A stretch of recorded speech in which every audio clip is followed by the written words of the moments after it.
नमस्कार, आप सभी का स्वागत है JKSC में. Welcome you all to JKSC. As we all can read today, we are discussing June 22 mock test series 1. Sequence सबको पता है, पहले MTP series 1, then MTP series 2, and then the paper of June 22. But as I have suggested, so those who are following it, हम as a student will be going through all MTPs first. So once we feel a mini Bahubali in us, we'll then start preparing past papers. Videos are available to you. You can watch whatever you want. ऐसा है, मगर this is the sequence what we have to follow. Past papers ready, कल सवेरे exam हो जाए. So now everybody, welcome you all. First sum on log. Okay, seems to be pretty simple sum. So I'll be starting with log 5. Sir, root 25 क्यों रखना है? Let's realize the power. So log 8 to the base 10 plus log 16 to the base 10.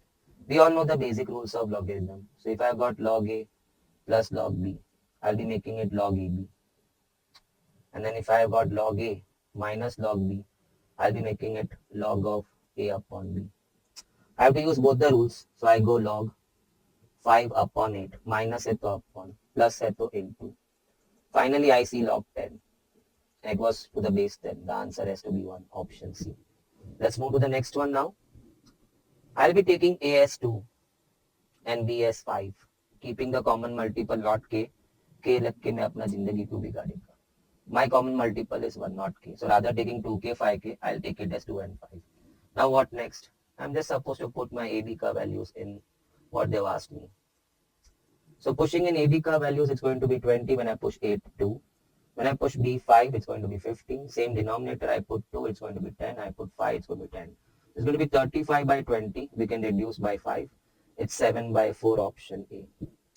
Moving to the next one, compound ratio. So let us say if I just brief you few things.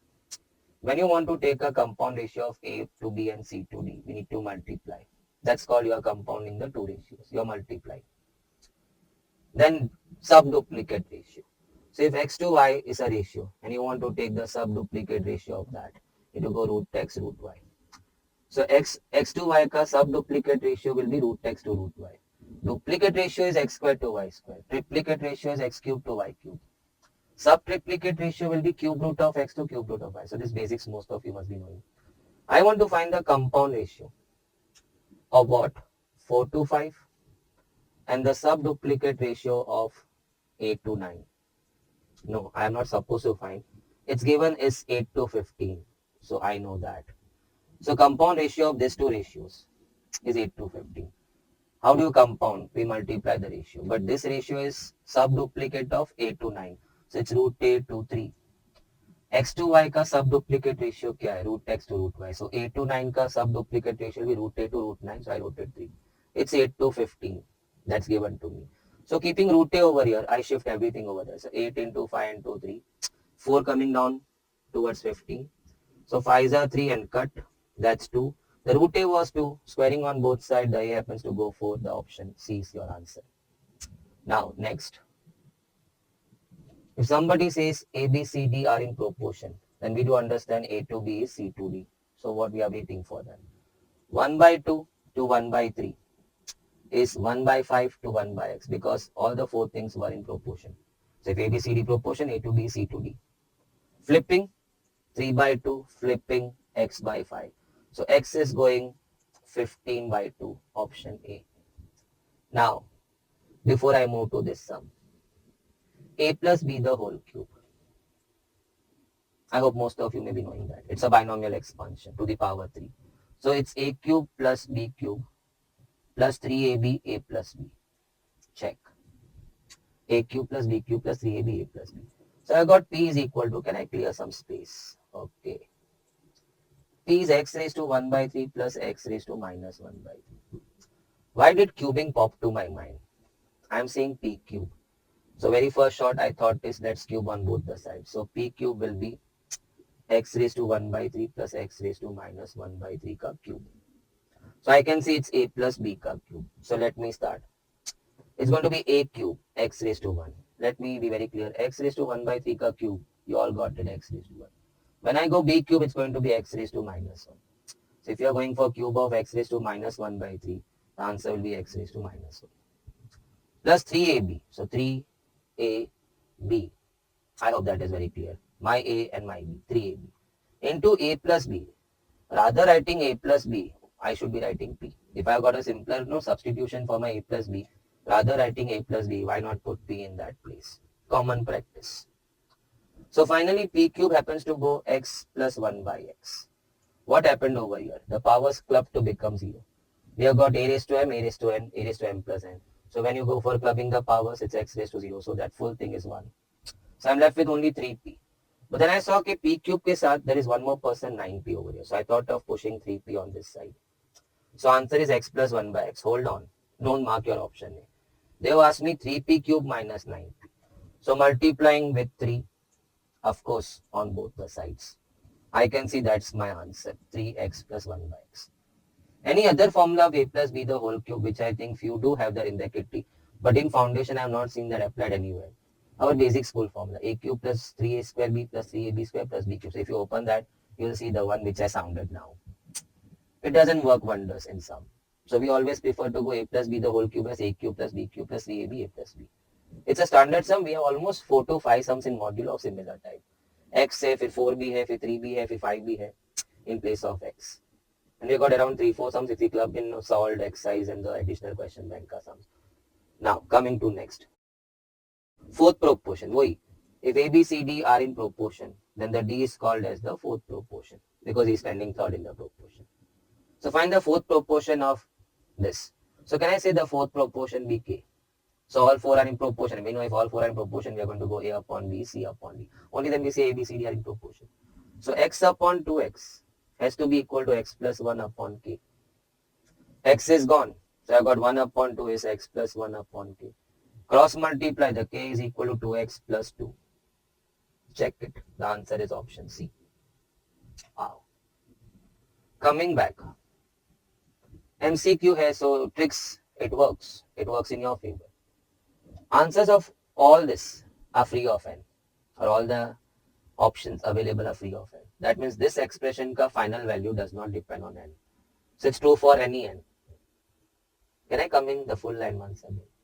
Answer to what they've asked me is free of n. You can see all 4 options. That means answer is not depending on n. That means answer is true for any n. So let's put the easiest n in this, 0. So when I put n 0, it's going to be 3 raised to 1, 3 raised to 0, 3 raised to 3 if I put n 0. Then again, then 3 raised to 1. I hope that's clear. So 3 raised to 1 is 3, anything raised to 0 is 1. Repeat, anything raised to 0 is 1. 27 minus 3. So finally 4 upon 24, which is 1 by 6. Option B is your answer. A new sum. The sum what you just saw is there in the module. So I am very sure you must have done it. But applying laws of indices or putting n 0, that is your choice. If you are seeing it for the first time, go remember if the answers are free of n, that means answers are true for all n values. Then pick up n of your choice. मैं तो सबसे सस्ता नहीं ले लूँ 0. Now a new sum. मैं तो देख के, when I look at this equation, this, I shouldn't say, but फट गया. I तो really मैं तो डर जाता. So if I don't click first step, I'll not even be spending next 1 second also on this sum. I'll be moving to the next.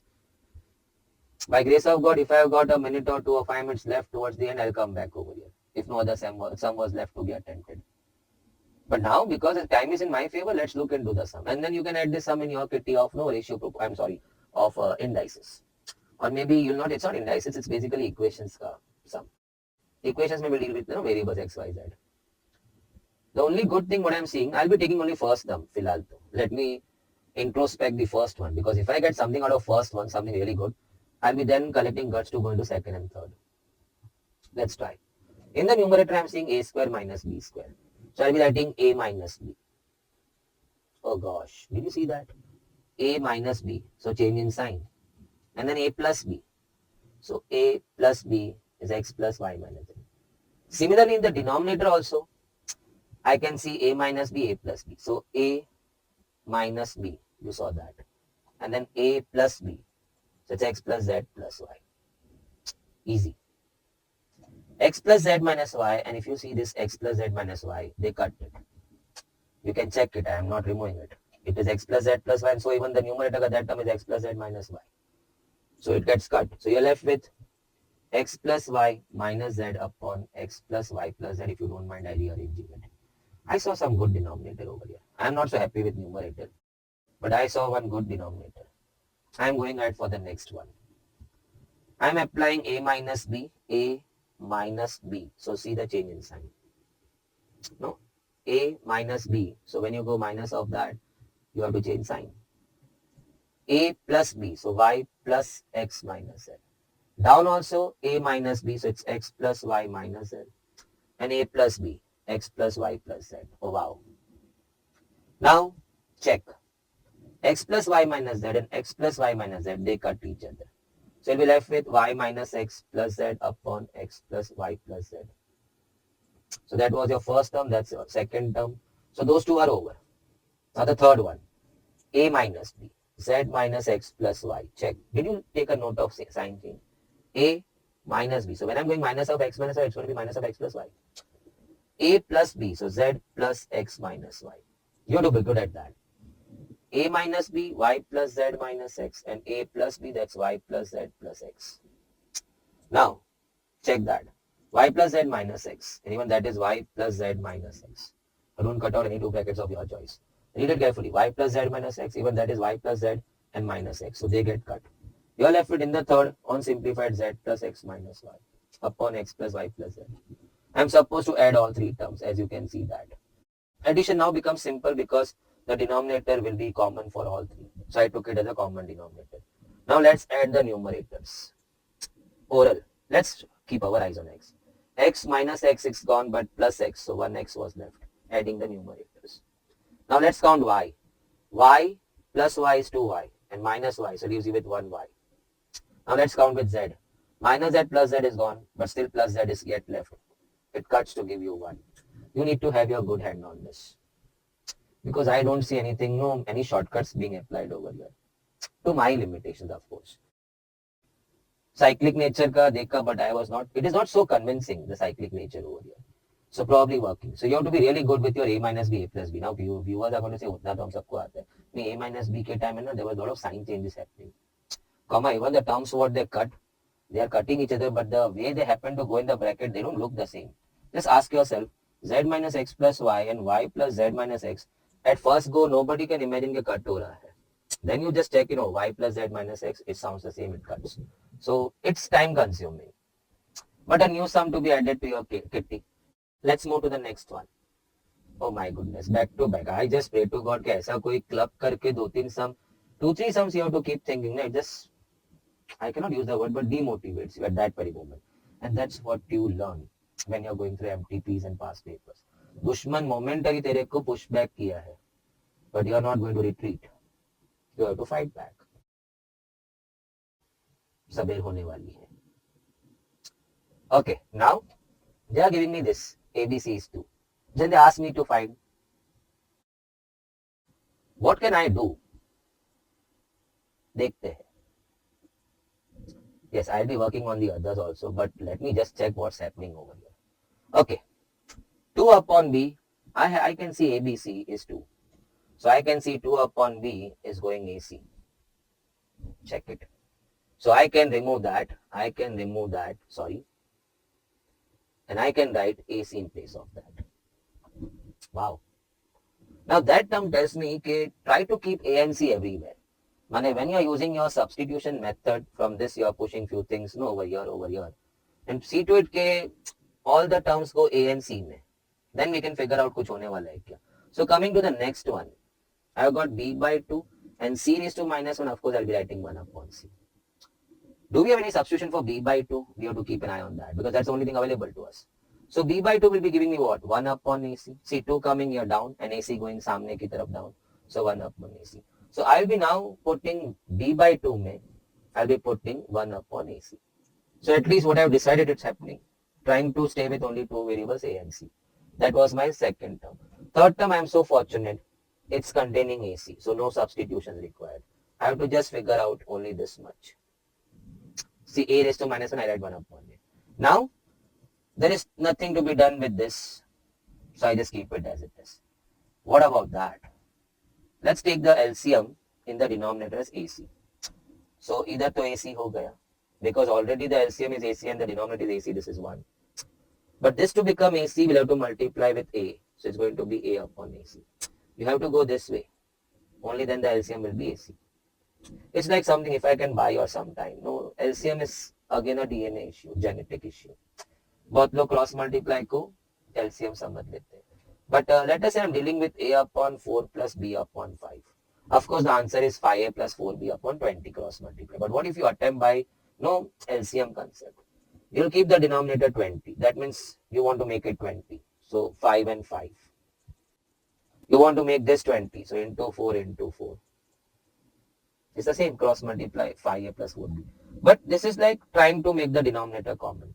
So I had to put in AA to make the denominator AC. Okay. So this can be flipped up over here.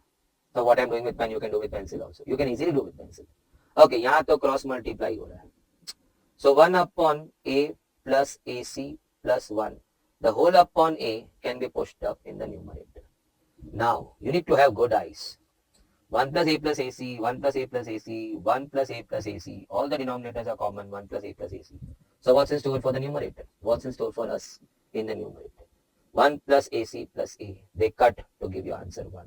The answer is 1. It was a nice sum, but again, a new type. So where is your pen paper? लिख बाजू में MTP June 22 series 1 sum number 8 9 to be added in equations. That's what you prepare. ये दुश्मन अभी तू देख लिया कैसे मानना, शाम तक याद रहेगा, कल तो शायद ये क्वेश्चन ऐसा कुछ था वो भी याद नहीं रहेगा मुझे. But then we all have one thing left in us. We will be revising our whole notes either by flickering pages or by solving randomly. But then you should come across this kind of sums. Of this, today it's gone. Gone from you, gone from your memory also. So now, sometimes हम मेहनत बहुत करते हैं. We miss out on few good things. मेहनत के साथ साथ माने मेहनत किया YouTube देख के सब लोग खाना बनाने का. अफसोस टेस्ट वैसा आया नहीं. फिर खिलाने के टाइम आप पूछा कैसा बना, तो भावों को के बोलना चाहिए था, बहुत अच्छा था, मजा आ गया. बस प्रार्थना करने का कल सवेरे वापस मम्मी एक्सपेरिमेंट ना करे. Now 3x minus 2 upon 5x plus 6 is a duplicate ratio. 3x minus 2 upon 5x plus 6. It's the duplicate ratio of 2 to 3. So if I give you x2 and I say get me the duplicate ratio of no x to y, you go x square to y square. Can I read that? He is the duplicate ratio of 2 by 3. So 3x minus 2 upon 5x plus 6 is therefore then 4 upon 9. We should not stop. Cross multiply. So 9 with that, 27x minus 18. And the full thing with 4, that's going to be 20x plus 24. So 20x subtracting over your 7x, 18 getting added over there. So 24 plus 18, and that's going to be 42. So 7x was 42. The x happens to go 6. Option number B is your answer. Okay. Alpha, beta are the roots of this equation. Gosh. x square plus 7x plus 12 देते हैं और तू सोचते हैं तो बहुत गुस्सा आते मेरे को. 4 3 4 12 plus to get plus 7 x to complete the factors, and now when you equate to 0 you get alpha minus 4 and beta minus 3. So alpha beta ready hai.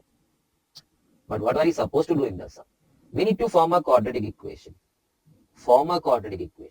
तो दिमाग के क्लाउड में ये फॉर्मूला आया, x square minus sum of root x plus product of root equal to 0. Sum of which two roots, जिसका वो equation बनाना है. Product of which two roots, whose equation you want to make. So we need to make an equation whose roots are this and this. So can I say I want to form a QE quadratic equation whose roots are alpha plus beta the whole square and alpha minus beta the whole square. You have alpha beta with you. Why are you stopping yourself? Minus 4 minus 3 ka square and minus 4 plus 3. Check the sign change. Basic workings can't go wrong. Beta was minus 3, na? So it becomes plus 3. That goes 49, that goes minus 1 ka square, so it's plus 1. So you want to form QE whose two roots are this. So you need to get the S 50 sum of roots. You need to give P 49 product of roots. And therefore the answer goes x square minus sx plus P equal to 0. And I can see my option C matching with that. Can I just recollect one simple thing? You want to make QE. फटक से तेरा दिमाग का cloud में Sunny Leone नहीं आना चाहिए. Then with due respect to their achievements, please. We are not here to put tipney on that. Neither we are allowed to also. हम कौन होते हैं? बट क्लाउड में उस दिन है ना QE बनाने का आया तो क्लाउड में ऐसा आना चाहिए, x square minus sx plus p equal to 0. S sum of roots, p product of roots. Where are the roots? तो एफर्ट लो ना रूट्स फाइंड करने का. They gave it ना which two roots का QE banana. You got alpha, beta, then why don't you strike that and that? You got the two roots, get the s, get the p of that, and fit in x square minus sx plus p equal to 0. Okay, I don't like. Sir, क्या हो गया? मुझे I don't know, somehow I don't like this kind of quadratics. जीत है एकदम, टूटे ही नहीं बीच में से. 2, 7, 14. 14 का 7 to e factors. That doesn't give me 3. So I don't have the split middle term. So I really don't enjoy. But then I was taught during the course. You don't run behind the roots if they are not clear to you. At least go for alpha plus beta, alpha, beta. So I've got ABC. So I'll keep that much ready for me. Alpha plus beta minus b by, so it goes minus c by 2. No challenge for that. Alpha, beta. This is some very common stuff happening in almost every second sum of quadratic equation. So ये concept also what I told you, this approach, not a concept. If alpha beta is not available to you, or you're not able to find the split of the middle term leading you to alpha beta, why are you breaking your heads? At least दो जो easy चीज है, sum of root and product root वो तो ढूंढ ले. So c by alpha beta, that's going to be 7 by 2. What are they asking me? They're asking me alpha upon beta plus beta upon alpha. Maybe I'll have to clean up that. Okay, check for yourself. They're asking me that. I hope beta raised to minus 1 you do understand 1 upon beta, alpha raised to minus 1 upon. They're asking me this. आगे जाओ, alpha square plus beta square upon alpha beta. और आगे जा. Alpha square plus beta square, we know it comes in alpha plus beta the whole square. But when you square alpha plus beta, तो एक center term to alpha beta भी आता है. Apart from this two, you have to vaporize it. उसे मार देना पड़ेगा. Now when you expand, you're left with only alpha square plus beta square. So these are few tricks what you have been doing in almost every sum of quadratic equations. We have many sums on this in the module. Upon alpha beta. Now I am a bit relaxed. I have got alpha plus beta, I have got alpha beta. So we should not wait. So let's start over here. Alpha plus beta ka square, so that's 9 by 4. Please check. Saving space. Alpha beta 7 by 2. Okay. Niche alpha beta 7 by 2. This is gone. Cross multiply. 9 minus 28 upon 4. The whole upon 7 by 1. That's minus 19. So I got minus 19 upon 4. And if I flip this in the numerator, 2 by 7. So it's going to be minus 19 by 14. Have I got an option over here? Option number D. I think it's a quite common sum what we have been seeing regularly in quadratic equation. But let me share with you one fine point what I have discussed 2 times while doing this sum. If alpha beta individually are not reachable, you must be surely knowing that. Don't run after it. Keep your alpha beta ready. So here they were demanding individual alpha beta. I said I don't have it. I went on. I got that. Then I knew okay this is nothing but alpha plus beta the whole square minus 2 alpha beta. To leave you with only alpha square plus beta. And now once I get that, my entire composition now contains only 2 things, alpha plus beta, alpha beta. So let's move to the next one now. 13th. On solving this. So mind you, this is I have done it. It's not given. On solving बोलेगा तो you have to solve it. ये क्या है? Corners of the common solution. So you'll have to be very quick if you really, because this sum is something like everybody knows how to solve, but only thing the clock time. So I'll be going 5x plus y less than equal to 100. Where it cuts x-axis, you're going to push your 5 down 20, 0. Where it's going to cut the y-axis, you're going to put 1 down 0, 100. Let me show you. To find where it cuts the x-axis, you happen to put y0. So when you put y0, you'll be pushing 5 down to get to x. So हम in fast में ऐसा बोलते हैं, push your 5 down, check the x, push your 1 down, check the y. And its origin side, because we have got less than. So just a quick glance, that line 20, 0, 0, 100, that's your line. No, if I call L1, that's your L1, 20, 0 and 0, 100.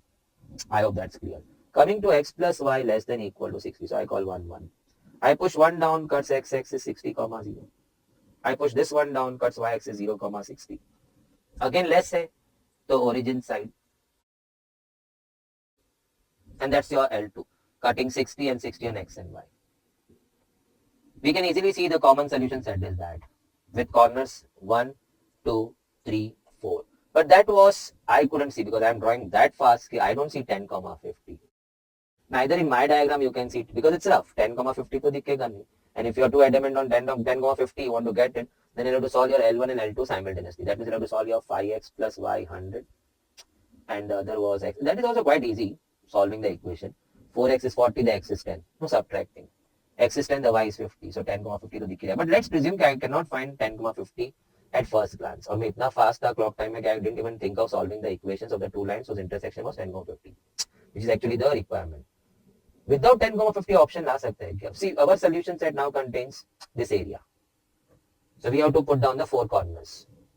So कौन सा option में four corners? But that corner I would hide it because I can't see that. So on the base of that, 0, 60, 20, 0 was in your write-up. So वो तो clear था.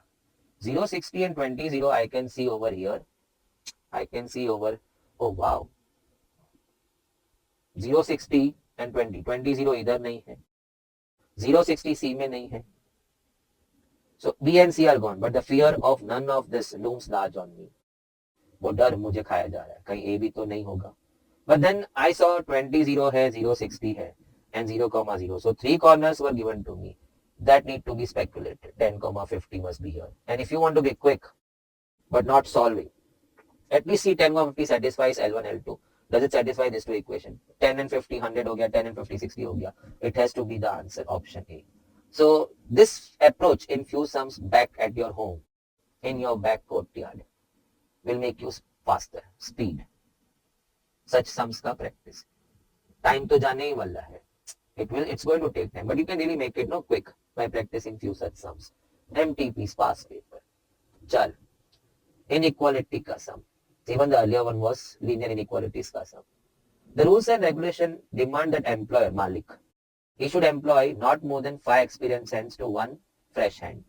But he should not employ more than 5 experienced people against one fresh person. They are calling fresh as Y and experienced persons as X. Okay. So company is planning to incorporate Y fresh workers and X experienced workers. When fresh is 1, experienced max can be only 5. But fresh are Y. So experienced max can go 5Y. And how many experienced workers are there in your company? X. And that should be max 5Y. So either this or, I'm so sorry, less. It has to be max 5Y. Okay, let me come once again. Approach.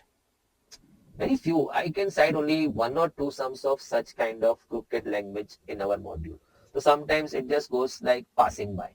Ekad ajib dikha, to nobody wants to hook on that and think much on it. If you repeatedly see a similar sum coming more number of times, then you feel like, let me spend time on this. So while doing the course, I'm very sure many must have not pondered much on the language. Language thoda sa ajib घुमा के है. For every one fresh person, you can appoint max only 5 experienced people. You can employ not more than 5 workers experience. So max experience, you can go only 5. So for one fresh person, maximum experienced people that can be employed is 5. But how many freshers you are employing? Y. So max experience can go 5Y, max. I'll write max. And experienced people ka count in your company is counted as X. And that should be max 5Y. So either 5Y or less. So I'll say I have come down to that. But then when I was going through this, I was a bit disheartened. साला कोई भी match नहीं हो रहा है. Then I thought के X upon 5 देखा. मैं बोला चल तू नीचे आ तो. Now I'm reading Y. If I read this way, Y is greater than equal to X upon 5. Option number A. So maybe bit moving that down, they tricked us in that. Now, okay.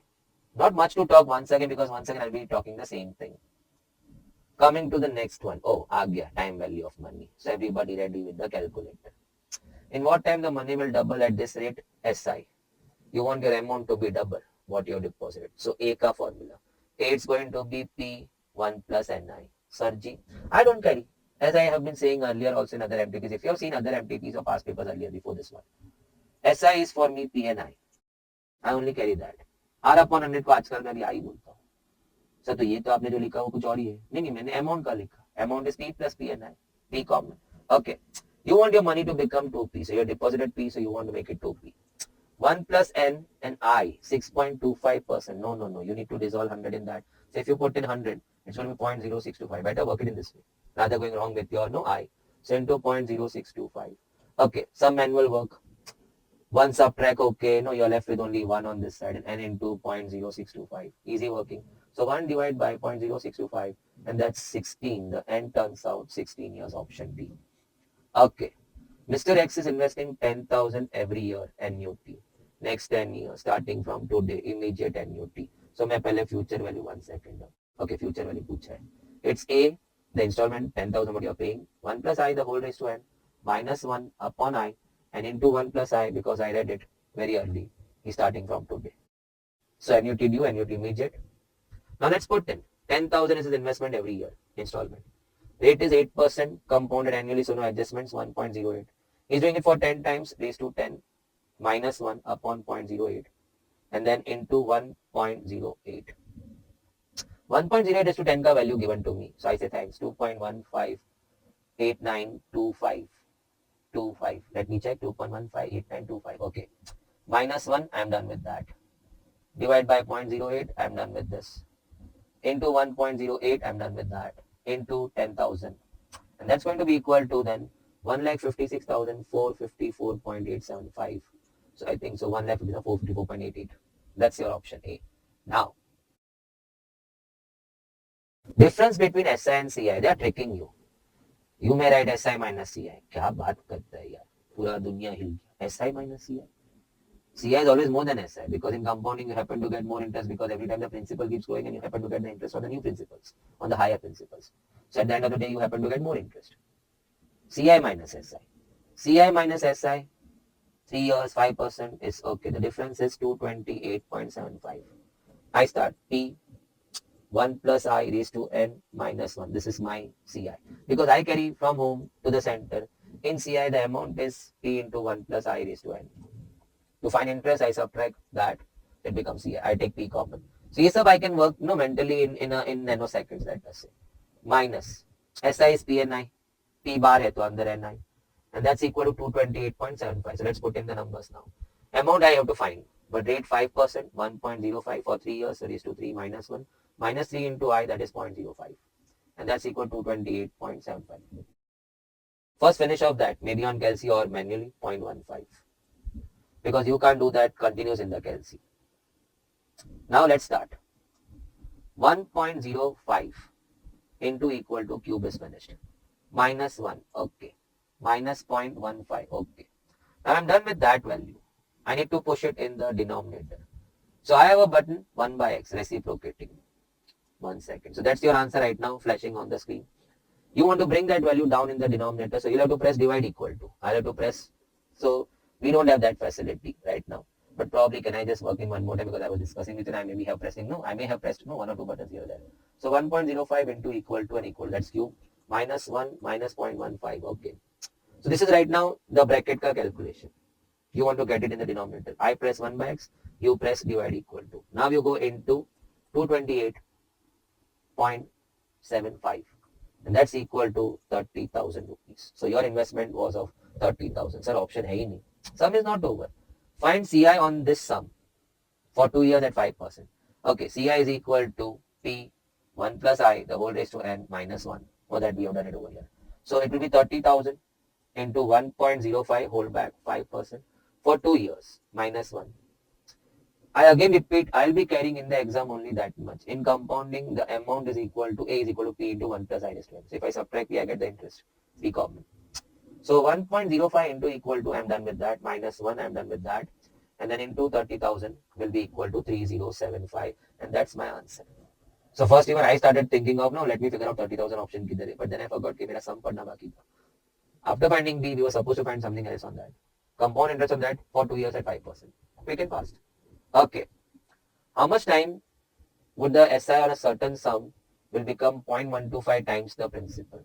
The SI has to become 0.125 times. Can I write SI has to become 0.125 times the principal? So what I know, SI is P and I. So I finished off that. I was lucky the P gets cut. Now I search 10% DI.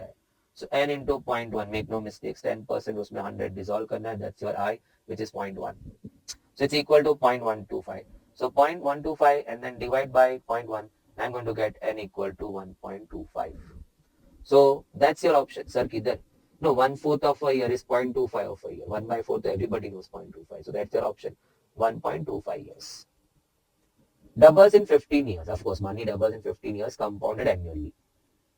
In what time the money will become 8 times? Okay, we have come across this sum during the course also. There is a mix of time value and indices. So those who apply indices will be doing wonders.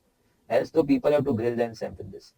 पहला line से वो आई ढूंढो, फिर आई लेके second part में जाओ, gosh doubles in 15 years. So you compounding say. So compounding में A is equal to P into 1 plus I raised to N. Your money P becomes 2P at the end of 15 years. Okay, done. 15 years. P gets cut. So I can read my 1 rupee is becoming 2 rupee in 15 years. I want to make my money 8 times. So my 1 rupee has to become 8 rupees. So I want to make this 8. Raise it to 3, cubing on both sides. So 2 raised to 3 is 1 into 1 plus I the whole raised to 15, the whole cube, cubing on both sides. So 8 is equal to 1 plus I raised to 45. Your 1 rupee is becoming 8 rupee in 45 years, option C. Okay. आराम से. Depreciation. Decreasing every year by 10%. Let me first put my thing. B is P1 minus I raised to N. Minus for depreciation. अक्सर P people happen to say present value. No. In this depreciation में, P is the initial value. Probably the cost, the purchase value. And V is the value of machine after the machine got depreciated for N years. So 5 years use, the V will be the value of machine at the end of 5 years. After depreciating the machine 5 times in the course of 5 years. So V is the final value. घटा हुआ. P is the initial value, the purchase price. Sir, इतना क्या बात कर रहे हो? No. Those who have that thought in their mind, or those who go with this kind of notations, the P is the present in this one. No, then he may be putting 7290 over here. Oh gosh, screwed up the sum. Attempt है भाई. ना लगने के लिए ये attempt में जोर लगाओ. Present value 7290. Value decreases every year by 10%. What would be the value before 3 years? माने 3 साल पहले value क्या होगा? So initial value पूछा है this. And today, after depreciating the value, after depreciating the machine for the scooter for 3 years, the value today is 7290, the final value today. But story began 3 years पहले. So the P, initial price is 3 years back, और वो पूछा उन्होंने. I hope I made myself very clear, and that is 0.9. Sir ji, 1 minus 10%, that is 10% is 0.1. So 1 minus 0.1, 0.9 raised to 3. I hope you understand. Initial value, depreciated for 3 years, and today the value will be this. Final value, initial value. Okay, finally, 0.9 into equal to. So I am done with that. But then I have to get that in the denominator so that I can take it over here into multiplication. So I press reciprocal, you press divide equal to. Into 7290, and that's equal to 10,000. 3 years back, the scooter you must have bought for 10,000. You used it for 3 years, so you depreciated your scooter 3 times 10%, and you must have reached today to this value. So if you're selling it today, you'll be selling at this price, 7290. So if anybody has any kind of such myth in this, the notations P stand for present value, please remove it. In the sums, P most of the time happens to become present value because you buy the machine today. But यहाँ तो कहानी today is 3 years back की कहानी. You bought your scooter 3 years back. So that value has to come in the initial value. So I always call P as the initial price and V as the final price after using the machine for N years. Now effective rate. A few में भी वहाँ पे चलो fast forward button दबा यार, हर बार वो effective rate का पूरा थियरी ऐसा थोड़ा बहुत बताता है. नहीं, मैं बताता है, आज भी बताएगा, इसमें भी बताएगा, आगे भी कोई आएगा उसमें भी बताएगा. इसमें 2 बार आया तो ऑफकोर्स इसमें 2 बार नहीं बताएगा. The simple reason you also know which student watching which video first. So if you've already heard this, what I'm going to say about that 100 rupee or so, तो fast forward. बटन तेरे हाथ में है ना, forward fast जो भी है. Life का बटन हमारे हाथ में नहीं है. लेकिन चल इफेक्टिव रेट समझना है. Let us say I'm putting my 100 rupees in a scheme which is paying me 10% per annum, but compounding half yearly. I hope you can read that. So every half year I'll be getting interest. I'll not be getting it, it will be getting added to the, let me work out, 100 rupees you deposit. At the end of 6 months, half year, you must have got 5%, 5 rupees. It gets added to your principal, it becomes 105. Now this 105 enters into the next 6 months to collect the next 5%, which will be 5.25, giving you 110.25. So your money 100 got compounded 2 times to reach to 110.25. What single rate would have taken you over there? Bacha would have said the answer 10.25. The 10.25% is called the effective rate for that nominal rate. But rather 10% per annum half yearly, you better give me 10.25% yearly. The effect will be the same. That's called effective rate. Effective rate ka formula, it's 1 plus I the whole raised to n minus 1, and then into 100 to write the answer in percentage. हम divide by 100 करते to remove percentage. So back into 100 to give the answer in percentage. Now, can we check for this example? Does it work? Okay. Your rate of compounding was 10% yearly, but compounding half yearly it was 5%, so 0.05, 1.05. If we talk of a year which we have to, your money will get compounded 2 times into 100. Answer is ready for me. Will I get to that? 1.05 into equal to minus 1 into 100, 10.25. It's right. So now let's apply our sum. 10%. Payable quarterly. So first of all, you have to work out 10% ka 4 parts. Quarterly rate. Na? That comes to 2.5%. Which if you push in 100 becomes 0.025. So now let's get back. No, this too I solved for my example. Now let's get back into that. With IS 0.025. See the working. Without this, please don't jump into that. 1.025. It's 1 plus I. Money was compounding quarterly. So in a year, it must have compounded 4 times. Minus 1 into 100. Let's check it. 1.025 into equal to 34. Minus 1 into 100. 10.38 is the effective percentage. Can we see that answer? Yeah, it's option A. So if you have gone through the theory earlier in any other MTP or past paper, but I would say, I am saying MTP past paper. I am strongly suggesting, but yes, you are the decision maker at your end. All MTPs, whatever number of MTPs you have decided कि मैं past 4 attempts या 5 attempts का MTPs करूंगा, तो do those 10 MTPs, each attempt 2 MTPs. First, put a schedule for that. And then past papers, 5 past papers. 5 attempt का MTP तो 5. Or maybe a past papers, if you want to go more, you can go more.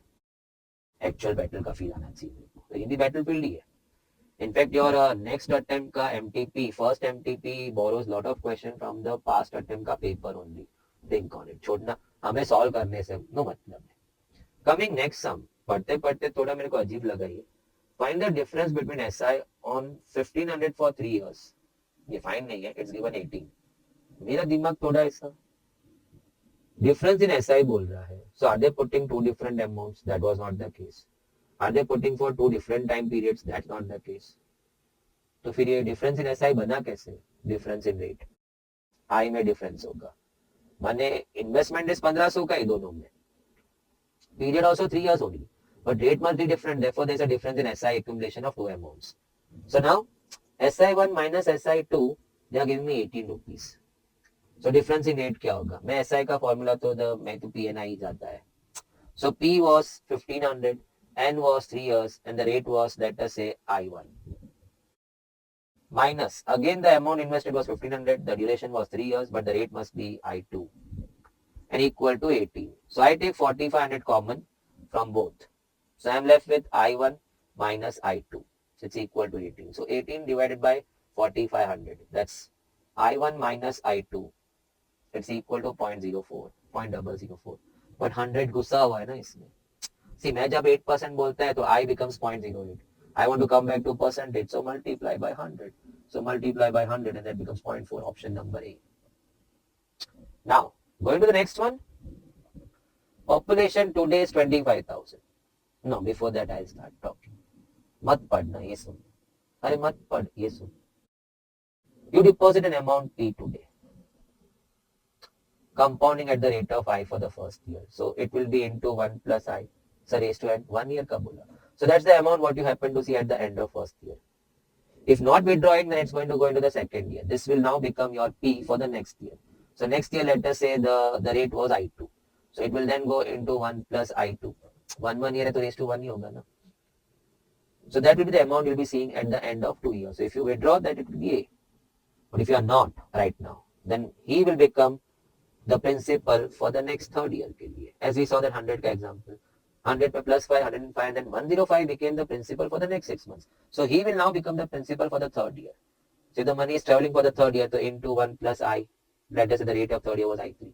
So that's the final amount you happen to see at the end of 3 years. That is the amount you see at the end of 3 years. I can see the same happening over here. Population 25,000 से शुरू होता है. First year 3%, next year 4%, third year 5%. So end of 3 years the population will be what? Let's do it. Final population. Initial was 25,000. First year 1.03, 1 plus I. Next year 1.04.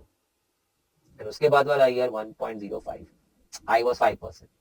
So now 25,000 into 1.03 into 1.04 into 1.05, and that's 28119. So at the end of 3 years, I happen to see the population going 28119. Option number A. 1,000 is invested at 8% compounded quarterly. 10,000 not every time. ऐसा कहाँ लिखा है? 10,000 invested at 8% per annum compounding quarterly. He's not paying 10,000 quarterly, so don't make it unnecessarily annuity ka sum. It's only one time investment, but 8% divided by 4, 2%, which is 0.02 your I.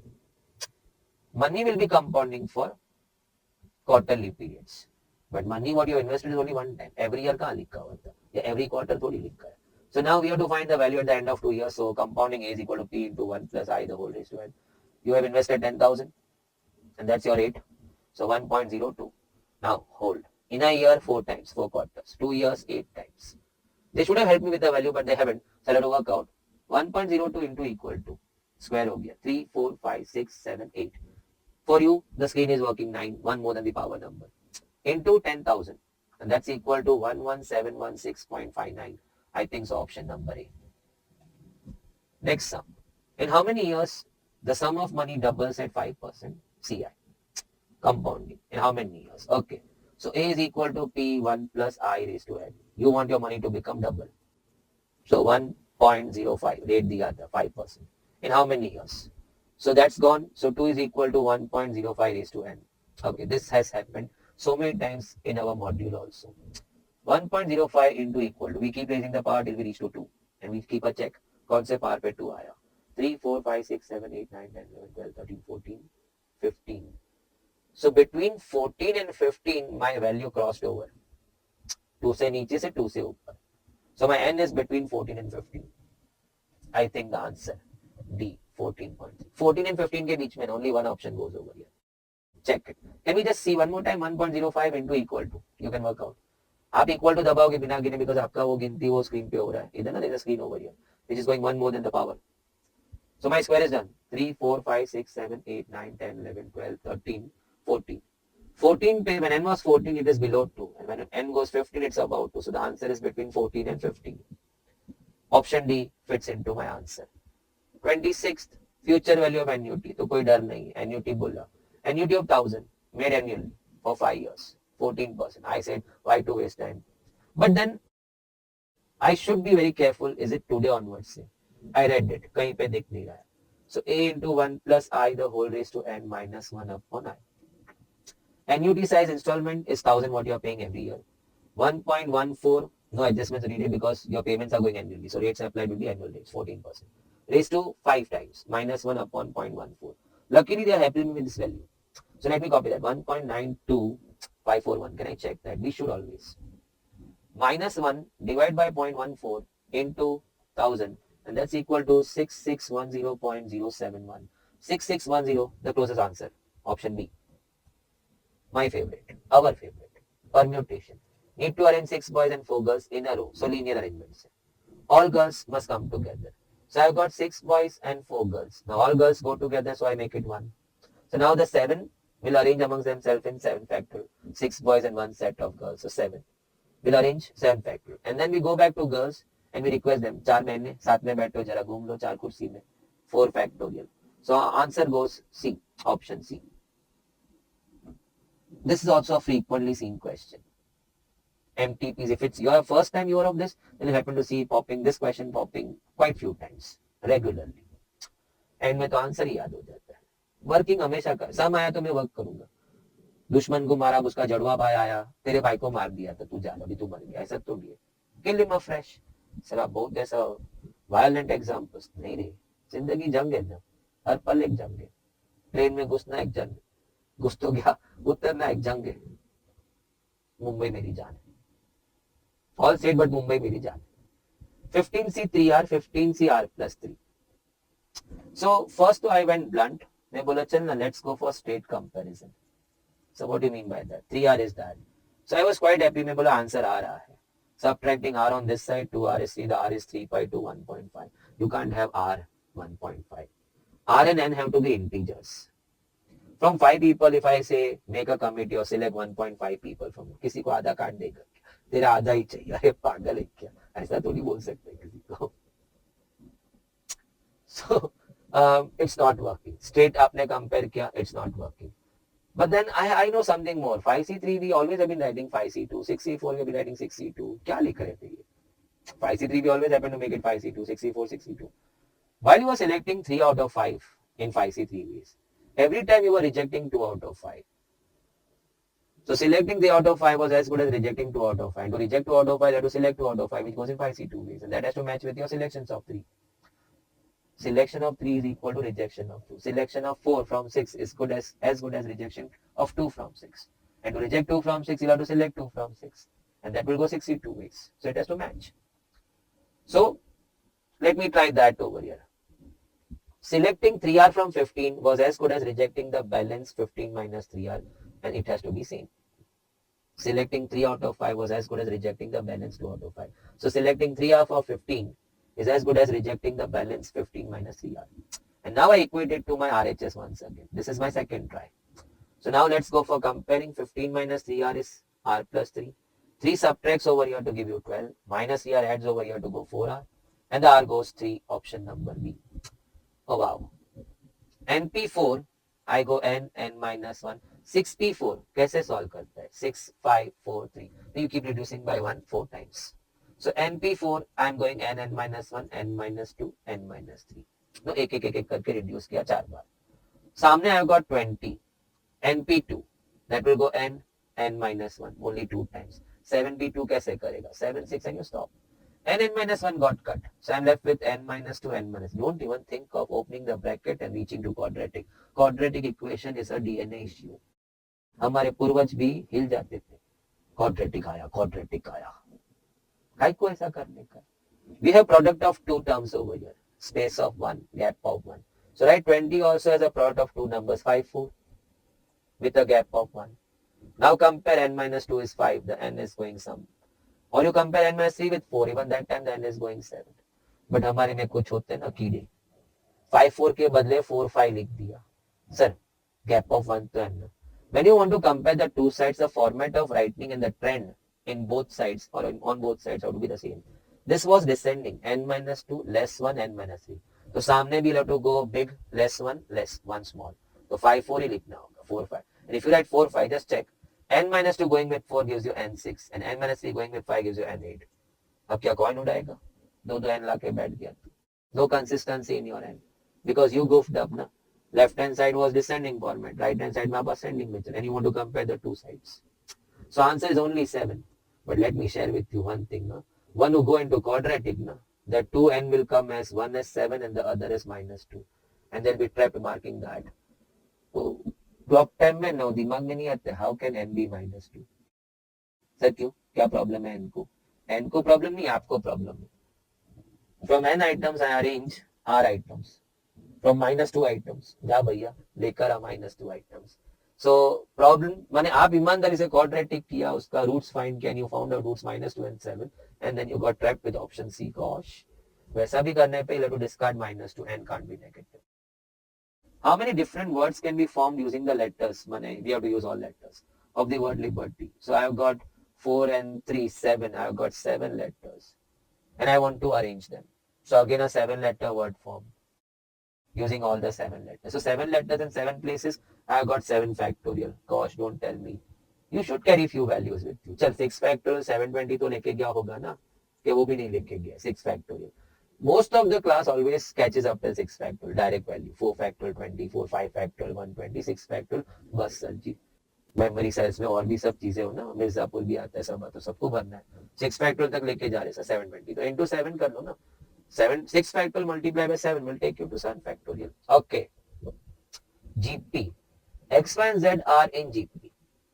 I said, wonderful. X, Y, Z are in GP. So why not that be 1, 2, 4? Even that's GP into 2 into 2. So this 3 will be in what? Will that be in AP, HP, GP? Work out and check for yourself. Now, बातें क्या करना है? XY plus YZ and Y square plus Z square. So let's fit the value. It's 1 plus 4. XY is 2, YZ is 8, Y square is 4, and Z square is 16. So it's turning out 5, 10, 20. So I can see into 2, it's a GP. Option B. The 3 terms are making a GP, are in GP, are forming a GP. GP का कोई भी term, fifth term AR raised to 4, seventh term AR raised to 6. The R is always 1 less than the term number. That is why we say Tn is AR raised to n minus 1. Fourth term 3 है. Wonderful sum. Not a sum of that type in the module. Not even a close looking sum of this type in the module. भैया जी pen paper किधर? See, copying the full question I enjoy. You are really, too adamant. और too inclined towards एक भी नया sum मेरे से चूकना नहीं चाहिए. More common, more frequent sums, I am not worrying. That's what the whole game is. मैं पूरा साल मरवाया क्यों था ताकि frequently common sums I can deal it without any hesitancy. But any new sum, okay, if I deal today, what about tomorrow? It was not there in my kitty. You have to now put that into your kitty. File निकलने का या add करने का. Series sequence के file तो बनाया होगा ना. कुछ तो there'll be one book on that. Small, big, whatever it is. Add it over there. First page पे ही बोलने का. June 22 MTB1 अजीब sum. Fourth term is 3. So AR raised to 3 is 3. हो गया. इतना ही दिया है. So we all are capable to understand we will now be able to find A and R. With only one equation you can't hit the two variables. Just forget it. हम कोई जादूगर थोड़ी है. Product of first 7 terms will be what? ये बोला क्या पूछ रहे हैं ये लोग. A और R ढूंढ नहीं पा रहा और सवाल भी अजीब. Product of first 7 terms. Let us start. हमको GPCs लिखने आता है ना. AR square. No. GPCs was AR square, AR cube. No, keep multiplying by R. So let's start. Let's take the product of first 7 terms. A into AR, the third term AR square, fourth term AR cube, fifth term AR 4, sixth term AR 5, and the last term, 7th term AR is to 6. इतना में आके AR is to 7 मत कर. 7 term will stop. It will stop at AR is to 6. 1 R less than the term number. Product तो लिखा है. I am seeing A being multiplied for 7 times, so it's going to be A raised to 7. I'm seeing R के powers, no? I know A raised to M, A raised to N, A raised to Q. It's finally A raised to M plus N plus Q. So over here, R is going to have power what? 1 plus 2 plus 3 plus 4 plus 5 plus 6. Now that I am heading where I don't know. मुझे तो लग रहा है मेरे को इन लोग संसार से ही बाहर फेंक रहे. कहाँ लेके जा रहे? खड्डे में लेके जा रहे. दिया इतना ही है और मैं कहाँ जा रहा है मुझे नहीं मालूम. But I am positive. We are positive. A raised to 7, R raised to 21 if you add it. Oh gosh, 721. Why don't you pull out your power 7 common? So when you pull out power 7 common, we'll be left with 3 over here. 21 है ना? So R3 will stay in. I hope you got it. It was a beautiful sum. Sir खत्म किधर हुआ? काके AR cube 3 दिया हुआ है. So we just have to bring in that 3 over here. Answer is 3 raised to 7. Masterpiece sum. Simple. बस खाली a positive approach. You can't grumble to anybody. I could not manage that. Product of first. और लिखना तो चाहिए था 60 term. A was popping 7 times A raised to 7. R के powers club हो रहे. Club किया तो 21. Oh, then 7 is going out of the bracket. So यहाँ 1 हो गया, यहाँ 3 हो गया. AR3 का value 3 दिया है. So answer is 3 raised to 7. What a great sum. Wonderful. Paper में कम से कम बाजू के स्लिप में नंबर तो लिख के रख. June 2021 से 30 seconds हम चैप्टर का नाम लिखो. GP में एंट्री करना. Now, standard sum. You must have seen it. Third term, okay. AR2, third term, 1 R less. It's 2 by 3. Sixth term is 2 by 81. So AR is to 5 is 2 by 81. We'll go for divide AR square over here and 2 by 3 over here. A gets cut. If I apply indice, it's going to be R3. If I flip it, it's going to be 3 by 2. 2 gets cut and he gives 27 ka short, 1 by 27. R turns up 1 by 3. You should not stop. Push your R here. So A into 1 by 9. R was 1 by 3. It's 2 by 3. So A is equal to 18 by 3. The A is 6. The first term is 6. Option number A. What a great sum. Simple standard. Great sum because I feel happy. When I come across a sum which I've already done at my home multiple times, it gives me that push of blood, the rush of blood. Let's press the pedal. 34. You need it intermittently during your main exam. Maybe in a time of 7-8 sums you come across one. Oh, ये कुछ अजीब लग रहा है. Give a thought. If you are not, skip and move to next. Don't hook yourself. This is a very common phenomenon. कुछ जिद्दी लोग नहीं हो जाएगा, नहीं हो जाएगा. काका तू 5 मिनट डाल दिया उसमें, 3 मिनट डाल दिया, कहाँ? And end में you are short of 10 more minutes. If given, you would have finished off the last 20 sums. And you were just going through those last 20 sums and you came to know you were able to solve all of them very quickly, but time is up. 20 गवाया और ये जो एक था वो भी गवा दिया. इसमें कुछ इनाम महीना को करके माइनस लेकर आया. चलो, ready? We have infinite geometric series over here. So मेरे दिमाग में इतना तो आ गया, ऊपर sum देख रहा हूँ ना, all plus plus plus. The S infinity is A upon 1 minus R. Sum of infinite terms in a GP is A upon 1 minus R. To add a bit of it, infinite GP only restricted to what? Where R is less than 1. The mod of R is less than 1. Else you cannot. You cannot apply S infinity then. If R is going more than 1. It's going to explode. Anyway, coming back over here. मेरे को दो infinite GP है ना मर्ज करके, वो दिवाली का तोरण बनाता है ना, ग्रीन लड़ी फिर रात वो पिंक लड़ी या रेड लड़ी, one series of red color bulbs and other series of green color, you jumble it and then you put it, तो people feel कि एक ही है ये, तो फिर खोलो वापस तो अलग अलग दिख रहे. Same मुझे if I can no check in over here, see that's one GP going, one infinite GP with A 1 by 2, and if you see the R, I can see 1 by 2 square. No, 1 by 2 से 1 by 2 cube जाना है तो to multiply by 1 by 2 square, और maybe 1 by 2 cube से 1 by 25 जाना है तो 1 by 2 square से multiply करना है. Now let me change the color. Second, I can see this with A as 1 by 3 square. Even the R is 1 by 3 square. Check. 1 by 3 is to 4 से 1 by 3 is to 6 पे जाना है तो you have to multiply by 1 by 3 square. 1 by 3 is to 4 को multiply करेगा 1 by 3 square से तो 1 by 3 is to 6 पहुंचेगा. So I mentioned two series with two different colors with A and R in both the series. I have to just now finish off solving the S part. Okay, let's do it. I'll go for the blue ka sum. So S is equal to A upon 1 minus R. The A for the blue series was 1 by 2 upon 1 minus. The R was, we have to go into 1 by 2 square. So 1 by 4. Which on cross multiply, I'm talking of that part, will be 3 by 4. So if I flip it, it's going to be 4 by 3. So I give a cut of 2 and my first series ka total has turned out 2 by 3. That is my blue terms ka total, but that's not the full series. I have one more series now wrapped in that, the red one.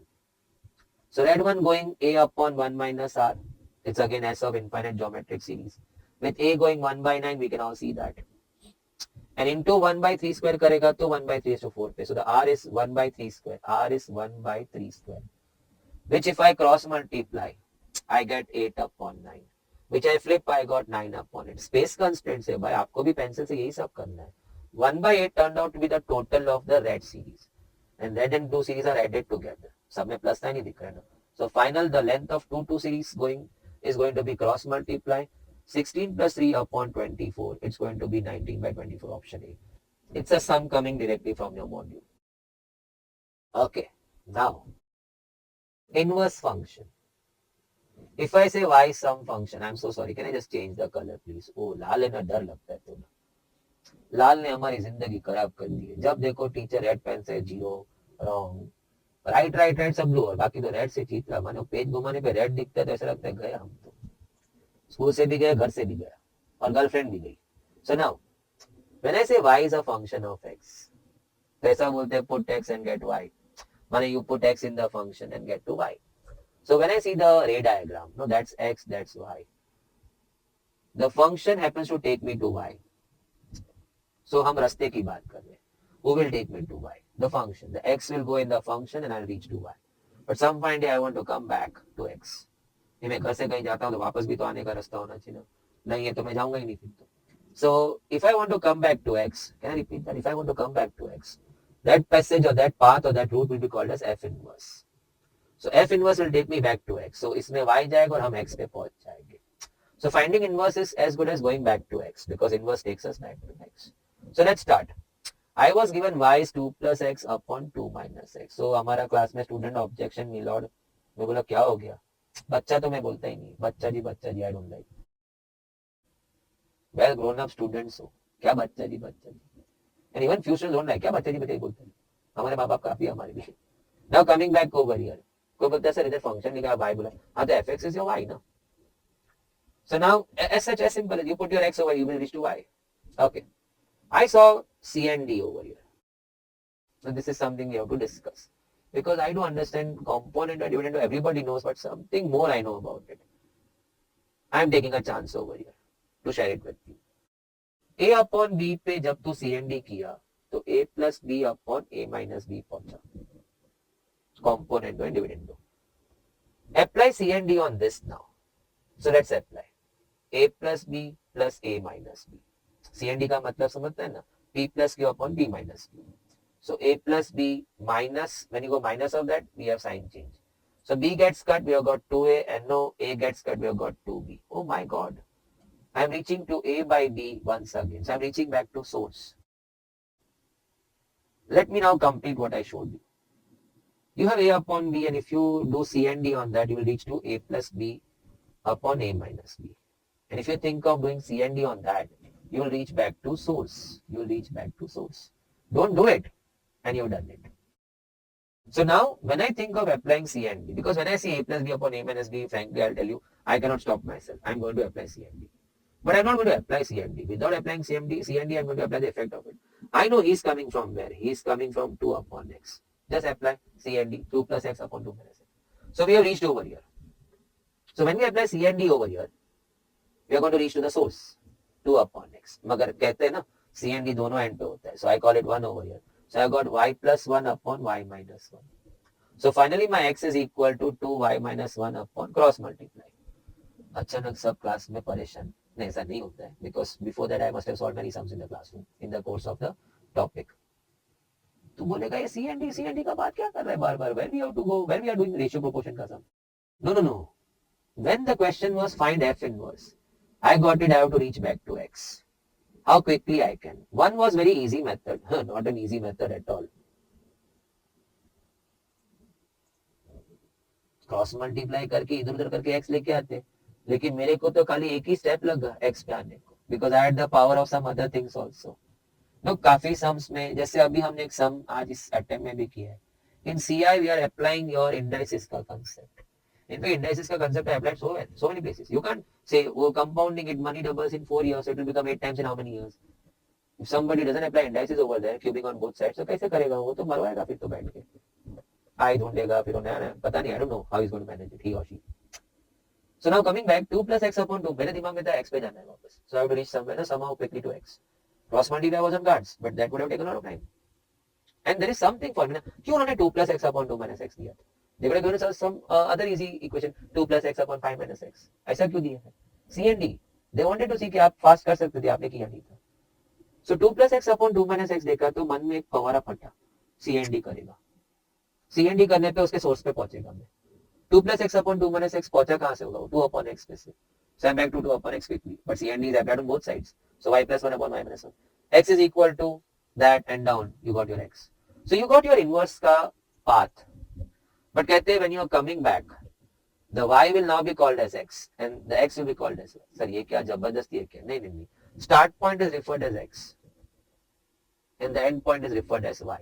So when you are going function से, that was the start and that was the end. Put your x and reach to y. But when you are coming with inverse, that is your start. He will go here and he will take you here. So start will be then called x. So the y will be called as x and the x will be called as y. So that's your answer. I think I have spoken at length on this option number A. But you all know that. Now, first of all, the ray diagram. X to y. The function will take me to y and the inverse function is going to take me back to x. So when they ask me to find inverse function, they're asking me to go back to x. So let me take one example for you all. Y is, let us say, 5x by 3 plus 4. So your function is 5x by 3 plus 4. So put your 3. So when you put 3 in that, it will cut and you're going to reach to 9. Yeah. I want to come back to 3. मैं 9 पे तो पहुंच गया ना. But to come back, I'll have to use the passage or the path called inverse. Come back means you want to come back to x. So x is equal to y minus 4 into 3 upon 5. Now if you want to reach to x, it's going to be y minus 4 into 3 divided by 5. When you come back to x, that passage is called as inverse. 3 by 5. But now, when you're going back, he will be called x and he'll be called y. The start is x. So the y will be called as x. My concern is I have got inverse for me. Will this function or this path will take me to 3? Put your 9, you see 5, cut and you're back to 3. Inverse takes us back to x. इतना line से student क्या समझता है? I need to go back to x. So I need to find x. Check it out. Just an extra example for few who wanted to know exactly inverse in this language. Now moving again. 36 sum. Easy. The function given to me is 2 raised to x. I said fine. They want me to proceed with f of x plus y. So in place of x, I have to change it to x plus 5. Indices comes into picture 2 raised to x, 2 raised to y. A raised to m plus n is a raised to m into a raised to n. 2 raised to x is fx. So similarly, 2 raised to y has to be fy. Wow. The answer is option B. I think effortless. कुछ करना ही नहीं था. Now coming to 37 sum. fx दिया है, gx दिया है. So they are giving me two functions. They want me to solve for g of f, which actually is g of fx. And what is fx? So g of x plus 2. So x plus 2 says I want to go in g. मैं बोला जाओ. X plus 2 wants to go in g. So it's going to be 7 raised to x plus. Okay. If I say gx is 7 raised to x and I say get me g2, you're going to go 7 raised to 2. I say g3, you get me 7 raised to 3. So I say gx plus 2, you go for 7 raised to x plus 2. Change your x to x plus 2. So now x plus 2 wanted to go in g, so that's going to be 7 raised to x plus 2. Which by indices I can write 7 raised to x, 7 square. Oh, bar ये use हो रहा है. A raised to m plus n is a raised to m dot a raised to m. So it's going to be 49.7 raised to x. 49.7. I can see option C. Wonderful simple sums. Great way to end the paper. In math segment, sorry. But of course, up till now, by the time I'm recording, MTPs are still maintaining K maths followed by LR followed by statistics. But in your exam, actual exam, everything is jumbled. 2 sum maths का अचानक 3 sum LR का 1 sum stats का. Now, but easily manageable. ऐसा कुछ नहीं. In fact, that's a breather. X is 2t plus 5 and t square plus 2y. They want me to find dy by dx. Because x and y are functions of t, I cannot go dy by dx directly. I'll have to go dy by dt upon dx by dt. That's common sense. Y being a function of t square, y being a function of t, max you can go dy by dt. And x being a function of t, you can go for dx by dt. And with this 2, you can reach to dy by dx. How I showed you. Now dy by dt it's 2t. अलग से थोड़ी solve करेगा. I can see that. And dx by dt is 2 into 1 plus 0. So finally the answer turns out T. The option is A for you. Wow. Now sum number 39. मैं देख के ही समझ गया. It is talking about integration of e raised to x fx plus f dash x. So answer is e raised to x fx plus c. So कैसा? देखा ना मैं integration e raised to x bracket. Which corollary fits over here? एक ही तो ऐसा है formula. E raised to x fx plus f dash x, which on integration becomes e raised to x fx plus c. Perfect setting है. fx and there बाजू में f dash x. So I have my sum right now ex x square plus 2x the whole dx. So it's basically ex fx plus f dash x. I hope everybody can agree to that. Whose answer will be e raised to x fx plus some constant. So finally we bring in our fx over here, e raised to x square plus c. So I've got first option x square e raised to x plus c. Option number A is your answer. Again a frequent sum है ये.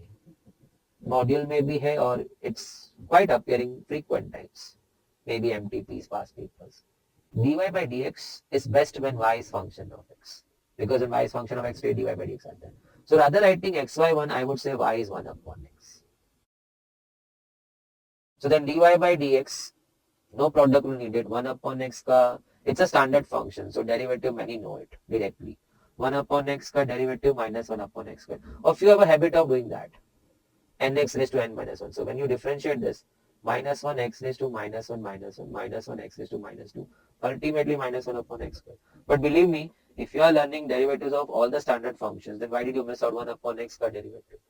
x square का याद है, x cube का याद है, root x का याद है, e raised to x का याद है, 5 raised to x का याद है. तो 1 upon x क्यों छोड़ दिया? ऐसा कोई बोला था 1 upon x का याद रखेगा तो शनि चढ़ जाएगा तो उतार भी देंगे. dy by dx minus 1 upon x square. Now they are asking me to solve this. I said सामग्री सब ready है. I'm ready with y, I'm ready with dy by dx. What is your y?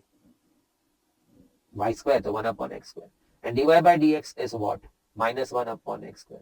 Khalas, answer 0. Option B is your answer. You're not going to go anywhere. My very close pal, colleague, Vaibhav Karia, he is waiting since 15 minutes. वो हमारे यहाँ खिड़की है. उनको लगता है मैं देख नहीं सकता, लेकिन मैं देख सकता है। हम एहसास से देखते हैं ना, थोड़े गुस्से में। मम्मी ने नाश्ता अच्छा नहीं दिया था, पर वो आज अत पका था उनका। So he will be coming in, थोड़े स्ट्रिक्ट लगेंगे शुरू में आपको। Nice fun loving person. नहीं, I am not introducing him to you all for the first time. ऐसे ही मुझे आज गुस्से में लग रहे हैं वो। I am happy, he is angry, I don't know what. There is no relation, but you will enjoy because you are excited for the LR and stats part. That goes quick, much quicker than maths. Maths ने कभी अटकता है sums में, अटकना तो है ही. How much less will depend on you. No compromise in MTPs, and I do understand my viewers and with those whom they are sharing all this, they all have prepared their minds. MTPs prepare कर रहे हैं पास papers के लिए, वे पास papers prepare करेंगे असली जंग के लिए. Till then, you are going to hold on, have a cup of tea. No, you don't have. You just know, bring it quickly. Karia sir joins you in the next second. Hello friends, this is your professor Vaibhav Kariya from JK Shah classes. और आज हम discuss करने वाले हैं mock test paper 1 of June 2022 examinations. तो I hope आपने maths अच्छे से देख लिया रहेगा। So let's start with first logical reasoning, जो अपने 20 क्वेश्चंस रहेंगे, और फिर स्टैटिस्टिक्स के 40 क्वेश्चंस, राइट। आ जाइए। So let's see the first question. Missing term का क्वेश्चन था ये। 11, 10, 27, 66.5, 198.5। तो सबसे पहले अपन लिख लेते हैं, फिर चीज़ों को समझाता हूं मैं। 11, 10, 27, क्वेश्चन मार्क, फिर है 27, 66.5 एंड 198.5। तो बेटा ये सबसे पहले नोटिस करो कि डेसिमल है। तो डेसिमल क्या दर्शाता है, क्या डिनोट करता है?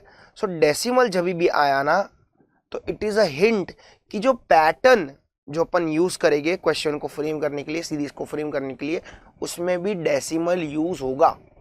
उसमें भी क्या यूज होगा? डेसिमल यूज होगा, ठीक है। तो ही अंदर जो है डेसिमल आ सकता है, वरना डेसिमल आ सकता नहीं है। सबसे पहले मैं आप लोग को यहाँ से यही बताता हूँ, 27 से 66.5 तो क्या मल्टीप्लाई हुआ रहेगा? तो आप लोग करोगे 27 इंटू 2 सर 54 आ रहा है। तो फिर ट्राई करोगे, चलो 27 इंटू 3 ट्राई करते हैं, तो 81 आ रहा है। तो देख 2 से 54 आ रहा है, 3 से 81 आ रहा है, पर अपने को दिया कितना है? 66.5। तो मैंने आपको इसके लिए बोला था 2 से तू पीछे रह रहा है, इंटू 3 से तू आगे जा रहा है, तो क्या यूज कर? डेसिमल यूज कर। तो ट्राई कर 27 इंटू 2.5, तो आ गया 67.5। 27 इंटू 2.5, ये तो आया 67.5, दिया है 66.5, तो -1। समझा? अब वैसे ही यहां से यहाँ ट्राई कर, तो 66.5, अब इंटू 2.5 किया ना, तो इधर ट्राई करने का इंटू 3, क्योंकि डेसिमल का पैटर्न है ना। तो करो 66.5 इंटू 3, देखो आ गया 199.5 -1। तो अभी स्टार्टिंग में क्या हुआ रहेगा? Previous number into 1 -1, previous number into 1.5 -1, previous number जो भी क्वेश्चन मार्क आया रहेगा इंटू 2 -1। आ जाओ देखते हैं। तो 10 इंटू 1.5 कैलसी पे करने की जरूरत नहीं, 15, 15 - 1 कितना आता है? 14, ऑप्शन ए। अब क्रॉस चेक कर ले नीचे, 14 इंटू 2 28 -1 27। तो पैटर्न थी प्रीवियस नंबर का multiplication by 1 -1 into 1.5 -1 into 2 -1। Clear? आ जाओ। याद रखना ये चीज कि डेसिमल है तो क्या यूज करने का? पैटर्न में भी डेसिमल यूज करने का। आ जाओ next. What comes at a place in RUXAD? तो RUXAD क्वेश्चन मार्क, एकदम इजी सा क्वेश्चन है अल्फाबेटिकल सीरीज का। सो R से U तूने कितना लेटर स्किप किए? ST, तो मैं इसको बोलता हूं तू गया 2 लेटर्स आगे। फिर U से X, VW वापस 2 लेटर्स आगे। X से A, YZ 2 लेटर्स आगे। A से D, BC 2 लेटर्स आगे। फिर D से भी क्या आ जाएगा? 2 आगे, क्योंकि उधर आगे आगे पैटर्न क्या बनी? 2 आगे 2 आगे 2 आगे, इधर भी 2 आगे। EF, तो इधर क्या आ जाएगा? G। इजी है ना? देखना 19 साल के बच्चे को या 18 साल के बच्चे को मेरे को ABCD पढ़ाना पड़ रहा है, सैड। आ जाओ। सो ये जो नेक्स्ट क्वेश्चन है बेटा, ये है आपका कोडिंग डिकोडिंग पे, और लेटर्स की आपको पोजीशंस याद रहनी चाहिए। लेटर्स की आपको क्या याद रहनी चाहिए? पोजीशंस। ठीक है, तो उससे ये क्वेश्चन बना गया है। z इक्वल्स टू 52 बोल दिया। देख z नॉर्मली आता है 26 पे, पर वो क्या देता है? z equals to 52। तो उन लोग ने क्या किया? पोजीशंस को इंटू 2 किया। मतलब a 1 पे नहीं बोलने का, a बोलने का 2 पे, b 4 पे, c 6 पे, वैसा। ठीक है, तो वो लोग क्या बोलते हैं? Act equals to 48। तो एक्ट इक्वल्स टू 48 कैसे बना रहेगा? तो सर a आता है 1 पे, पर इंटू 2 किया है तो a आ जाएगा 2 पे। c आता है 3 पे, तो इधर आ जाएगा 6 पे। और t आता है 20 पे, तो इधर आ जाएगा 40। तो 40 प्लस 6 प्लस 2 या 40। तो सेम चीज आपको किसके लिए करनी है? बैट के लिए। तो देख a और t तो थे ना, 2 and 40। खाली b के लिए करना पड़ेगा। b आता है 2 पे, पर इधर आ जाएगा 4 पे, तो आंसर कितना आ जाएगा? 46। Easy easy. पोजीशंस को मल्टीप्लाई बाय 2 किया। ठीक है, लोग कुछ भी कर सकते हैं वैसे। पोजीशंस में +2 -2 भी कर सकते हैं, कुछ भी उन लोग की मर्जी। पर ये पोजीशंस है जो तुझे याद रहनी चाहिए। आ जाओ 44। ये क्वेश्चन जो है वापस कोडिंग डिकोडिंग का है, और ये मैपिंग का क्वेश्चन है, एकदम बच्चे जैसा है। देखते आ जाओ। तो रोज को लोग क्या लिखते हैं? 6 8 2 1। चेयर को क्या लिखते हैं वो लोग? 7 3 4 5 6। प्रीच को क्या लिखते हैं वो लोग? 9 6 1 4 7 3। तो सर्च को कैसे लिखेगी? तो मैपिंग मतलब देख एस, तो वो लोग ने एस को क्या बोला है? 2, तो तू भी क्या बोलेगा? 2। ई को क्या बोला है? 1, तो तू भी क्या बोलेगा? 1। ए को क्या बोला है? 4। आर को क्या बोला है? 6, 4 6। सी एच को क्या बोला है? 7 3, 7 3, खत्म। 2 1 4 6 7 3, 2 1 4 6 7 3, ऑप्शन बी। इजी मैपिंग के क्वेश्चंस। आ जाओ 45। ये बढ़िया क्वेश्चन था, लोग इसमें गड़बड़ कर सकते थे। नसीब तेरे को जो क्वेश्चन में वर्ड दिया है उसको ही खाली एक डिफरेंट फॉर्म में रीअरेंज करके दिया, तो थोड़े लोगों ने एक ट्रिक भी यूज किया। क्या यूज किया मैं आपको बोलता हूँ। चीटिंग की वो लोगों ने, और कुछ नहीं। देखते थे क्या बोलते हैं? ई इक्वल्स टू 5, वापस E equals to 5, D equals to 4, C equals to 3, B equals to 2, A equals to 1, बराबर है। अब क्या बोलता है? Red is coded as 7। तो रेड को कैसे कोड किया? 7 कोड किया। तो R E A D equals to कितना बोला? 7। अब ये आया तो कैसे आया आप लोग को समझाता हूं। आर की पोजीशन ए टू जेड में क्या रहती है?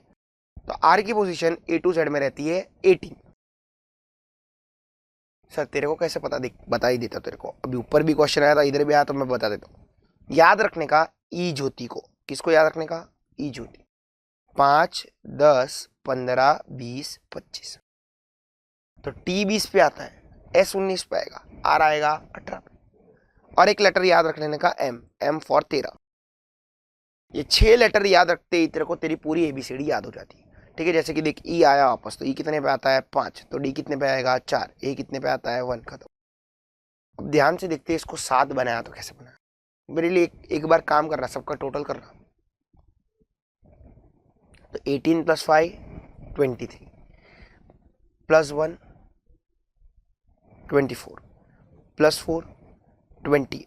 ओके 28 आ गया सबका टोटल। अब मेरे को बता कितने नंबर ऑफ लेटर्स है तेरे पास?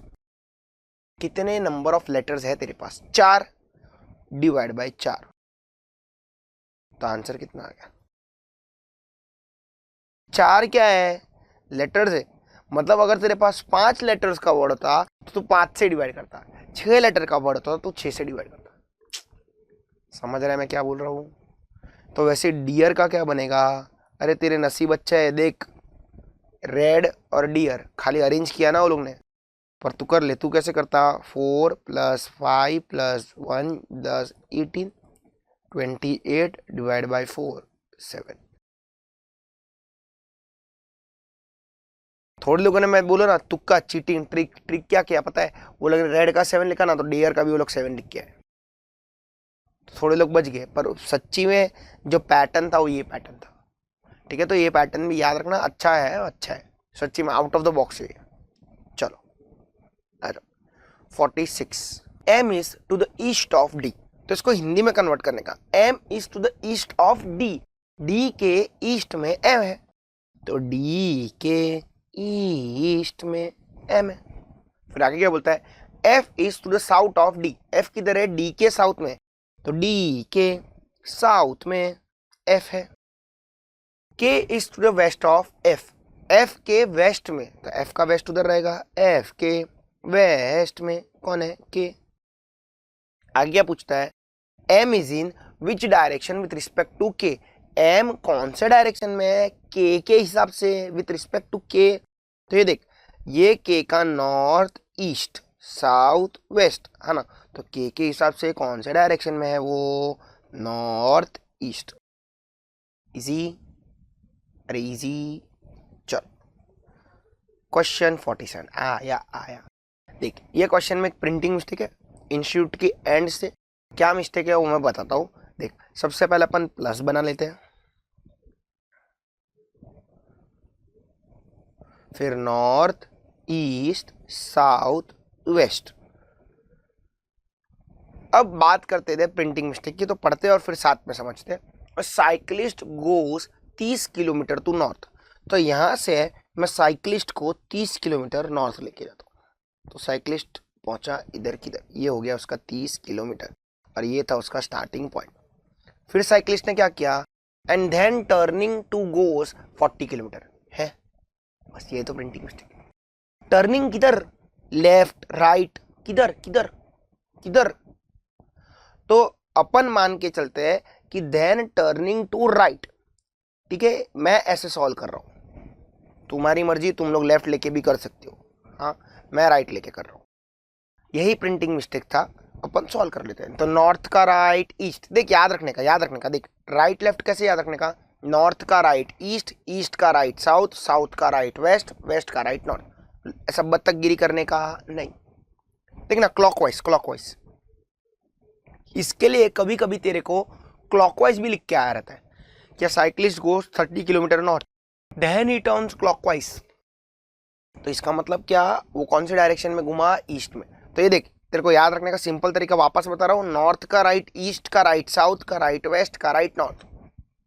मतलब मैं बोल रहा हूँ मैं वेस्ट में जा रहा हूँ और मैंने मारा राइट, तो क्लॉकवाइज घूमने का, वेस्ट का राइट नॉर्थ, समझा। वैसे ही लेफ्ट मतलब एंटी क्लॉकवाइज, नॉर्थ का लेफ्ट, वेस्ट का लेफ्ट, साउथ का लेफ्ट, ईस्ट का लेफ्ट नॉर्थ, बतखगिरी करने का नहीं। आ जाओ बात करते इधर, तो नॉर्थ का राइट क्या आ जाएगा, ईस्ट, ईस्ट में कितना गया 40 किलोमीटर। फिर साइकिलिस्ट ने क्या किया, again he turns to right, तो ईस्ट में जा रहा था, ईस्ट का राइट साउथ, तो कितना गया साउथ में, 20 किलोमीटर। ओके, थोड़ी लाइन बड़ी बढ़ेगी 20 की। फिर साइकिलिस्ट ने क्या किया, and after this he turns right, तो साउथ का राइट वेस्ट, वेस्ट में कितना गया 40, अब वेस्ट में कितना गया 40, तो पहुंचा इधर किधर। देख उसने झंडा बना दिया मस्त साइकिलिस्ट ने। How far is he from the starting point, तो एंड था इसका उसका ये। अब बोलता है स्टार्टिंग पॉइंट से ये कितनी दूरी पे है, तो तेरे को खाली ये डिस्टेंस फाइंड आउट करने का ना, ये वाला, तो ये कितना रहेगा, तो देख ऊपर गया था 30, नीचे आया 20, अरे ये 40 ऐसा और ये 40 ऐसा तो हो जाएगा कैंसिल, तो डिस्टेंस कितना आएगा 30 minus 20 which equals to 10 kilometres. समझा कि नहीं समझा, चल आ जाओ। 48, a boy from his home first walks 20 metre in north west direction, तो सपोज ये उसका घर है, ये उसके घर से नॉर्थ वेस्ट, तो ये होगा नॉर्थ, ये होगा वेस्ट। 20 किलोमीटर किधर चलता है, नॉर्थ वेस्ट में चलता है, ओके उसको चला दे नॉर्थ वेस्ट। अब वो पहुंचा इधर किधर और 20 मीटर चला, फिर क्या है, देन 20 मीटर इन साउथ वेस्ट डायरेक्शन, और फिर यहाँ पहुंच के वो 20 मीटर साउथ वेस्ट में चला, तो इधर मार्क कर ले, ये साउथ ये वेस्ट, तो यहाँ से साउथ वेस्ट में कितना चला 20 किलोमीटर, मतलब ये उसका स्टार्ट था, अभी वो पहुंचा इधर किधर। फिर वो क्या करता है, next he walks 20 metres in south east direction, अब यहाँ से वो चला साउथ ईस्ट में कितना 20 मीटर, तो 20 मीटर वापस साउथ ईस्ट में चला, पहुंचा इधर किधर, ये 20 मीटर हो गया। Finally he turns towards his house, और फिर यहां से उसका अगर ये दिशा में है, देखना, तो तेरे को वही पूछता है वो कौन सी दिशा में टर्न लेगा। तो ये देख कौन सी दिशा है, नॉर्थ ईस्ट। कितना इजी था, समझा कि नहीं समझा। देख लोग इसमें फंसते क्यों पता है, क्यों वो लोग समझ ही नहीं पाते किधर साउथ वेस्ट। मैं क्या करता हूँ, पढ़ता हूँ ना, वैसे वो छोटा सा प्लस वही पॉइंट पे बना देता हूँ, तो देखा रहेगा हर एक पॉइंट पे मैंने मार्क कर दिया, देख प्लस बना के मैं सॉल्व कर रहा हूँ। काम फास्ट होता है, तो सोचने मत बैठ, एक्शन ले। क्लियर। ऐसा छोटा सा प्लस बना देने का काम बहुत आसान हो जाता है। आ जाओ question 49। Raju leaves his house and walks 12 kilometres towards north. Okay, तो राजू को चलाने का है अभी। तो राजू चलता है 12 किलोमीटर नॉर्थ में। फिर राजू क्या करता है 12 किलोमीटर नॉर्थ में जाके, ही टर्न्स राइट। तो अब भी सिखाया था, नॉर्थ का राइट क्या आ जाएगा, ईस्ट। तो ये 12 किलोमीटर चला, फिर वो ईस्ट में 12 किलोमीटर चला, then he turns right and walks more 12 kilometres. फिर वापस ईस्ट का राइट लेगा, तो ईस्ट का राइट क्या आएगा, साउथ। तो वो 12 किलोमीटर इधर पहुंच गया। फिर टर्न्स लेफ्ट, तो अब साउथ में जा रहा था, साउथ में गया और साउथ का लेफ्ट लिया, तो साउथ का लेफ्ट क्या हो जाएगा, ईस्ट। तो वो ईस्ट में कितना चला, चल रहा है 5 किलोमीटर। 5 किलोमीटर चला, मतलब वो पहुंचा इधर किधर। अब तेरे से पूछते क्या है वो लोग, ये तेरा हो गया एंड। हाउ फार बोलता है घर से वो कितना दूर है। तो ये देख, ये स्क्वायर बन गया 12 12 12, तो ये भी 12, और डिस्टेंस कितना हो गया 12 plus 5 which equals to 17 kilometre. अब पूछता क्या है, एंड इन विच डायरेक्शन, कौन सी दिशा में हो स्टार्टिंग पॉइंट से, तो कौन सी दिशा में है, ईस्ट। आंसर आ गया 17 किलोमीटर ईस्ट, राइट। चलो question 50। Child goes 50 metres toward south. Okay, आ जाओ वापस, नॉर्थ ईस्ट साउथ वेस्ट। क्या बोलता है, a child goes 50 metres toward south. सबसे पहले किधर जाता है, 50 मीटर साउथ की तरफ जाता है। फिर उसने क्या किया, देन ही टर्न्स राइट, तो साउथ का राइट वेस्ट, वेस्ट में कितना गया 50 मीटर। फिर वो क्या करता है, then turns is left and goes 30। अब वेस्ट में जाके वो लेफ्ट मारता, तो वेस्ट का लेफ्ट साउथ कितना गया 30 मीटर। फिर वो क्या करता है, then he again turns is left, तो साउथ का लेफ्ट ईस्ट, ईस्ट में कितना चलता है 50 मीटर। तो अब इधर किधर पहुंचा, बोलता है how far is he from the initial position. तो ये उसका स्टार्ट था, ये उसका एंड है, तो स्टार्ट से एंड कितना है तेरे को वो ढूंढना है। आजा, अब बात करते हैं इधर। तो ये देख, ये 50 का, ये 50 का, ये 30 का, तो ये भी कितने का हो जाएगा 30 का। तो टोटल डिस्टेंस कितना हो गया 50 plus 30 that equals to 80 metre. कौन सा ऑप्शन है, डी। सिमिलर क्वेश्चन है जो हम लोग ने ऊपर सॉल्व किया। आ जाओ ब्लड रिलेशंस। चलो देख क्या बोलता है, D is the daughter of E. बोलता है डी बेटी है, बेटी, ठीक है, किसकी बेटी है, ई की, तो मतलब ई ऊपर रहेगा उसके। फिर बोलता है A is the son of D. A कौन है, डी का भी बेटा है। आगे क्या देता है, C is the brother of A. C कौन है, भाई है, किसका भाई है, ए का। Okay, and B is the sister of A, और बी कौन है, ए की बहन है। Okay, F is the brother of D. F कौन है, डी का भी भाई है। ओके, आगे क्या पूछता है, how is F related to B. तो याद रखने का हमेशा पीछे वाले पर्सन के पॉइंट ऑफ व्यू से आगे वाले को देखने का। तो बी के पॉइंट ऑफ व्यू से एफ मेरा कौन लगता है। अब देख, ए मेरा भाई था और वो डी का बेटा था, तो डी उसकी माँ हो गई, तो डी मेरी भी माँ हो गई, तो ये मेरी माँ है। और माँ का ये कौन है, भाई, तो माँ के भाई को क्या बोलते हैं, मामा। इंग्लिश क्या बोलता है, अंकल। इजी। चलो नेक्स्ट क्वेश्चन 52। अच्छा क्वेश्चन है, तेरा एक तो ऑलरेडी इसमें दिमाग खराब होता है क्योंकि ये कन्वर्सेशन वाले क्वेश्चन है, पर क्वेश्चन अच्छा फ्रेम किया गया है तो इसको मार्क करके रख सकता है। क्या बोलता है ध्यान से देख, introducing a boy girl said, तो एक बॉय को इंट्रोड्यूस करते हुए ये बॉय गर्ल कुछ तो बोली, तो गर्ल क्या बोलती है बॉय को देख के, ही इज द सन। तो गर्ल ये बॉय को ऐसे देख के बोलती है ही इज द सन, मतलब ये बेटा है। तो ये किसका बेटा है, ये बेटा है, तो किसका बेटा है, he is the son of the daughter, किसका बेटा है, किसी बेटी का बेटा है। ये किसका बेटा है, किसी बेटी का बेटा है। अब किसकी बेटी का बेटा है, ऑफ द फादर, वो किसी के बाप की बेटी का बेटा है, वो किसी के बाप की बेटी का बेटा है। He is the son of the daughter of the father, of पर वो बाप है तो किसका बाप है, वो जो ऊपर वाला बाप है वो किसका बाप है, ऑफ माई अंकल, मेरा अंकल। अब देख नॉर्मली अंकल दो लोग होते हैं, एक तो चाचा और दूसरा मामा, बराबर है। अब मैं मेरे चाचा या तो मेरे मामा की बात कर रहा हूं, तो अगर मेरा चाचा होना चाहिए तो मतलब मेरा सबसे पहले कोई बाप रहेगा, मेरा सबसे पहले कोई बाप रहेगा और उसका भाई चाचा हो जाएगा। पर तो अगर वो चीज करेगा ना तो इधर फिट नहीं होगा। तो देख इधर फिट क्या होगा, ध्यान से देखना, ये मेरा मामा मैं बोलता हूं, माय अंकल, यहाँ पे अंकल का मतलब मैं मामा ले रहा हूं, मामा क्या ले रहा हूं मैं, मामा। तो ये मेरा मामा कैसे लगेगा, ये मेरा मामा कैसे लगेगा, ध्यान से देखना, ये जो है ये मेरी माँ बन जाएगी और मेरी माँ का ये कौन बन जाएगा, भाई। हाँ अब देख ये क्वेश्चन पूरा का पूरा मैं इसमें बिठा के दिखाता हूँ तेरे को, ध्यान से देखना, ध्यान से देखना। मैं बाजू वाले को पॉइंट कर रहा हूँ और मैं उसको क्या दिख के बोल रहा हूँ कि तू बेटा है, किसका बेटा है, किसी बेटी का बेटा है, किसकी बेटी का बेटा है, किसी के बाप की बेटी का बेटा है। पर वो बाप किसका बाप है, मेरे मामा का, मतलब ये तेरा इन शॉर्ट कौन हो गया, नाना, नाना।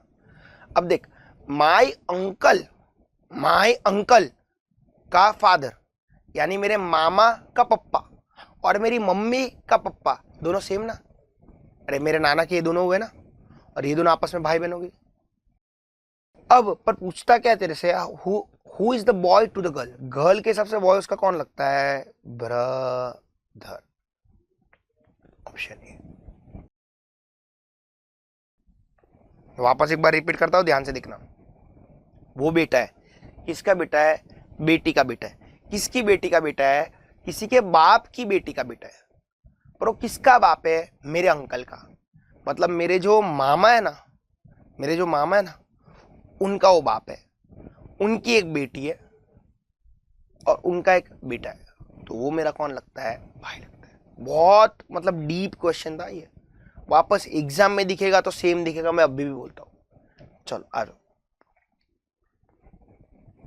53, it is given that A is the mother of B, A कौन है, माँ है, किसकी माँ है, बी की। फिर B is the sister of C, C is the father of D, बस खत्म। क्या पूछता है आगे, how is A related to D, तो डी के हिसाब से ए कौन लगता है, डी के हिसाब से ए कौन लगता है। तो ये मेरा पप्पा था, मेरी पप्पा की ये बहन थी मतलब मेरी बुआ की माँ मतलब मेरे बाप की भी माँ, तो पप्पा की माँ को क्या बोलते हैं, दादी, इंग्लिश क्या बोलता है, grand mother, easy.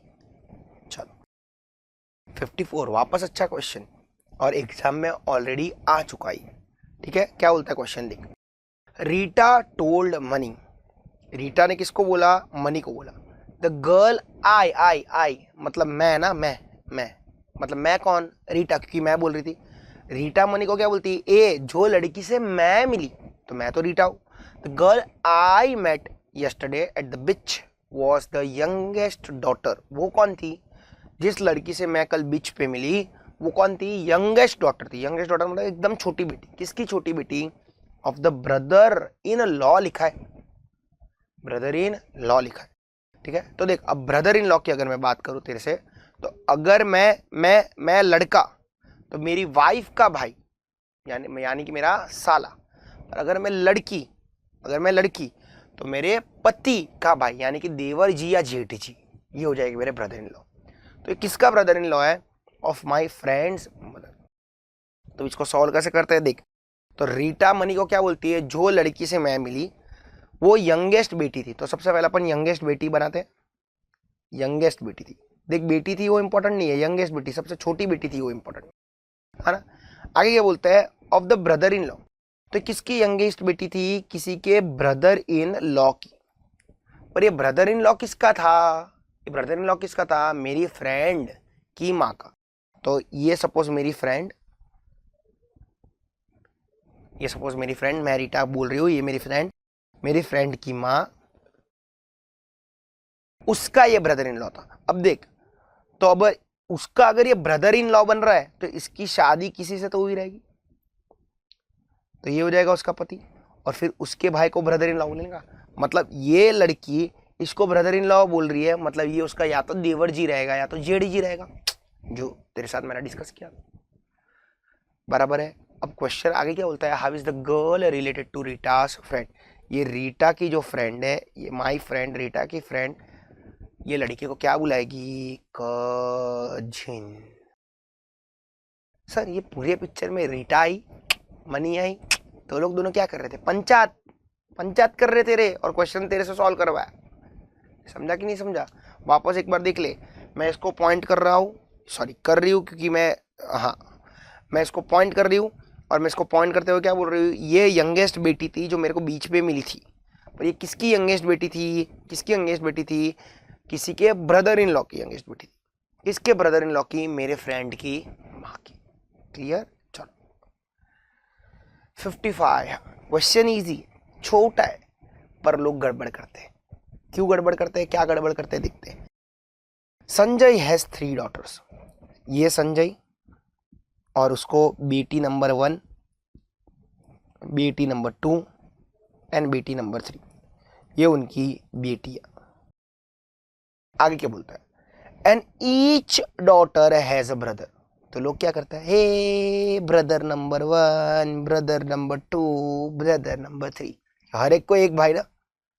How many male members are there? फिर 3 एंड संजय 4 मार्क करके आते। गलत है, ऐसा करने का नहीं। समझ, देख ये भाई, अब जरा देख, Sanjay has 3 daughters and each has a brother. तो 1 को भी भाई है, 2 को भी भाई है, और 3 को भी भाई है ना रे। समझा कि नहीं समझा? तो मेल्स कितने हैं? मेल्स 2 ही है, एक तो संजय और उन लोग का भाई। समझा कि नहीं समझा? गड़बड़ करने का नहीं, 4 मार्क करने का नहीं। उसको चाहिए था तू 4 मार्क करे, इसके लिए देख चिल्ला के ऑप्शन 4 ही दिया उसने तेरे को। आ जाओ 56, 57। अच्छा क्वेश्चन है तेरा ये सिटिंग अरेंजमेंट का क्वेश्चन। देख क्या बोलता है? Study the following information carefully and answer the questions that given below.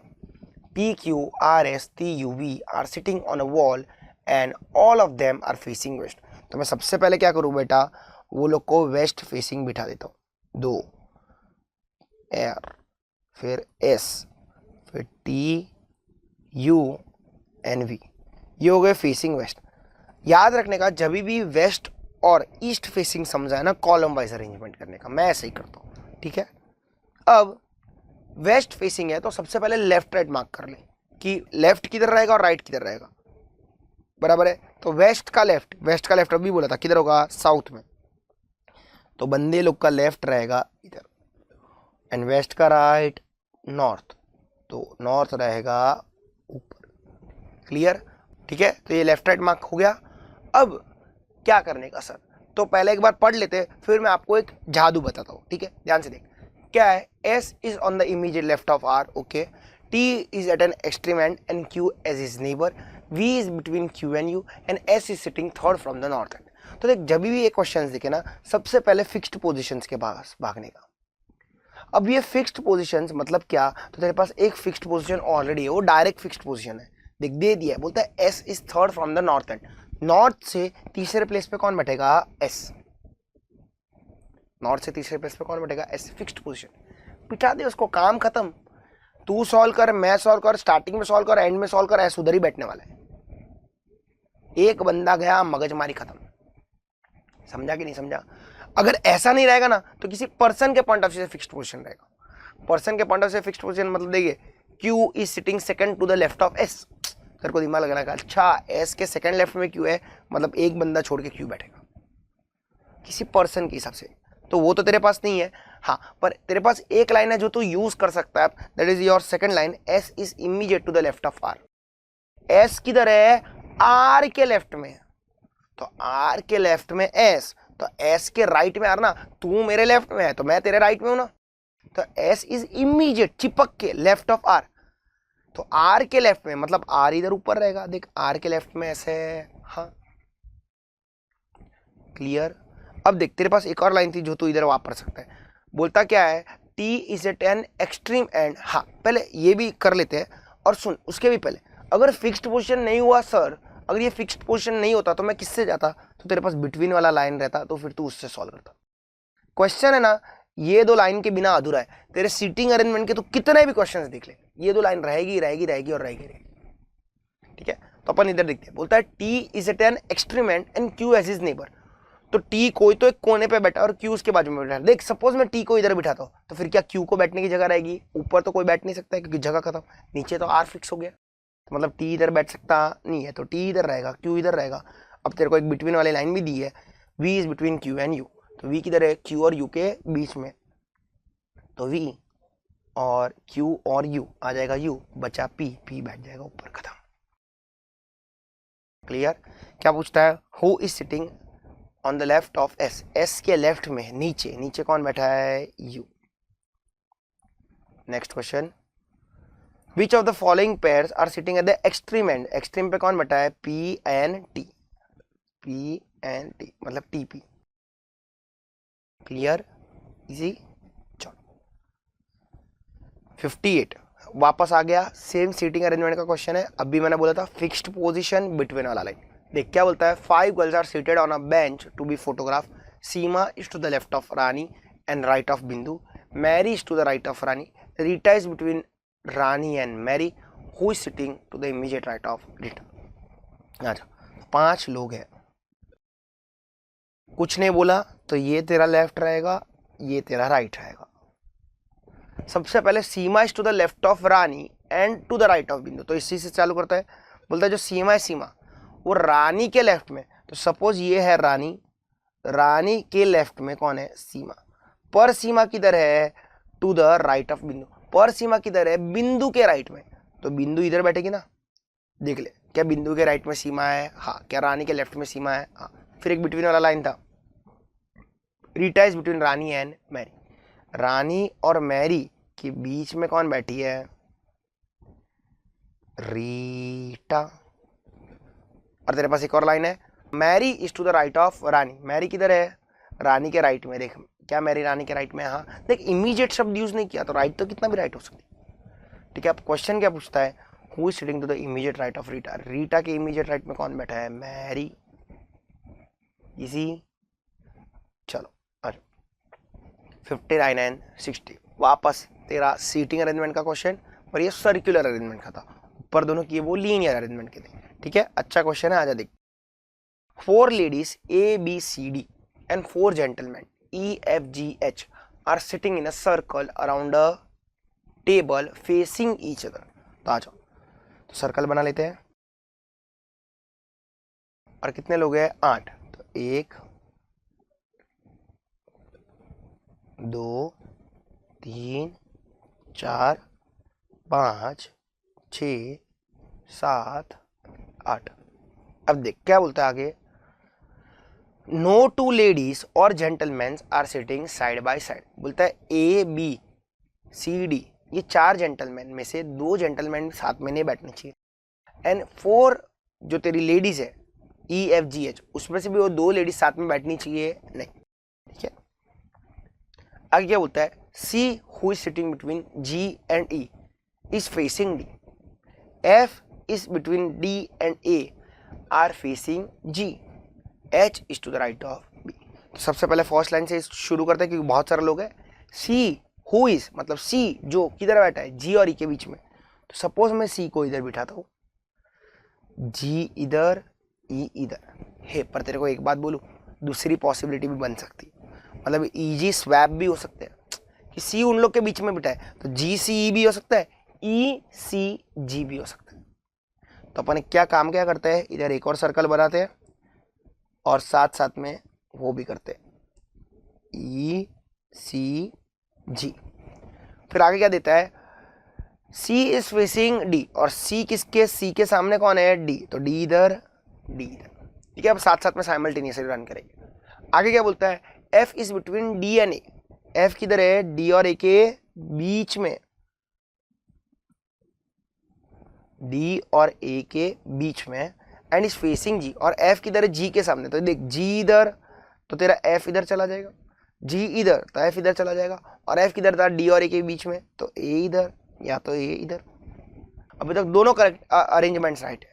ठीक है, अब देख क्या बोलता है, H is to the right of B, H किधर है, बी के राइट में। ठीक है, तो बी के राइट में एच है, बी, सपोज बी इधर है तो बी का राइट ये हो जाएगा।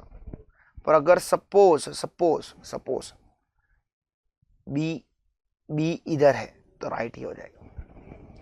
अब इन दोनों में से कोई एक ही सही है, दोनों सही नहीं है, कैसे पता चलेगा, तो उसके लिए बेटा तेरे को ये लाइन दिया, देखो पहला वाला देख ले, क्या ए बी सी डी अलग अलग बैठे, देख ए सी जेंटलमैन जेंटलमैन अलग, पर ये देख बी डी, तो ये सही नहीं है क्योंकि दो जेंटलमैन साथ में आ गए। पर इधर देख A B C D E F G H बराबर है, नो टू लेडीज और no two gentleman are sitting side by side. ठीक है, तो तेरा ये पहला वाला अरेंजमेंट सही है। चल अब आगे क्या दिखता है, they who is immediate neighbour of B, B का इमीडिएट नेबर्स कौन कौन है, तो देख बी के एक बाजू एच है, दूसरे बाजू जी है, option.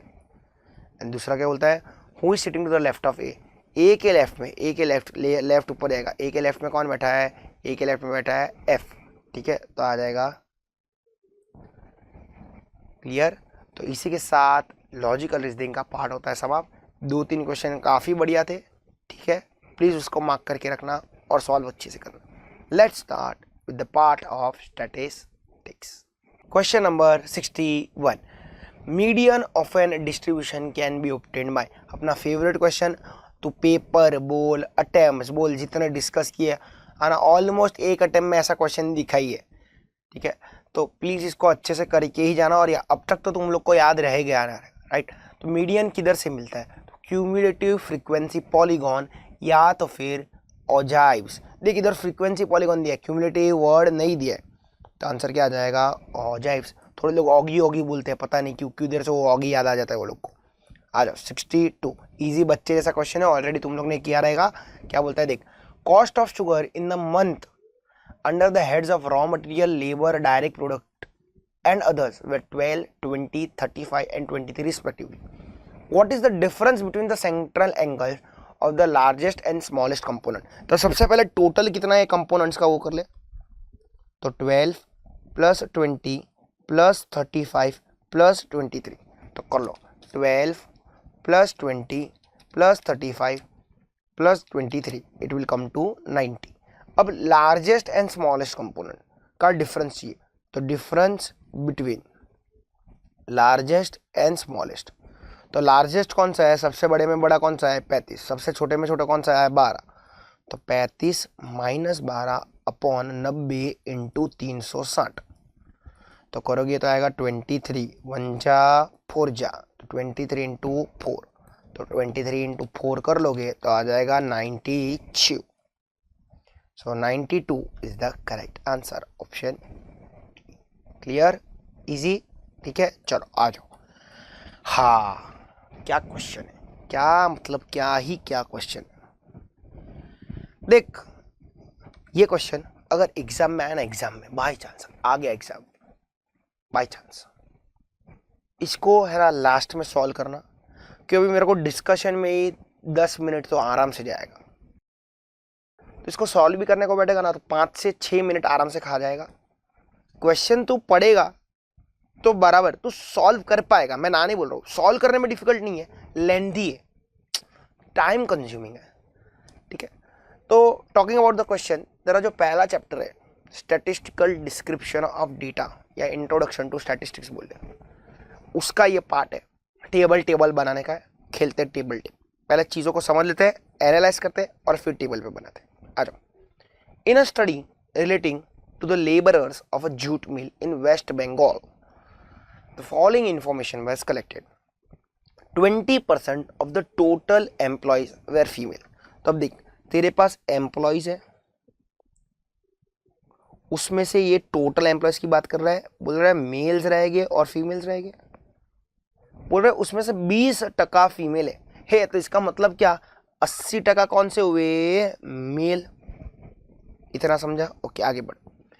And 40% of them were married, और जो 20% फीमेल थी ना, उसमें से 40% मैरिड थी, तो यानी कि 60% अनमैरिड थी। ओके, आगे। 30 female workers were not the member of trade union. एक और डेटा खुला, देख, मेल फीमेल मैरिड अनमैरिड, और एक और चीज खुली उसमें, members and not the members. अब आगे क्या करता है देख, compared to this out of 600 male workers, तो ये देख, मेरे को नंबर ऑफ मेल वर्कर्स दे दिए 600। अब तो थोड़ा दिमाग लगा, 80% मेल वर्कर थे और उन लोग का टोटल कितना था, 600। तो इससे तेरे को टोटल नंबर ऑफ एम्प्लॉयज मिल जाएगा ना, कैसे, 600 डिवाइड बाई 80%।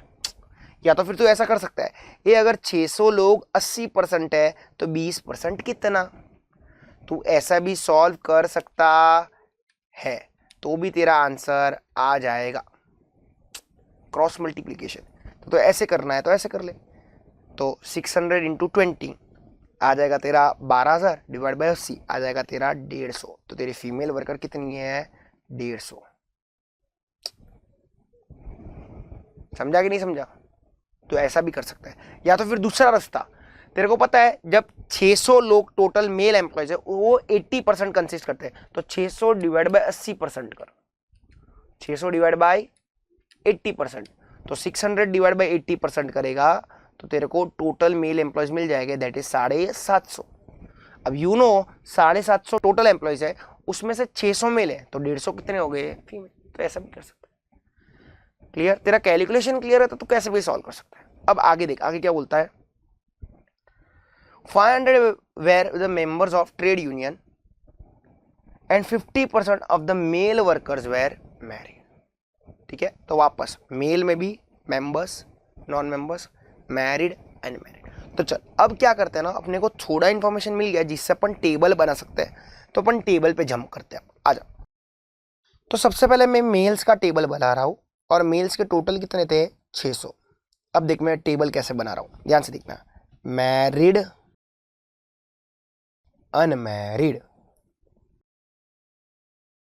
ठीक है। यहां पे तेरा आ जाएगा मेंबर्स, नॉन मेंबर्स, और ये उनका आ गया टोटल। अब सेम चीज फीमेल्स के साथ, अपन ने female number of employees find out कर लिए, फीमेल्स कितनी थी, 150, ये हम लोग ने फाइंड किया। वापस मैरिड, अनमैरिड, टोटल, इधर भी मेंबर्स, नॉन मेंबर्स और टोटल। ठीक है, अब देख मेरे को पता है टोटल मेल कितने थे, 600 गिवन, टोटल फीमेल कितनी थी, 150 गिवन। अब थोड़ी आगे की इंफॉर्मेशन जो हम लोग ने भरी थी वो यूज करते हैं, देख पढ़ते जा। 20% of the total employees were female, वो हो गया, and 40% of them were married. तो 150 तेरी टोटल फीमेल थी और 150 के 40% मैरिड थी, तो 40% of 150 were married, it comes to कितना, 60।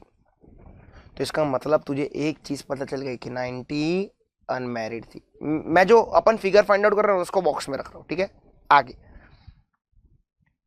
30 female workers were not the members of trade union, और 30 फीमेल वर्कर है ना, 30 फीमेल वर्कर वो कौन थी, नॉन मेंबर थी, किसकी किसकी, तेरी ट्रेड यूनियन की, ठीक है। तो नॉन मेंबर 30 इधर आ जाएगा, तो तेरे को ये भी मिल गया ना बेटा 120 were the members in total, ठीक है। अब आगे, अब फीमेल की डेटा खत्म, वापस मेल का बोलता है 600 में से 500 were the members of the trade union, तो 600 में से 500 मेंबर्स थे, ओके 500 मेंबर्स थे, तो बच गए 100 नॉन मेंबर्स रह गए। आगे and 50% of the male workers were married, बोलता है 50% 600 में से मैरिड था, तो 600 का 50% क्या हो जाएगा 300, ठीक है। ओके आगे और कुछ डेटा दिया है, देख ले।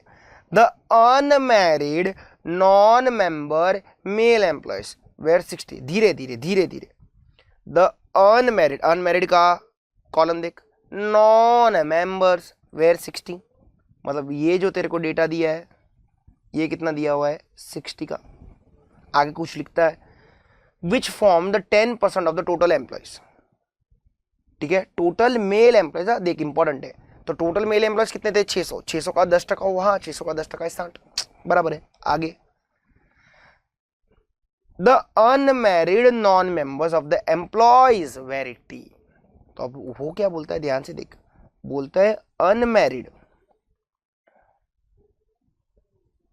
Non members where 80। अब इसमें उसने बाइफरकेट नहीं किया कितने मेल कितने फीमेल, तो अपने को वो पता लगाना पड़ेगा। तो मेल पता लगा तो अपने आप फीमेल मिल जाएगा, फीमेल जैसे मिला फीमेल का वो पूरा टेबल कंप्लीट हो जाएगा, ठीक है। तो चला टेबल फिलिंग करते हैं। अब ब्लैक ही ब्लैक रहेगा, अब ध्यान से देखना। तो ये 600 था, ये 500, तो ये 100 आ जाएगा, ये 100, ये 60, तो ये 40 आ जाएगा, ये 300, ये 40, तो ये आ जाएगा आपका 260, ये 260, वो 500, तो ये आ जाएगा 240, ये 240, ये 60, तो ऑब्वियसली ये 300, और तू देख सकता है वो 50% था, तो ये भी 50% ही रहेगा। अब इसमें से देख तेरे को unmarried non members, unmarried non male members मिल चुके, कितने है वो 60 ना, तो इसमें से ये 60 है बेटा, तो ये 20 रह गया बैलेंस। तो अनमैरिड फीमेल नॉन मेंबर्स कितनी है 20, ये अपने को नीचे से मिली, मैं इधर स्टार मार्क कर देता हूँ, चाहिए तो स्टार मार्क कर देता हूँ मैं, तो ये 20 है तो ये 10 हो जाएगा, ये 60 में से 10 है तो ये 50 हो जाएगा, ये 120 में से 50 है तो ये 70 हो जाएगा, और तो क्रॉस चेक कर सकते हैं 70 + 20 = 90। Game over. वाह क्या क्वेश्चन था ना, इधर इधर उधर इधर इधर उधर, अभी तक खत्म नहीं हुआ है, पूछता क्या है वो तो देख। On the basis of the information, हाँ अब the ratio of married male non members to married female non members, married male non members are 40, married females non members are 10, तो रेशियो किसका बना 40:10, यानी कि 4:1। सी फ्यू है ना, था ना, जबरदस्त था ना, इधर उधर इधर उधर, ठीक है। अगर तेरे को एक बार देखना है तो वापस से रिवाइंड करके देख लेना, कि वापस में अगर रिपीट भी करने को जाओ ना तो भी 7 मिनट निकल जाएगा। आ जाओ क्वेश्चन 64 पर मार्क करके रखना, बहुत मतलब ऐसे क्वेश्चंस रेयरली देखने को मिलते हैं, 100 में से एक क्वेश्चन ऐसा रहता है। और अगर तू बीइंग अगर मेरे को पूछे ना कि एक प्रोफेसर को क्या चाहिए या एक जो बंदा पेपर सेट कर रहा क्या चाहिए, यही चाहिए, फ्री का मार्क्स तुम लोग को देना ही बंद कर देना चाहिए, करो मेहनत मार्क लेके आओ। आ जाओ 64 for non overlapping, obviously we can see ये ओवरलैपिंग नहीं है। तो क्लास मार्क, तो अभी क्लास मार्क लिमिट्स का ले कि बाउंड्री का ले, इट रिमेन्स द सेम। तो क्या बोलते हैं 0 to 19, तो क्या करेगा 0 + 19 डिवाइड बाई 2, 19 डिवाइड बाई 2 9.5।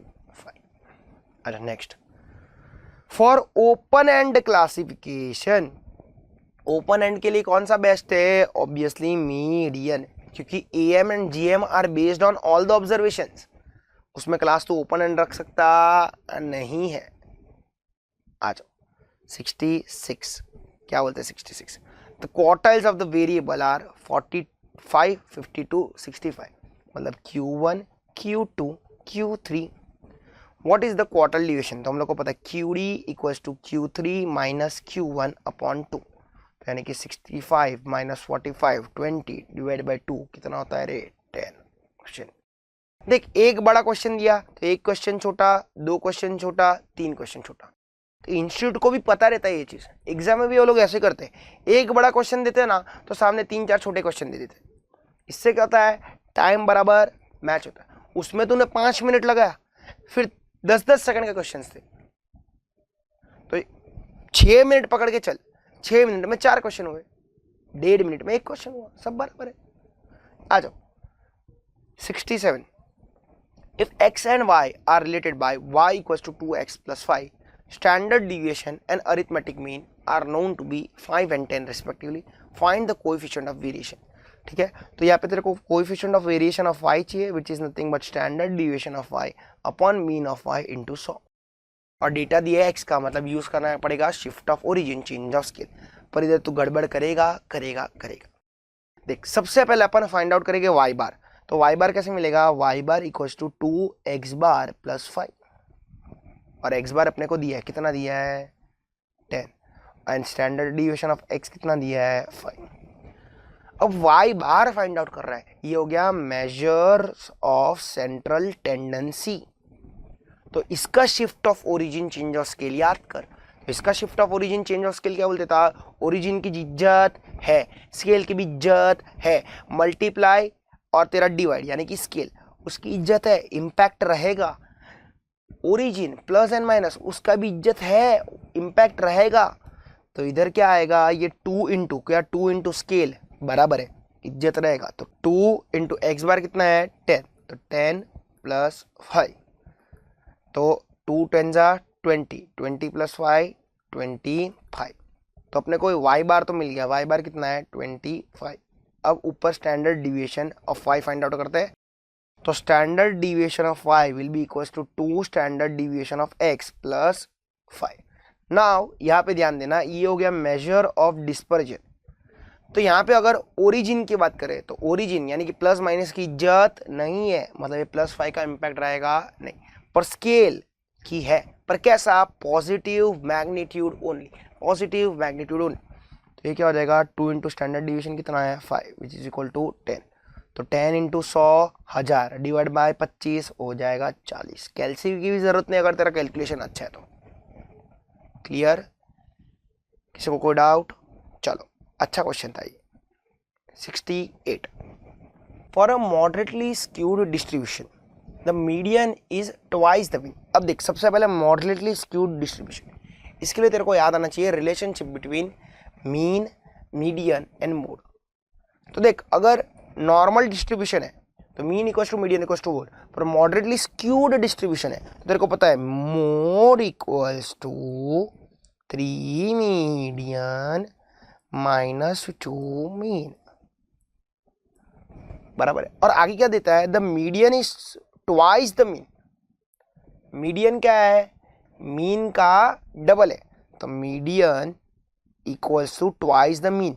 तेरे को इधर ये डेटा दिया है, तो अगर मैं इसको सॉल्व करता हूँ, कहने से देयरफॉर ध्यान से सुनना, क्योंकि देख आगे तेरे को क्या देता है? Then the mode is dash times the median. पर तेरे को ये रिलेशनशिप किसके एंड से फाइंड आउट करना है? मीडियन के एंड से।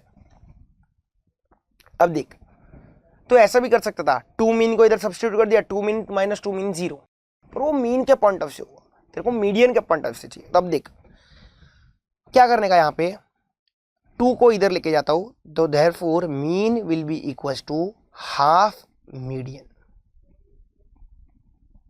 अरे अगर मैं तेरा डबल हूं तो तू मेरा आधा है ना, बराबर है, बराबर है, ओके। अब यही चीज को मैं नीचे सब्स्टिट्यूट करता हूं, mean equals to half median. तो मीन को मैं सब्स्टिट्यूट करता हूं एस देख इधर मेरे को पता ना मीन इज हाफ मीडियन, तो यहाँ पे मैं सब्स्टिट्यूट करता हूँ half median equals to 3 median. अब आगे इसको सॉल्व करता हूँ, च्यू च्यू कैंसल, तो इधर क्या आ गया, mode equals to 3 median minus 1 median which equals to 2 median. तो वही पूछा है। Then mode is dash times of median, तो मोड मीडियन का कितने गुना है, 2 गुना है। ऑप्शन वापस बहुत अच्छा क्वेश्चन था, दोनों क्वेश्चन बहुत अच्छे थे, तो स्टैटिस्टिकल डिस्क्रिप्शन वाला और ये प्लीज मार्क करके रखना प्लीज, ठीक है। चलो 69, if the average marks of a group of 30 girls is 80, a group of boys is 70 and the combined average is 76, then how many boys are there in the group? तो वापस तो इधर combined arithmetic mean का formula use कर सकता है, x bar c equals to n1 x1 bar plus n2 x2 bar upon n1 plus n2। x bar c combined तेरे को दिया, कंबाइंड एवरेज कितना है 76, n1 x1 मैं गर्ल को ग्रुप को n1 x1 लेता हूँ, तो 30 लड़कियां थी, 80 उनका एवरेज था, तो 30 into 80 plus number of boys find out करना है, मतलब n2 फाइंड आउट करना है, x2 बार कितना दिया है 70 अपॉन तेरे को लड़कियां कितनी थी 30 और तेरे को लड़के फाइंड आउट करने थे, मतलब n2, तो इसको सॉल्व करते हैं। 76 इंटू 30 प्लस n/2 कर देंगे, तो सबसे पहले 76 इंटू 30 हो जाएगा, तो 76 इंटू 30 होता है 2280 प्लस 76 n2, ये पूरा का पूरा इस ब्रैकेट्स के साथ मल्टीप्लाई करेगा। नाउ 30 इंटू 80, 8 3 जा 24 और 2 0 लग जाएंगे, प्लस 70 n2, तो 70 n2 को ये बाजू लेके जाता हूँ तो माइनस हो जाएगा, तो हो जाएगा 6 n2 और 2400 माइनस 2280 हो जाएगा 120, तो n2 कितना हो जाएगा 120 divide by 6, that is nothing but 20। Easy, apply the formula, supply the answer. Question 70, the median value of the set of the observation, तेरे को मीडियन देना है, रॉ डेटा है, तो सबसे पहले मीडियन के लिए याद रखने का असेंडिंग ऑर्डर, तो बनाते इसको असेंडिंग ऑर्डर में, क्या आएगा इसका असेंडिंग ऑर्डर। देख सबसे पहले छोटे में छोटा है 19 दिख रहा है मेरे को, काट दो, फिर 19 के बाद थोड़ा और बड़ा 20 है, नहीं 30 है 36 के आसपास है, देख 36 ही आसपास क्या होता है, फिर 40s में है 48, 56,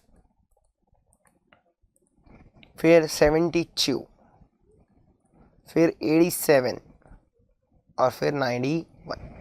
कितने नंबर हो गए वो भी तो गिन ले, 2 4 6 7, एक नंबर खा गए, कौन सा 66।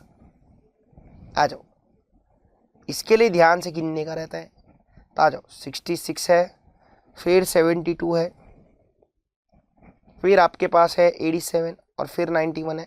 अब गिन ले एक बार, तो 2 4 6 और 8 हो गए, तो n हो गया 8। अब फॉर्मूला क्या था, median equals to n by twoth term plus n by two plus 1 term the whole divide by 2, तो n कितना है 8, 8 divide by 2 fourth term, 8 divide by 2 4 plus 1 fifth term the whole divide by 2, तो fourth term कौन सा है 56, ये कौन सा है 66 फिफ्थ टर्म, तो 56 प्लस 66 डिवाइड बाई 2, ठीक है, तो कितना आ जाएगा कर लो, 56 प्लस 66 डिवाइड बाई 2 61।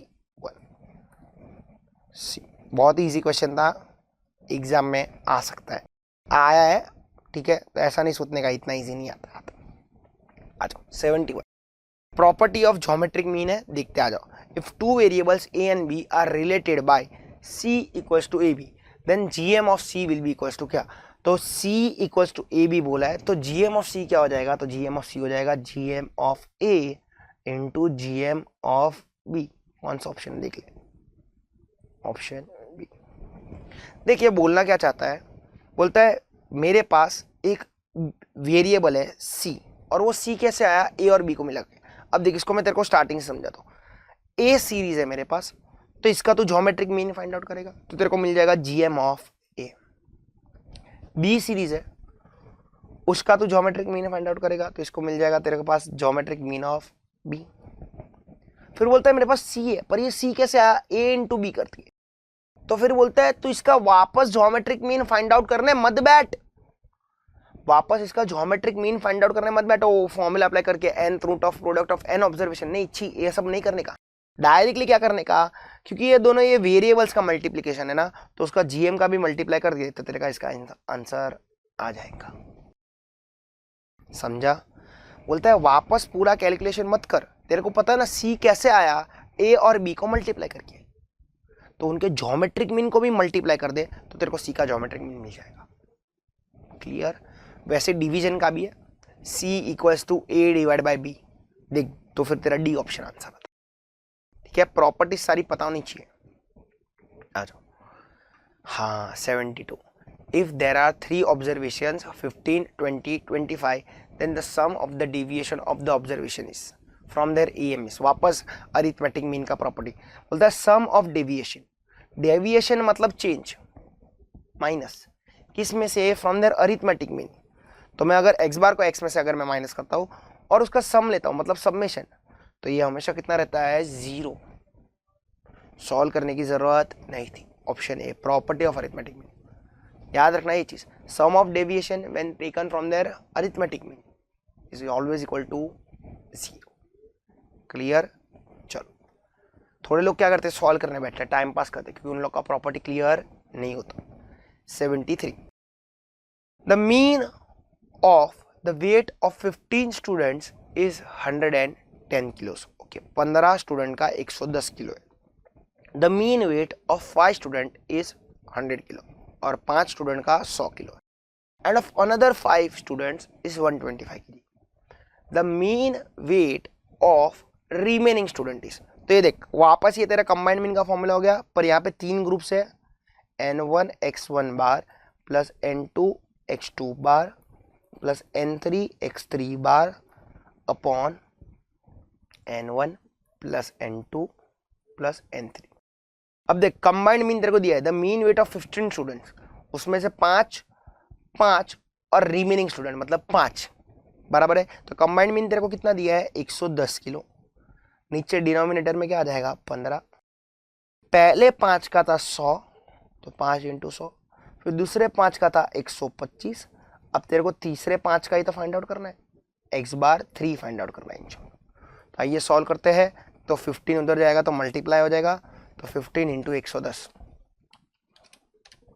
आ जाएगा 1650 इक्वल्स टू, वो 5 इंटू 100 500, 125 इंटू 5 125 इंटू 5 हो जाएगा 625 प्लस 5x बार 3।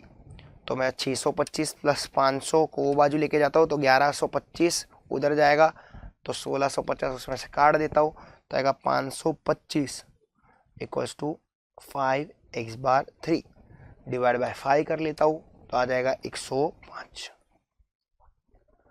तो x बार 3 कितना है, 105। Option easy. चलो 74, if the arithmetic mean between two numbers is 64, geometric mean is 16, harmonic mean is then। 1000 बार देखा ये क्वेश्चन हम लोग ने, है ना। we know gm square equals to am into hm।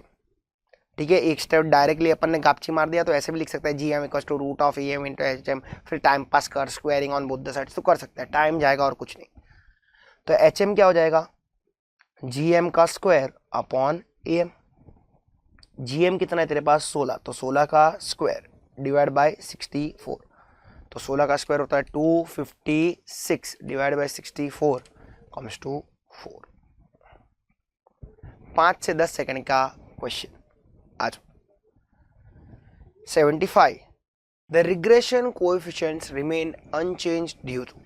देखो तो क्या बोलता है, रिग्रेशन कोएफिशिएंट यानी कि bxy एंड byx बोलता है इसको किससे फर्क नहीं गिरता है, तो ऑब्वियसली किससे फर्क नहीं गिरता है, ओरिजिन से, क्योंकि स्केल से तो फर्क गिर रहा है, वो तो अपन लिखते हैं ना, देख ऐसे लिखते हैं बी एक्स वाई फिर इक्वल्स टू, और फिर जो चेंज रहता है हम लोग वो चेंज करते हैं ना, मतलब बी यू वी में कन्वर्ट करते हैं, और फिर जो चेंज रहता है हम लोग चेंज फाइंड आउट करते हैं, राइट।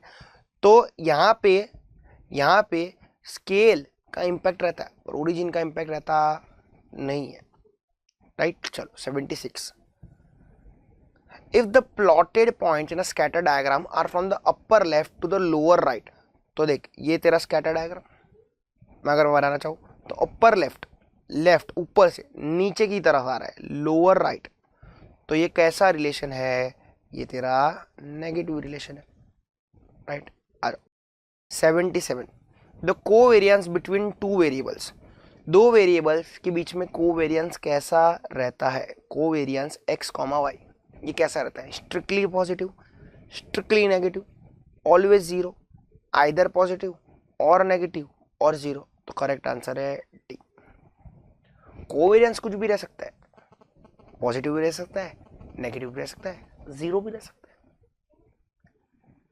कंसेप्चुअल क्वेश्चंस पूछ रहा है तेरे से और कुछ नहीं कर रहा है। आ जाओ 78, if the coefficient of correlation between two variables is negative 0.9, मतलब r दे दिया है, r कितना दिया है, negative 0.9, then the coefficient of determination is, अब coefficient of determination क्या बोलता था, coefficient of determination is nothing but r square, तो यानी negative 0.9 का स्क्वायर, तो 9 का स्क्वायर 81 होता है, तो 0.9 का स्क्वायर कितना हो जाएगा 0.81, ऑब्वियसली नेगेटिव साइन कट जाएगा, ऑप्शन बी। कंसेप्चुअल क्वेश्चन पूछा गया था, वापस आ जाओ। For a probability of a random variable x is given, x दिया है, p दिया है, what is the standard deviation of x। अब देख तेरे को स्टैंडर्ड डिविएशन ऑफ x दिया है और तेरे को यहाँ पे रैंडम वेरिएबल दिया है, तो तू डायरेक्टली फाइंड आउट कर सकता नहीं है, तेरे को सबसे पहले फाइंड आउट करने पड़ेगा वेरियंस। तो वेरियंस ऑफ x कैसे मिलेगा, expected value of x square बराबर है minus expected value of x the whole square, तो वेरियंस मिला, फिर उसका रूट कर दे, तेरा आंसर आ जाएगा। तो अब इधर मैं कॉलम बनाता हूं एक्स पी, और सबसे पहले मैं फाइंड आउट कर लेता हूं p इंटू एक्स, क्योंकि इससे मुझे मिल जाएगा मेरा क्या, एक्सपेक्टेशंस ऑफ x, राइट। आ जाओ, ऐसे तो x से कोई एक्सपेक्टेशन रखनी नहीं चाहिए, पर ठीक है, सम के लिए सब करना पड़ता है, और क्या, 0.2, 0.3 एंड 0.1, तो p इंटू एक्स करना है तो करते जाते 0.15 इंटू 1 0.15 m प्लस, फिर 2 इंटू 0.25 m प्लस, फिर 4 इंटू 0.2 m प्लस, फिर 5 इंटू 0.3 m प्लस, फिर 6 इंटू 0.1 m प्लस, तो MRC कर ले, MRC कितना आ रहा है 3.55, तो ये तेरा 3.55 आ गया, ये क्या आ गया, एक्सपेक्टेशंस ऑफ x, ठीक है। एक्सपेक्टेशंस ऑफ x का फॉर्मूला है सब्मेशन p इंटू एक्स, तो मुझे ये तो मिल गया 3.55 द होल स्क्वायर, ठीक है।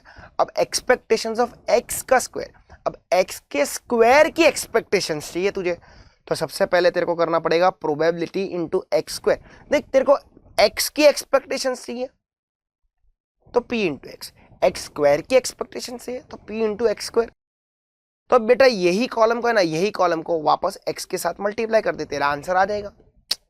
या तो थोड़े लोग क्या करते हैं, वापस x का स्क्वायर करते हैं फिर p से मल्टीप्लाई करते हैं, पर अपन ने p इंटू एक्स तो ऑलरेडी एक बार कर लिया ना, तो वापस उसको वही यही कॉलम को तो किससे मल्टीप्लाई कर दे, x से, ठीक है, तो भी तेरा आंसर आ जाएगा। आ जाओ, मैं तो ऐसे करता हूँ 0.15 इंटू 1, तो आ गया ये 0.15, फिर वापस 0.5 इंटू 2, तो 0.5 इंटू 2,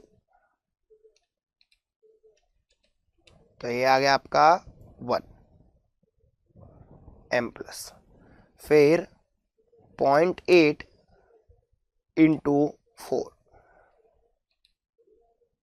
0.8 इंटू 4, ये आपका आ गया 3.2, फिर 1.5 इंटू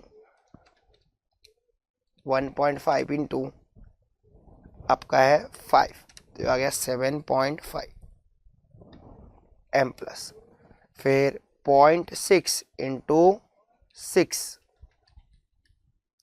ये आ गया आपका 3.6 M plus. M R C कर रहा हूँ तो मेरा एम आर सी का आंसर आ रहा है 15.45, मतलब एक्सपेक्टेशंस ऑफ एक्स स्क्वायर कितना आ गया 15.45, और मुझे उसमें से माइनस करना है 3.55 का स्क्वायर। तो आ जाओ कर लेते हैं, 3.55 का स्क्वायर माइनस को करना है तुझे 15.45, तो मेरा आंसर आ रहा है यहाँ पे 2.8475, पर ये तो वेरिएंस हुआ, मुझे चाहिए स्टैंडर्ड डिविएशन। तो स्टैंडर्ड डिविएशन ऑफ एक्स कैसे आएगा, रूट ऑफ वेरिएंस। तो मैं जो आंसर आया उसी का मैं रूट फाइंड आउट कर लेता हूँ, तो मेरा आंसर आ रहा है 1.687, that is nothing but option C, approximately 1.6। ठीक है, apply the formula, supply the answer, 2 से 2.5 मिनट में तेरा आंसर्स आ जाते। क्लियर, चलो क्वेश्चन 80। नाउ टॉकिंग अबाउट बेटा क्वेश्चन 80, यहाँ पे प्रिंटिंग मिस्टेक है। क्या प्रिंटिंग मिस्टेक है वो मैं बताता हूँ, तेरे को देख के समझ में आ जाएगा। Given that for 2 events A and B, P of A equals to 3/5, P of B equals to 2/3 and P of A equals to 3/4 है। हाँ ना, बस मेरा भी रिएक्शन ऐसे ही था, 2 बार आया ना, 2 बार आया ना P of A, बस ये तो प्रिंटिंग मिस्टेक है। ये P of A नहीं है, ये है P of A union B। Institute ने भी ये मिस्टेक किया है, ठीक है, इसके लिए हम लोग ने भी वैसे रखा, हम लोग ने कोई चेंजेस नहीं किए नोट्स में। ठीक है, इंस्टीट्यूट ने जो मटेरियल दिया है वही हम लोग ने कॉपी पेस्ट किया है, फिर बाद में प्रिंटिंग मिस्टेक में ऐसे बता देता हूँ। ठीक है, चलो आ जाओ। तो अब पूछा गया है what is P of A given by B। तो A गिवन बाई B कैसे होता है, P of A intersection B, फिर जो नीचे रहता है वो इधर भी नीचे रहता है ना, तो नीचे कौन है B, तो इधर भी क्या होना जाएगा B। अब अपने पास P of A intersection B नहीं है, पर उसके लिए रास्ता तो है अपने पास सॉल्व करने के लिए। We know that P of A union B equals to P of A plus P of B minus P of A intersection B। तो मैं इंटरसेक्शन को ये बाजू लेके जाता हूँ, यूनियन को ये बाजू लेके आता हूँ। ठीक है, चलो आ जाओ। तो P of A intersection B equals to P of A plus P of B minus P of A union B। अपन ने थोड़ा फॉर्मूला ट्विस्ट कर दिया। आ जाओ, A क्या बोलता है 3/5, B क्या बोलता है 2/3, और यूनियन क्या बोलता है, अब भी लिखा था 3/4। तब देखते रहे आंसर्स डेसिमल में, तो डायरेक्ट डेसिमल में ही सॉल्व कर, अगर नहीं आया ठीक है तो अपन जाते हैं फ्रैक्शंस के पास। आ जाओ, तो सबसे पहले मैं ये डायरेक्टली कैलसी पे करता हूँ, 3/5 m plus 2/3 m plus 3/4 m minus MRC कर रहा हूँ तो आ रहा है 0.5166, तो यहाँ 0.5166, और B क्या है 2/3। ठीक है, तो 2/3 कितना होता है 0.66667, 0.66667, तो मेरा आंसर आ रहा है 0.775, 0.775। कौन सा ऑप्शन है, डी, इजी। चलो ऑप्शंस भी ध्यान से ऑब्जर्व करने का।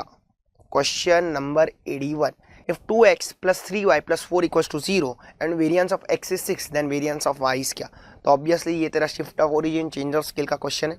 ठीक है, major of dispersion standard deviation का है, वेरिएंस का नहीं है, तो सबसे पहले इसको स्टैंडर्ड डिविएशन के फॉर्म में कन्वर्ट कर, फिर उसको वेरिएंस में लेके जा, ये तेरा राइट वे ऑफ गोइंग रहेगा। ठीक है, तो सबसे पहले तेरे को वेरिएंस ऑफ y चाहिए, तो इसको y के फॉर्म में लेके आता है, वो भी स्टैंडर्ड डिविएशन वाले। ठीक है, तो 3 standard deviation of y equals to -2 standard deviation of x बराबर है -4। मैंने 2x एंड 4 को उधर शिफ्ट किया तो नेगेटिव बन गया।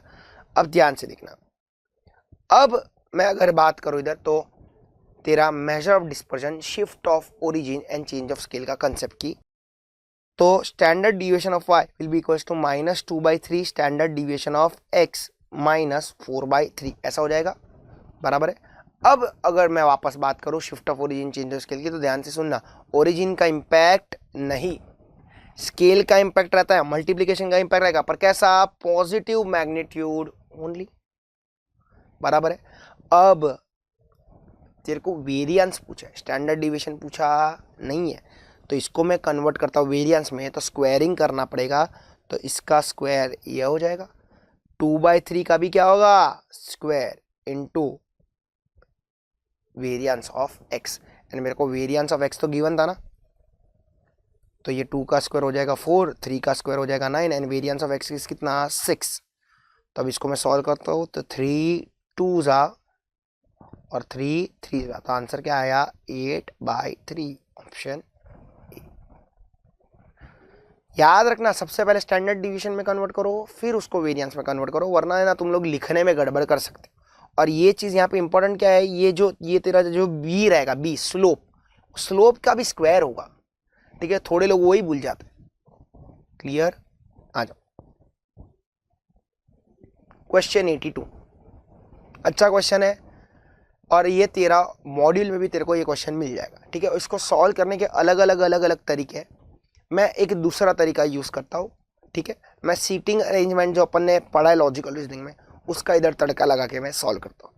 क्या बोलता है, X and Y are standing in a line with 6 other people, तो टोटल लोग कितने हो गए देख, तो एक्स खड़ा है, वाई खड़ा है, और उसके साथ 6 लोग खड़े, तो टोटल लोग कितने हो गए, 8। What is the probability that there are exactly 3 persons between them, और क्या प्रोबेबिलिटी है कि उन लोग में कितने लोग हैं, उनके बीच में कितने लोग हैं, 3, किनके बीच में, एक्स और वाई के बीच में। तो अब देख, सबसे पहले अपन सैंपल स्पेस की बात करते हैं, तो सैंपल स्पेस क्या हो जाएगा, 8 में से तो कितने लोग को चूज कर रहा है, सिलेक्ट कर रहा है, 5 लोगों को ना। सर कैसे 5 लोग हुए, एक्स हुआ, वाई हुआ, और उनके साथ और 3 लोग हुए ना, तो 5 कैसे आया, एक्स वाई एंड 3 पीपल्स। इतना समझा कि नहीं समझा, ये तेरा सैंपल स्पेस हो गया। अब मैं तेरे से बात करता हूं उसके कितने अलग अलग वेज बन सकते हैं, ठीक है। तो देख, सबसे आसान रास्ता है ना, मैं तेरे को सच्ची बोल रहा हूं, तो अभी मैं जो कर रहा हूं ना वही है। देख, 1 2 3 4 5 6 7 8, 8 लोग हैं, 1 2 3 4, नंबर भी दे देता, 5 6 7 8, 8 लोग हैं, और बोलता है एक्स और वाई के बीच में 3 लोग होने चाहिए। तो अब देख, सबसे पहली सिचुएशन, एक्स इधर, 1 2 3, वाई इधर, ऐसा भी तो हो सकता है, एक्स इधर, 1 2 3, वाई इधर, ऐसा भी तो हो सकता है, एक्स इधर, 1 2 3, वाई इधर, और ऐसा भी तो हो सकता है, एक्स इधर, 1 2 3, वाई इधर, समझा ये। पर ऐसा भी तो हो सकता है, वाई इधर, 1 2 3, एक्स इधर, तो ये same to same double situations बनेगी वाई के हिसाब से, वाई पहले एक्स बाद में, तो टोटल कितना हो गए, 8 रास्ते हो गए। अब इसकी प्रोबेबिलिटी की मैं बात करता हूँ, तो देख, ये तूने लिखा ना 8C5, तो इसका कैलकुलेशन थोड़ा बड़ा हो जाएगा, पर अपने को पता है 8C5 equals to 8C3, NCR equals to NC, है ना, NCN-R। अब बात इधर करते हैं अपन, तो तेरा ऊपर न्यूमरेटर हो गया 8, नीचे हो जाएगा 8C3, तो इसको सॉल्व करते हैं, 8 को 3 नंबर पीछे, तो 8 को 3 नंबर पीछे 8 7 6, और 3 को भी 3 नंबर पीछे, मतलब वो डिनोमिनेटर का डिनोमिनेटर चला जाएगा न्यूमरेटर में, अरे हाँ या ना, हाँ, तो आ जाएगा इंटू 3 इंटू 2 इंटू 1, 3 2 जा 6, 3 2 जा 6, कैंसल, 8 8 कैंसल, तो बचा क्या, 1/7, ऑप्शन सी। समझा कि नहीं समझा, अरे समझा कि नहीं समझा, ठीक है। ये मेरा वे है, और भी बहुत सारे आपको अलग अलग वेज मिल सकते हैं। आज 83 क्या बोलता है, 4 unbiased coins are tossed simultaneously, कितने सिक्के उछाले तूने, 4। The number, the expected number of heads, expectations of X पूछा है, तो इजी है, एक्सपेक्टेशंस ऑफ एक्स कैसे मिल जाएगा तेरे को, सब्मेशन पी इंटू एक्स, तो करते जा डायरेक्टली, 0 इंटू 0/16, तो क्या आ जाएगा, 0 प्लस 1 इंटू 4/16, देख सबका 16 कॉमन है, तो उसको रहने ही देना, कट मत करना, plus 2 into 6/16, plus 3 into 4/16, plus 4 into 1/16, तो 0 इंटू 0/16 विल रिमेन 0, जान दे उसको, ये 4/16, ये 12/16, ये भी 12/16 और ये हो जाएगा 4/16। तो 12 और 8 हो गए 20, ये आ जाएगा 32/16। The answer will be 2, option B. Easy, summation P into X ही करने का था और कुछ नहीं करने का। 84। हाँ, वापस ये तेरा क्वेश्चन जो है वो रैंडम वेरिएबल का और एकदम बच्चे जैसा है। देख क्या बोलता है, assume that the probability for rain on a day is 0.4। तो रेन की प्रोबेबिलिटी क्या दी है तेरे को, 0.4 दी है। आगे, an umbrella salesman can earn 400 per day in case of rain. और उसको कितना पैसा मिलेगा, रुपीज। तेरा वेरिएबल क्या रह जाएगा, तेरा रेन का 400 रुपया मिलेगा। और अगर वो हारेगा, अगर बारिश नहीं हुआ तो 100 रुपया हार जाएगा। तो उसको देख, मैं नेगेटिव में रख रहा हूँ, तो ये नो रेन का है। तो अगर रेन का 0.4 है, तेरे को पता है टोटल प्रोबेबिलिटी रिमेन्स 1, तो ये हो जाएगा 0.6। तेरे को पूछता क्या है, द एक्सपेक्टेड अर्निंग। तो अपने को पता है expected earning equals to summation P into X. अभी किया था तो कर लो, पी इंटू एक्स। तो 400 इंटू 0.4 160, नेगेटिव 100 इंटू 0.60 नेगेटिव 60। तो कितना पैसा कमाया उसने, 100 रुपया कमाया, ऑप्शन सी। इसी आ जाओ। 85।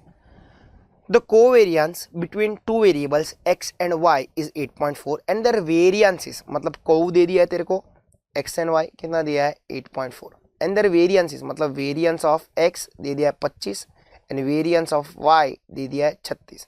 तेरे को पूछता क्या है, कार्ल पियर्सन। तो कार्ल पियर्सन का फॉर्मूला बच्चे ऐसा है, covariance x, y upon standard deviation of x into standard deviation of y।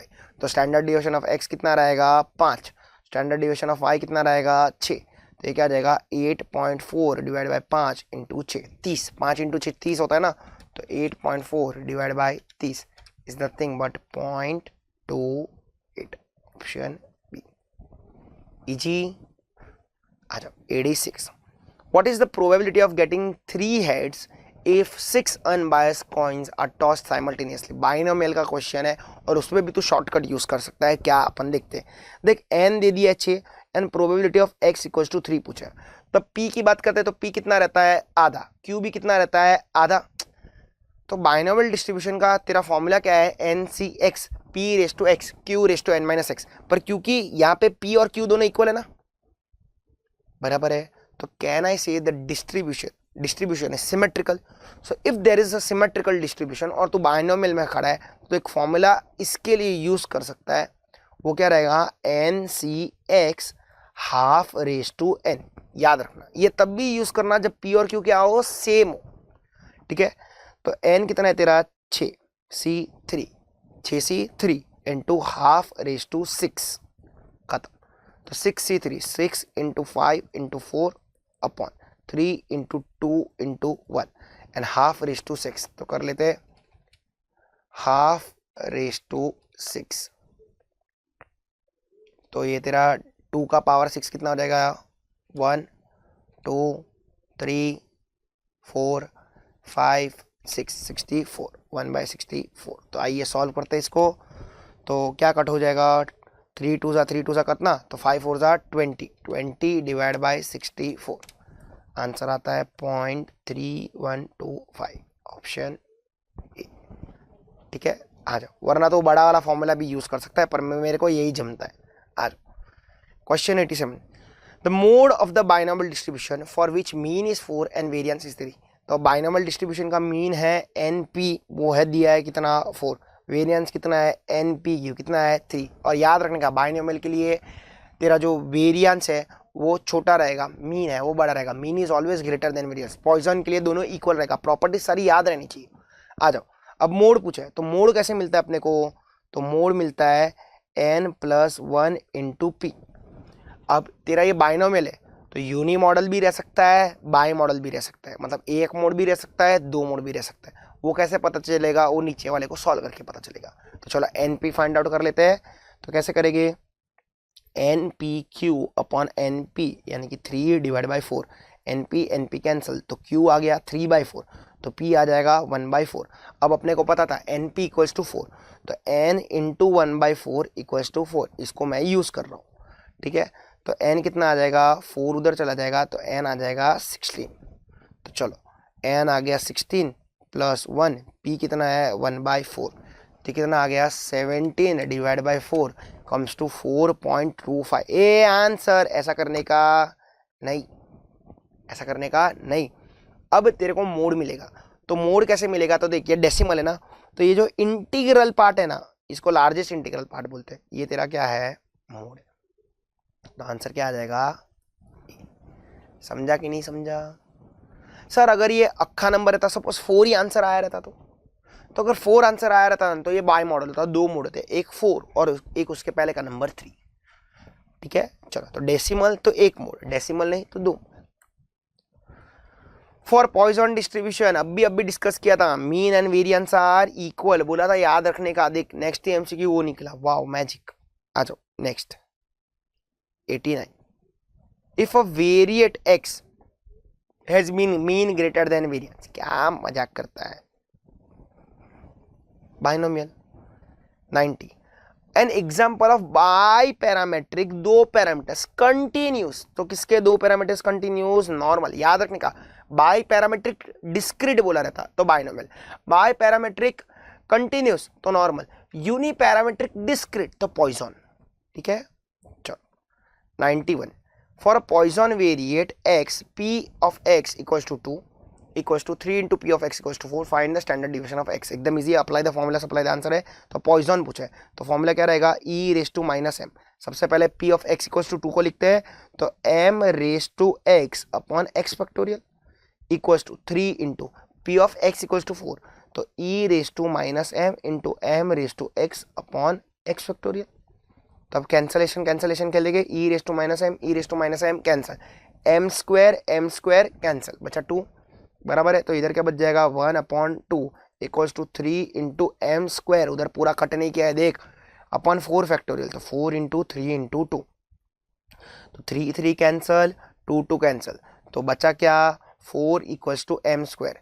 देख M square by 4 equals to 1 बचा था, तो 4 उधर लेके गया, तो एम कितना हो गया 2। पर अपने को पूछा क्या, स्टैंडर्ड डिविएशन ऑफ एक्स, और तू खड़ा किधर है, पॉइजन में। तो देख पॉइजन में मीन इक्वल्स टू वेरिएंस, बराबर है, मीन इक्वल्स टू वेरिएंस, तो ये तेरा मीन कितना आ गया 2, तो वेरिएंस भी कितना आ गया 2। तो स्टैंडर्ड डिविएशन क्या बोलता है यहाँ पे, स्टैंडर्ड डिविएशन बोलता है रूट ऑफ वेरिएंस, यानी कि रूट ऑफ एम, तो root of 2, option C. Clear. पढ़ने का चीजों को ध्यान से और फिर सॉल्व करने का। अरे वाह, नॉर्मल डिस्ट्रीब्यूशन का फॉर्मूला पूछा, लोग है ना फॉर्मूला ये लर्न करके नहीं जाते, पर जाना चाहिए। ठीक है, क्योंकि देखो तेरे को प्योर वापस कंसेप्चुअल क्वेश्चन पूछा, बोलता है व्हाट इज द मीन, तो तेरे को पता रहना चाहिए, ई रेस टू माइनस, माइनस में क्या है, x minus mu upon 2 into variance, इसका भी स्क्वायर, तो x माइनस म्यू, मीन पूछा है, मीन, तो मीन कितना है ये वैल्यू, तो मीन कितना है 10, दिख रहा है 10। Clear formula, you should be clear with your formulas, मैं अभी भी बोल रहा हूं। आ जाओ 93। The deviations are minimum when taken from, तो डेविएशंस तो किससे लेता है तब मिनिमम रहता है, तो डेविएशंस जब तू लेता है मीडियन से तो दे आर मिनिमम। आ जाओ 94। Histogram is useful to determine graphically the value of, histogram से मिलता है तो क्या मिलता है, तो हिस्टोग्राम से मिलता है हमें मोड। ऑलरेडी हम लोग ने एक क्वेश्चन देख लिया था ऊपर, ठीक है, वापस आया देख, मैं अभी बोलता हूँ बहुत इंपॉर्टेंट है। पहला ही क्वेश्चन किया था हम लोग ने ऐसे ही किया था, मीडियन किधर से मिलता है, अब हिस्टोग्राम से क्या मिलता है, उल्टा क्वेश्चन पूछा, पर हिस्टोग्राम से मोड, क्यूमुलेटिव फ्रीक्वेंसी पॉलीगॉन, या फिर तू बोल दे तेरा ऑजाइव से क्या मिलता है, मीडियन है ना, अदर पार्टीशन वैल्यूज। याद रखना ये चीज को। Question 95। If x and y are related as 3x minus 4y equals to 20, quartile deviation of x is 12, then the quartile deviation of y is क्या। तो बात करते हैं, इधर QD ऑफ x दे दिया है, और ये वापस मेजर ऑफ डिस्पर्जन का, shift of origin, change of scale का क्वेश्चन है। QD ऑफ y चाहिए, तो इसको y के फॉर्मेट में लेके आता है, 4 QD of y will be equals to 3 QD of x minus 20। ठीक है, तो अब इसको सॉल्व करते हैं, QD of y will be equals to 3/4 QD of x minus 20। अब ओरिजिन की इज्जत नहीं, स्केल की इज्जत रहती है, पर कैसी, पॉजिटिव मैग्नीट्यूड ओनली। तो 3/4 इंटू 12, तो 4 3 ज़ा 12, तो 3 3 ज़ा आंसर क्या आ जाएगा 9, ऑप्शन डी। इजी। चलो 96, the index number for the year 2012 taking 2011 as the base year from the data given below by using simple average of price relative method. तो simple average of price relative ये क्या बोलता है, तो सब्मेशन i by n, ठीक है। और i किधर से मिलता है, इंडिविजुअल, मैं इसको ऐसे याद रखता हूँ, इंडिविजुअली तेरे को i फाइंड आउट करना है, where i is nothing but p1 upon p0 into 100। तो मतलब ये तेरा P1, ये तेरा P0, हर एक का फाइंड आउट करता हूँ। सबसे पहले मैं फाइंड आउट करता हूँ ए का, ठीक है। तो ए का कैसे आएगा, 125 डिवाइड बाय 115 इंटू 100, तो इसको मैं 108 पॉइंट समथिंग 69 आया, इसको मैं डाल देता हूँ m प्लस में। फिर 117 डिवाइड बाय 108 इंटू 100, तो ये आ गया 108.33, इसको मैं डाल देता हूँ m प्लस में, ठीक है। फिर 108 डिवाइड बाय 95 इंटू 100, इसको मैं डाल देता हूँ m प्लस में, 113.68। फिर 95 डिवाइड बाय 80 इंटू 100, इसको मैं डाल देता हूँ वापस 118.75 m प्लस में। फिर आपका आ गया 95 डिवाइड बाय 90 इंटू 100, इसको मैं डाल देता हूँ m प्लस में 105.55। तो MRC कर रहा हूँ, तो मेरा आंसर MRC का आ रहा है 555.08 डिवाइड बाय n कितने हैं, 2 और 3 5, तो डिवाइड करोगे आएगा 111 के आसपास आ जाएगा, वही ऑप्शन दिया है, ऑप्शन डी, ठीक है। 111.01 समझ जाने का, क्लियर। चलो 97, suppose a business executive was earning 2050 in the base period, तो बेस ईयर में वो कितना कमा रहा था, सैलरी, मतलब उसकी सैलरी क्या थी 2050, what should be salary in the current period, तो बोलता है करंट में उसको कितना कमाना चाहिए, if his standard of living is to remain same, तो बेस पीरियड की स्टैंडर्ड ऑफ लिविंग यानी तेरा कॉस्ट ऑफ लिविंग इंडेक्स कितना, मैं मान के चलता हूँ 100, और देख तेरे को करंट का डेटा दिया है कॉस्ट ऑफ लिविंग इंडेक्स का, तो आ जाओ करंट का कॉस्ट ऑफ लिविंग इंडेक्स कैसे मिलेगा, सब्मेशन IW अपन सब्मेशन W, तो कर लो कैलसी पे 3544 डिवाइड बाय 25, तो कितना आ रहा है 141.76, मतलब आ गया 141.76, तो क्रॉस मल्टीप्लाई करो आंसर आ जाएगा, तो कर लो 141.76 इंटू 2050 डिवाइड बाय 100, तो आंसर आ रहा है उसकी करंट सैलरी कितनी रहनी चाहिए 2906.08, यानी कि 2906, option easy.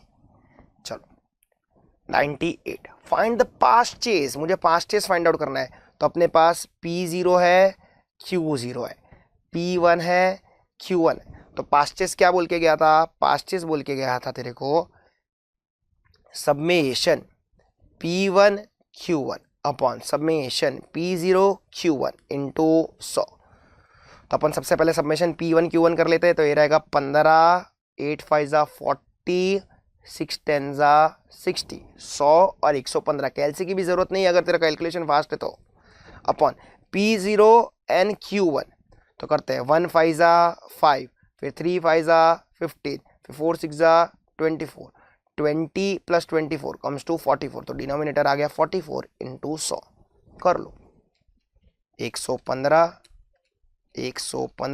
Divide by 44 into 100, कितना आ रहा है 261.36, 261.36, ऑप्शन ए, इजी। चलो 99, index number are not helpful, बोलता है किसके लिए काम में नहीं आता है, तो देख फ्रेम इकोनॉमिक पॉलिसीज काम में आता है, रिवीलिंग ट्रेंड्स काम में आता है, ट्रेंड्स बताता है, फोरकास्टिंग कर देता है, आइडेंटिफाइंग एरर्स गलतियां पकड़ने में काम में आता नहीं है। 100वां क्वेश्चन, आखिरी क्वेश्चन और सेंचुरी पूरी। क्या बोलता है? The weighted average of price relatives of the commodities when the weights are equal to, weights किसके इक्वल टू है? Of the commodities of the base year, commodities of the base year यानी कि Q0। और ये कौन सा index number, मतलब कौन सा इंडेक्स नंबर है जो बेस ईयर को वेट लेता है? तो बेस ईयर को वेट किसने बोला था? लास्ट ईयर, पास्ट ईयर ने करंट ईयर को बोला था, राइट। सो इसी के साथ 100 क्वेश्चंस पूरे। इसी के साथ मैथ्स सर ने ले लिया, स्टैट्स एलआर मैंने ले लिया, और इसी के साथ ये अटेम्प्ट मतलब का मॉक टेस्ट पेपर तेरा होता है समाप्त। आई होप आप लोग को वीडियो अच्छा लगा रहेगा, और इसमें सच्चे में बहुत सारे अच्छे क्वेश्चन है, उसको मार्क करके रखना, एग्जाम के एक दिन पहले देख के जाना, ठीक है। Mock test 2 of June 22, I mean to say series 2 June 22। Now let's start with the first sum, फिर बीच में तो सम्स में बातें होती रहेगी, थोड़ी सम की थोड़ी यहाँ वहाँ की। x2y is 2 to 3. Okay, x2y 2 to 3. So if I keep the common multiple 1, then can I say x is 2 and y is 3? If that's the case, then it will be very easy for me to calculate 5x plus 2y upon 3x minus y. Rather putting x as 2k and y as 3k, let me take the common multiple as 1 only. Then x is 2 and y is 3. So that goes 10 when I put x2, and that goes 6 when I go y3. So x is coming 2 and y is coming 3. So I am getting 16y3. Option number B. Not much to be discussed. Coming to the next one, 25. If you are seeing this as the first MTP of yours, or maybe second or third, I would like to share with you the sum what you are now going to see happens to pop up in MTPs regularly. So 25 raised to 150 out of my capacity. Indices है ना. Let me share power 50 to both the terms. Now we have got AB the whole raised to 50. So power 50 will be shared with both of them. So 25 raised to 50 and x raised to 50. Now 25 raised to 50, I bring it down. And we can play indices. If you have got a raised to m upon a raised to n, we all know it's going to be a raised to m minus n. So when I go 150 minus 50, it's going to be 25 raised to 100. X raised to 50. But make a note, we need to find x. So my power 50 has to be shifted on the other side. Now I don't know how many of you know this thing. A raised to n is b. And if I want to shift power n on the other side, it moves in the power and becomes 1 by n. Likewise, 1 by n, if I want to shift on left hand side, it is going to become n. So 50, when I shift it on the other side, it becomes no upon 50 in the power. Power से shift हुआ तो सामने power में ही. So 25 square is equal to x. 25 square, I can write 5 square the whole square. I'm talking about that. And that is x. So I can see the answer is 5 is to 4. Option number B is your answer. Now before I hit the next one, I would like to take a chance of showing you thoda sa expansion. Rather not expansion but factorization. As in if I have got a cube minus b cube, it happens to go a minus b, a square plus ab plus b square. Quite frequently used in indices. So I don't have any element of doubt कि आप viewer में से किसी को ये नहीं पता होगा. But we are lucky we'll be using this in this way. As in if you are just looking at the first term, you have to play smart. You can't work all the terms. When you see all three terms, they basically look to be of same configuration. So just try to work out the first one. It's going to be y raised to a minus b, a raised to m upon a raised to n. It's going to be a minus m minus n. Into the power attached was a square plus ab plus b square. So I'm right now only working the first term. Let me check out what's happening in the first term. Similarly, the rest without working. So y raised to a cube minus b cube. I said that. Now we got a minus b, a square plus ab plus b square. So it's going to be y raised to a cube minus b cube. When I see the other one, it's going to go y raised to b cube minus c cube. I saw b and c. Now I'm seeing c and b. So y raised to c cube minus a cube. And it's all cyclic. Since the base is same, we will add the powers. Now a raised to m into a raised to n into a raised to q. It's going to be a raised to m plus n plus q. So finally, the base is same, so let's add the powers. It's going to be y raised to 0, 1. Check it out. Now, wonderful sum. In fact, the sum what we have just finished is also from the module, and even what you're seeing right now, it's from the module. Once again, a brief on log. Let us say I got log 8 to the base 2. Then surely I'll be writing 8 as 2 cube. I'll be taking the power down. And then I'll be saying log 2 to the base 2 is 1, so answer is 3. But what if I have got log 8 to the base 5?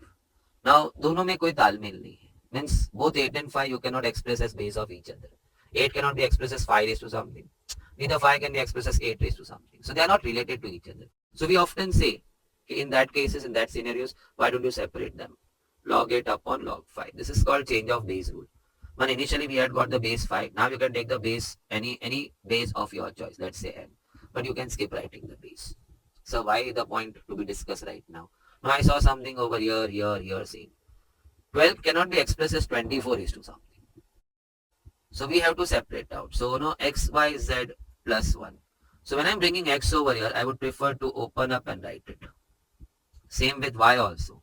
Log 24 upon log 36. Same with z also. Log 36 upon log 48. And then we also have plus 1 because we are working that expression now. Log 36, log 24 gone. So you're left with log 12 upon log 48 plus 1. Of course, you don't know much about the future of the sums. You're going to go cross multiply. So no, log 12 plus log 48 upon log 48. If you come to log a plus log b, you shouldn't even take a breath before making it log ab. If you come across log ab, you shouldn't take a breath before writing log a plus log b. बोलने का तात्पर्य ये दो तो foundation rules है. Log ab is log a plus log b, vice versa. Log a upon b is log a minus log b, vice versa. So I've got log a plus log b. So I'll be writing log ab. So log a into b. So 12 into 48, 576. I'm left with log 576 upon log 48. So I was a bit confused. Mane, which option to mark? I finished off solving. 576 I also tried the square root के 48 का तो but I was out of my mind. 48 का square has to go above 1600. 40 का square से ज़्यादा ही होगा ना. Then I started looking at the option.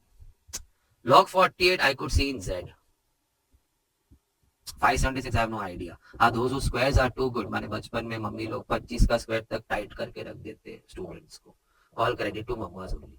रोटी खाना सब खिलाते खिलाते तेरे को टेबल स्क्वायर सब याद रह गया. क्यूब मिस कर गया मम्मी लोग. 4 क्यूब भी हिलता है अभी तो, वो भी सोचते public. But squares I can understand, many no squares up till no 25 तक.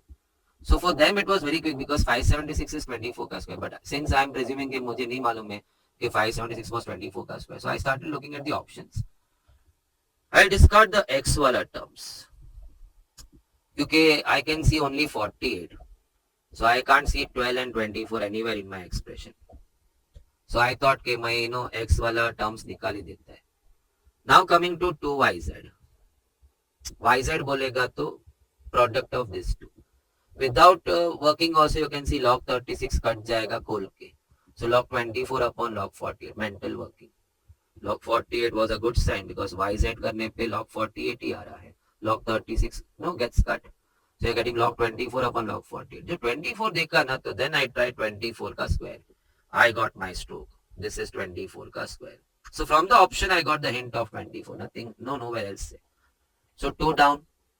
And now this is exactly your 2yz. As we discussed, yz without working you can say na log 36 cut ho gaya. You'll be left with log 24 upon log 48. So option number B. It's a module sum. Many must be knowing pehle se. Discussion we did more on 576 पे आके अटक गया. अगर 24 square click होता तो you would have come to this point directly. Then you would have said कि 2yz ही answer है. Because log 24 upon log 48 happens only on yz. Y into z करके. Now, simple ratio का sum. This amount is divided among wife, son and daughter in the ratio 3:1.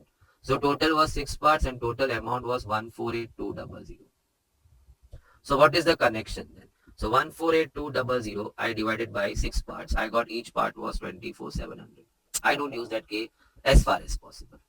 I want to find son ka share. So I apply the same relation 24,700. So into 2 and I got 49,400 is the son ka share. Option number B. Okay. XYZ नहीं XYZ हमारा जमाने में Z नहीं बोलते थे Z ही बोलते थे. Now I'm coming directly from a lecture. तो lecture में भी एक हंसते खेलते I said why your generation happens to say Z as Z. तो फिर Z को क्या बोलेगी? Z double E. जाने दे सब में आते हैं. XYZ start a business. Okay, XYZ start a business. X is investing 3 times as much as Y is investing. I hope you read that. So X is investing three parts and Y is investing only 1 part. Now look at the other one. Y is investing 2/3 of what Z is investing. So Y is investing 2 and Z is investing 3. Now when somebody says Y is investing 2/3 of what Z is investing, we can assume that Z is going 3 lakh and Y is going 2 lakhs. So my lakh figure hata hai, because we are talking in terms of ratio. So I say 2 to 3. So y is no investing 2/3 of what z is investing. Can I come again? Let us say y is investing 4/5 of what z is investing. So z 5 lakh, y is 4/5 of that, so 4 lakhs. Simple. Y is investing 2/3 of what z is investing. So let y be investing 2 lakhs, so z will be investing 3 lakhs. So 2/3 ho gaya na. Y is 2/3 of z. Now we have to combine the ratio. The final ratio of their capital investment will be what? So I'm a bit disturbed with that part. इसको अगर मैं 2 करता तो common ratio हो जाता, but can I? Yes. 3/1 if you decide to multiply this by 2, of course then you do it over here also. So यहाँ पे भी आ गया. So 6, 4, 3 is the combined ratio. 6 is 2. I'm so sorry. I hope you don't make that blunder. 6, I just brought it down to my 2 to 4 कर दिया. So it's 6 to 3. The option number D. Capital investment का combined ratio is 6 to 2 to 3. Before I leave the sum, Y was investing 3/5 of what Z was investing. So here also you can say y by z is 3/5. Or maybe when I just read the line, y is investing 3/5 of what z is investing, let the z go 5 lakhs, y will go 3 lakhs. 3 to 5 ऐसे ही पढ़ते पढ़ते मिल जाता है. Equations. So first of all, A, B, C. Next up, I'll be doing alpha plus beta minus. Sir, sum to पढ़ लो. I actually understand in this way when I go through equations or when I go through equations in a batch. If you can't split the middle term, why to think much यार? Then everything comes down to alpha plus beta, alpha beta. सारे दरवाजे की चावी ये दो ही है. So all lead to this two only. So मैं बोला पहले वो ढूंढ ही लेते हैं. So alpha plus beta they are giving me as minus b by a, so it's going to be 6/4. Can I come in once again? In b you are bringing in -6. Let me put down the values. A is 4, B is -6 and C is P. So plus 6 हो गया upon 4. So that comes down to 3/2. Similarly, I work out alpha into beta, which is C by A. So which is going to be P/4. I said, wow. Now what else are they giving me? The roots are in the ratio. The roots are in the ratio 1 is to 2. So I do understand alpha to beta is 1 to 2. So I do understand the beta is equal to 2 alpha. Now I'm going back to school. Let's fire. Sir, where? Here and here.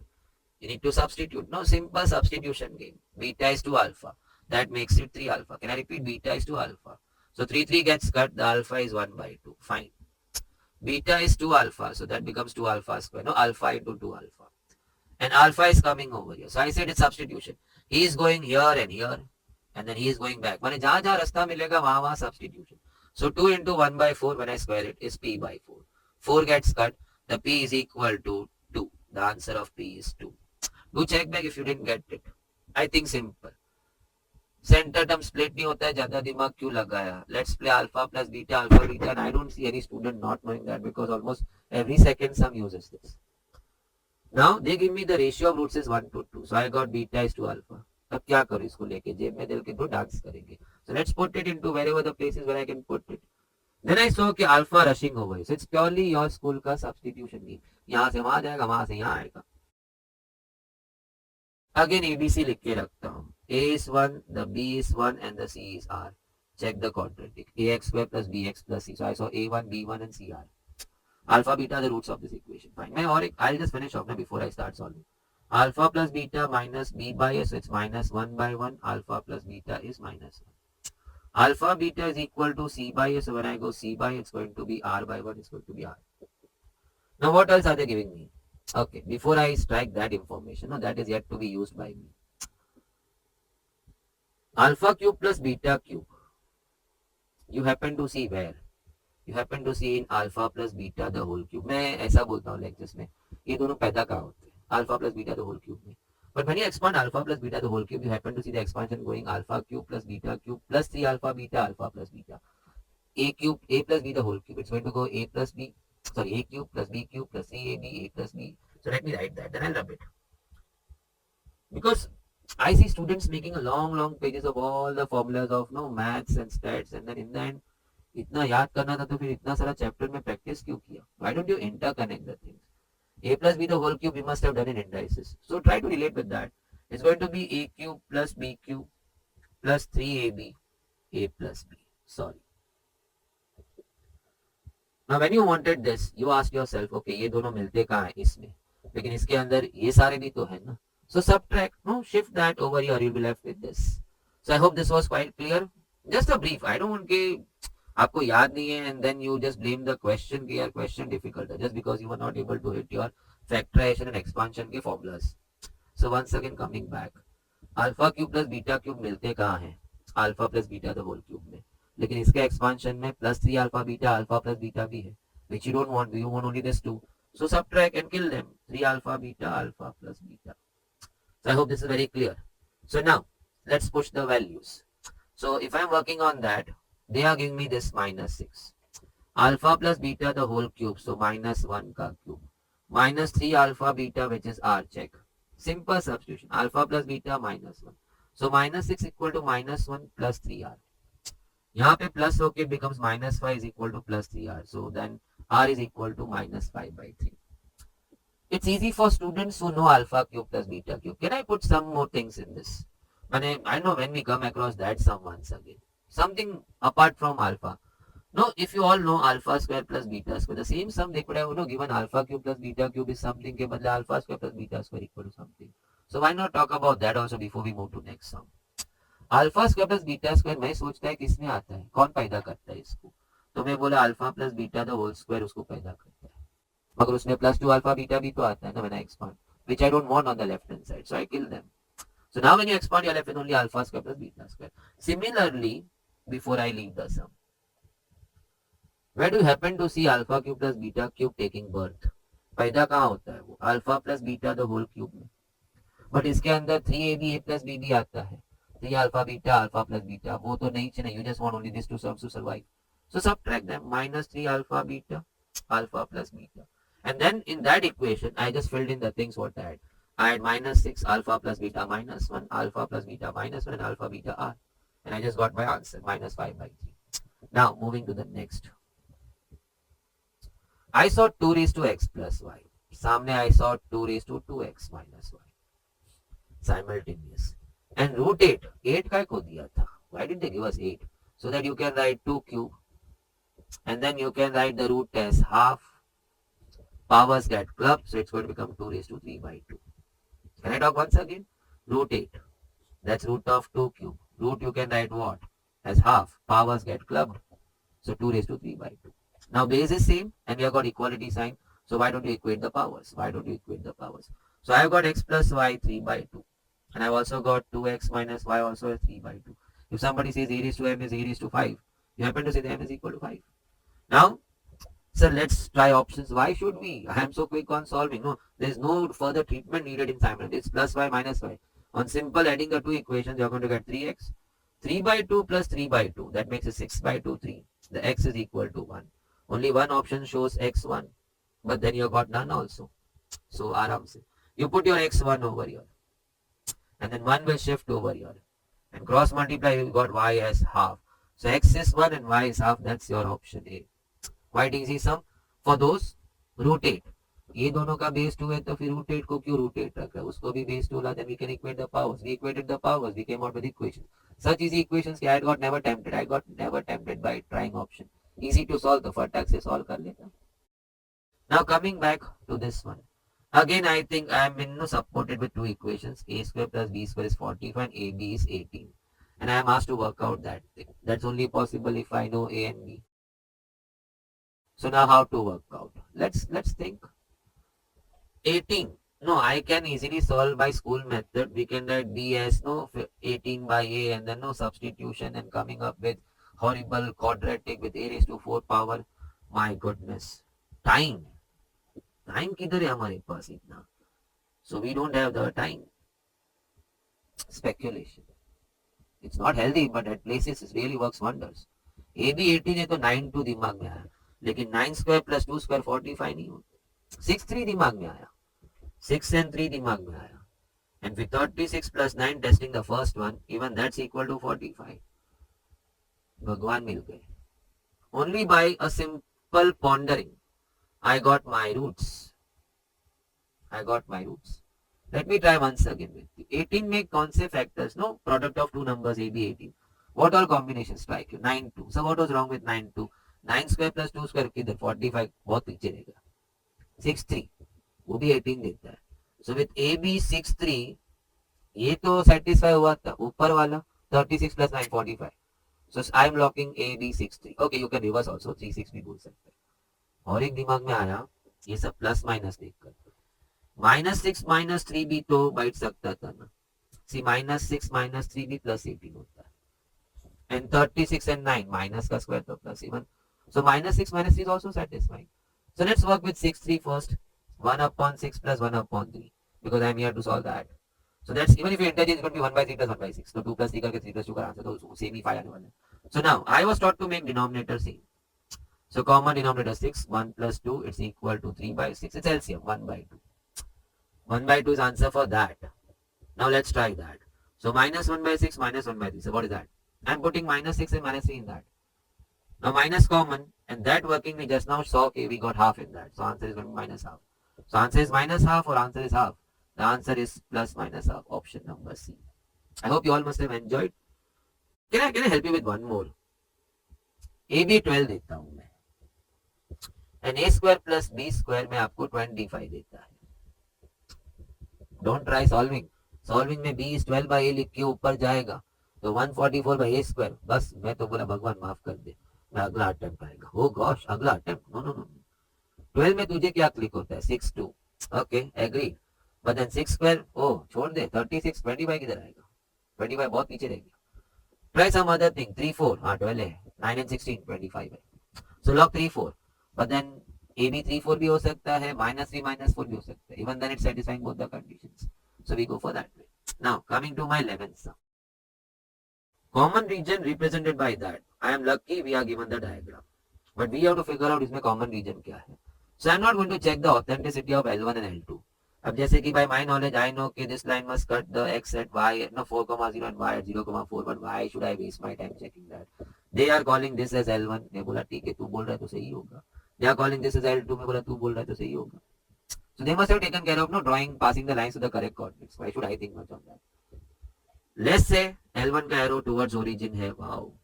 मोर है L2 का arrow towards non origin है. So by my knowledge I got it that this is the common solution set. Triangle AEB is my common solution set. So triangle ABE is the answer. Common region shown by this pair of inequalities. I think थोड़ा उन लोग और एक point डाल देना चाहिए था. One more set of inequalities. x1, x2 no positive greater than equal to 0. Because I could have easily gone down over here also. So basically with their given options, right, with their given inequalities, the common region turns out to be unbounded region. So there is a bit small goof up in completing the set of inequalities what they gave me. I personally feel if that's the answer as per their answer keys, they should have put in x1 and x2 should be greater than equal to 0 so that I cannot go out of the first coordinate. Then by sure it is triangle AEB then. Right now I'll mark triangle ABE, but thoda ek dissatisfaction. Coming to the next one, employer needs to recruit X experienced people and Y fresh people, but he cannot employ more than 11. So he's employing in all X plus Y, X experience and Y fresh. So total employment is X plus Y, and that cannot cross 11. He cannot employ more than 11. So either 11 or less. Comma they are employees, so X comma Y both need to be either 0 or positive. So I can see the option B going as the answer. Now मैं पहले ही बोल दूं diagram is not part of question. You have to be very quick in drawing this, but थोड़ा legitimate. I will not say कि ruler pencil और rubber वबर लेके बैठ जाओ because you can not afford to put in that much time. If you feel कि ज्यादा time जाने वाला है, डू सम मार्किंग, गो आगे, फिनिश ऑफ ऑल चीटू पीटू सम्स नो एलआर बेलआर स्टैट्स का सबका सब खत्म करो and then come to such questions which you know but needs time. So he may take away your few पीछे का questions which was so easy. So this may take away time of 5-7 easy questions which you may not be able to reach also. और बाहर आया अफसोस के साथ. आ रहा था फिर भी अटेम्प्ट नहीं, मैं इतनी बुरी बात तो नहीं बोलूंगा, फिर भी मेरा गया, मार्क्स कम हो गया. Because I think watching this viewers who are watching video, they are eyeing for scoring. वो अटेम्प्ट से छूटना है, 40 पास कर जाना है, तो वो तो वीडियो के एमटीपी देख ही नहीं रहे होंगे. भगवान भरोसे, भगवान कितने लोग का भरोसा झेलेगा. अब वो हम पे भरोसा करने लग गए. मेरे लोग कर रहे हैं. आके नीचे देखो. Now coming back, you will have to produce this diagram. How quick, that's up to your practice. But let me put in few things. Let us say I am talking about 6x plus y is greater than equal to 18. So if we talk about 6x plus y equal to 18, it's going to be a line on the graph. To find where it cuts the x-axis, wherever it's going to cut the x-axis, the y coordinate was 0. So we put y 0, so we are seeing 6x is 18. So 6 going down, 3 comma 0. So in quick practice, we don't think that much. 6 को नीचे भेज रहे, x is 3. इधर 1 है, तो 1 को नीचे भेज, y is 18. So cutting y axis at 0 comma 18. That says non-origin. Greater है ना, so it will be going away from the origin. Can I try one more? X plus 4y is greater than equal to 12. In lots of time available to us in the classroom, we first talk technically. To find where the line is going to cut the x-axis, the y coordinate of that point was 0. So let's put y 0. So I come to 1, x is 12. So x is 12 by 1, 12. 12 comma 0. Quickie में we don't think that much. Push रे 1 down, क्या मिला 12. Push your 4 down, you got y3, 0 comma 3. Greater है non-origin side. Short. वो तो मैं उधर diagram में सीधा. सबका arrow up. Can you see that? Sub arrows up side. Non-origin. Similarly for that, it's going to cut the x-axis 5, 0, 2 को नीचे डाल, and then 1 को नीचे डालेंगे तो 0, 10. So you have to be very quick. When I see the coordinates, all these coordinates, तो 3, 18, 12, 3, I thought कि चल फटाफट 3, 6, 9 पे कर देंगे. So I drew the lines, सबका arrows up, I can see the common solution set. I cannot read this coordinates because इतना गंदा डायग्राम मैंने बनाया है कि I want to thank God कि मेरा डायग्राम थोड़ा बहुत resembling ऐसा तो बना. But forget it, with that speed and with that no quickie or no rough drawing, you're not going to be able to read that 2, 6 and 4 to know what this is. So why do we need to see that?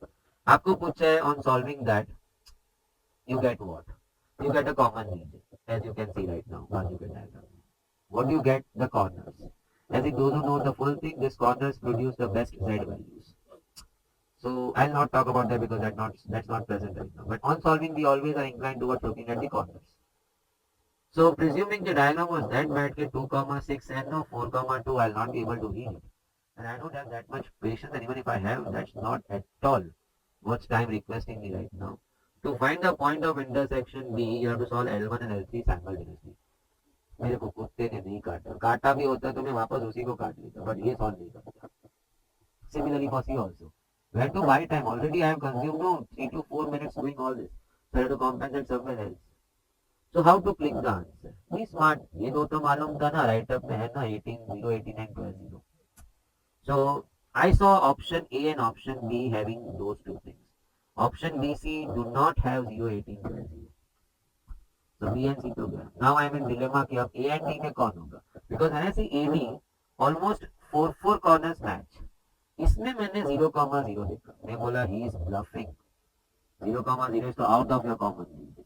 So ultimately the answer is your option A. That's how. But bit of drawing तो आपको रखना होगा. तो how you going? पर अगर आपको diagram में इतना क्लोज लुकिंग नहीं आया तो how you going to figure out कि 0, 18 and 12, 0 are one of the vertices of the common region. So now let's talk about the 14th sum, effective rate. If at all you are watching this as the first video, I'll be briefing you about the effective rate. If at all you have come across the same briefing in the earlier MTPs, then you can skip it. Effective rate क्या है? Let me take one simple example of 10% per annum compounding half yearly. Let's put in 100 rupees. Half yearly compound means every 6 months you will be getting interest. So 6 months bola to now you'll be getting 5% interest. So you'll be getting 5 rupees. You will not be getting, it will be getting added to your principal amount, which will then grow to 105. And he'll become the principal for the next 6 months, wherein you are going to get another 5%, which is going to amount to 5.25. So it's going to be 110.25. What is effective rate? One single rate which would have taken you to 110.25. Of course, any bacha would have said 10.25% in that case. So effective rate is the rate which is equivalent to your compounding rate but resulting into same effect. That's what we say equivalent rate. So rather give me 10% per annum compounding semi-annually wherein my money is going to be tempered or compounded 2 times. Give me one shot interest, 10.25. I'll reach to the same point. That 10.25 is called the effective rate. Effective rate ka formula then turns out to be 1 plus I the whole raised to n minus 1 into 100 for percentage. And because I contains 100 dissolved in it. So we have to write the answer in percentage. So into 100. Now coming back. 30,000 was deposited for 1 year, 10% compounded semi-annually. Wow. the same example, and now question also states the same. But then 30,000 of was of no use to me. As you can see, effective rate ka formula does not contain P over here. So now ultimately we didn't talk about 100 in the end. We say 10.25% is equal rate. So now coming back over here, it will be 1.05. Sir ji, 10% compounded half yearly. So half yearly rate will be 5%. 5% बोलेगा तो if you put in 100 as in I, 0.05, 1 plus I. Raised to 2 times because in a year half yearly base pay your money will be compounded 2 times. If quarterly hota, तो I would have adjusted my rate to quarter. So then 10% by 4 किया होता मैंने. 2.5% will be quarterly rate. And then raised to 4 because in a year your money is compounding 4 times into 100. Now on the calc 1.05 into equal to you did your square minus 1 into 100 and then you get your 10.25%. In fact in my example only we got the answer. But luckily चलो example भी discuss हो गया and question में main मुद्दे वाली बात principal has got no say in the effective rate. It is basically, it happens to be one of the MCQs no asked in MTPs also. Now present population, okay. Before I move ahead, compounding का formula क्या है? A is equal to P1 plus I raised to N. So what if you are talking of 1 year end? So raised to 1. So let us say that time the rate was I1. So at the year end, at the first year end, this becomes your final amount, A. But what if you are pushing this into the second year? Then what I have underlined becomes the P for the next year. So वहाँ पे again it's going to compound 1 plus I, let us say the rate is 2 for that year. So if you finish off by the year end, 2 year end, this is the amount what you are supposed to get, that amount. So that's your A. But what if you are pushing this into the third year? Then he becomes your P for the third year. And then it's going to be 1 plus I3 raised to 1 because we are going yearly basis. So now, coming back to my sum, present population was 25,000. It's growing at a rate of 4%, 5%, 8% for the first, second and third year. Population after 3 years. So let's say A. Population at the end of 3 years. Initial population 25,000. Into what? 4% first year, so 1.04. 1 plus I. Then 5% for the next year, 1.05. And 8% for the third year, 1.08. I hope it rhymes with my above discussion. So now 25,000 into 1.04 into 1.05 into 1.08. And that's equal to 29484. Do we have an option? First option 29484 is the end population at the end of 3 years. Coming back to the next one. Depreciation. Scooter decrease 10% every year. Depreciation. So I wrote V is equal to P1 minus depreciation. It's not appreciation. We are going to go 1 plus I raised to N. But I will not start this. Few myths need to be ironed out or removed. What is V and what is P? P is the initial value of the machine. It's not the present value. It's the initial. So how different is present and initial? No. Present value I will not call it. Then your sum is going to go wrong. I call P as the purchase value or the initial value of the machine. And V is the value of the machine after using it for N years. So let's start. Present value of scooter, अभी आपने पढ़ा नहीं and you thought के P is पढ़ ले. Present value of scooter is 7290. It decreases every year by 10%. What will be the value before 3 years? Mane 3 years back, jo value, that will be the initial value. So that will be your P. And today the final value stands 7290 after using your scooter for 3 years. So I hope I made it clear. So ye kya kiya? 10%. So 100 dissolved. So 10 by 100 is going to be 0.1 raised to 3 years. So it's 7290 equal to P into 0.9 raised to 3. So of course I'll have to work out 0.9 into equal to that square. One more equal to that's cube. But this value needs to be taken over here. So either you use memory or then we'll reciprocate. We'll get this value what you see in the screen right now on the screen over here in the denominator. How? By reciprocating. You on your calc will press divide equal to. I'll be pressing, I have got that much flexibility. I'll be pressing 1 by x. So when you press divide equal to, you will see this value. Means you got your 0.9 cube in the denominator. So what is the faida of that? You can straight now go into multiply into 7290. And that turns out your initial value 3 years back was 10,000.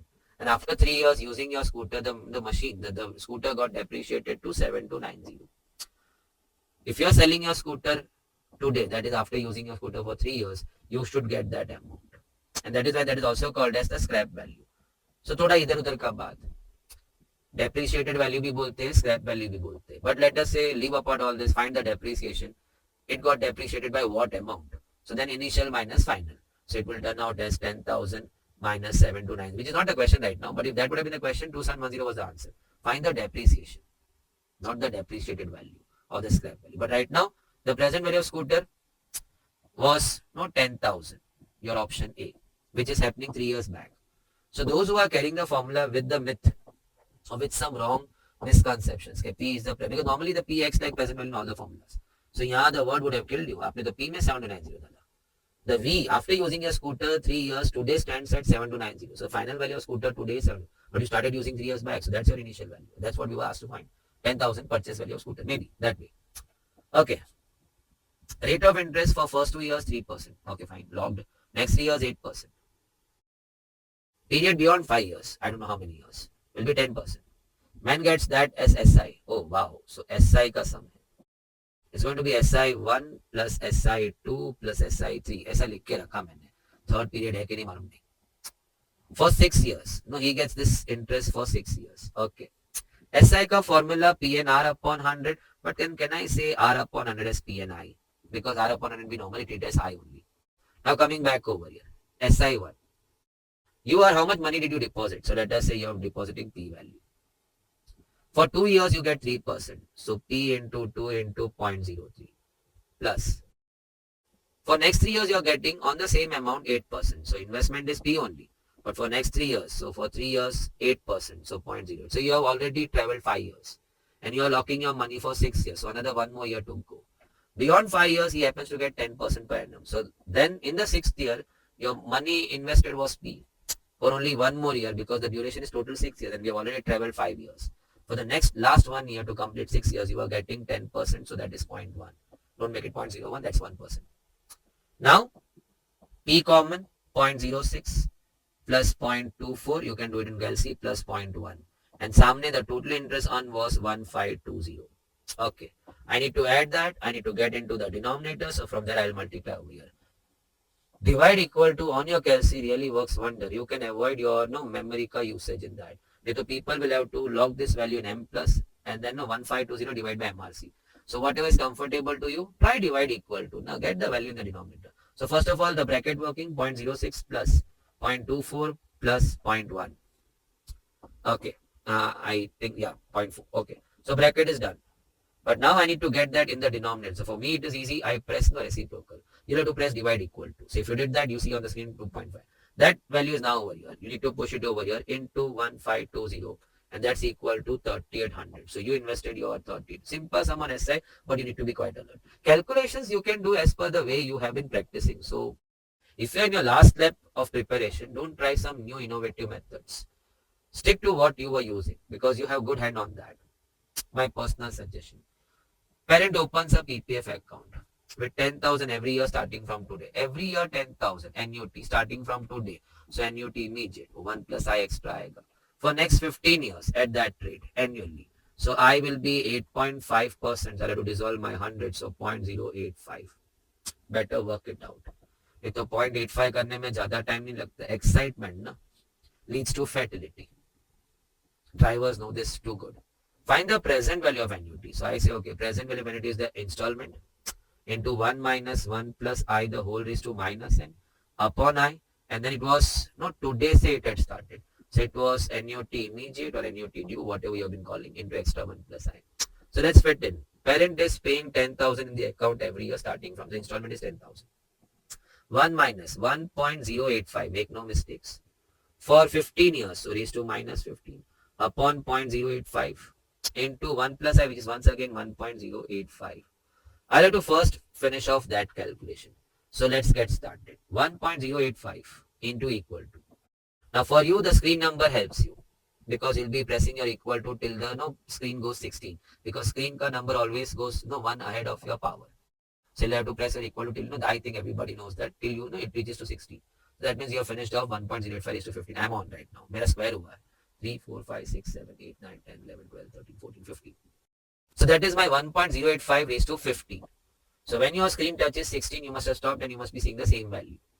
But my is raised to minus 15 and I have done 1.085 raised to 15. I have to reciprocate it. Now I have done a raised to m, but I need to make it a raised to minus m. So I have to reciprocal that thing. Only then it's going to become a raised to minus m. So let me do that. For you, reciprocating will be divide equal to. For me, it will be a simple button. So आपका divide equal to पे आया होगा. So you have finished off that thing. Now we are going reverse -1. So of course negative sign आएगा. Remove it by pressing plus minus. It's behind my shoulders right now. You removed it. Divide by 0.085. So you have finished off that thing now. Into 1.085 into 10,000 every year. And that's 90,100.96. 90,100 is your answer. Option number C. I hope you all must have enjoyed. Easy working. At what rate? So मुझे I ढूंढना है. 1000 will become 1331 in 3 years. Compounding. So A is equal to P1 plus I the whole raised to N. Your 1000 invested needs to become 1331 in 3 years. In 3 years. I need to find my I. So it's going to be 1331 divided by 1000, which you can do manually also, 1.331. It's 1 plus I the whole raised to 3. Now if I push 3 on the other side, it's going to become 1 by 3, cube root. My calc is not capable of getting cube root in the direct way. So YouTubers, they make it how to find cube root. I'm not going to spend time and my energy, in preparing all those stuff, wherein I have to just use only once. And maybe only if it happens in my attempt. So no. So what else? अरे इतना सारा option I का दिया है ना. Let's try with 10. Your I is 10. So that will be 1.1 cube. Will it be giving me 1.331? Let's try. 1.1 into equal to, oh wow. Answer is 10%. Sir, can we come again? I ढूंढना था ना. Option में है ना. Cube root कैसे करेगा मैं? My calc is capable only of square root. So अगर raise to 2 होता, मैं square root बटन दबाता, -1 करता, तो I आ जाता, उसमें 100 डाल देता मैं. Right now I found कि cube root कर नहीं सकता, लेकिन I का मेरे को values दिया है वो भी 3. Let me try my I 10%. So I 10% is like 0.1. So when I fit over here, it's 1.1 ka cube. If it strikes that, he is the answer. He striked. And therefore my answer is option A. Difference between SI and CI on a certain amount is rupees 10. Okay. They are bluffing. Don't get trapped. SI minus CI. Time value of money ka kachra kar diya. How can SI be more than CI? It's always, see, it's like a layman language. Difference between your and my age is 30 years. Huh? That means you minus me is 30. No, they just say it in layman's language, the difference between your and my age is 30. But in the equation is going to be my age minus your age. So CI minus SI is going to be 10 rupees, what they are saying. Okay. P 1 plus I the whole raised to N. That was my amount ka formula. So -1. I hope. See, this is what all things I always happen to highlight. मैं सब पूरा list थोड़ी याद रखेगा. I knew compounding का formula क्या है. A is equal to P1 plus I the whole raised to N. If I subtract P from that, I come to CI. So P common. So that. Minus SI, we all know P and I. We have just discussed 2-3 sums back. P and I. P to bar hai, to andar NI is equal to 10. Now let's put the numbers. P is something what I need to find. Find the sum what you have put in the system. 10%. So 0.1 is your I. So 1.1 going for 2 years. -1. 2 years and I is 0.1. Make no mistake is equal to 10. Now we finish off that. So I'll finish off this 0.2 orally. 1.1 into equal to square is done. -1 is done. -0.2 is done. So that value is done. But if I want to push it over here, I'll have to lock it in the memory. Rather, I'll push it in the denominator by divide equal to. Okay, you press divide equal to. So that value now is in the denominator. And from here, I can push it over here into karke. So answer is 1000. The amount to be deposited in the system is 1000. Hope that was very clear. Future value of annuity. I love this. Some kind of support for me. But okay, anyway, students have to quick getting those values also. Future value of annuity 5000. Annuity of 5000 made annually for 8 years. कहीं नहीं लिखा था starting from today. So find the future value. So future value is equal to installment into 1 plus I the whole raised to N minus 1 upon I. Installment size is 5000 which you are making annually. 5000. Percent is 9%. So 1.09. For 8 years, -1 upon 0.09. Okay, that value is given to me directly. So when I'm going to copy this value, I'll double check it. 1.99256. Let me check it. Done. -1 divided by 0.09. Done. Into 5000. And that's equal to 55142. 55142.22 is the answer. The future value what you happen to see after 8 years. And that too by your religious depositing of 5000 every year for 8 long years. In how many years? A sum of money will become 4 times. 12% ASI. Sum of money will become 4 times. So its amount should be 4 times your deposit. So amount ka equation. The amount what you see at the end, the maturity value, the future value, is the principal what you deposit plus the simple interest what you collected, PNI, check. So I don't learn P plus, no P common 1 plus NI. I just go by the things. PNI याद है ना और कितना याद करना है. So principal plus the simple interest takes you to amount. Okay, you want your principal to become, the money should become 4 times. So you have deposited P, so it should become 4P. P common 1 plus N into 0.12. Sir, 0.12, 12%. In how many years is going to happen? वो देखना है. So P is gone. 1 gets subtracted. N into 0.12. So 3 divided by 0.12. And that gives me 25 years. Wow. Let me highlight. Why to carry in your bag or kitty is, no, इतने सारे तो ऐसे भी लेके जा रहे तू. ये सब क्यों लेके जा रहा है? सब fast working. ऐसे भी fast working. How do you get your amount, final value? Principal plus no PNI. So P common 1 plus NI. So why to carry all the things? Effective rate. चलो कुछ आगे का discussion काम है. Effective rate of interest, the E, does not depend on the principal. Mean that some did not consider 30,000, if you can recall in the same paper. Option A. Oh wow. Once again, we are so bit fortunate, but this is MTP, not your attempt paper. But who knows, it's happening in it. I have seen attempts wherein a similar question pops up in the question paper 2 times. Not the same to same, but the similar question. Effective rate का सम हमने पहले भी देखा इस MTP में, अभी वापस देख रहे. So no briefing on that. Is equal to 1 plus I the whole raised to n minus 1 into 100. Okay, 10% quarterly. So 10% has to be divided into 4 parts, which makes it 2.5%. If I dissolve 100 in that for I, it's going to be 0.02. You should better work this. Now come back. 1.0125. I added 1. Raised to 4 times in a year, quarterly tha. Minus 1 into 100. So back on calci, 1.0125 into, I am so sorry, oh my mistake. So it's going to be 0.5. Once again, 1.025 into equal to that square, cube 4 minus 1 into 100, and that's going to be 10.38%. So option A is your answer. Effectively, if you keep your money at 10.38 annually, the outcome will be the same. That's your effective rate. Okay, moving to the next. SI पे बहुत sums.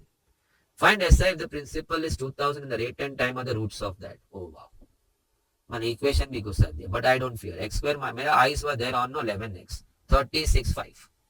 So 6 and 5, that's a factor of 30. Minus minus to get 11. X to complete the factors. And now when I equate them to 0, I'll get my x6 and x5. So these roots are behaving like rate and time. So we can say the n is 6 and the rate is 5%. And now amount is 2000, your deposit amount. Viewer raises an end. Sir, interchange 5 and 6. Let us check now. Find SI, PNI, or maybe PNR upon 100, whatever is comfortable. 2000 was your amount deposited. Number of years was 6 and the rate was 0.05. आपने बोला नहीं sir मैं 5 को n number of years and no rate को 6% लेगा, तो इधर 5 आ जाएगा, इधर 0.06 आएगा. This is the same. It's 0.30 either ways. So turns out to be the same. Either way you take it. So it's going to be 2000 into 6 into 0.05, and that's equal to 600. That's your option B. Moving to the next one. Simple question. The only thing they did not give you N and R, no directly, but easy tha. Find the present value of perpetuity of 50,000 per month, 12%. Perpetuity is annuity forever. Means you deposit a lump sum amount today on retirement, let us say an example, and you expect that instrument to pay you regularly, monthly, yearly, quarterly, what you decide, through life and maybe after life, infinity. So present value of annuity infinity, that's what we call perpetuity. It's R upon I. Sir, what is R? What amount you want to keep getting? So in this 50,000 every month I want to get it back. So I will have to deposit some amount. Na? कोई मेरा काका थोड़ी लगता है मैं retire हो गया ऐसे ही मेरे को देगा. I'll have to deposit some amount, and that money will keep taking care of paying me regularly. So then I can live my life, if not same, almost the same what I was when I was earning. So receipt was of 50,000. You wanted to keep receiving 50,000 monthly. So the rate I has to be adjusted to month. It was 12% per annum. So monthly will be divided by 12. 1% upon 100 to dissolve 100, 0.01. So 50,000 divided by 0.01. So you'll have to deposit 50 lakhs. You'll have to deposit 50 lakh in this. So that money will then keep returning you back 50,000 every month for the rest life and maybe even after life for infinity tak. Now, unfortunately, I have just entered into the other sum ka area mein. Coming to the next one. Okay, it will take time. Let me come down to some. Find even numbers. Take. More than 100. So 3-digit numbers. But can be 4-digit also because available is 0, 1, 2, 3. So I have been given 4 digits. So I can also make 4-digit numbers. So when I want to go more than 100, it will be 3-digit numbers. At the same time, you can also make 4-digit numbers. So the total of that will be your answer. With one more constraint, the number has to be even number. Okay, when I talk about 3-digit numbers, we'll have to solve separately 3-digit and 4-digit. Sir, ये partition क्यों बनाया आपने? Here I'll say I am ending with 0. If you want even, with the given available digits 0, 1, 2, 3, the numbers have to either end with 0 or 2. So here I'll say end with 0. And here I'll say end with 2. Which will happen in one way. End with 0. So now you are available with 1, 2, 3. Who are ready to occupy these 2 places. So 2 places and you want to arrange 3 digits into that. So that's going to go 3p2. Now out of 3, we want to arrange 2 digits into these 2 places. So 3p2. So total is, I hope 3p2 ka calculation everybody knows 3 into 2 and then it was into 1. One way of putting 0 in that. Just put 0 in that. So 6 numbers formed over here. Ending with 2 is bit sensitive and that is why I have to separate the 2 cases. Ending with 2 mein kya hota hai? The 0 is free. So you can't say, okay, with 2 ending, I'm left with 3 digits 0, 1, 3. So I'll be filling over here in 3p2. That will be completely fiasco. Wrong. Because with 3p2, you are allowing, in the 3, you are talking about 0, 1, 3 because the 2 has gone in the unit place. You are allowing 0 to come here also. If the 0 comes in the first place, then the digit will no longer be a 3-digit number, it will become a 2-digit number then. So then you have to put one more condition. And that was the reason why I had to solve it separately. I can't club 2 and 0 in one case. Because the 2 in the final case, the 0 is always free and there is a fear with 0 coming in the first place making a 3-digit number, 2-digit number. How to remove the fear? We'll not fill 0 over here. So we are going to fill either 1 or 3. Who is free then? 2 बैठ गया है, 0 नहीं आएगा, तो then 1 or 3 can come in. So I've got 2p 1 way. So 2p1, हाँ place 1 है, बैठना 2 जन चाहते हैं. So there are 2 ways. Someday 1 will sit, someday 3 will sit. Now 2 digits are used in the first and the last place and you're left with no remaining 2 digits. Excited to go over here, which will again happen in 2p 1 way. Place is only 1 but available digits are 2. So 2p 1 ways. So finally over here 4 numbers. No? 2p1, 2p1, 1. So 2 into 2 into 1, 4. So up till now 10 numbers are formed. 6 numbers ending with 0 and 4 numbers ending with 2. No, don't jump to option A.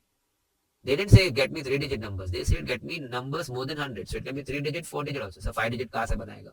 4-digit है तो max you can make is 4-digit number. But again the issue will be the same. I hope this will now give you a good picture because once again I repeat it. With a 4-digit number. Let's put 0 over here and over here 2. Why 0 and 2 has to sit in the last place? We want to make even numbers. So there are no other options. 0 and 2. With 0 over here, the 0 is gone. So now we are left with 1, 2, 3. And they are excited to go into 3 places. 3 places, 3 digits, 3 in 3, 3p3. So 3p3 and this will be happening in one way. So 3 factorial into 1 which is again 6. So 6 numbers of this type.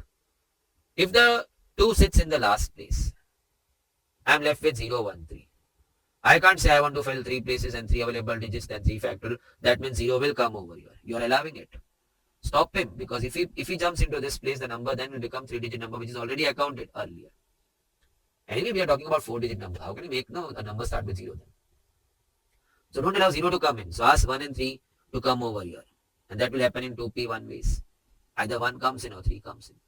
Now we have used 2 digits. Now 2 places are filled with 2 digits. Here and here. We are now left with only 2 places and 2 digits are still available because our kitty was 4 digits.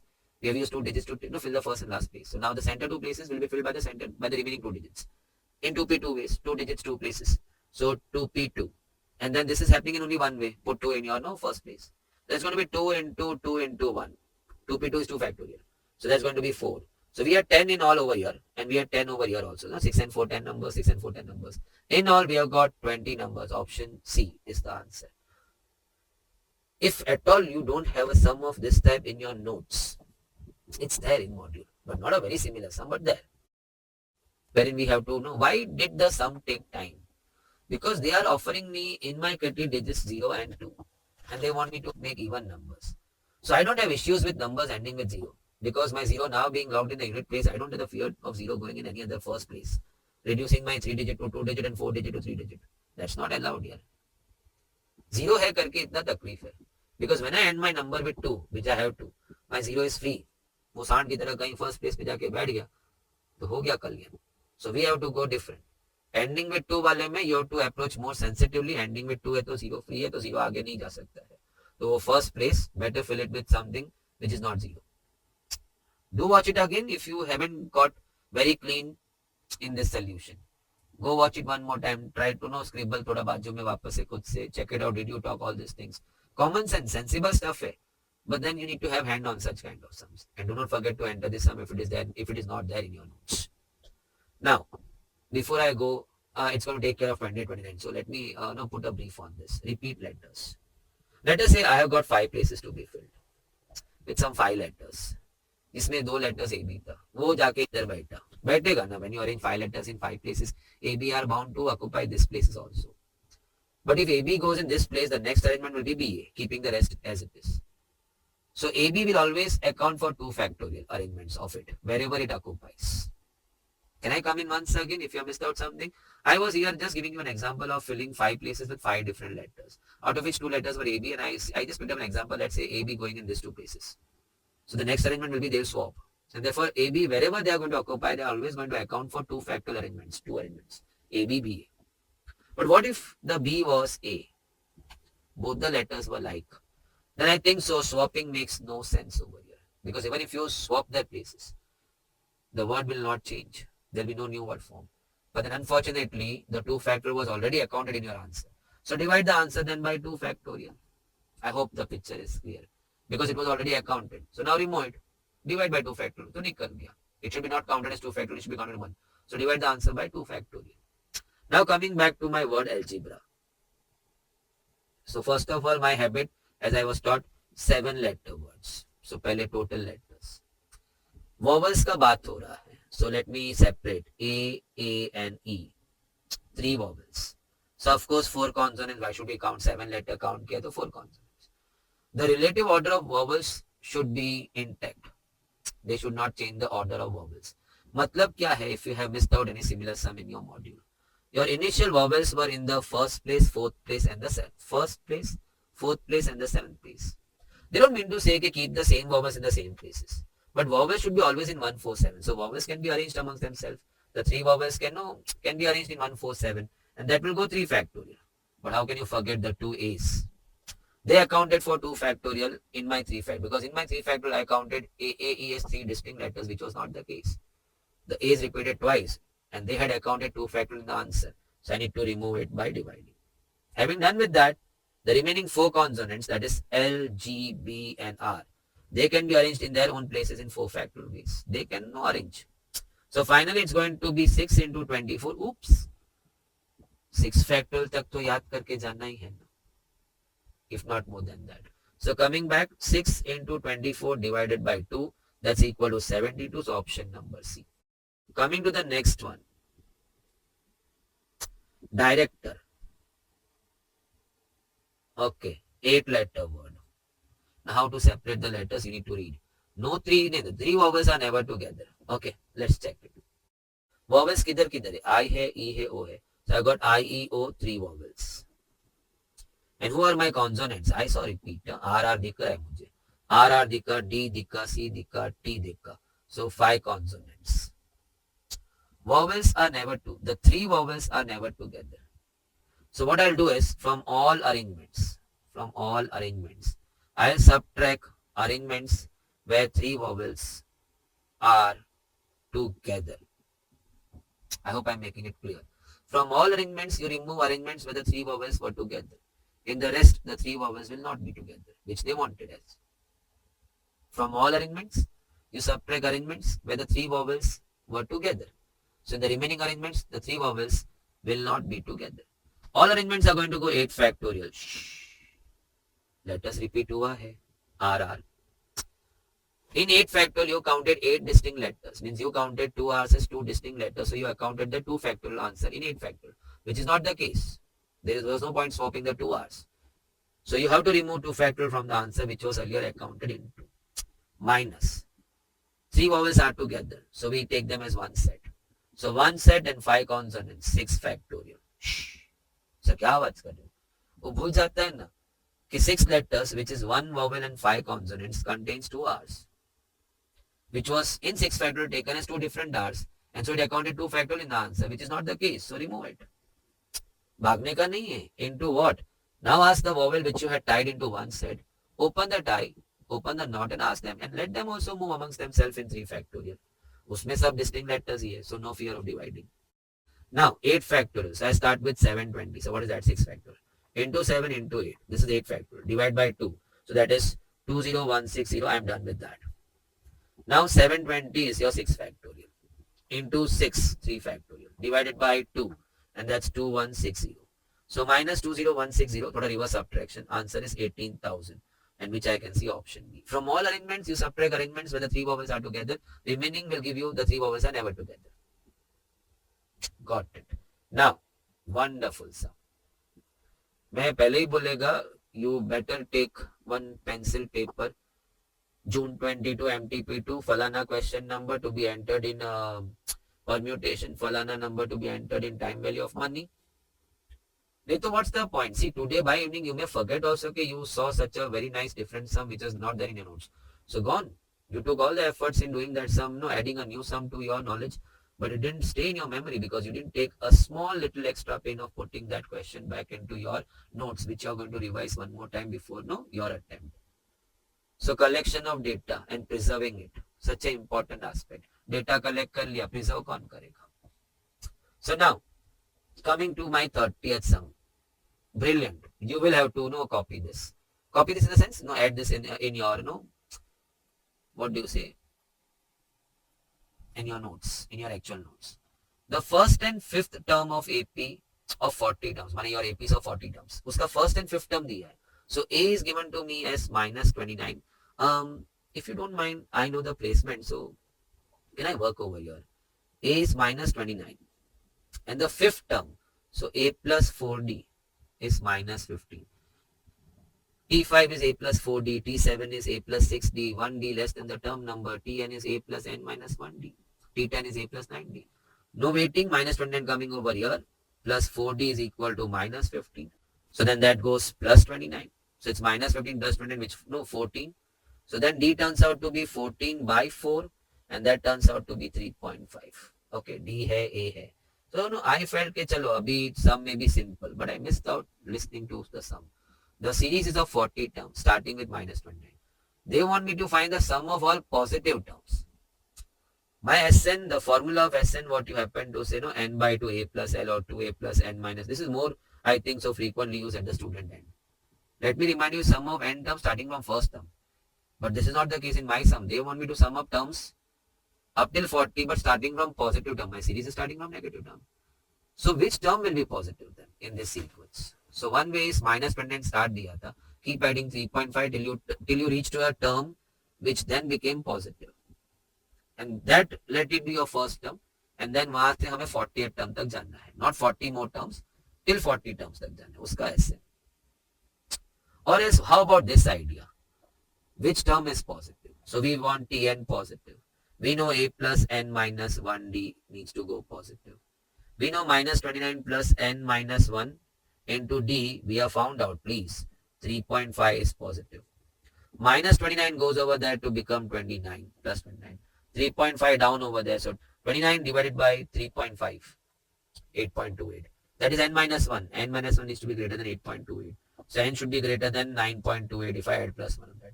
So N will be 10. माने 10 term onwards से positive होना शुरू हो गया. Because N needs to be greater than 9.28. So 10th term say the term is going to be positive because that's what I worked out. Can I come in again? Your AP is 40 terms, starting with minus 29. आपने मेहनत से D भी ढूंढ लिया. Easy था, solving equation, solving set of equations. But then you can't jump into Sn because they want sum of only positive terms in this AP, going up till 40 terms. And I don't know exactly where the positive terms started happening in this. My way of finding is, let's work out, you want Tn to be positive. It showed me exactly when N is more than 9.28, your positive terms will start. So when N is 10, the positive terms will start. So why not find D10 then? Because 10 terms से positive term start हुआ. So what's the point finding D10? That's going to be my first term now. Formula में n by 2 2 है तो चाहिए ही सब. So I'll be finding T10. थोड़ा इधर उधर जगह बना के a plus 9d. What is your a? Minus 29 plus 9 into 3.5. Your d. So 9 into 3.5 minus 29 and that's going to be 2.5. Can I just go for this working once again if you are confused? I have come to discussion up till that point. 10th term is the first positive term of the sequence. So who is my 10th term? Or what is the 10th term? Because now I plan to make that as my first term in finding my Sn of all positive terms. So I was here to find my T10, which is a plus 9d. So a was minus 29, d was 3.5. So 9 into 3.5 and then it was minus 29. So 2.5. So my 10th term is 2.5, the first positive term.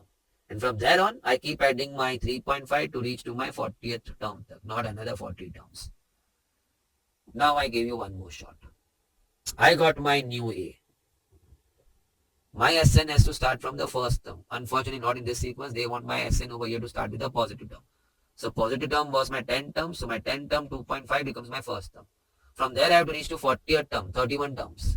Sir ji 10 term से 40 term 31 terms कैसे sir 30 terms 11 से 40 तो 30 है ना 11 से 20 21 से 30 3 31 से 40 10 10 10 30 what about my 10th term 2.5 वो भी तो एक टर्म है ना सो इट इज 31 टर्म्स का total starting from 2.5 now I jump into that 31 by 2 2a make a note your a is now new a starting from 10th term that's going to be 5 2a plus n minus 1. N is 31, so that's going to be 30. N minus 1 into d is 3.5. So let's work out. We'll have to start working from here, then plus 5, then into 30. Okay, 30 into 3.5 plus 5, and then into 31 divided by 2 happens to give me 1705. What a beautiful sum. Not at all anywhere any close resembling sum also in our module. That's why I say practice MTP. You are so fortunate. You are putting in your QT subs brilliant. Maybe first attempt you may not have understood what I was talking. Then I briefed you once again. Few viewers may have got it that point of time. Few viewers will have to rewind and play the same sum right now to get more clear picture of what I said. It's a level of understanding, not undermining any person, any viewer of mine. Time to time. हर बार हमारे match में खाली सचिन थोड़ी century मारता है कभी वो 0 out होता है हरभजन मार लेता है century all are important in the match. So it's not that you got it at the third time, so you were not so good. This particular sum आपको click third time हुआ ये सुनने पे. What's more important was finally all the viewers understood the whole sum. What is the whole sum about? Trick. सब कुछ ऐसा ready platter पे दिया ऐसा लगा A दे दिया है फिफ्थ टर्म दे दिया तो D भी मिल रहा है. Once you know A and D, everybody knows A and D आ गया तो अभी क्या sum wrap up है. Wrap up नहीं start. They want me to start from positive term, summing up all positive terms. So I was bit in a dilemma कि who's the positive term in this. One way was minus 29 से start करो, keep adding on your calci 3.5, keep counting also. कितना 3.5 add किया. And come to a term which started becoming positive, which is 2.5. Directly on calci you would have got that. But you have to count कौन सा term तक पहुंचा. Or my way of working, you want to start with positive term, but which term you don't know. So start equating. No, Tn should be positive. So you have put your A and D over here. You got your N should be no more than that. So n should be 10. 10 term से positive होना शुरू हो जाएगा. So get the 10 term. Now there we were. अब ये मालूम पड़ा 10 term से पॉजिटिव हो रहा है तो मिला ना उसको 31 टर्म्स का टोटल करना है. Why is after is no A, the new A. Why is after is new A? So now 10 term is positive. But where is the 10 term? Find A plus 9D. Original A था ना आपके पास. Now forget the first 9 terms. He becomes your, no 10 term becomes your new A. So make no mistakes. Clear? Now, 31, easy sum. Common difference in an AP equals the first term, and D is equal to A. Find the ratio of M to N term. Okay. Tm to Tn. Okay. Any term you write what? A plus N minus 1D. T6 को A plus 5D लिखता है. So A plus M minus 1D. And down, A plus N minus 1D. But your D was A. Your D was A. So I have changed my D to A. Now let's open the bracket. It is A plus MA minus A. upon A plus NA, opening the brackets. Okay.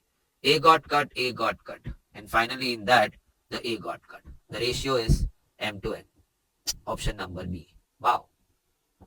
It's an AP with D1 and with A also 1. With A is 1 and even the D is 1. You know the first and the last term. 1 plus 2 plus 3 going up till 105. Terms भी क्यों ढूंढना है? 105 terms. So it's going to be N by 2 A plus L. Sn find करना है ना. Sum of this many terms. So 105. Sir ji wait. 105 is the last term. It's not the number of terms. Agreed. But look at the series. It's going 1 plus 2 plus 3. Up till 3 terms. Up till 4 terms. Up till 105. Spacing of 1 1 hai. So up till 105, how many terms you must have consumed? 105. What is A? 1. What is the last term? 105. So 106 I finished off. Into 105 divided by 2 and it turns out to be 5565, option number C. Or if you all know, sum of first and natural numbers is n plus 1 by 2. Sum of first and natural numbers, which is 1 plus 2 plus 3 plus 4 up till n. So sum of first and natural numbers is given by that. So sum of first 105 natural numbers, which is our sequence right now, will be then 105 into 106 upon 2. It's the same thing. So whichever way, you're going to land up to the same thing. Answer is 5565. Oh, standard sum. GP T6 AR raised to 5, 1 hour less. T10 AR raised to 9. Let's not waste time. 6th term AR raised to 5, 7 to 9. Common ratio 3. So R is 3. So 3 raised to 5. Many do carry these values. 3 raised to 5 if they've been frequently using from school level say. 243. Baki to कैसी है ना? 3 into equal to. Square is done. 3, 4, 5. Okay. A into 243 is 7 to 9. So 7 to 9 divided by 243 and that's equal to 3. Find the first term in the ratio. The ratio starts with 3. Number of ways in which the 4 persons can occupy 9 vacancies. माने 9 seat है and the 4 people are to be arranged into that 9 seats, not onto 9 seats, into any 4 of the 9 seats, which happen in 94 ways. I think so simple.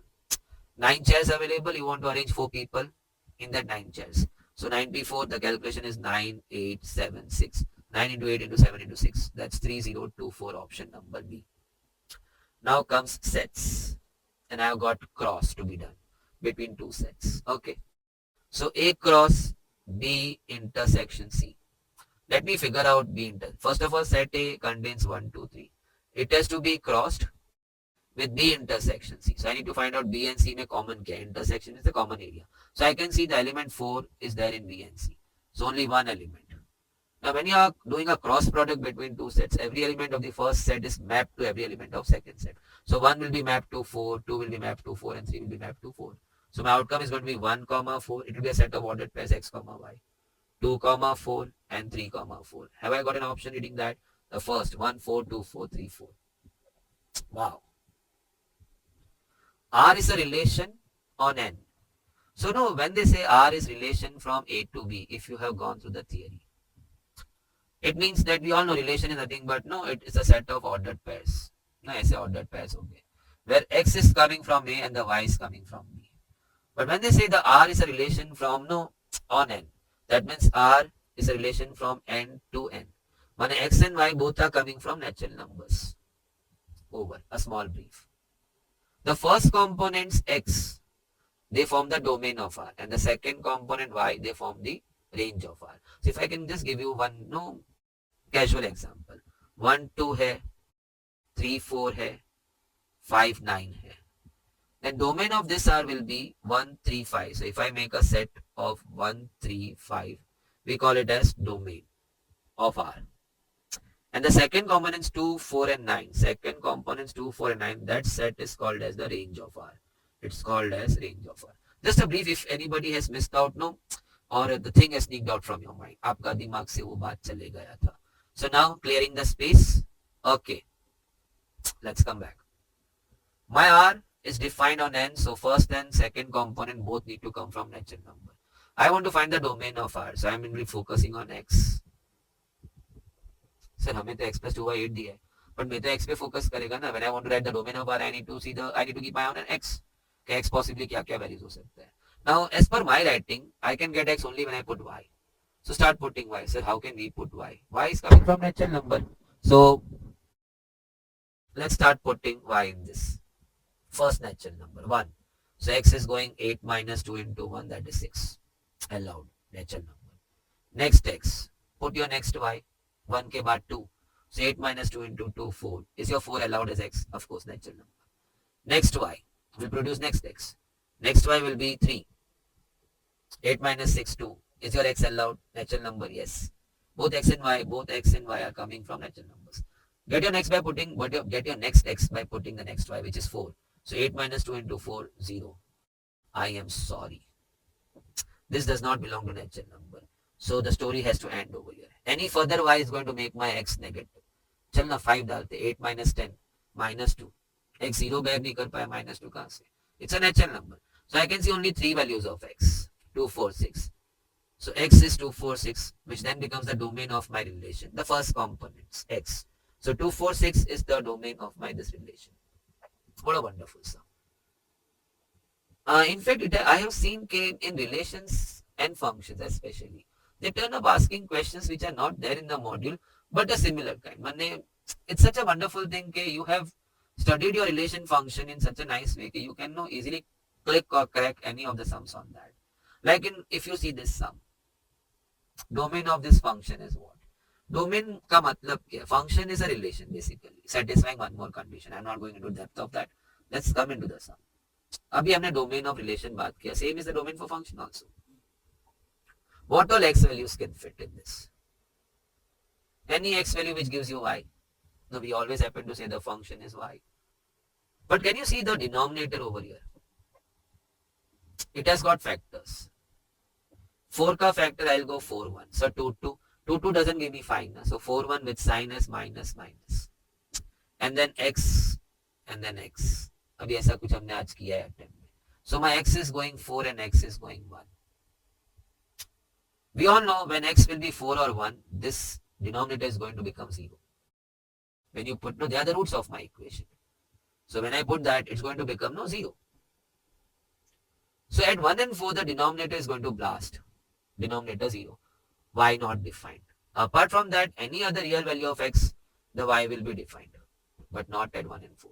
You put 1, the denominator of your y is gone. 0, not defined. I hope you all know upon 0 stands for not defined. So when y goes this way, which happens at x equal to 1 and x equal to 4 पे, you get to see such kind of status, upon 0 not defined. So y is not defined. So we can't have that x. So then I decide that the domain of my function then happens to be all the real values of x are allowed except 1, 4. Because at these two x values, my y will show not defined. Answer has to be option B. Can I repeat? Small summary. What is domain? What all x values can go in? You ask. All those x values which can produce y ka values. What happens at 1, 4? 1, 4 pe the denominator of y is becoming 0. So y will say sorry, not defined. I cannot be defined. So all real values of x will produce or define y except 1, 4. So we say the domain of R, domain of the function, which is all the x values, which is all the real values. R. This is not relation ka R, this is real values. All the real values except 1, 4. So minus 1, 4 from that, any other real value you want to put in your y right now, you will produce y ka value. And so it has to become a domain of your function. So option number B. Talkative samta. But if you have undergone through all the concepts of relation function, I think surely you can hit the sum. And if you are seeing this for the first time, you know what you are supposed to do. अभी ये pen बाजू में pencil paper, put the number. Heading दे दो ना MTP June 22, no series 2, and put your 37 goes in functions. ऐसा लिख देने का. 36 will go in relation. If the sum has given you some new dimension in your learning, or has attached some new things in your kitty, then the sum has to be added in the kitty. Oh, standard sum. Many students x raised to x का derivative directly याद रखा है x raised to x 1 plus log x. So I have seen soft board पे वो derivatives का list है, उसमें last उन्होंने x raised to x function डाला है, जैसे रूट एक्स का 1/2 रूट एक्स लॉग एक्स का 1/x. आखिरी वाला y x raised to x का आंसर ये. So if that is the case, strike the option. Now you are seeing I option तो कोई मैच ही नहीं हो रहा है, हम देखेंगे ना, but can I work it out. So taking log, because it's function raised to function, no? So we are taught that we have to take log on both sides. So log y is equal to x log x, the power will fall down. Oh, I saw a product of two functions. I'm gearing up for product rule. But then differentiating on both sides, so log y ka derivative will be 1 by y. Having done with that, we then strike y ka derivative, which we write dy by dx. For example, log of x plus 2, when you take the derivative of this. You first write 1 upon x plus 2, assuming this as x. Log x ka 1 upon x. And having done with that, you then say into iska derivative, which happens to be 1 plus 0 then. So similarly, log y will go first 1 upon y and then y ka derivative. And samne first into derivative of second plus second into derivative of first. So that's gone. Y coming over here, because we need to dy by dx. So that's going to be y into 1 plus log x. थोड़ा दिमाग लगाता. Y काय को लिखा, उसके बदला x raised to x ही लिखता. I was so inclined कि चल let's finish off, answer I got it, but none of the options matching in right now. फिर मेरा आके ना वो log e x ऐसा सब में गिरा और मैं 1 देखा. मैं बोला आइला 1 I can write log e. We all know that. तो the base ही चल रहा है ना ये सब logs. And log a plus log b, you can write it as log ab. Log e plus log x, log ab, log ex. And there comes my option number B answer. X raised to x log ex. Okay, now comes the 39th sum. I'll write my y as root x plus x raised to minus half. Because 1 upon root x का ready रैकनर derivative मेरे पास है. Ready रैकनर बोलते हैं ना हम लोग, सीधा book खोल के देख के हो गया. Referring. Root x का derivative 1 upon 2 root x ready, but 1 upon root x how to derive it? So make it x raised to minus half and we'll play nx raised to n minus 1. So let's now get into dy by dx. So that's going to be root x ka 1 upon 2 root x. Okay. And how about that? Minus half x raised to minus half minus 1. Check. No, nx raised to n minus 1. So it's going to be 1 upon 2 root x minus 1 upon 2 x raised to 3 by 2. Now I do understand this is going to become minus 3 by 2. So I pushed it down x raised to 3 by 2. And x raised to 3 by 2, we all do understand if you have done indices and you have done bit of derivatives, we can write x raised to 1 and x raised to half. 3 by 2 को हम क्या बोलते हैं? 1.5. So it's 1 in the power and 0.5 in the power. So finally it's x raised to 1 and x raised to half, which I can write this as root x. So it's x root x. So I again refine it to the second part, which is right now too much demanding from me. बहुत ज्यादा मांग रहा है वो efforts. Okay, done. But I was supposed to find 2x dy by dx. हाँ तो multiply ना, multiply with 2x. Multiply with 2x. Oh wow, 2x to gone. So 1 by root x. 2 is gone. And the x I can write as root x. So he is also gone. Check if you didn't get it. So finally the answer stands root x minus 1 upon root x. It's my option number A. Hope you must have just got the sum. First problem or the first hurdle was 1 upon root x. Can't deal with that. X raised to minus half and x raised to n minus 1. Second hurdle, x raised to minus 3 by 2 को मैं क्या करूं? पहला तो तुम ऐसा कर दो. 3 by 2, 1 and half. बोलते हैं ना डेढ़. So 1 and half. तो power half बोलेगा तो root. I landed to good dy by dx. Then I said it was 2x dy by dx. So I multiplied throughout by 2x. And I was ready with the answer. Only thing, the last shot was x upon root x, the first term. So I wrote my x as root x. So that landed to root x. Second में तो cut ही हो गया, as you can see over here. Only 1 by root x was left. So now coming back. Okay. Integration by parts. I'm in no mood of applying the formula right now. First integrate, second minus big integrate, derivative of first function, integrate second function, because it's going to be double iteration. X square है ना. So in my big integration, I'll bring it to x into 2 raised to x. Again, one more time I have to solve the full product rule in that. So after 2 cycles, I'll end up to answer. So there was a shortcut to that. Chalo. First of all, the viewers should all know 2 raised to x का integration is 2 raised to x upon log 2. It's not 2 raised to x log 2. पहला प्यार ही होता है ना. वो 2 raised to x बोला तो साला अपना मुंह से 2 raised to x log 2 ही आ जाता है. But that's derivatives. Integration में things go in the denominator. So 2 raised to x upon log 2. So your song starts what way? First integrate second. So first integrate second. Okay.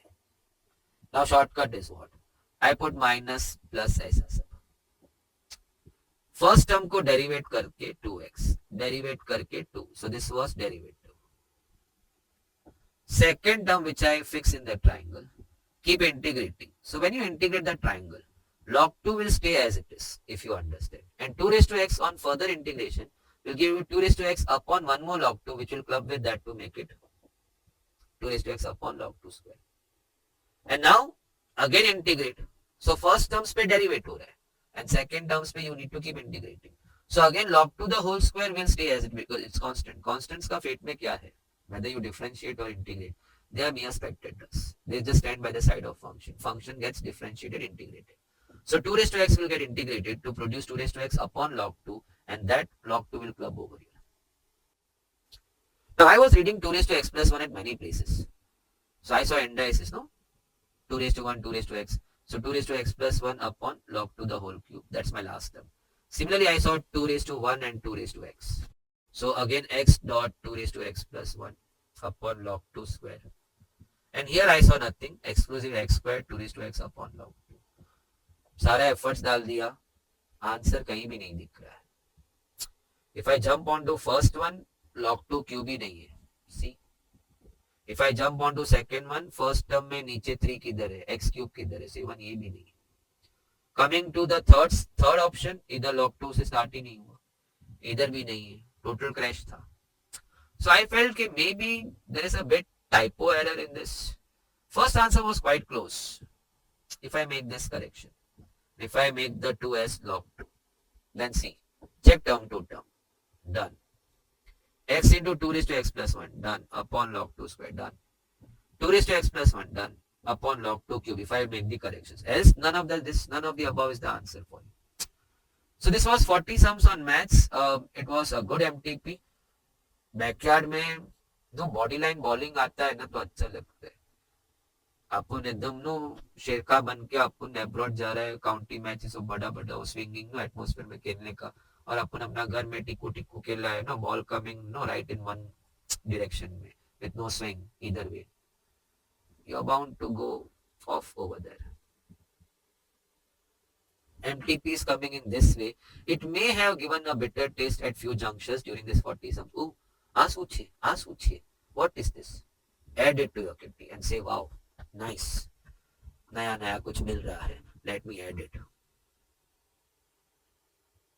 You're going nowhere? Have a nice cup of coffee. The aroma of it. Bring in the, no more energy. No, Ella stats your favorite area. Sir is waiting outside to get along with you.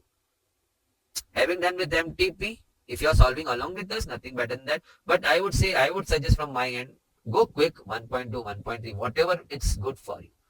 2x पे सुन रहे लेकिन आधा तो मैं क्या मतलब हुआ. So whatever speed is good for you, finish off, no, do some other work. Towards evening, keep the things ready, question set. Now we'll be attaching along with the videos, no, नीचे below link पे either the files directly or the link which takes you to the file, question set and solution set differently.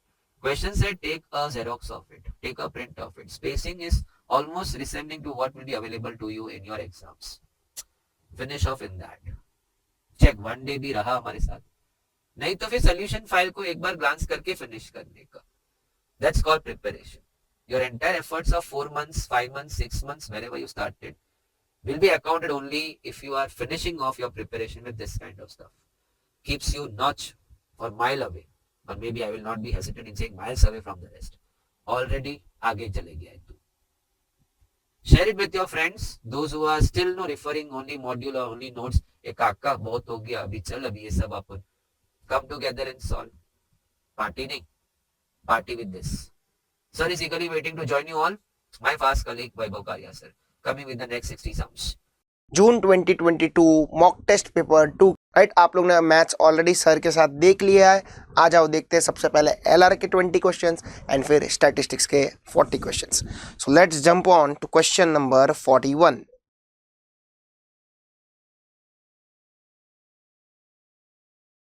Question number 41. So सबसे पहला question आपका missing term का, और अच्छा question है, लोग कंफ्यूज हो सकते हैं, right. Let's see here. So we have been given with 2, 3, 3, 5, 10, 13, question mark 43, 172 and 177.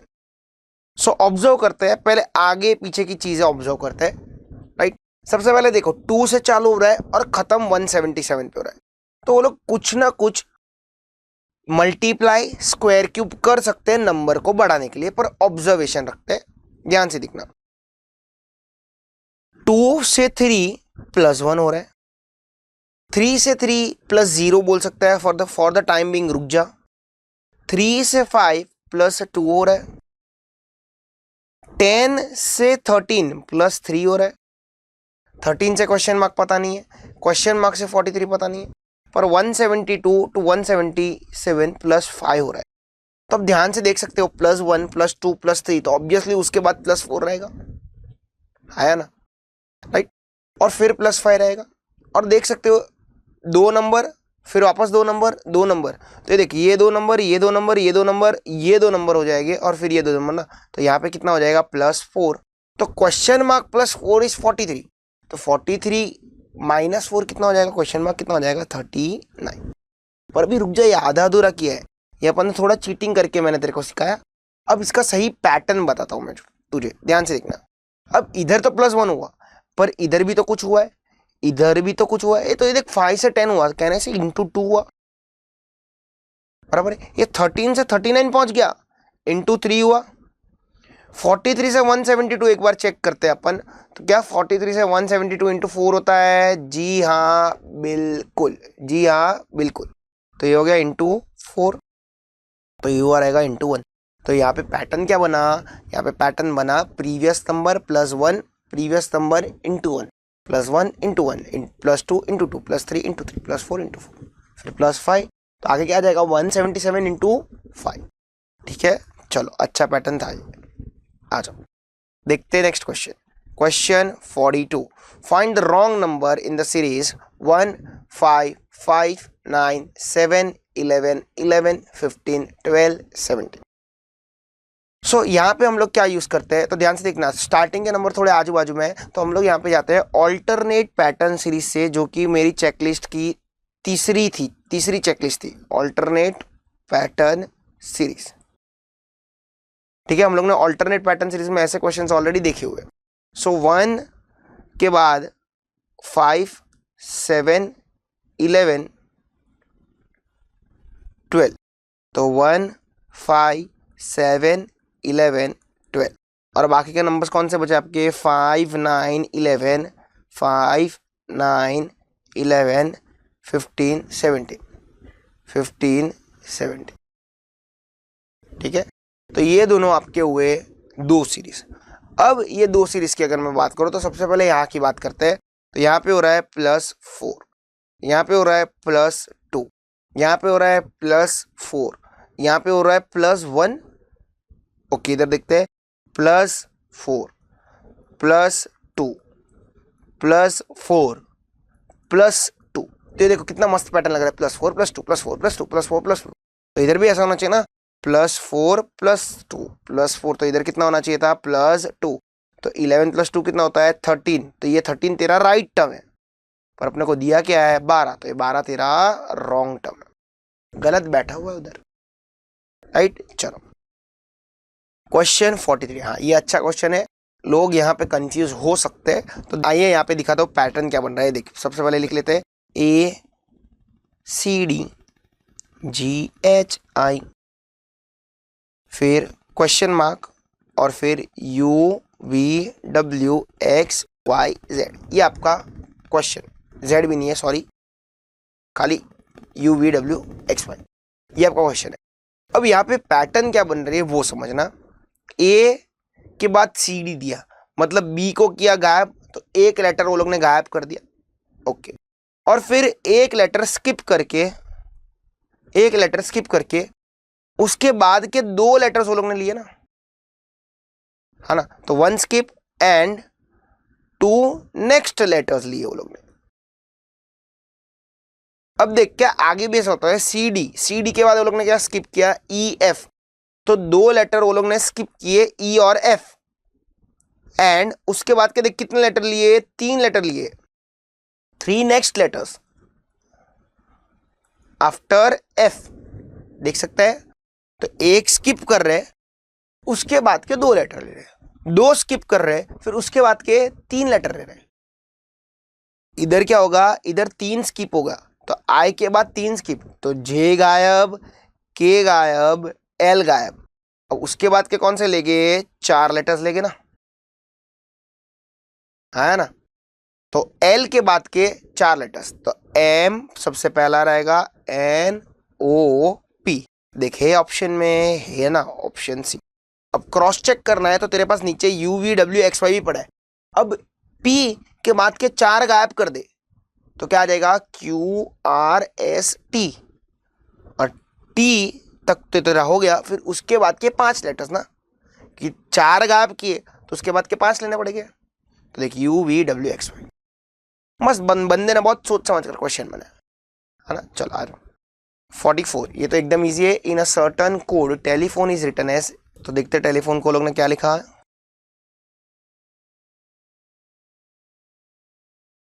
ENOHPELET।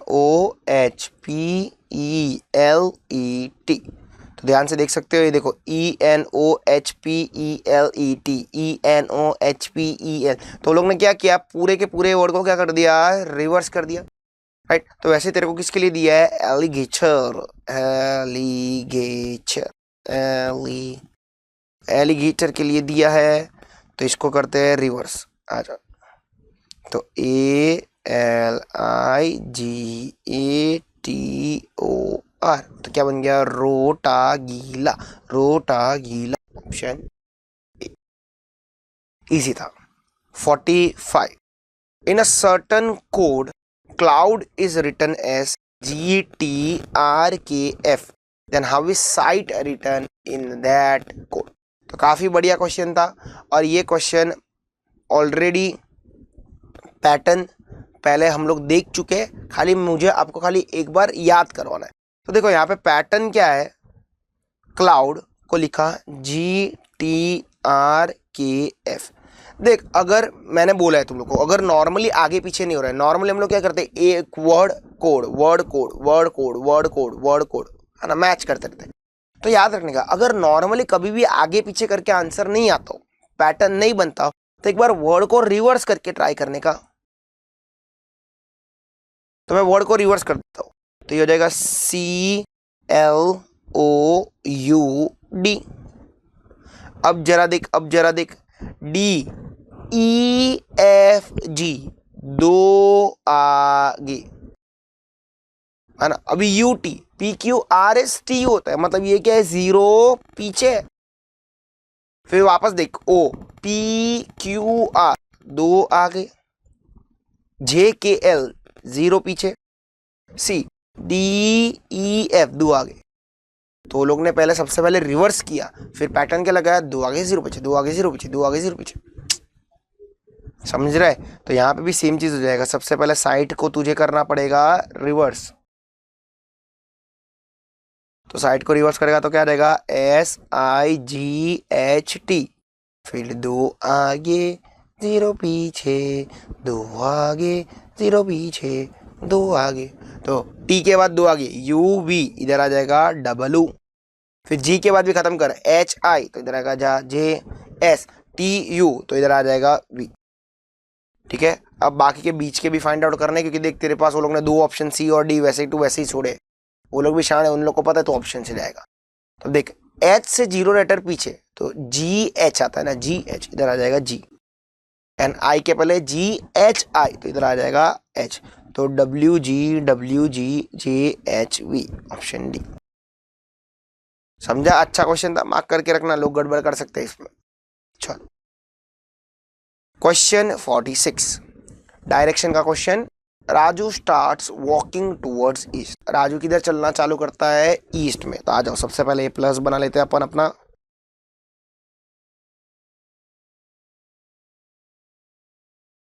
तो यहां से राजू चलता है ईस्ट में, ये चला ईस्ट, कितना चला, 75 मीटर्स चला। आफ्टर वॉकिंग 75 मीटर्स दिया ना, तो 75 मीटर्स का लाइन थोड़ा बड़ा रहेगा, ये उसका स्टार्ट, और ये हो गया 75 मीटर्स। अब आगे क्या बोलता है, ही टर्न्स लेफ्ट। तो ईस्ट का लेफ्ट बेटा क्या होता है, सिखा था, एंटी क्लॉकवाइज। कौन सा होता है, नॉर्थ। तो ईस्ट का लेफ्ट नॉर्थ, कितना चला, 25 मीटर चला।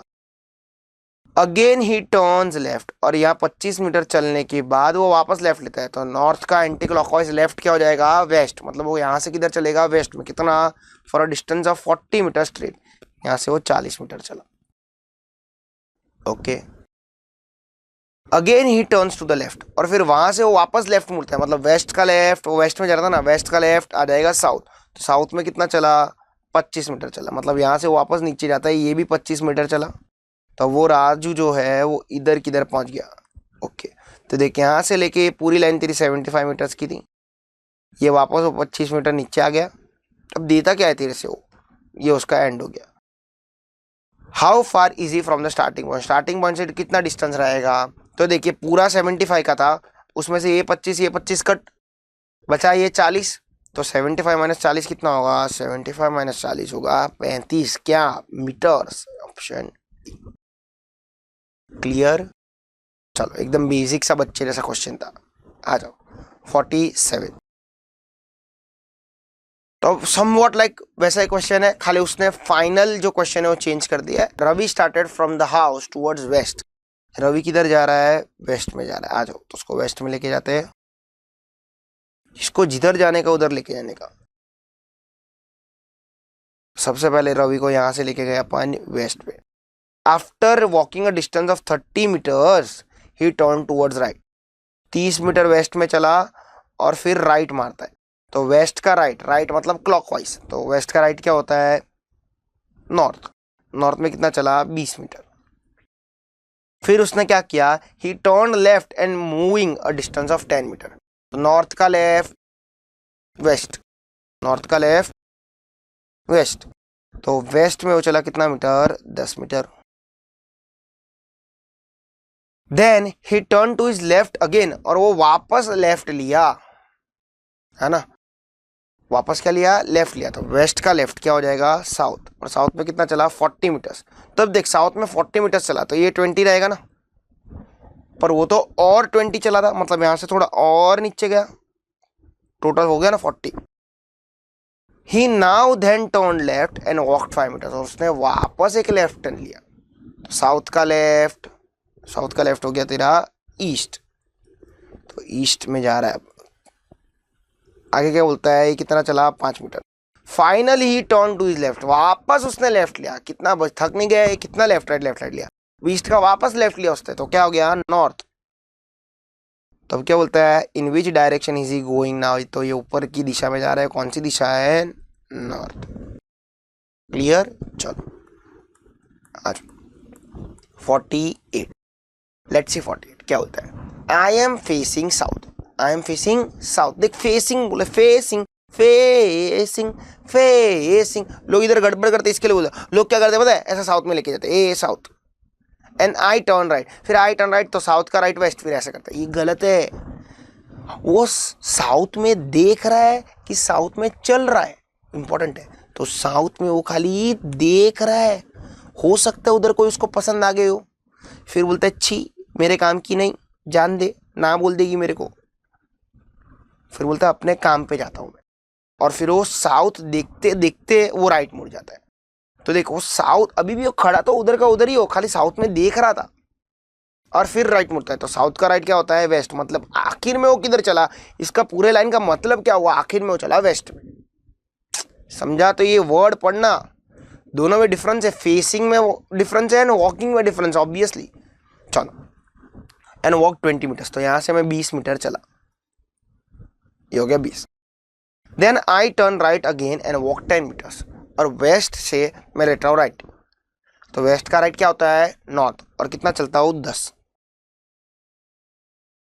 आगे, then I turn left and walk 10, north का लेफ्ट वेस्ट, कितना चला, 10, and then turning right I walk 20, और फिर यहां से मैं राइट लेता, तो वेस्ट का राइट नॉर्थ, नॉर्थ में कितना चला, वापस 20 चला, ठीक है, नॉर्थ में मैं चलता हूँ 20, फिर क्या होता है, then I turn right again, फिर वापस मैं राइट लेता हूँ, तो नॉर्थ का राइट ईस्ट, ईस्ट में कितना चला, 60 मीटर, तो ये देख ये 20 और ये 10, तो ये तो खाली 30 ही हुआ ना, ये खाली 30 मीटर हुआ, पर मैं कितना चल रहा था, 60, मतलब और थोड़ा ज्यादा, ये 30 का, तो ये भी 30, देखिए मैं क्यों इतना इजीली कर पा रहा हूँ पता है, क्योंकि मैंने वो पीछे प्लस बनाया। प्लस बनाना बहुत इंपॉर्टेंट है ये क्वेश्चंस में। जब अगर खतरनाक वाले डिस्टेंस के क्वेश्चंस आए ना, तब ये तेरे को with in fraction of second में आंसर देगा। आ जाओ। Which direction I am facing now, मैं कौन सा डायरेक्शन में देख रहा हूं, कौन सा डायरेक्शन है वो, east. Clear.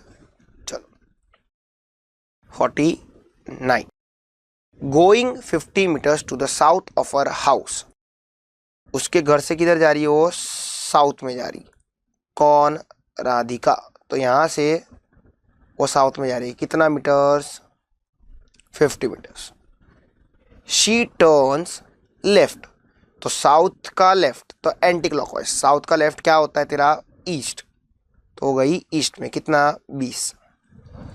Then turning north she goes 30, फिर नॉर्थ में वो कितना गई, 30 गई। Okay and then starts walking towards her house, और फिर यहां पहुंच के वो अपने घर की तरफ चलना चालू की। तो अब देख उसका ये एंड पॉइंट था ना, और ये उसका घर था, तो एंड पॉइंट से वो घर कौन सी दिशा में जाएगी। तो देख मैं क्या करता हूँ पता है, मैं उधर देख मैंने छोटा सा प्लस बना दिया। ये छोटा सा प्लस है ना तेरे को बहुत हेल्प करता है, दिमाग का मगजमारी नहीं करता है वो। तो ये नॉर्थ और ये वेस्ट, वो ये बाजू चलेगी, तो कौन सा दिशा है, नॉर्थ वेस्ट। समझा कि नहीं समझा, समझा कि नहीं समझा। उधर छोटा सा प्लस बना देने का काम एकदम आसान। चलो आ जाओ क्वेश्चन 50, क्या बोलता है 50, a man is facing west. अब ये टाइप ऑफ क्वेश्चन के लिए ना मैं कैलसी पे एक एकदम अच्छा सा ट्रिक बताता हूँ तेरे को।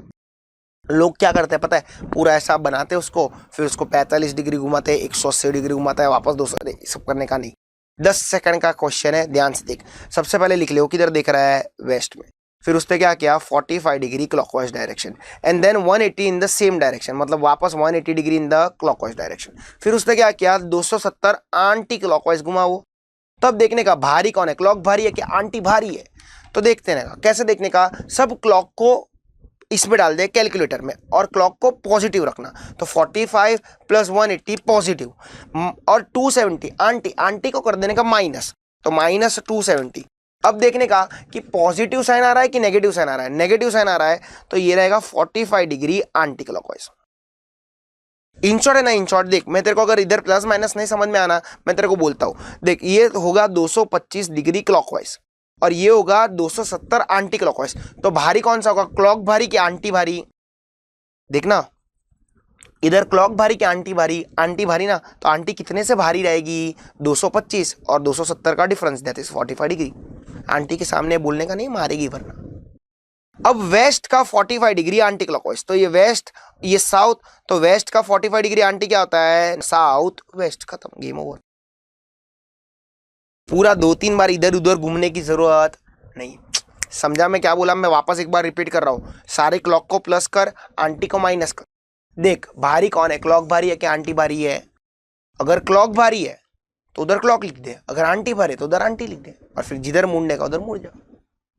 क्लियर, ठीक है। चलो क्वेश्चन 51, आज ब्लड रिलेशन क्या बोलता है, E is the son of A. ई कौन है, बेटा है, किसका बेटा है, ए के बेटे को।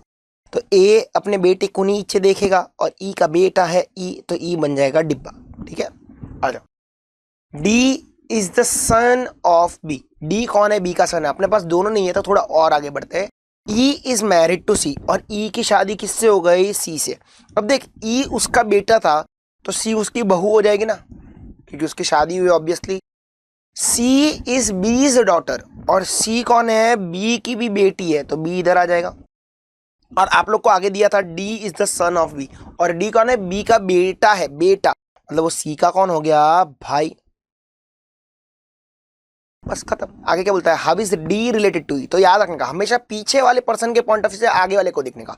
तो ई के पॉइंट ऑफ व्यू से डी क्या लगता है, ई के पॉइंट ऑफ से डी, ई के पॉइंट ऑफ से डी, ई के पॉइंट ऑफ से डी। तो ये मेरी पत्नी, और ये मेरी पत्नी का भाई। तो पत्नी के भाई को क्या बोलते हैं, साला। क्लियर, चल इजी था। Question 52, pointing towards a girl in the photograph. तो एक गर्ल को कोई तो पॉइंट कर रहा है, कौन पॉइंट कर रहा है, पूजा। तो सबसे पहले अपन पूजा को बना देते हैं, और फिर वो गर्ल को भी बना देते हैं। तो पूजा ये गर्ल को देखते हुए क्या बोलती है, ध्यान से देखना, शी इज द मदर। तो इसको हिंदी में कन्वर्ट कर, पूजा ये लड़की को देख के क्या बोलते है, she is the mother. Hindi में क्या बोलेगा, वो माँ है। तो किसी ना किसी की तो माँ है, कोई लड़के की या कोई लड़की की। किसकी माँ है, देख दिया है, she is the mother of Janaki. वो किसकी माँ है, जानकी की माँ है, तो जानकी उसकी बेटी रहेगी।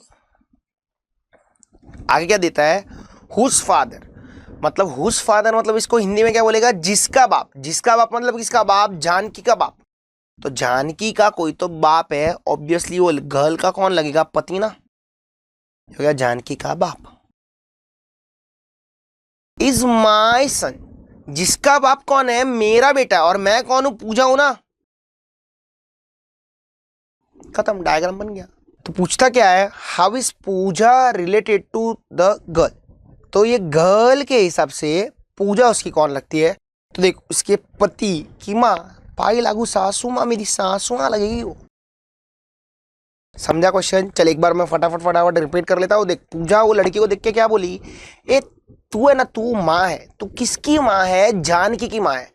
और जानकी जो है ना, हुज फादर, जानकी का बाप। तो यानी वो गर्ल का कौन लग जाएगा, पति। वो जानकी का बाप कौन है, मेरा बेटा है। और मैं कौन, पूजा। तो पूजा का बेटा, जानकी का बाप। जानकी कौन, लड़की की बेटी। समझा। क्वेश्चंस को तो हिंदी में सॉल्व करता है ना, तो ज्यादा इजीली सॉल्व होता है। Question 53, following questions are based on the information given below. तो ये सिंबॉलिकली कोडेड ब्लड रिलेशन का क्वेश्चन है। आ जाइए डायरेक्टली रिलेशन देखते हैं क्या बोलता है, B plus D into M divide by N. तो बी प्लस डी प्लस, तो प्लस को क्या बोला है, देख ले, P is the mother of Q. तो इधर क्या हो जाएगा, B is the mother of D. फिर डी इंटू एम, इंटू को क्या बोला है, फादर। तो यहाँ पे हो जाएगा P is the father of Q है, तो यहाँ पे हो जाएगा डी इज द पप्पा ऑफ एम। फिर एम डिवाइड बाय एन, तो डिवाइड का मतलब क्या है, ब्रदर। तो यहाँ पे दिया है P is the brother of Q, तो यहाँ पे हो जाएगा M is the brother of N. देखिए ऊपर वाला बाजू वाला पढ़ना भी क्यों जरूरी है पता है, कभी कभी ना वो लोग उल्टा कर देते हैं, ऐसा देते हैं Q is the father of P, तो फिर नीचे भी उल्टा हो जाएगा। तो एग्जाम्स में वो लोग ये सब चीज करते हैं, तो प्लीज ध्यान देना। वो लोग 3-4 रिलेशन सीधे देंगे, एक आध रिलेशन उल्टा दे देगा, तो प्लीज ये चीज का ध्यान देना। चलो आगे क्या बोलता है, how is M related to B. B के हिसाब से एम उसका कौन लगता है, तो ये मेरा बेटा और मेरे बेटे का ये भी है बेटा, तो मेरा लगता है ग्रैंड बेटा ना, ग्रैंड सन, ऑप्शन सी। अगर एन आता तो एन एन एन मेरा क्या लगता है, बी का मतलब, तो फिर तेरा आंसर डी ऑप्शन आता, ग्रैंड डॉटर भी हो सकता है, ग्रैंड सन भी हो सकता है। क्लियर। देखो इसके लिए उसने डी ऑप्शन भी तेरे को दिया था। आ जाओ आगे 54, there are 6 children playing football namely A B C D E N F. A and E are brothers, तो ए और ई दोनों कौन है, भाई भाई है। फिर आगे क्या बोलता है, F is the sister of E, F कौन है, ई की बहन है, तो ये सर्कल डिब्बी। सी इज द ओनली सन, बोलता है सी इज द सन की ओनली सन, ओनली अकेला बेटा है। किसका अकेला बेटा है, ऑफ एज अंकल, ए के अंकल का अकेला बेटा है। तो ए का अंकल, यहाँ पे मैं चाचा जी कंसिडर कर रहा हूँ उसको, तो ए के पप्पा का भाई का बेटा कौन है, सी। और बेटा तो कैसा बेटा है, अकेला बेटा। अब आगे B and D are the daughters, बोलते हैं बी डी बेटी है, किसकी बेटी है, ऑफ द ब्रदर, किसके ब्रदर, ऑफ सीज फादर। देख तो ही बैठा ना, अगर तो इधर मामा का लड़का लेता तो ये बैठता नहीं, ठीक है। तो सी के बाप की, ये सी का बाप, ये उसका भाई, और ये उसकी बेटियां कौन है, बी डी, बी और डी, खत्म। आना पूछता क्या आगे, how is C related to F, F के हिसाब से सी कौन लगता है उसका, तो मेरे चाचा का बेटा मेरा लगता है कजिन, ऑप्शन इजी। चलो 55, मिस्टर विमलेश सेड, तो विमलेश कुछ तो बोला। विमलेश क्या बोलता है, दिस गर्ल, वो एक लड़की को बोल रहा है कि ये लड़की पागल है पागल, ए ऐसा सब नहीं बोलने का यार, गाना किधर आ गया बीच में, क्या करता है यार। ये लड़की कौन है, इज द वाइफ, ये लड़की बीवी है, किसकी बीवी है, ऑफ द ग्रैंड सन, किसी के ग्रैंड सन की बीवी है। किसके ग्रैंडसन की वो बीवी है, मेरी माँ के ग्रैंडसन की, ऑफ माई मदर, और मैं कौन, विमलेश। तो ये देखिए, ये मैं विमलेश, और मेरी माँ, मेरी मम्मी का ये ग्रैंडसन है। मेरी मम्मी का ये ग्रैंडसन कब लगेगा, पोता पोता, मेरी मम्मी का पोता कब लगेगा, जब वो मेरा बेटा लगेगा ना, बराबर है। तो आगे क्या पूछता है तेरे से, तेरा बन गया पूरा डायग्राम, विमलेश, उसकी माँ, विमलेश का बेटा और उसकी वाइफ। आगे क्या देता है, how is the mister Vimlesh related to girl, girl के हिसाब से विमलेश जी कौन लगे, तो मेरे पति के पापा, मेरे ससुर जी, ऊपर सासू माँ आ गई थी, इधर ससुर जी आ गया, फैमिली कंप्लीट। मस्ती करो, पर समझा कि नहीं समझा तुझे, देख हिंदी में सॉल्व कर। पता नहीं लोग ये टाइप ऑफ क्वेश्चन से बहुत घाबरते हैं, क्यों घाबरते मेरे को समझ में नहीं आता। एकदम बच्चे ऐसे क्वेश्चन रहते तो ओरली भी सॉल्व कर सकता है। कितना इजी था, वो लड़की बीवी है, किसकी बीवी है, ग्रैंडसन की बीवी है, किसके ग्रैंडसन की, मेरी मम्मी के, और मैं कौन, विमलेश। मेरी मम्मी का ग्रैंडसन यानी कि मेरा बेटा, मेरे बेटे की वाइफ, मेरी बहू, मुझे ससुर जी बोलेगी। खत्म खत्म। चलो आ जाओ 56। 6 students are sitting in a row in an examination. तो सबसे पहले 6 स्टूडेंट बैठे हैं, तो 6 स्टूडेंट बना देते हैं, 2 3 4 5 6, कुछ नहीं बोला है तो ये लेफ्ट रहेगा, ये राइट रहेगा। आगे, K is sitting between B and R, V is sitting next to M, M is sitting next to B, B is sitting extreme left and Q is sitting next to R. तो देख सबसे पहले fixed position तेरे को दे दी है। Fixed position क्या है यहाँ पे, बी सिटिंग एक्सट्रीम लेफ्ट, तो सबसे पहले उसको ही बिठा दे, इधर बैठ जाएगा बी, बी फिक्स है, उसको आज के बाद उधर से कोई हिला पाएगा नहीं। तेरे को दिया था M is sitting next to B, तो बी के बाजू में कौन बैठा है, एम, तो ये भी हो गया फिक्स, मतलब ये 2 लाइन तो कट गई। फिर दिया था V is sitting next to M, तो वो भी कट गया, वी किधर है, एम के बाजू में। अब तेरे पास 2 ही लाइन बची, K is sitting between V and R and Q is sitting next to R। तो सबसे पहले पहली लाइन सॉल्व कर लेते हैं, K is sitting between V and R, तो K किधर है, VR के बीच में, तो VR के बीच में कौन है, K, और Q is sitting next to R। खत्म खत्म। देख मैंने थोड़ी लाइन खाली ऊपर नीचे की और एक ही सेकंड में मेरा आंसर आ गया, मतलब ज्यादा, वरना तुम लोग ये क्वेश्चन के लिए 5-5 मिनट दे देते हो तो ची, 5 मिनट देने का नहीं। देख सबसे पहले मैंने क्या किया, फिक्स्ड पोजीशन देखा, क्या देखा, फिक्स्ड पोजीशन, फिक्स्ड पोजीशन था ना, बी की तरह बैठा है एक्सट्रीम लेफ्ट पे, खत्म, गिव मोर। फिर बिटवीन वाला लाइन देखने का, अगर वो नहीं है तो, और फिर रिमेनिंग लाइंस देखने का। ये मेरा तरीका है सॉल्व करने का, ठीक है। क्वेश्चन क्या पूछता है, who is sitting adjacent to B, adjacent मतलब आजू बाजू, तो वी के आजू बाजू कौन है, वी के आजू बाजू एम और के है, ऑप्शन क्लियर। चलो क्वेश्चन नंबर 57 एंड 58, वापस आपका सीटिंग अरेंजमेंट का क्वेश्चन है, आ जाइए देखते हैं। There are 3 females A B and E and 4 males, मतलब टोटल लोग कितने हो गए, 7। C D F G standing in a straight line, तो आ जाओ 7 लोग बना देते हैं, 1 2 3 4 5 6 7, ये आपका लेफ्ट, ये आपका राइट हो जाएगा। आगे क्या बोलता है, नो 2 फीमेल्स आर टुगेदर, मतलब ए बी और ई इसमें से 2 लड़कियां साथ में होनी चाहिए, नहीं। बोलता है B is to the right of C, यानी कि सी के राइट साइड पे कौन है, बी।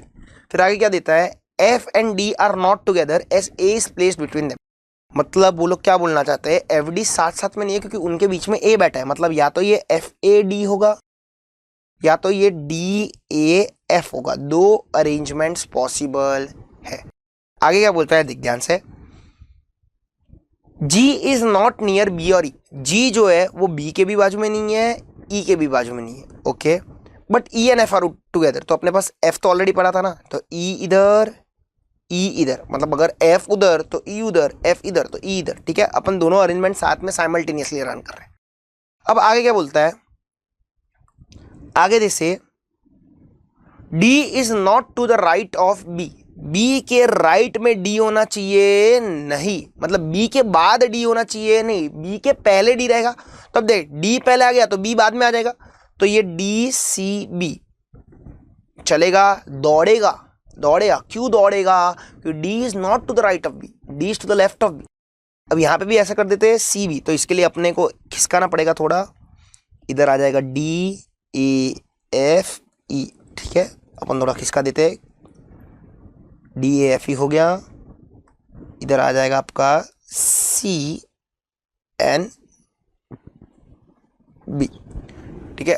अब आगे देखते हैं आगे क्या, तो आगे आप लोग को बोला है जी जो है, अब जी बिठाना बाकी रहा ना, देख 6 लोग तो हो गए, जी बचा, तो जी बी और ई के बाजू में बैठ सकता नहीं है। सपोज मैं जी को इधर बिठाता हूँ तो ई के बाजू में हो जाएगा, तो ये अरेंजमेंट चलेगा नहीं। अब देख उधर तो किसी की बैठने की जगह नहीं है राइट एंड पे, ठीक है, तो अब देख बी के बाजू में जगह नहीं, इधर भी जगह नहीं, तो जी इधर बैठ जाएगा। अब देख क्या जी ई और बी के बाजू में है? नहीं, खत्म। और तेरे को एक और चीज बोली थी, देख ले, no two females are together, A B और ई तीनों अलग है, देख ए इधर है, ई इधर है, बी इधर है, खत्म हो गया, तेरा आंसर आ गया। क्या आंसर आया? G D A F E C B, ये तेरा करेक्ट अरेंजमेंट है। G D A F E C B. पूछता क्या है? Who are at the extreme end, तो एक्सट्रीम पे कौन कौन है? एक तो जी है और दूसरा बी है, option A. Next, who is exactly in middle, बीच का बंदर कौन है? F, option B. क्लियर? किसी को डाउट्स नहीं होने चाहिए। आ जाओ next question 59 and 60, let's see what does this say. वापस सीटिंग अरेंजमेंट का क्वेश्चन है। 7 persons A to G are standing in a line, not necessarily in the same order facing north. Only 2 persons sit between F and G sits second to the left of B. तो ये देखो 1 2 3 4 5 6 7, ये left ये right. अब देख मुझे persons के point of view से फिक्स्ड पोजीशंस करंटली प्रोवाइडेड है। क्या G seat second to the left of B, जिधर भी बी बैठा है ना उसके सेकंड लेफ्ट में कौन बैठा है? जी बैठा है, ठीक है। फिर 2 person seat between F and G, वो भी है। D is third to the left of C, C के तीसरे लेफ्ट में कौन है? आपका डी है। E sits exactly between G and B sits at the extreme right end, तो मतलब ये फिक्स्ड पोजीशन हो गई पहले, तो इसको ही लेते हैं अपन। बोलता है बी एकदम एक्सट्रीम राइट पे बैठा है, तो अपनी ये लाइन तो कट गई।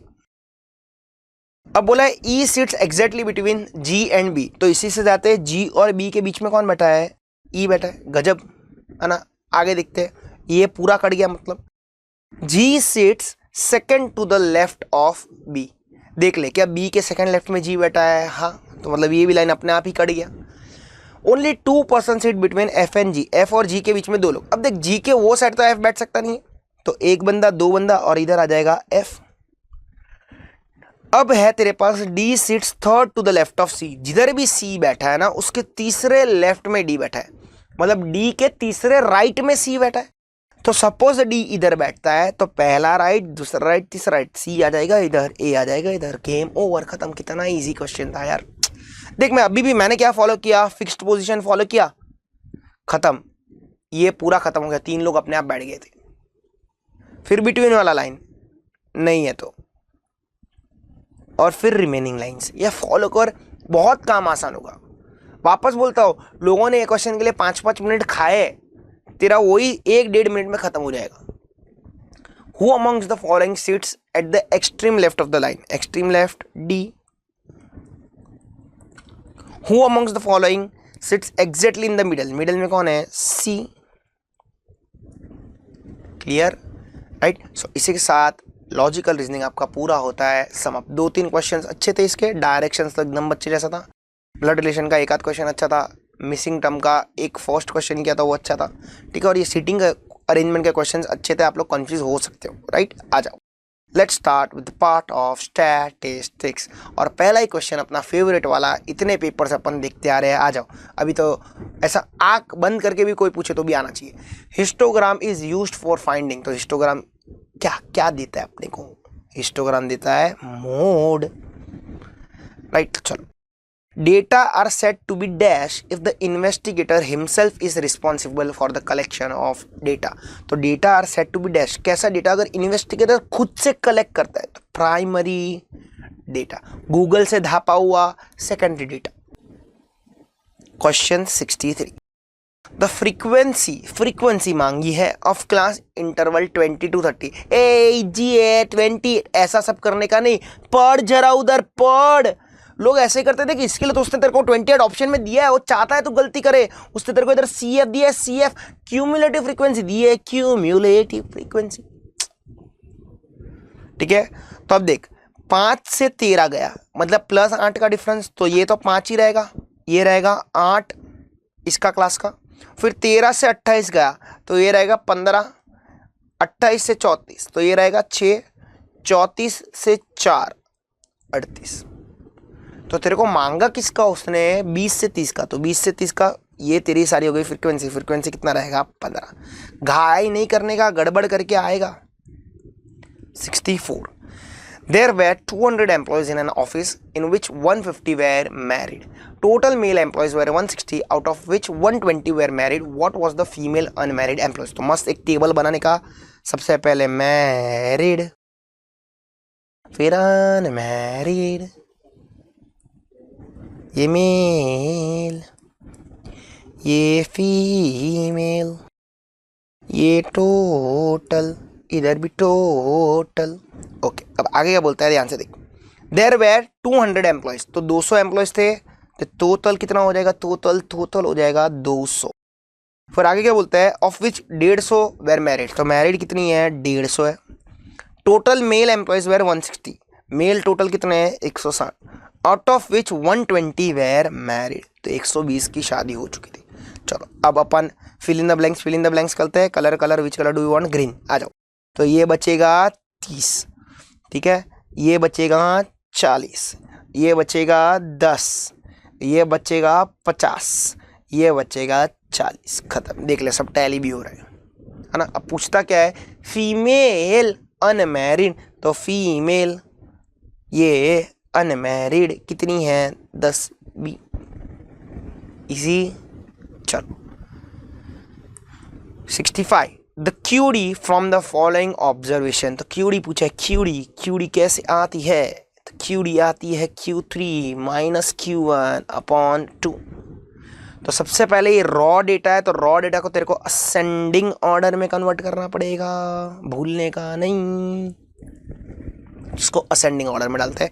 बहुत सारे नंबर्स है तो ध्यान से देखना। आ जाओ 10, 18, 20, 28, तो ऑब्वियसली मेरे को आगे भी देख, तो सबसे पहले 10 ही दिख रहा है। ओके 11, 12, 13, 14, 15 है, 17 है, 18 है, देख ले कोई मिस नहीं हुआ ना, 19, 20 नहीं है, 20 है, 20 है, 28, 22, 25, 29, तो ऑब्वियसली सबसे पहले 22, 25, 28 और 29, 22, 25, 28, 29, फिर 32 और 34, खत्म। अब n देख ले, n कितना है, तो n है 2, 4, 6, 8, 10 और 11। तब सबसे पहले अपने को क्या चाहिए, Q1 चाहिए, तो Q1 कैसे मिलता है, I n प्लस 1/4 टर्म ना, तो I कितना है तेरा 1 है, Q1 है ना 1, n कितना है 11 plus 1 12 divide by 4, third term चाहिए, थर्ड टर्म, तो तीसरा टर्म कौन सा है 17, ये हो गया तेरा Q1, तो ओके 17 तो आ गया। अब Q3, तो ऑब्वियसली Q3 कैसे मिलेगा, 3 इंटू n प्लस 1/4 ना, तो ये 3 इंटू 11 प्लस 1/4, तो ये हो जाएगा 9th टर्म। तो 9th टर्म कौन सा देख ले, तीसरा, ये छठा, 7वां, 8वां, 9वां, कौन सा है 29, ये तेरा 9th टर्म हो गया 29। तो 29 minus 17 12 divide by 2 6, option B. इसी फॉर्मूलाज भूलने का नहीं, ठीक है। देख अगर सपोज यही चीज़ में तेरे को परसेंटाइल देता, तो आई तो वैसे का वैसा रहता है, n प्लस 1 भी वैसे का वैसा रहता है, नीचे क्या हो जाता है डिवाइड बाय 100, डिसाइल रहता है तो डिवाइड बाय 10, ठीक है, कंसेप्ट क्लियर रखने के। अच्छा, S D of first consecutive natural numbers is, standard deviation दिया है फर्स्ट 5 कंसेक्यूटिव नेचुरल नंबर्स के, ठीक है। तो इसके लिए अपना एक शॉर्टकट का स्टैंडर्ड डिविएशन है ना, for first n natural numbers which equals to root of n square minus 1 upon 12 where n is nothing but 5. So let's substitute S D equals to 5 का square 25 minus 1 24 divide by 12। 24 divide by 12 होता है 2√2d। कैलसी की भी जरूरत नहीं थी। Clear? चलो formula याद रखना, ये सारा फॉर्मूला से तुम लोग को पता रहना चाहिए। 67 if the profit of the company remain same, profit हिला क्या नहीं हिला, सेम रहा, same for the last 10 months, then the standard deviation, नाम ही है डिविएशन, अगर प्रॉफिट सेम तो कुछ डिविएट हुआ क्या नहीं, तो स्टैंडर्ड डिविएशन कितना रहेगा 0। 68 now there is a printing mistake here. क्या प्रिंटिंग मिस्टेक है बोलता हूं। अब बैट्समैन इन 20th इनिंग्स दिया ना, देख अगर तू ये 20th इनिंग्स लेके इसको सॉल्व करता है ना क्वेश्चन को, तो तेरा अप्रोप्रिएट ऑप्शन आता नहीं है। ठीक है, तो यहाँ पे प्रिंटिंग मिस्टेक किया इंस्टीट्यूट ने, ये 20 को अब 12 कर दीजिए। क्या कर दीजिए? 12। ठीक है, देखिए इंस्टीट्यूट ने जो मिस्टेक रखा है हम लोग ने भी सेम रखा है, चेंज नहीं किया है। ठीक है, फिर मैं ऐसे लेक्चर्स में आप लोग को बताता हूँ ये चीज़, कि हम लोग इंस्टीट्यूट के मटेरियल के साथ छेड़खानी करना चाहते नहीं है। फिर इधर देखेगा 12, उधर देखेगा 20, बोलेगा कुछ भी पढ़ाते हैं ये लोग। ऐसा हम लोग नहीं करना चाहते, इसके लिए वैसा का वैसा ही रहने दिया है, और फिर मैं आपको अभी बता रहा हूँ।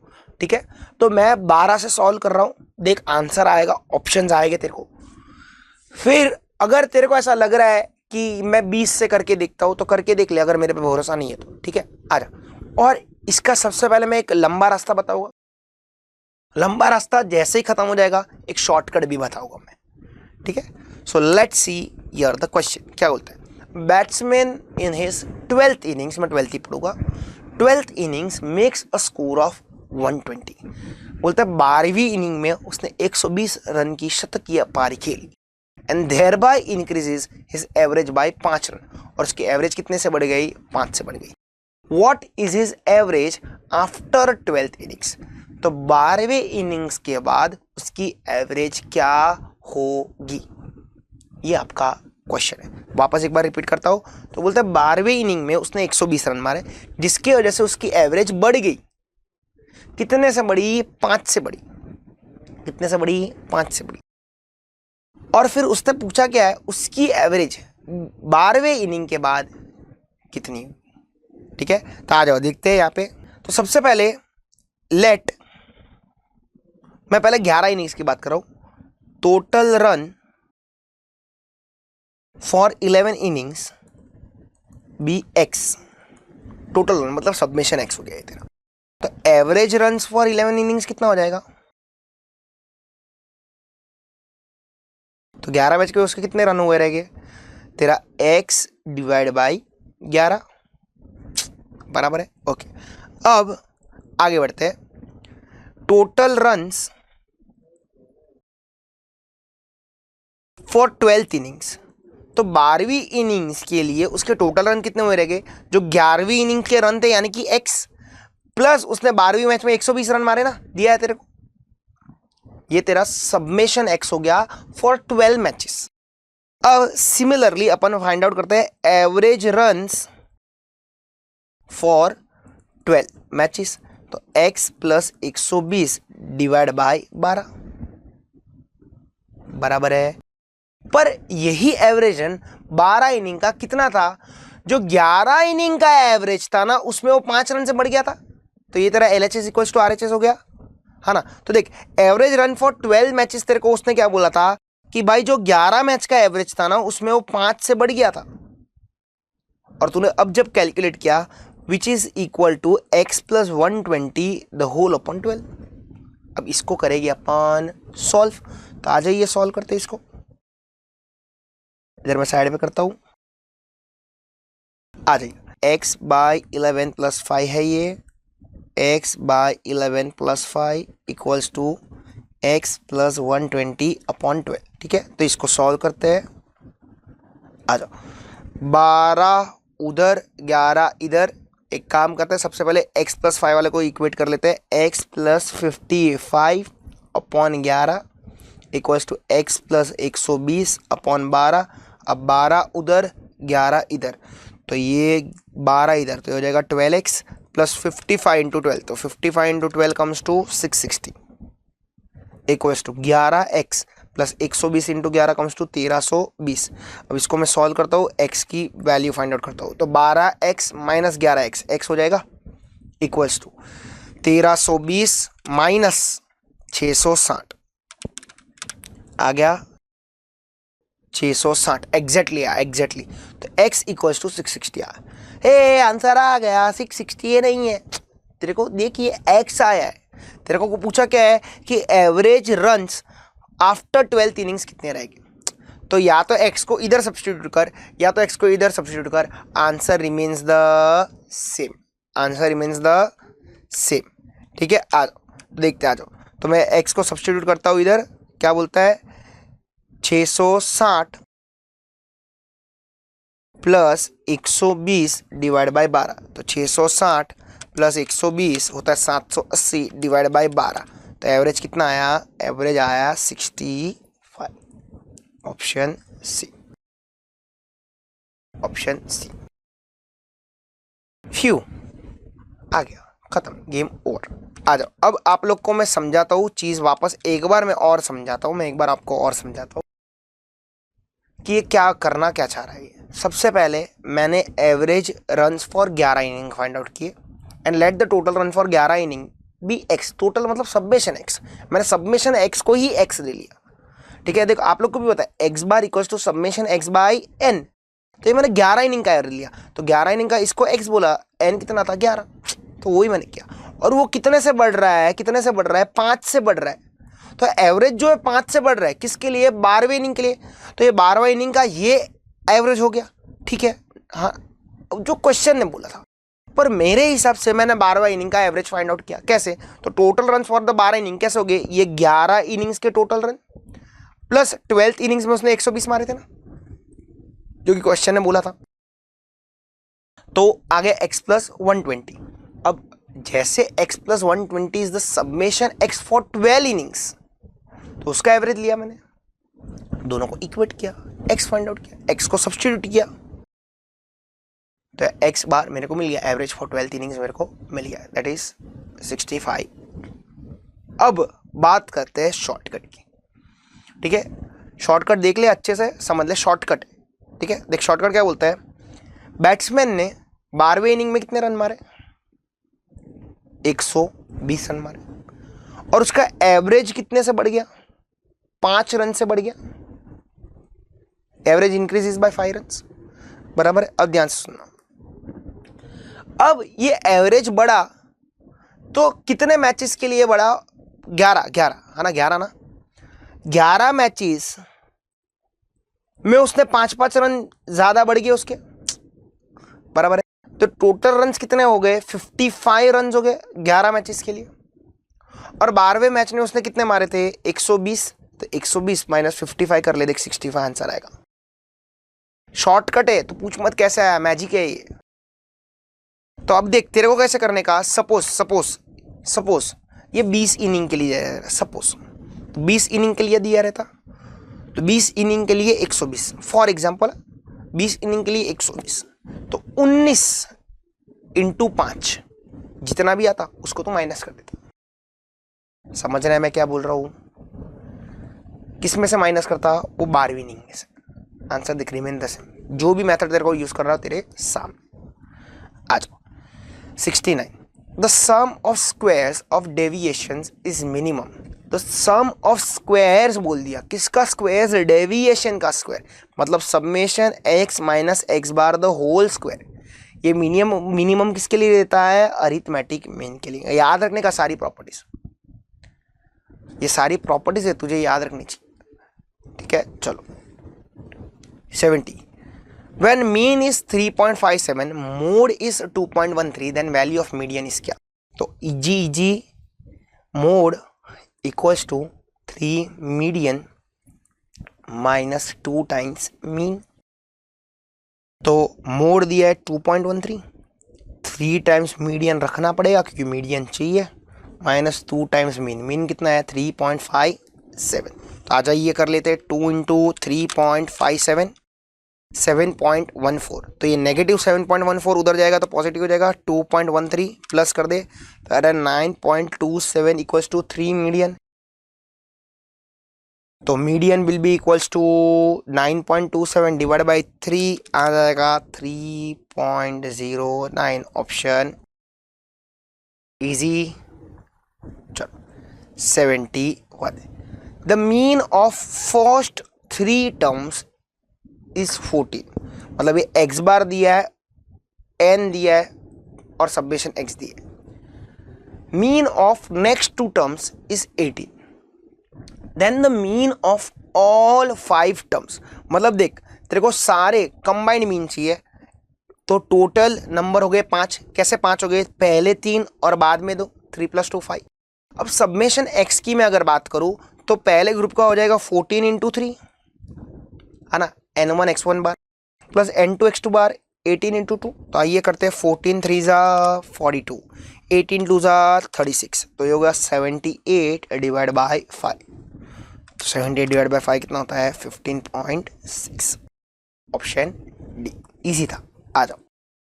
The standard deviation of variable of x is to be 10. The standard deviation of 50 + 5x is क्या? 1000 बार कर चुके हैं। y = 50 + 5x स्टैंडर्ड डिविएशन है, तो standard deviation of y = 50 + 5 standard deviation of x।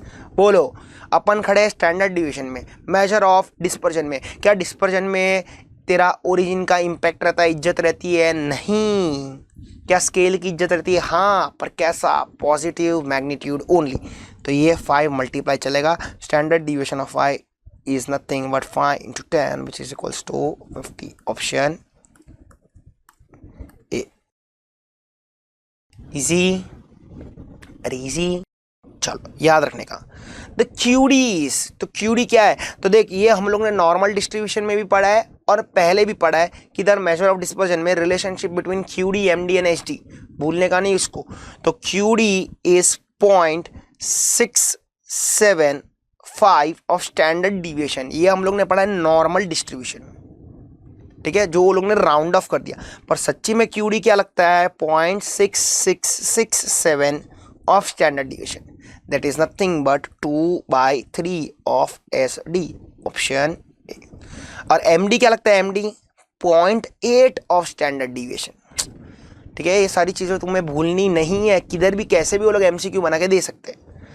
आ जाओ 74। द फर्स्ट क्वार्टाइल इज 142, और मतलब Q1 तेरे को दे दिया है 142। आगे क्या बोलता है? Semi inter quartile range is 18। Semi inter quartile range यानी Q3 - Q1/2 है ना। तेरे को QD दिया है इन शॉर्ट, ये विच इक्वल्स टू कितना है? 18 है। तो चलो इसको ही पहले सॉल्व करना पड़ेगा। हम लोग को क्या चाहिए? मीडियन चाहिए। ओके, तो पहले इसको ही सॉल्व करते हैं। तो Q3 - Q1 = 36 हो जाएगा, कि उधर जाएगा। Q1 की वैल्यू दी थी Q3 - 142 = 36। तो Q3 की वैल्यू कितने आ गए? 36 + 142 इट कम्स टू 178 आ गई 178। अब अपने को मीडियन पूछा है। मीडियन, तो median is nothing but Q1 + Q3/2। तो आ जाइए करते Q1 + Q3/2। Q1 है 142, नीचे है 178 डिवाइड बाई 2, आ गया 160। Option B. चलो ज्योमेट्रिक मीन, आ जाओ। ज्योमेट्रिक मीन का फॉर्मूला याद करते हैं, nth root of product of n observations. तो मेरे पास कितने ऑब्जर्वेशन हैं? 3। तो h × 4 × 2 का क्यूब रूट करते हैं। तो h × 4 × 2, तो h × 4 × 2 का क्यूब रूट यानी 64 का क्यूब रूट। ये तो अपने को पता है ना, 64 का क्यूब रूट कितना आता है? 4 है ना। वरना तो ऑप्शन मेथड से भी जा सकता है। 4 को 3 बार मल्टीप्लाई कर, 4 × 4 × 4, तो आ जाएगा 64। बाकी के ऑप्शंस देख लेने आएगा। 2 × 2 × 2 8 आएगा, 8 × 8 × 8 वो भी आएगा नहीं। ठीक है, या तो फिर वो दूसरा वाला शॉर्टकट, ठीक है ना, रूट 12 टाइम्स, है ना, वो वाला भी तू कर सकता है। आ जाओ बात करते हैं 76 की। क्या बोलता है? If P of A is half, P of B is 1/3, P of A intersection B is 1/4, then the value of P of A dash union B dash। तो P of A dash union B dash is nothing but your D Morgan's law, है ना। तो D Morgan's law क्या बोलता था? दोनों dash को एक सिंगल डैश में कन्वर्ट कर देगा तू, और यूनियन बन जाएगा इंटरसेक्शन। तो ए इंटरसेक्शन बी डैश तो हो जाएगा 1 minus P of A intersection B. A वो तो दिया है, कितना इजी क्वेश्चन था, 1 minus 1 4 which is nothing but 3/4, option B, easy. चलो 77, from the following distribution find E of X. E of X तेरे को चाहिए, मतलब एक्सपेक्टेशंस ऑफ एक्स चाहिए। Expectations of X is nothing but summation of probability into X. मैंने एक लड़के को पूछा था क्या है तेरी एक्सपेक्टेशंस ऑफ एक्स, तो बोलता है फ़ोन करके पूछ के बता। तो ऐसा सब नहीं करने का यार तुम लोग, ये मतलब मेरे को रोना आता है थोड़े थोड़े लोगों पे, तो कभी कभी ऐसा मतलब क्या, क्यों तुम लोग सीए क्यों कर रहे हो, है ना। चलो आ जाओ, और एक्स की एक्सपेक्टेशंस तेरे को पता होनी चाहिए, आ जाओ। सर पता होती तो एक्स नहीं होती। चलो तो प्रोबेबिलिटी इनटू तेरा एक्स कर दे तो आंसर आ जाएगा। तो 1 इंटू हाफ, तो 1 इंटू हाफ एम प्लस में डाल देता हूं मैं, हो जाएगा 0.5 हो जाएगा इसकी वैल्यू। फिर 2 इंटू 1/3, तो 2 इंटू 1/3 2 डिवाइड बाई 3, इसको भी मैं डाल देता हूँ, तो 0.667 हो गया, एम प्लस में डाल दिया। 3 इंटू 1/6 यानी कि 3 डिवाइड बाई 6 हो गया, ये भी कितना हो गया 0.5, तो इसको भी एम प्लस में डालते हैं, एम आर सी का दे 1.67 is the answer, option C. आ जाओ 78, a husband and a wife appear in an interview for 2 vacancies in the same post। तो 2 वैकेंसी है और 2 लोग हैं, okay. The probability of the husband selection, मतलब हस्बैंड के सिलेक्शन की प्रोबेबिलिटी दी है 3/5 and that of wife selection is 1/5, और वाइफ की दी है 1/5। Find the probability that only one is selected. Only one मतलब हस्बैंड सिलेक्ट हुआ तो वाइफ नहीं, और वाइफ सिलेक्ट हुई तो हस्बैंड, मतलब एच डैश कितना आ जाएगा तेरा 2/5, डब्ल्यू डैश कितना आ जाएगा तेरा 4/5। तो देख यहाँ पे अब 2 केस बनेंगे। 2 केस क्या बनेंगे, अगर हस्बैंड हुआ सिलेक्ट तो वाइफ नहीं, और ऐसा भी तो हो सकता है वाइफ हो गई सिलेक्ट पर हस्बैंड नहीं, ठीक है। तो इसको लिखेंगे कैसे हम लोग, तो P ऑफ H आ जाएगा into P of W dash, wife नहीं हुई है ना, H हो गया W नहीं हुई, और W हो गई H नहीं हुआ, आ जाइए। तो अब सब्स्टिट्यूशन खेलते हैं, तो H हो गया तो ये 3/5 इंटू वाइफ नहीं हुई 4/5 प्लस W हो गई 1/5 इंटू हस्बैंड नहीं हुआ 2/5। तो इसको सॉल्व करेंगे तो 3 4 12/25 प्लस 2/25, it comes to 14/25, option C, option C, easy. चलो 79, अच्छा क्वेश्चन है, लोग इसमें गड़बड़ करते हैं, ध्यान से देखते हैं। अ bag contains 5 red and 4 black, तो 5 रेड और 4 ब्लैक, तो टोटल बॉल्स कितने हो गए 9, बराबर है। आगे क्या बोलता है, a ball is drawn random from the bag and put into another bag that contains 3 red and 7 black, तो 3 रेड और 7 ब्लैक 10 बॉल्स हो गए ना टोटल। आगे क्या बोलता है, a ball is drawn randomly from the second bag, what is the probability that is the red ball, तो प्रोबेबिलिटी किसकी चाहिए, लाल बॉल की चाहिए, और वो भी कैसे, सेकेंड बैग से। तो यहां से मैं बॉल उठाऊंगा, बॉल को उठाया मैंने, किया यहाँ पे ट्रांसफर, और मैं सिलेक्ट किधर से कर रहा हूँ, ये सेकेंड बैग में से सिलेक्ट कर रहा हूँ, और मेरे को कौन सा सिलेक्ट करने का है, लाल ही सिलेक्ट करने का है। तो अब देख इसमें 2 केस रह सकते हैं वापस। केस वन क्या रहेगा कि मैं पहली बैग से लाल सिलेक्ट करूं और दूसरी बैग में लाल ट्रांसफर करूं, तो फर्स्ट में से रेड एंड सेकंड में से, तो तेरे को रेड ही चाहिए ना भाई, बोला ही है रेड चाहिए, पर ऐसा भी तो हो सकता है,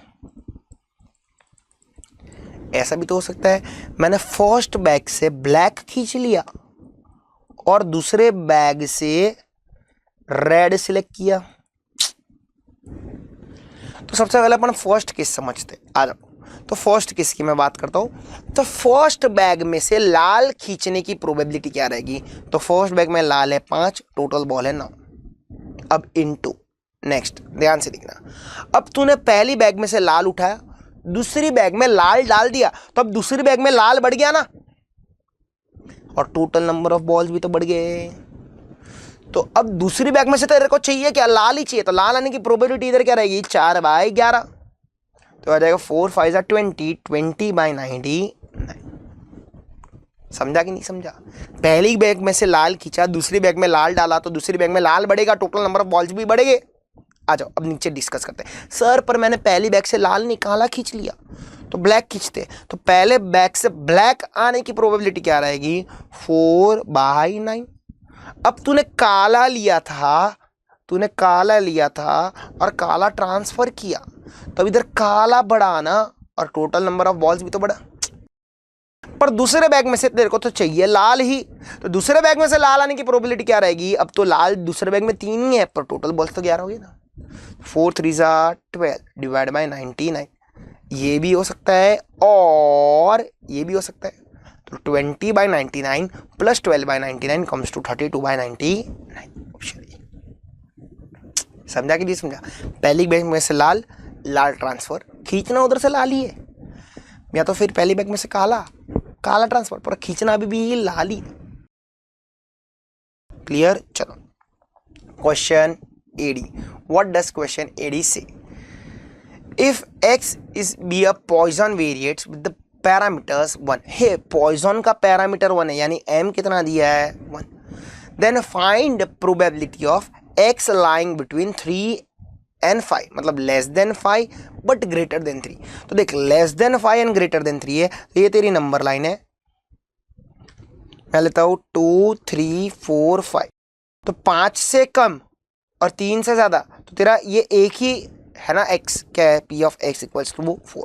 देख तेरा पॉइजन और बाइनोमियल दोनों डिस्क्रीट है, डिस्क्रीट मतलब डेसिमल आ सकता नहीं है, तेरे को इधर ऐसा भी दे सकते हैं x लेस देन और इक्वल टू 5 और ग्रेटर देन 3, मतलब तेरे को p of x equals to 4 भी लेना पड़ेगा, x इक्वल्स टू 5 भी लेना पड़ेगा, तो सोच समझ कर देखना और मार्क करना। चलो अब x इक्वल्स टू 4, तो सबसे पहले x इक्वल्स टू 4 है, m इक्वल्स टू 1 है, तो formula e raise to minus m, मतलब e raise to minus 1 into m raise to x upon x factorial. तो e रेस टू माइनस 1 की value दी है 0.36783 into 1 raise to 4 is 1, 4 3 12 2 24, so 4 factorial is 24, तो directly कैलसी पे ही हो जाएगा 0.36783 divide by 24 equals to, तो मेरा आंसर आ रहा है 0.015326 ऑप्शन। देख लोग है ना ये सारी चीज़ छोड़ के जाते हैं, क्यों, बहुत लगता है क्या कितना इजी है, और 12th में भी पढ़ा है। ये नॉर्मल डिस्ट्रीब्यूशन सच्ची में बहुत इजी है, उसके फिक्स्ड 2-3 क्वेश्चन है, वो लोग वही पूछते या थियरी पूछते। स्पेशली प्रॉपर्टीज में क्या है binomial distribution mean is greater than variance, Poisson distribution mean is equal to variance, फिर स्टैंडर्ड डिवीजन अपने आप हो ही गया। फिर नॉर्मल डिस्ट्रीब्यूशन की बात करने का, तो नॉर्मल डिस्ट्रीब्यूशन में उन लोग का वो घिसा पिटा एक है स्टैंडर्ड नॉर्मल और नॉर्मल, क्योंकि वो बच्चे लोग स्टैंडर्ड नॉर्मल में कंफ्यूज होती हैं। स्टैंडर्ड नॉर्मल बेस्ड है 2 अजम्पशंस पे, मीन 0 स्टैंडर्ड डिविएशन 1, पर उधर मीन को म्यू बोलते हैं, mu 0 standard deviation 1, z equals to x minus mu upon standard deviation. वैसा इजी है चीज, सिंप्लीफाइड एकदम, तू उसको डिफिकल्ट बनाता है। आ जाओ 81, the probability that a student is not a swimmer, तो स्विमर नहीं है, उसकी प्रोबेबिलिटी कितनी है 1/5 है, तो नॉट अ स्विमर है 1/5। आगे क्या बोलता है, then the probability that out of 5 students 4 are swimmers, तो तेरा n 5 हो गया ना। अब ये देख ये नॉट अ स्विमर है, तो मतलब ये फेलियर हो गया, तो ये फेलियर हो गया, तो ये हो जाएगा q, तो प्रोबेबिलिटी ऑफ स्विमर क्या रहेगी,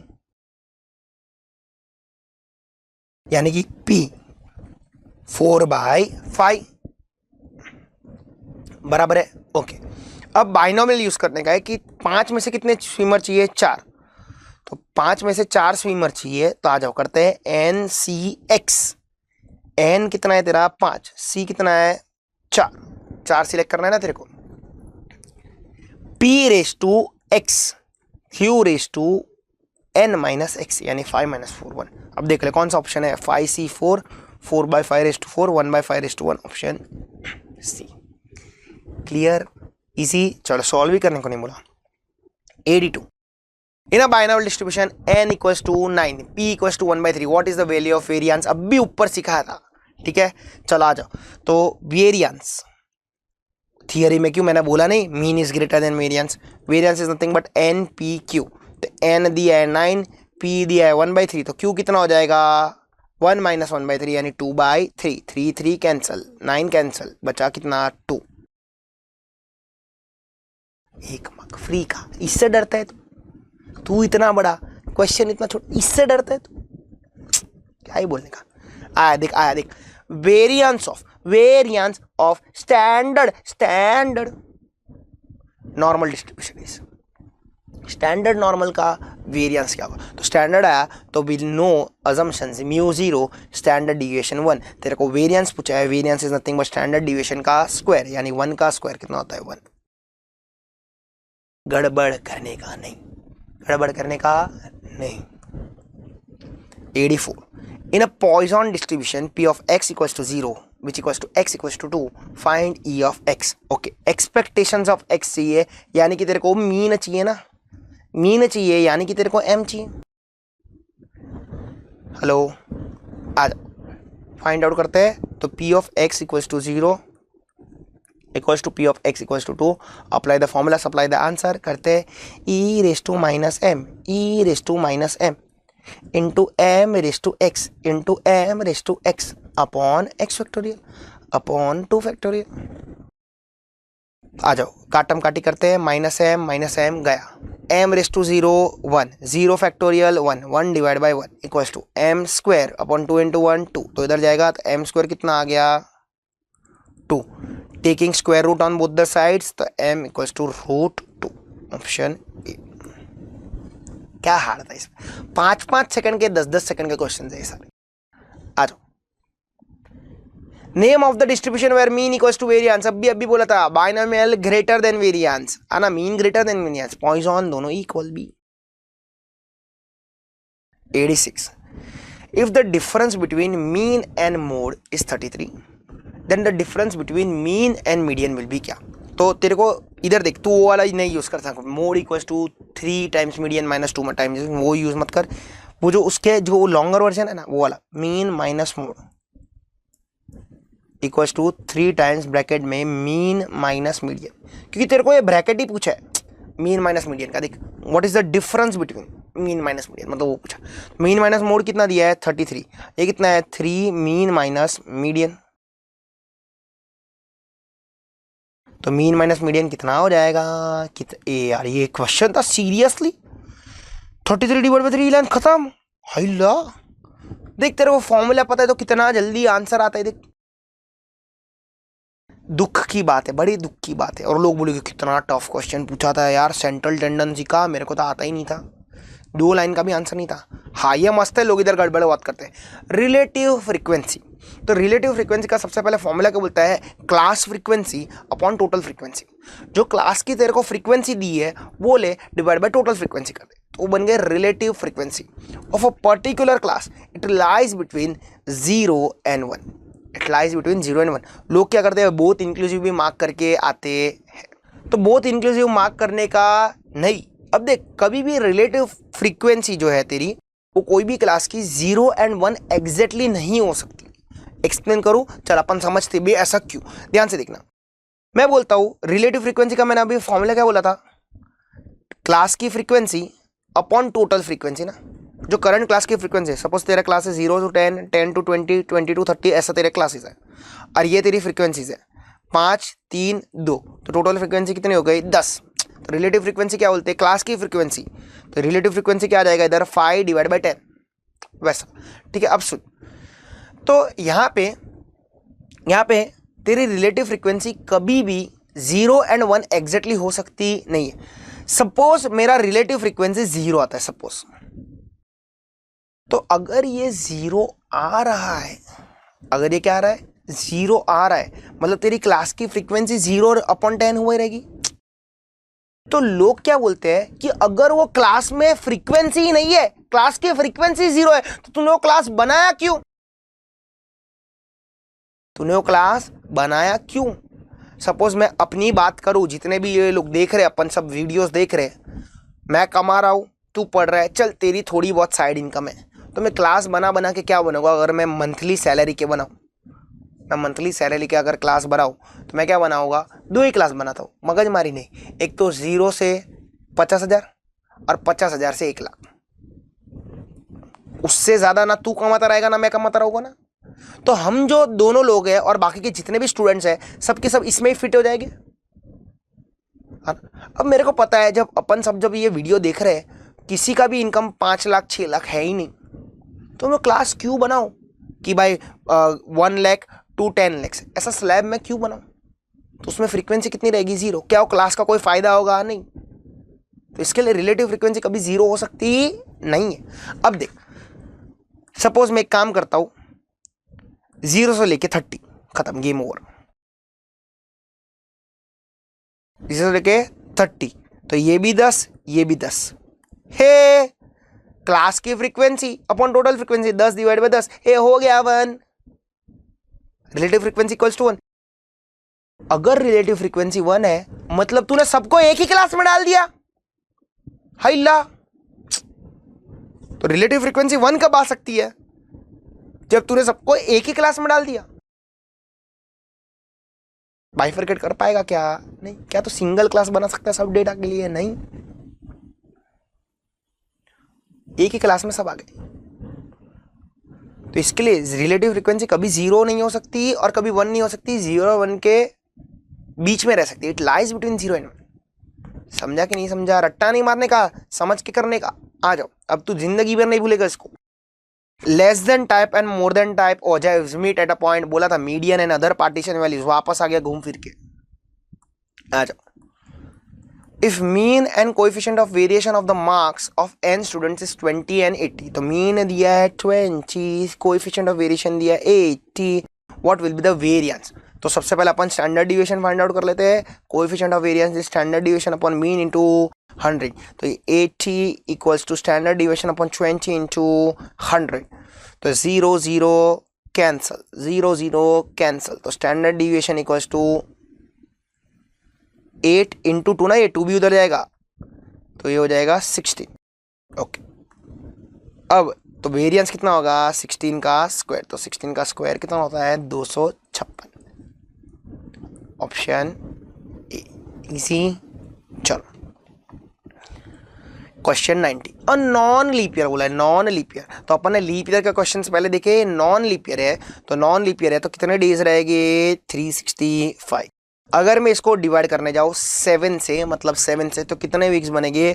52 वीक्स, यानी कि 364 डेज, और फिर एक और दिन एक्स्ट्रा बचेगा ना।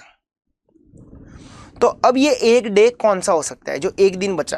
तो एक दिन कोई भी हो सकता है, Saturday, Sunday, Monday, Tuesday, Wednesday, Thursday, Friday.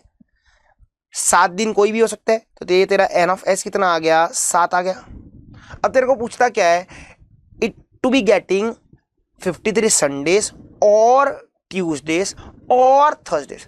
तो 53 देख, 52 वीक्स के 52 Sunday, Monday, Tuesday, Wednesday, Thursday, Friday सब रहेंगे, पर वो एक दिन कोई भी रह सकता है, तो उसको चाहिए अगर संडे, तो संडे आने की प्रोबेबिलिटी क्या रहेगी? 1/7। और अगर वो ट्यूसडे रहा तो ट्यूसडे आने की 1/7, और थर्सडे रहा तो थर्सडे की भी 1/7, तो टोटल कितना हो गया? 3/7। Option C. कितना ईजी था जी। In a bivariate distribution, if the rank correlation is r equals to 0.12, summation d square equals to 146, then the number of pair of observations is, तो सबसे पहले r equals to 1 minus 6 summation d square upon n into n square minus 1, ये अपना formula है, बराबर है। अब सुन ले मेरी बात ध्यान से, देख इसके 2 वे है सॉल्व करने के। सबसे पहले जितना डेटा दिया है उतना डेटा डाल, तेरे को एक equals to n into n square minus 1 आएगा, तभी भी तेरे को ऑप्शन में सब्स्टिट्यूट करना है, क्योंकि तू वो इक्वेशन सॉल्व नहीं करने वाला है। या तो फिर अभी इधर से ही तू वैल्यूज डालते जा, ठीक है। तेरे पास r दिया है 0.12, हाँ, equals to 1 minus 6 summation D square कितना है तेरा 146 है, अपॉन सारे ऑप्शंस देखते जा। सबसे पहले मैं देखता हूं 9 इंटू 9 स्क्वायर माइनस 1 देख के क्या आंसर 0.12 या उसके आजू बाजू आ रहा है। ठीक है, तो करते हैं, आजा। 9 square is nothing but 81 minus 1 is 80, 89 जा 720, मतलब इधर का ये डिनोमिनेटर आ गया 720। ठीक है, अब ऊपर न्यूमरेटर करते हैं, 6 इंटू 146 इज नथिंग बट 876, मतलब ये 876 है, ये तो परमानेंट ही रहेगा चारों ऑप्शंस के लिए। डिवाइड बाय 720 तो 1.21 आ रहा है, और प्लस माइनस करके उधर 1 है तो प्लस 1, तो आ रहा है 0.21 पर अपने को दिया है 0.12, मतलब ये तेरा आंसर नहीं। अब वैसे ये 9 के जगह पे अपन 8 इंटू 8 स्क्वायर माइनस 1 करेंगे, तो 8 स्क्वायर होता है तेरा 64 माइनस 1 63, 63 इंटू 8 होता है 504। ठीक है, तो 876 डिवाइड बाय 504 प्लस और माइनस 1 तो रहा है 0.73, ये तेरा कितना आ रहा है 0.73, मतलब ये भी तेरा आंसर नहीं है। अब देख 9 तेरा आ रहा था 0.21, ये आ रहा है 0.73, तो 7 से तो और भी बढ़ जाएगा ना, 7 से तो और भी बढ़ जाएगा, मतलब ये भी रहेगा नहीं, तो तेरा सही आंसर क्या रहेगा 10। आ जाओ देखते हैं, तो 10 इंटू 10 स्क्वायर माइनस 1 990 होता है। ये मेरे बच्चों को मैं रट्टा ही मरवा देता हूँ, क्योंकि मॉड्यूल में तेरे 3 में से 2 क्वेश्चन तेरे ऐसे हैं जिधर 10 ऑब्जर्वेशन है। ठीक है, आ जाओ देखते हैं, 6 इंटू 146 डिवाइड बाई 990 तो 0.88 आ रहा है, 0.88 प्लस और माइनस करके 1 करेंगे तो आ रहा है 0.115, और अपने को गिवन क्या है 0.12, सो दिस इज क्लोज ना, तो डी इज द करेक्ट। समझा कि नहीं समझा? Hello hello, clear? चलो, और वैसे भी इन लोग की वैल्यूज बेटा नेगेटिव आ रही थी और अपने को तो पॉजिटिव दी है। ठीक है, चलो आ जाओ 92 फॉर 10 पेयर्स ऑफ ऑब्जर्वेशंस, तो n तेरे को दे दिया 10, number of concurrent deviations were found to be 4, मतलब सी डी दे दिया 4। What is the value of coefficient of concurrent deviation, मतलब आर सी दे दिया है। तो आर सी का फॉर्मूला क्या था, R C equals to plus minus root of plus minus 2c minus m upon m। तो अब m कैसे मिलता है n माइनस 1, यानी 10 माइनस 1 कितना हो जाएगा 9। सबसे पहले साइन डिटर्मिनेशन करने का, कैसे करने का कि बाहर पॉजिटिव रहेगा कि नेगेटिव, कैसे पता चलेगा। तो ये 2c माइनस m जो तेरे को ऊपर न्यूमरेटर है उसको ऐसा मन में सॉल्व करने, तो 2c तो यानी 2 इंटू 4 8, m है 9, तो 8 माइनस 9 माइनस 1 आया ना, तो बाहर साइन कौन सी आ जाएगी माइनस की, मतलब ये 2 ऑप्शन तो कट ही गए। ठीक है, अब इसको सॉल्व करते हैं, 2 इंटू 4 8 माइनस 9 अपॉन 9, तो ये आ जाएगा -1/9, that is nothing but -1/3, option C. Easy, सबसे पहले साइन डिटरमाइन करने का फिर आगे बढ़ने का। आ जाओ 93, consider the 2 regression line 3x plus 2y equals to 26 and 6x plus y equals to 31. Find the mean of the values x and y. तो अपने को पता है कैसे सॉल्व करने का, साइमल्टेनियसली। तो ये 3x है, ये 6x है, तो इसको मैं इंटू 2 कर देता हूँ डायरेक्टली, तो हो जाएगा 6x plus 4y equals to 52, और नीचे 6x plus y equals to 31। Subtracting करते हैं, ये हो जाएगा कट, ये हो जाएगा 3y इक्वल्स टू कितना 21, तो y बार कितना आ जाएगा 7। अब देख नन ऑफ दिस भी हो सकता है, ए भी हो सकता है। थोड़े लोग क्या करते हैं पता है, हे y बार 7 एक ही ऑप्शन में, नहीं करने का, कर जरा भी नहीं करने का प्लीज। ठीक है, नन ऑफ दिस भी हो सकते हैं। आ जाओ, तो y बार 7 है, 10 सेकंड बचाने के लिए तू तेरा 1 मार्क जाने दे सकता है, और नेगेटिव मार्क्स अलग। तो y बार 7 आ गया, तो मैं y बार को इधर सब्स्टिट्यूट कर देता हूँ, तो 6x plus 7 equals to 31, 6x equals to 24, x bar equals to 4। हाँ, अब ए मार्क कर सकता हूँ सर, कर ली। चलो 94 for m into n two way और bivariate frequency table the maximum number of marginal distribution. देख 2 तरह का डिस्ट्रीब्यूशन रहता है, एक तो मार्जिनल और दूसरा कंडीशनल, एक तो मार्जिनल और दूसरा कंडीशनल, तेरे को मार्जिनल पूछा है, मार्जिनल का मतलब ये तो टोटल डिस्ट्रीब्यूशन, टोटल डिस्ट्रीब्यूशन कितने रहेंगे, 2 ही रहेंगे, हमेशा 2 रहेंगे। क्लियर। अगर कंडीशनल पूछा रहता तो तेरा m+n आता है, जो नीचे सी ऑप्शन दिया है वो, राइट। चलो आ जाओ 95। If the regression line y on x is given by y equals to x+2 and Carl Pearson's coefficient of correlation is 0.5। मतलब बोल दिया है कि regression line y on x है, तो regression line y on x है, जो कि कितना है, y equals to x+2, right. तो यहां से मुझे स्लोप मिल जाएगा, स्लोप यानी कि तेरा रिग्रेशन कोएफिशिएंट, तो रिग्रेशन कोएफिशिएंट क्या रहेगा इधर, तो इधर कौन सी वैल्यू है, by(x), कुछ नहीं है मतलब 1 रहेगा, 1 into x is x, right, तो इधर 1 रहेगा। अब r दे दिया है तेरे को 0.5, तो क्या यूज करेगा, अपने को पता है by(x) equals to r into standard deviation of y upon standard deviation of x, तो वैल्यू सब्स्टिट्यूट करते हैं तो ये हो जाएगा 1 equals to 0.5 into standard deviation of y upon standard deviation of x, तो standard deviation of y upon standard deviation of x equals to 1 divide by 0.5, 1 divide by half is nothing but 2। अब तुझे पूछा क्या है, variance of y upon variance of x, यानी इसको मैं कर देता हूँ squaring on both the sides, तो इसका मैं स्क्वायर कर दूंगा तो हो जाएगा, इधर से मैं इधर लिखता हूँ स्क्वायर, ये भी स्क्वायर, तो ये भी क्या हो जाएगा 2 का स्क्वायर 4, आना देखना क्या होगा, standard deviation of y upon standard deviation of x the whole square, आना। चलो आंसर कितना आ गया 4। 96 अपना favourite question, test of adequacy कितने 1000 बार बोल चुका, 4। सबसे स्ट्रॉन्ग कौन, फिशर ने 4 में से कितने टेस्ट सेटिस्फाई किए, 3, भूलना मत। हे आया देख, Fisher's ideal formula for calculating index number, और मैंने लिख भी दिया कि यहाँ पे प्रिंटिंग मिस्टेक है, तो फिशर कौन सा सेटिस्फाई करता है, यूनिट करता है, फैक्टर करता है, टाइम करता है, डी ऑप्शन क्या दिया देखो, both B and D, answer all of the above होना चाहिए, ठीक है। अब अपन इसका आंसर मार्क करते नहीं है, पर तू समझा प्रिंटिंग मिस्टेक है उधर, वो तीनों के 3 सेटिस्फाई करता है। आ जाओ 98, परचेजिंग पावर ऑफ मनी हम लोग ने पहले भी देख चुका है और पता भी है, परचेजिंग पावर ऑफ मनी किसके रेसिप्रोकल है, प्राइस इंडेक्स के, option A. 99, simple index number for the current year using simple aggregative method, तो सिंपल एग्रीगेटिव मेथड क्या बोलती है तेरी सिंपल इंडेक्स नंबर की, सब्मेशन P1 अपॉन सब्मेशन P0 इंटू 100, तो सब्मेशन P1 कर लेते, आ जाओ 300, 200, 500, 600, 700 और ये 800, कैलसी मत यूज कर रहे, फटाफट आता है, तेरा मैथ फास्ट है, तो 200, 300, 400 और ये 500 इंटू 100, कटा 800 divide by 5 is nothing but 160, option D, ठीक है। चलो आ जाओ question 100, the cost of living index number in the year 2015 and 2018, तो 2015 दिया है, 2018 दिया है, कॉस्ट ऑफ लिविंग इंडेक्स दिया है 97.5 और 115। The salary of CA Jitendra in 2015, तो CA जितेंद्र की 2015 की सैलरी दी है 1,95,000।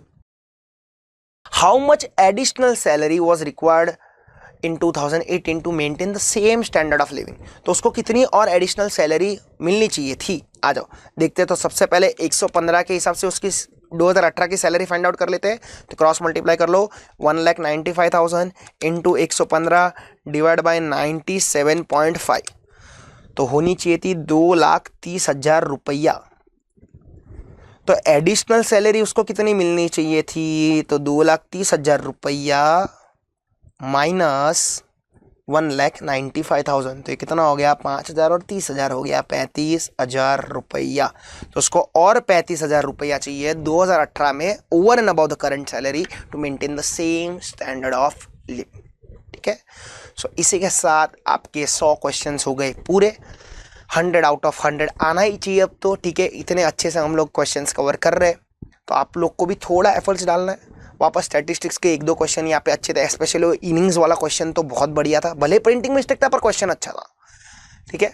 तो इसी के साथ आपका स्टैट्स का भी डिस्कशन होता है ख़त्म, एलआर का भी होता है ख़त्म, और मैथ्स का सर ने ले लिया। आई होप आप लोग को मज़ा आ रहेगा। Please do like, share and subscribe the channel. June 22 past paper. You are seeing first question number 50.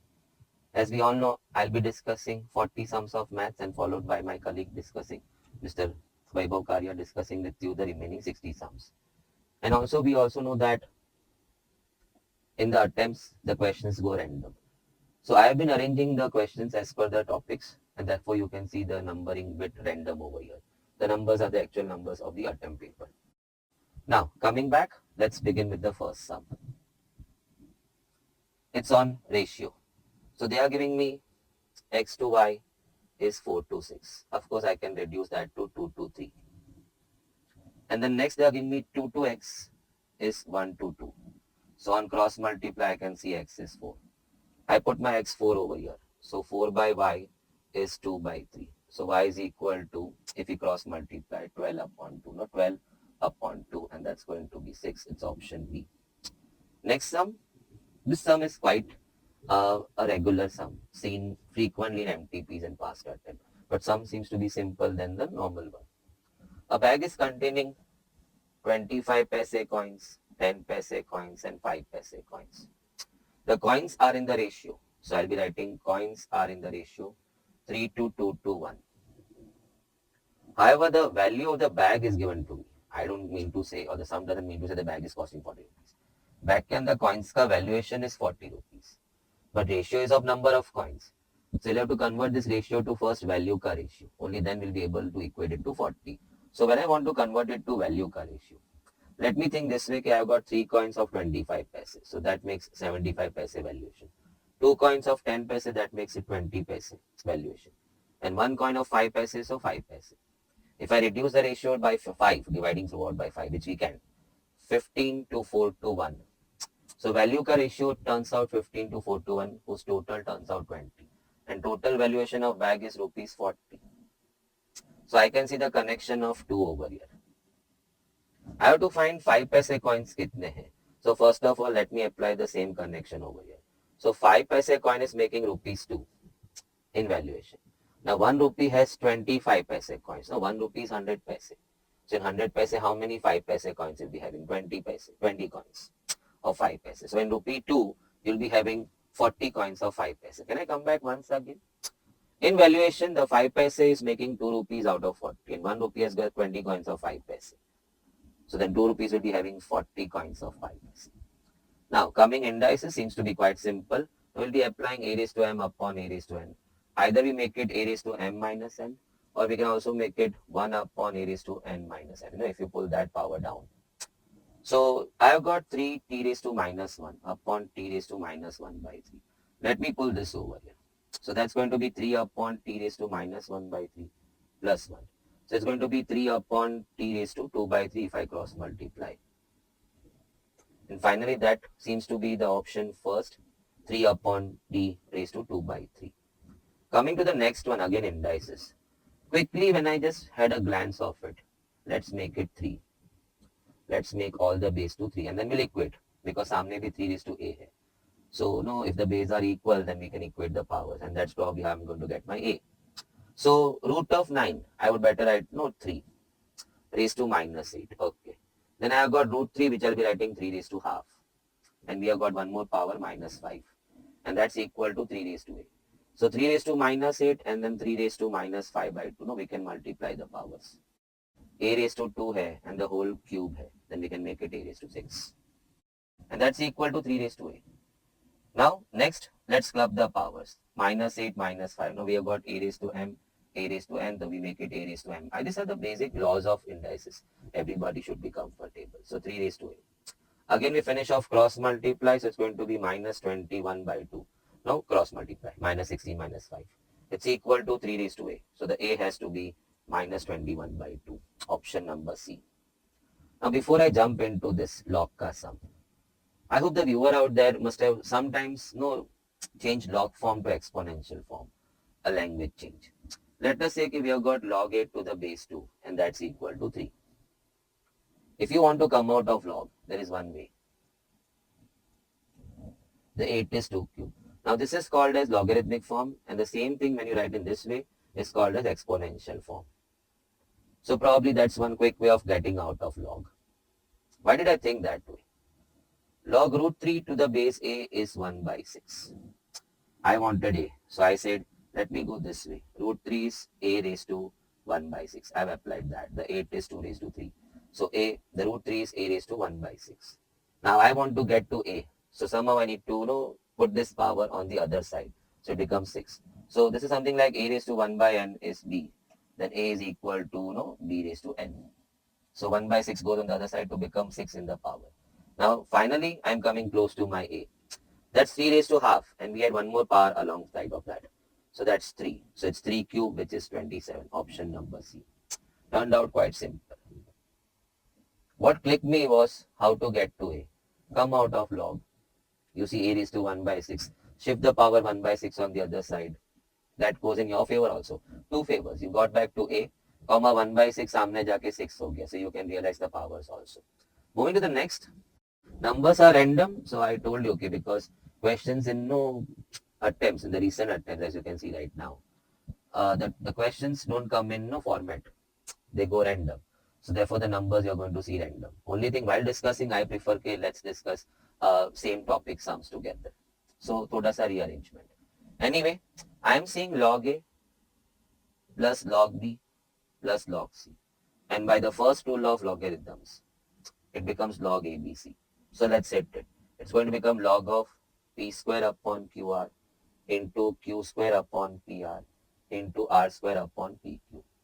So I have got in the denominator, in the numerator I have got P square, Q square, R square.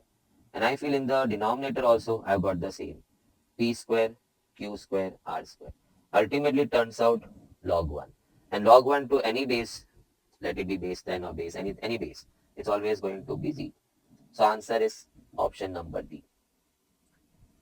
One root is the reciprocal of the other. So first of all, I have got A as 5, B as 13, and C as A. One of the roots is the reciprocal of the other. So assuming alpha, beta are the roots. So alpha is 1 upon beta. So that takes me to alpha, beta 1. And I know this. This is C upon A. So now, the C was your A and the A was your 5. I hope name collision nahi ho raha hai. Now I have taken this as A, B, C. So C by A, so A by 5. I got my answer, A is 5. Sometimes students are monotonous. हमको class में सिखाया ना, so do I also teach that way only. If you see a quadratic where which is incomplete or where you can't split the center term, straight away start solving alpha plus beta, alpha, beta. But when one root is reciprocal of the other, that means alpha is 1 upon beta, so alpha, beta is 1, so first jump on that only. And see, with that we strike our A. The option number C is your answer. A man wants to cut 3 lengths from a length of 91 centimeter.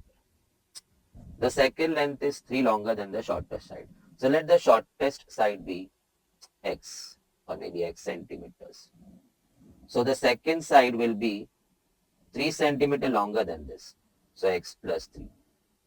And the third length is twice the shortest. So third side or third length, I should be writing length over here. Third length will be twice the shortest, so 2x. And the total length was 91.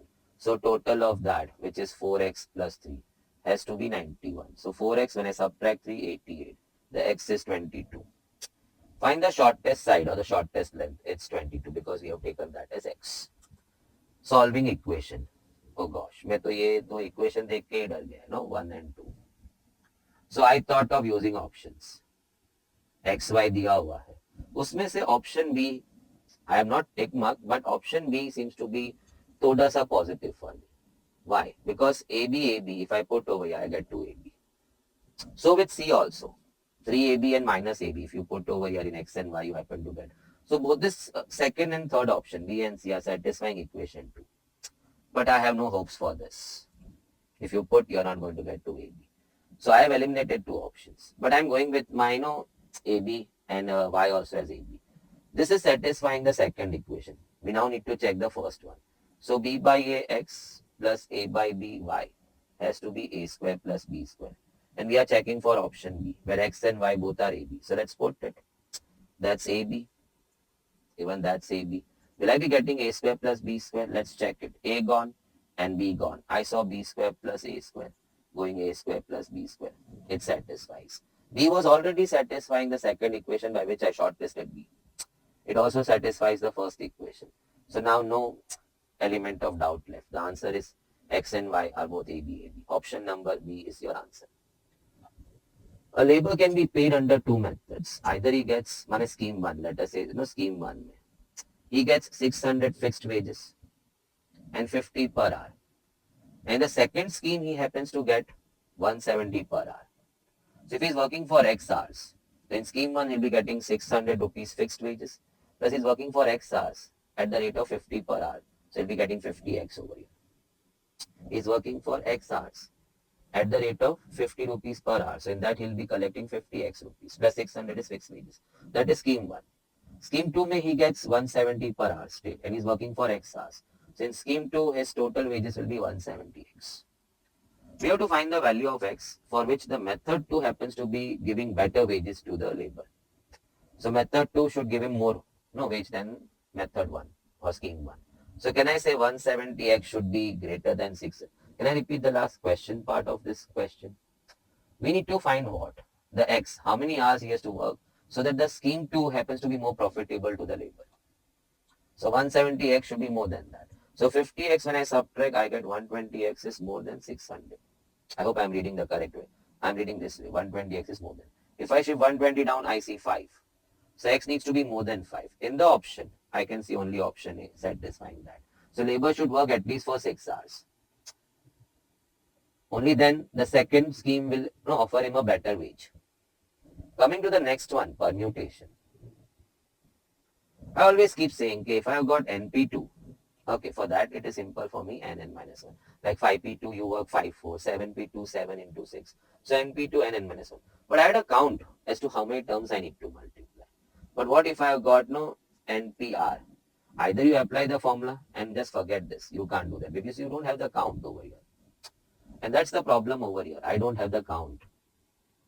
N minus 1, P, N minus 3. So I don't have a count over here. I said, okay, fine.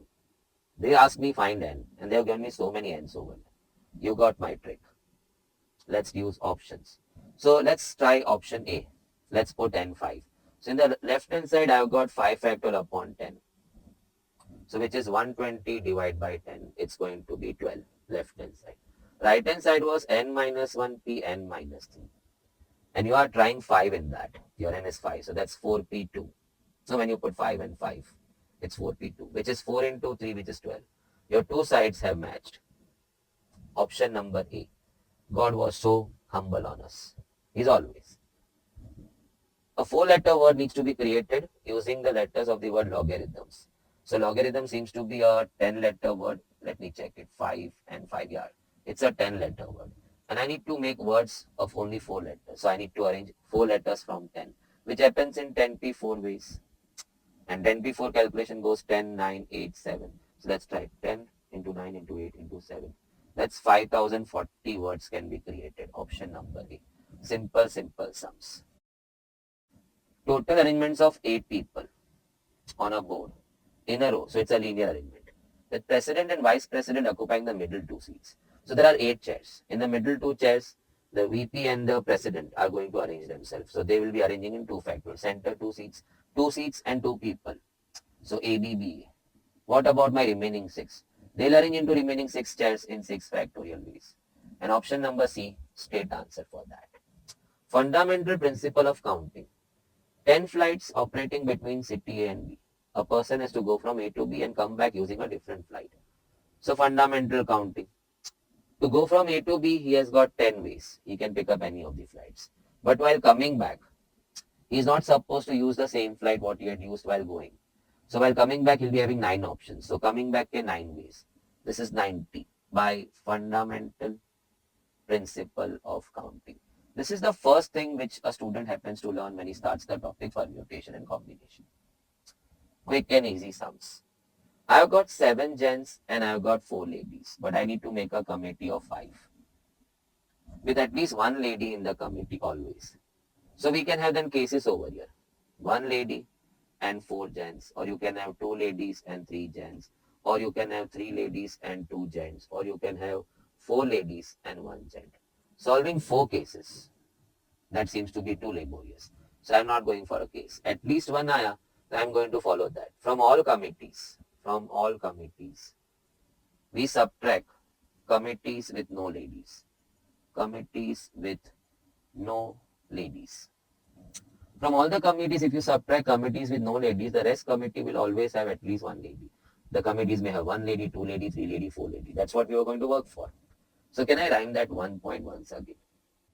From all the committees, you subtract committees which have got no ladies. The other committees will automatically will be left with what? At least 1 lady. Few will have 1 lady, few will have 2 ladies, few will have 3 ladies, 4 ladies. Now how to make all committees? So we have got 11 members.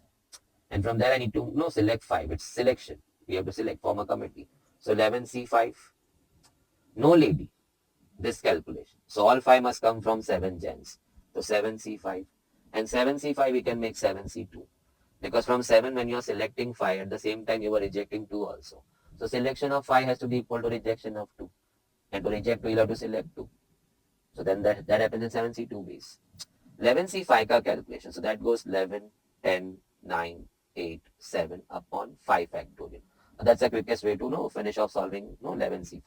7C2 seems to be simple. 7, 6 upon 2 factorial.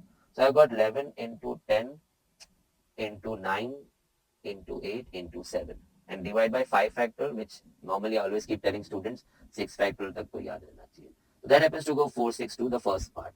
This is 42 divided by 2, 21. So 462 minus 21. The answer supposedly turns out to be 441. So it's option number C, which is the answer. From all committees, you subtract committees with no ladies. The rest will contain at least 1 lady. I'll have to rub that. No, I'm not going to repeat the solution. Only thing, it entered into my other sum ka space. Space is an issue. That's why I need to practice. Let me remind all my viewers, along with the video, you will be finding in the below link or maybe the PDF directly of the question set and the solution set of Foundation June 22. What my suggestion is, it comes now. PDF question paper hai na, you take a print of it. It's typed in a way it comes to you in the actual attempts with space almost the same. And you solve on that. See whether you are able to fit the things.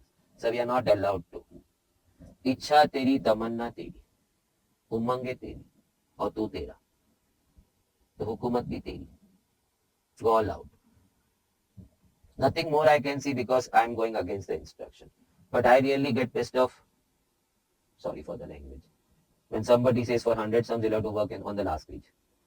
And that to the time offered is so limited, it's very difficult to reach 100 sums in that much time. And that too without this, not at all possible. Coming back, a multiple, it's fundamental principle of counting ka sum. But I would like to talk on this because this is not so common sum. I'll make a small question for you first of all. So no viewer is going to read this question right now. Let us say I have got only 3 questions. Question 1, question 2 and question 3. And each has only 2 options. Like unlike our this sums where we have got 4 options A, B, C, D, what you can see in the sum also right now. In this questions, the options are only A, B. So how many answer keys are possible? So I said I could have marked A, or I could have marked A, B, A, and B, or I could have marked A, B, and B, or I could have marked all B's. So you can see there are 8 answer keys possible. Now how to approach the same with the fundamental? Each question had 2 ways to answer. Either you could have ticked A or you could have ticked B. Each question has 2 ways to answer and you have to attempt all 3. So this and this and this. So it's multiply and multiply. It's going to be 8. Answer quick. So can I come back to now this question? We have 5 questions. Question 1, question 2, question 3, question 4, question 5. Each has 4 possible options like this one. How many answer keys are possible? So each can be answered in 4 ways. You can mark A or B or C or D. So each can be answered in 4 ways. So in all, by fundamental, it's going to be 4:5. So 4 into equal to, and then cube 4, 5. Answer is 1024, option number B. समझ के करते तो अच्छा लगता है. 6 points are marked on a straight line. So I have got 6 points. I've got 6 points marked on a straight line. So I might 5 points were marked on another line which was exactly parallel to this line. So there's one more line parallel to this line. So let's say this is L1, this is L2. And 5 points were marked with on this. So A, B, C, D, E. How many lines you can draw, including these 2 lines? So from 1 I can draw 5 lines. Logical sum. So from each of these points you can draw 5 lines going towards A, B, C, D. So there were 6 points. From each you can draw 5 lines. So 6 into 5, 30. No, don't jump to answer. It's not option A. Including the 2 given lines. So include it, please. The answer will be 32. Quick and easy sums. AP. Sir, AP कहाँ लिखा हुआ है? Oh, I saw 975. It's AP. Minus 2 का difference. Same minus 3 का difference over here. They say the nth term of this sequence is equal to nth term of this. Then what is that nth term? I mean, which term of the first sequence will match with this term? Let's check it. So Tn of 975 is equal to Tn of, that's what I know. See what they are giving me. Okay. So Tn is A plus n minus 1d. And so over here also A plus n minus 1d dash. Sorry, dash q. It's a different sequence. So the A is going different. Now let's bring in A. 9 plus n minus 1 into minus 2. I hope you can see the d is minus 2. Over here the first term is 15, n minus 1, and the difference turns out to be minus 3. So let's open the bracket. 9 minus 2n plus 2. So this is handiwork. 15 minus 3n plus 3. So this is 11 minus 2n, and this is 18 minus 3n. Minus 3n on addition over here becomes 1n. And 11 on subtraction over becomes 7. The answer is 7 term of this 2 sequence will be the same. Now, the first and the last term, A and L, my favorite formula. And the sum of n terms is 4, 5. So I'll be using Sn is equal to n by 2 A plus L. I hope viewers must be aware of that. So no, हमें तो यही formula मालूम है. N by 2, 2A plus n minus 1D. It's the same. L is the last term. Assuming there are n terms, it's the tnth term. And Tn you'll write A plus n minus 1. So if you write A plus n minus 1D, the A will club and you're going to get the same thing. It's the same formula, but I always prefer, okay, if I know the first and last term in a AP sequence, I'll be preferring Sn as n by 2 A plus n. Now summation is given to me 45955. N is something what they asked me to find. First term 5 and the last term is 905. So now 45955 multiply by 2 and then divide by 910. No, that I can do it. Divide by 910. So it's equal to 101. Check. Nice. Simple quick sums. Second term in GP is 12. So AR raised to 1 is 12. T5 in GP, AR raised to 4. T8, AR raised to 7. 1 R less. Similarly, the sixth term, that means AR raised to 5 is 192. So let's divide. So A gets cut, R4 is 192 divided by 12, which turns out to be equal to 16. So R square turns out 4. And therefore R turns out 2. I would not prefer to write plus minus 2. If I write plus minus 2, I am going to put my R over here. That's going to result into plus minus no A ka value. So A also going plus minus, R also going plus minus. So 4 possible combinations of A and R. Who's going to do that? Option 3 hai. No, any one of that is going to be the correct answer. So find the 11th term. No, first of all, I need to push my R over here. So A into 2 is 12. The A turns out 6. So A is 6 and the R is 2. And they asked me to find 11th term, which is AR raised to 10.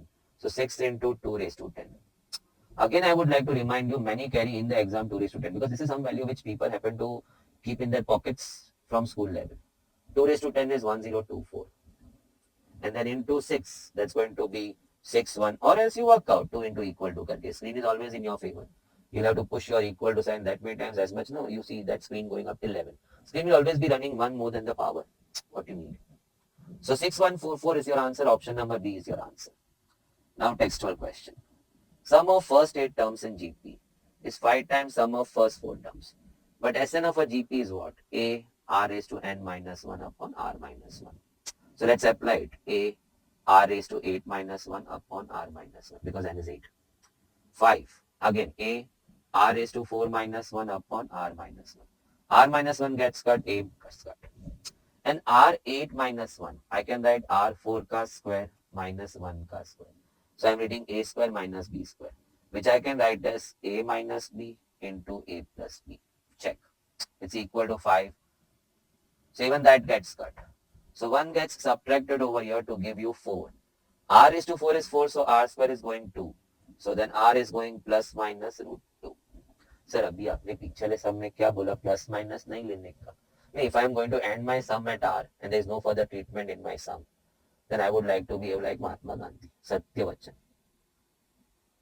Moving to next sum, but before I move to next sum, let me talk about subsets.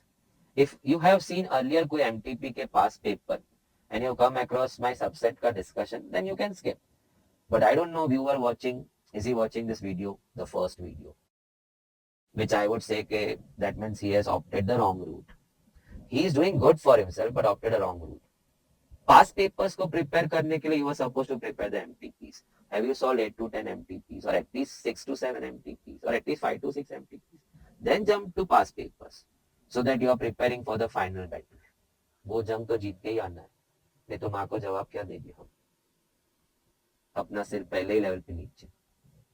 Now, subsets. Let me make one set for you. 1, 2, 3. It has got 3 elements. Now I want to make a subset. Subset बोलेगा तो set A के छोटे छोटे टुकड़े. So first of all, this is the basic rule. A empty set is a subset of all set. So A का subset पहला तो empty set ही है. Now let me keep asking all of them. No, 1, 2 and 3 आती के नहीं आती? माने 1 will say में आती है, कभी 2 आती है, कभी 3 आती है, कभी जोड़ी में आते हैं, अकेले क्या करेंगे? 2, 3 आते हैं, 1, 3 आते हैं, तो कभी all 3 come in. So we have got in all 8 subsets. That's not the way we are going to figure out the number of subsets for a given set, because that becomes too laborious where you are drawing each and every subset to find the number of subsets of a given set. What was I talking about when I was drawing these subsets?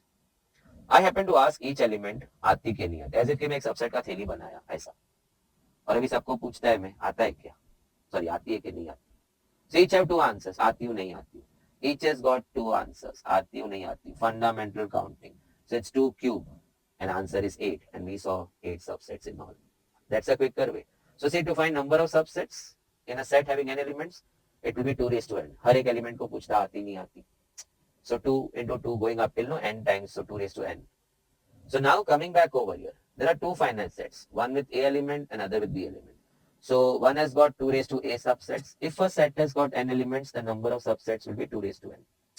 So this set had A elements, the number of subsets will be 2 raised to A. And the other set has B elements, so that will be having 2 raised to B subsets. But this subset was 56 more than this. So he was 56 more than that. So the difference was 56. I am 30 more than you. So difference between my and your age is 30.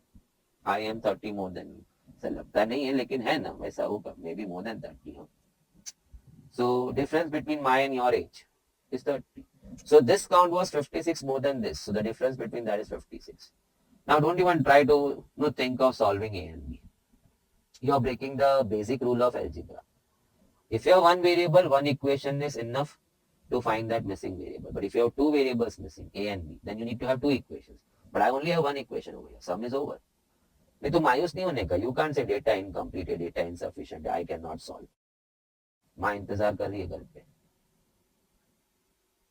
Option था ना, option start करते ना. Let's try A, 6 and 3. So 2 raised to 6 minus 2 प्रार्थना करके 56 आना चाहिए. This is 64.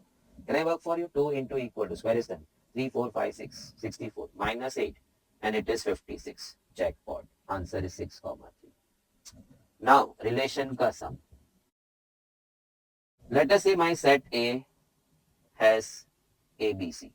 Sorry, my relation, set A is ABC. And my relation is defined from A to A. That means the first we know na relation is a set of ordered pairs. So my relation maybe, can you see that? Okay, ordered pairs. So X and Y both are coming from A. Given the first component X and the second one Y both are coming from my set A. So I'm defining when can this relation become reflexive, symmetric and transitive. For reflexive, the set should have contained this R, which I have not drawn, should have contained AA, BB and CC. If it has got all these 3 ordered pairs, A, A, B, B, C, C, then we say it's reflexive. So I'll just put the word. Can't miss out if you haven't done this part in relation. Do it. Every time a question on that. Let it be MTP or past attempt. If you are going to see many more, you will realize by yourself. So अभी मैंने आपको चेतावनी दे दी.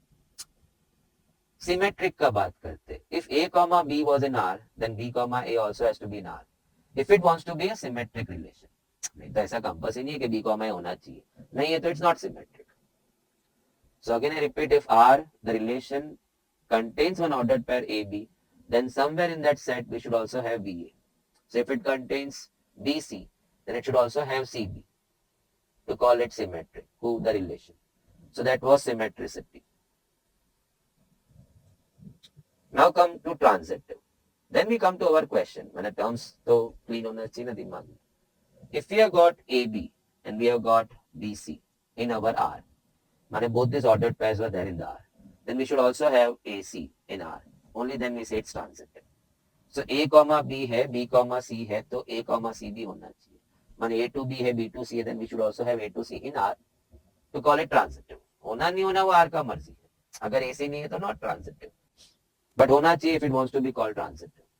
Now, my R is defined on this A. So both components are coming from A. I have to check which of this is satisfied as per the options. So 3, 3, 6, 6, 9, 9, 12, 12. Reflexive है. Now symmetric. 6, 12 है, मगर 12, 6 नहीं है. So symmetric नहीं है. Now come to transitive.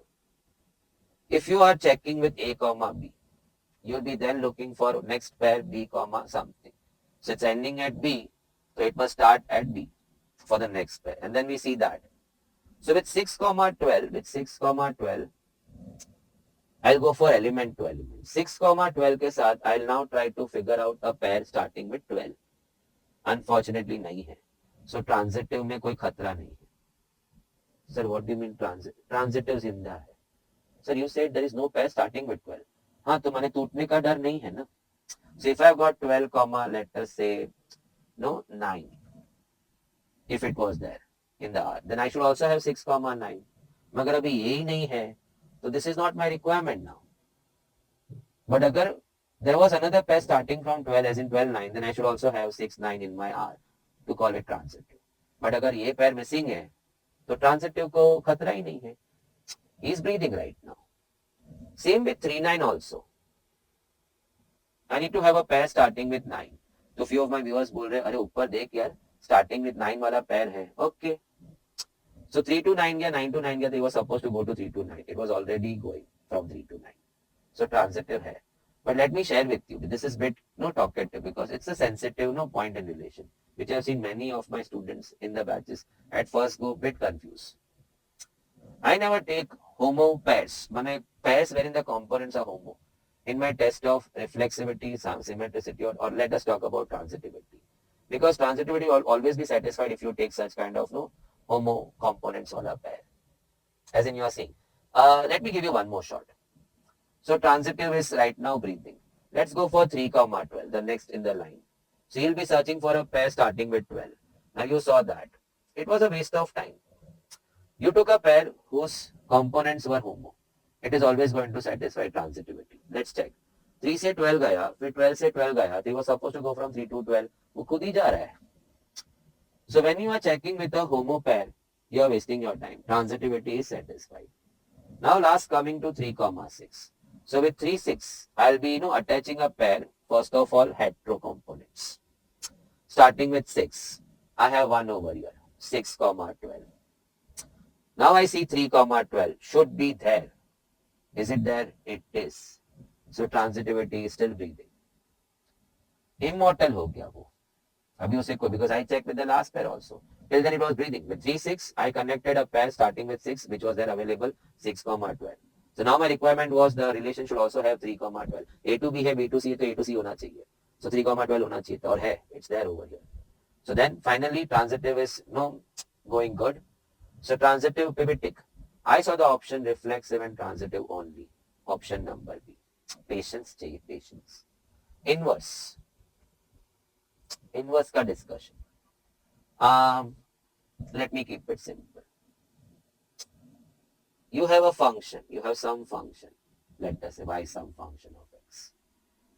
So you put your x in the function. It will take you to y. As in के मैं 2x plus 3 ले लूँ. So you put x1, you are going to reach to y equal to 5. So the funda says you put your x in the function, you'll reach to y. So I normally happen to say function takes you to y.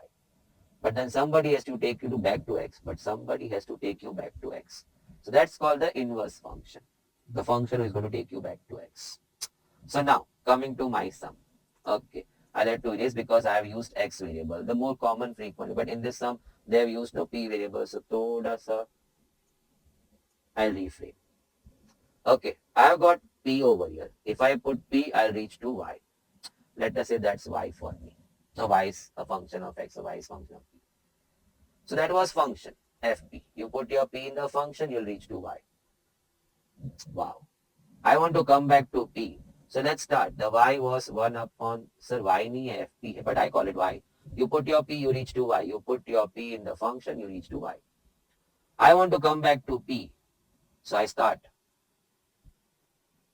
So interchanging. I want to come back to p.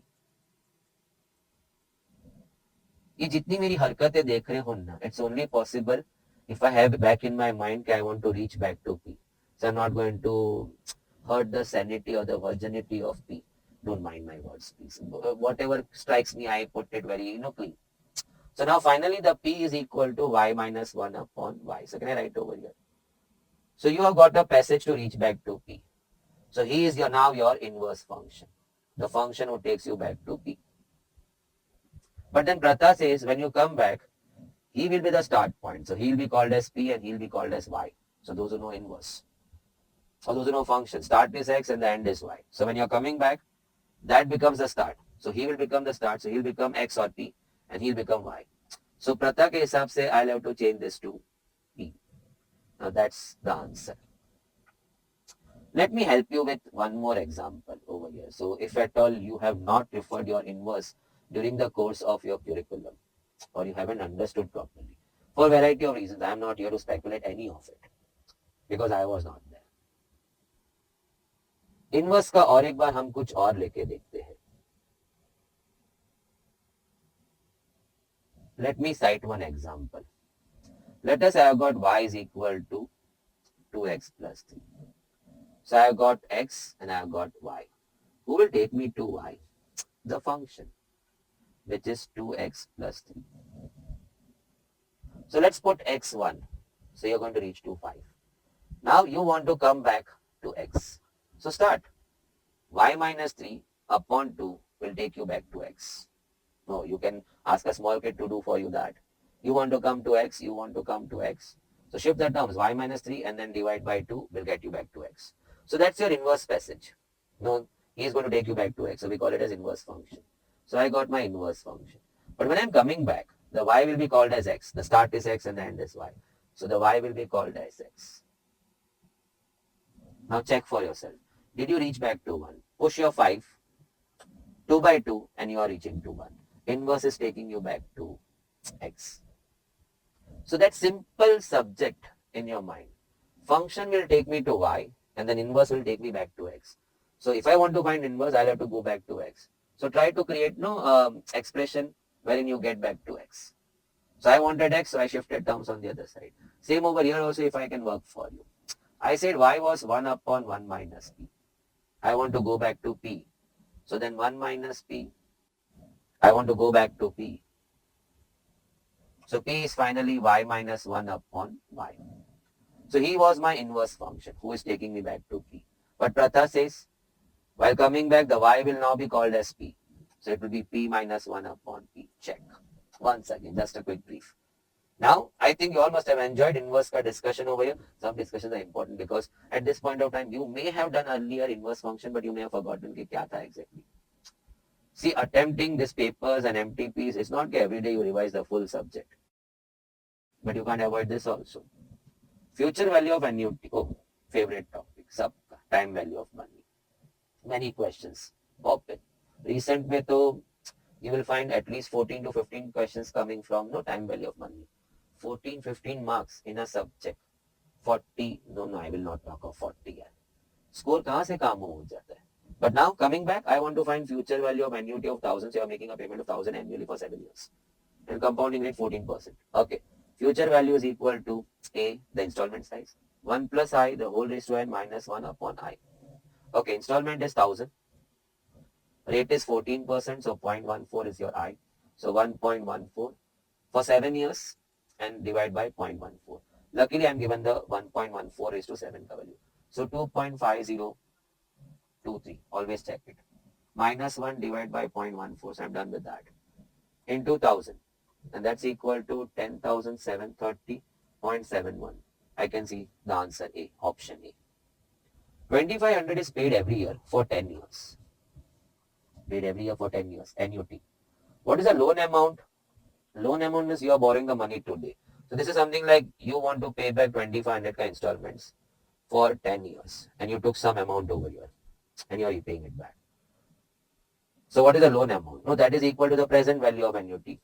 So if you are paying all these annuities by borrowing something over here, that's equivalent to what? Something over here is nothing but present value of all these annuities. So present value ka formula, it's A, the installments what you are paying, 1 minus 1 plus I raised to minus n upon I. But then I need to check one more time. Is it happening from today onwards? नहीं, today onwards होगा तो फिर 1 plus I extra multiply होगा. Now, installment what you are paying back is 2500 every year. Rate is again no, I is 0.14 if you dissolve 100. So 1 minus 1.14 happening for 10 years and divide by 0.14. So I have to do the calculation. So we'll be going 1.14 into equal to. You'll be pressing equal to till your screen number no shows 11. I'll have to count 3, 4, 5, 6, 7, 8, 9, 10. Okay. But that is 1.14 raised to 10. I want raised to minus 10. So reciprocal. So I'll be pressing reciprocal ka button. I did it. You'll be pressing divide equal to. So you're done with this now. Now reverse subtraction. So it's going to be negative. So remove by pressing plus minus. You're going with me. Divide by 0.14. 0.14 and then into 2500. So that turns out you took a loan of 13040, 13,040. And that turns out to be option B. That is the loan amount what you are taking. And then you have decided to pay back yearly 2500 for 10 long years to repay your entire loan. Loan was amortized. When you repay, we say it's amortized. 800 invested at the end of each month. Oh, annuity. Paying 6% per annum. So first of all, 6% per year. But monthly baat ho raha hai, so we'll have to adjust our I to a month. It turns out to 0.5%. Still 100 yet to be dissolved in that. So it's going to be 0.005. Please check. So that's my I. Always keep it ready. What is the future value? So I start. Future value is equal to annuity. 1 plus I raised to n minus 1 upon I. But have I got to go for that another 1 plus I bracket? Starting from today, kahin nahi likha hua hai. So let's start. He's investing 800 every month. Rate is adjusted to monthly 1.005. We have done it. It's I, but we have to write 1 plus I. Find the annuity future after the 10th payment was done. So he was paying 10 times. So raised to 10 minus 1 upon I, which is 0.005. Luckily, I've been given that value. So I'll be typing 1.0511. Okay, done. Minus 1 divided by 0.005 and into 800. That happens to come 8176. Option number D is your answer. Check, please. Now, and anyway, I should not have been talking about annuity due or annuity immediate, which I was pondering before I finished off writing the formula. At the end of each month, so it's ordinary annuity. Assuming the discount rate, this is perpetuity. The discount rate was 7% and you wanted to receive 200 growing at 5% annually forever. In almost all areas, wherever possible, I have been always talking about some or the other thing to brief you before I start the sum. But maaf kar dena. Perpetuity mein if I start briefing, it's going to open up the full Pandora box. I do have to do it in my lectures. But lectures mein there is no time for us and we are in the learning zone. Recall ya revision mein there is not that much room. When I start discussing about perpetuity, I will have to talk about how we got to that and that will take us to that GP infinity. Because perpetuity is infinity. You want that 200 growing at 5% forever. So how much you have to pay over here so that you happen to get 200 and that too annually. So 200 you happen to get it till infinity. Till the end of your life and afterlife. So appointed nominee. So we call this as present value of annuity infinity. Annuity infinity because you want that annuity of 200 to come to you infinitely. As in we are going to live immortal. But now the formula for that is R upon I minus G. R is the receipt what you want to receive, that is 200. I is the discount rate and G is the growing rate. So what do you mean by 200 growing? No, at 5%. Let's pick up example 100. मैंने इस साल 100 दे तू मुझे, लेकिन अगले साल you pay me 105. उसके बाद you pay me 5% above that. So 110.25. So as per the calculation. Sir, why so? To beat inflation. आज तू 100 में जी रहा है तो अगले साल वो 100 का अगर if we assume के 5% inflation at no national level, you will need no 105 to maintain your same purchasing power. So not to elaborate on that. So that's a smart move. Okay? You give me annuity. Mane, you give me annuity for the amount what I'm paying you. Because this is not a social service. You have paid something over here, which is now coming to you in terms of, this is actually a retirement plan, wherein your salary stops. So you have to know, find a replacement for that. So at no, your retirement, you happen to get good lump sum amount, no bonus, gratuity and all the stuff. So you fit in over here and it will keep paying you, which will give you a feel of no salary. So now receipt of 200, you want to receive 200 all the time. Discount rate is 7%, so with 100 dissolved. Growth rate is 5%, so that is equal to 200 divided by 0.02, something I can do manually. So 200 divided by 0.02. So 10,000 you are supposed to fit into this box. And he'll pay you 200, growing at 5% forever. Now, there is a 60% increase in an amount via simple interest. So 60% increase in an amount. So final amount will be 60% more than what you have invested. So amount wala formula. So A is equal to P1 plus NI. No, I haven't learned it. मेरे को तो बचपन का ऐसा ही याद है. P and I. Of course, R by 100 I call it I. And P plus P and I becomes the final amount. So what you deposited plus the simple interest will be the final amount. Check P common. So I don't carry anything. Now coming back, let us say you have deposited 100. You want back 160. That's what we want. 60% increase in the amount what you have deposited. 1 plus 6 years. So 6 into I. Fine. So that's going to be 1.6 divided by 100 के लिए कैलसी क्यों use करना है? Subtract 1, so 0.6 is equal to 6I. Divide by 6, the I has turned out 0.1. 10%. But I. What would be the compound interest on 12,000 after 3 years at the same rate? So first of all, compounding with the formula happens to go. This is simple game is over. Part 2, episode 2. So A is equal to P into 1 plus I the whole raised to N. This is amount what you happen to get after N years or after N periods by investing P in compounding.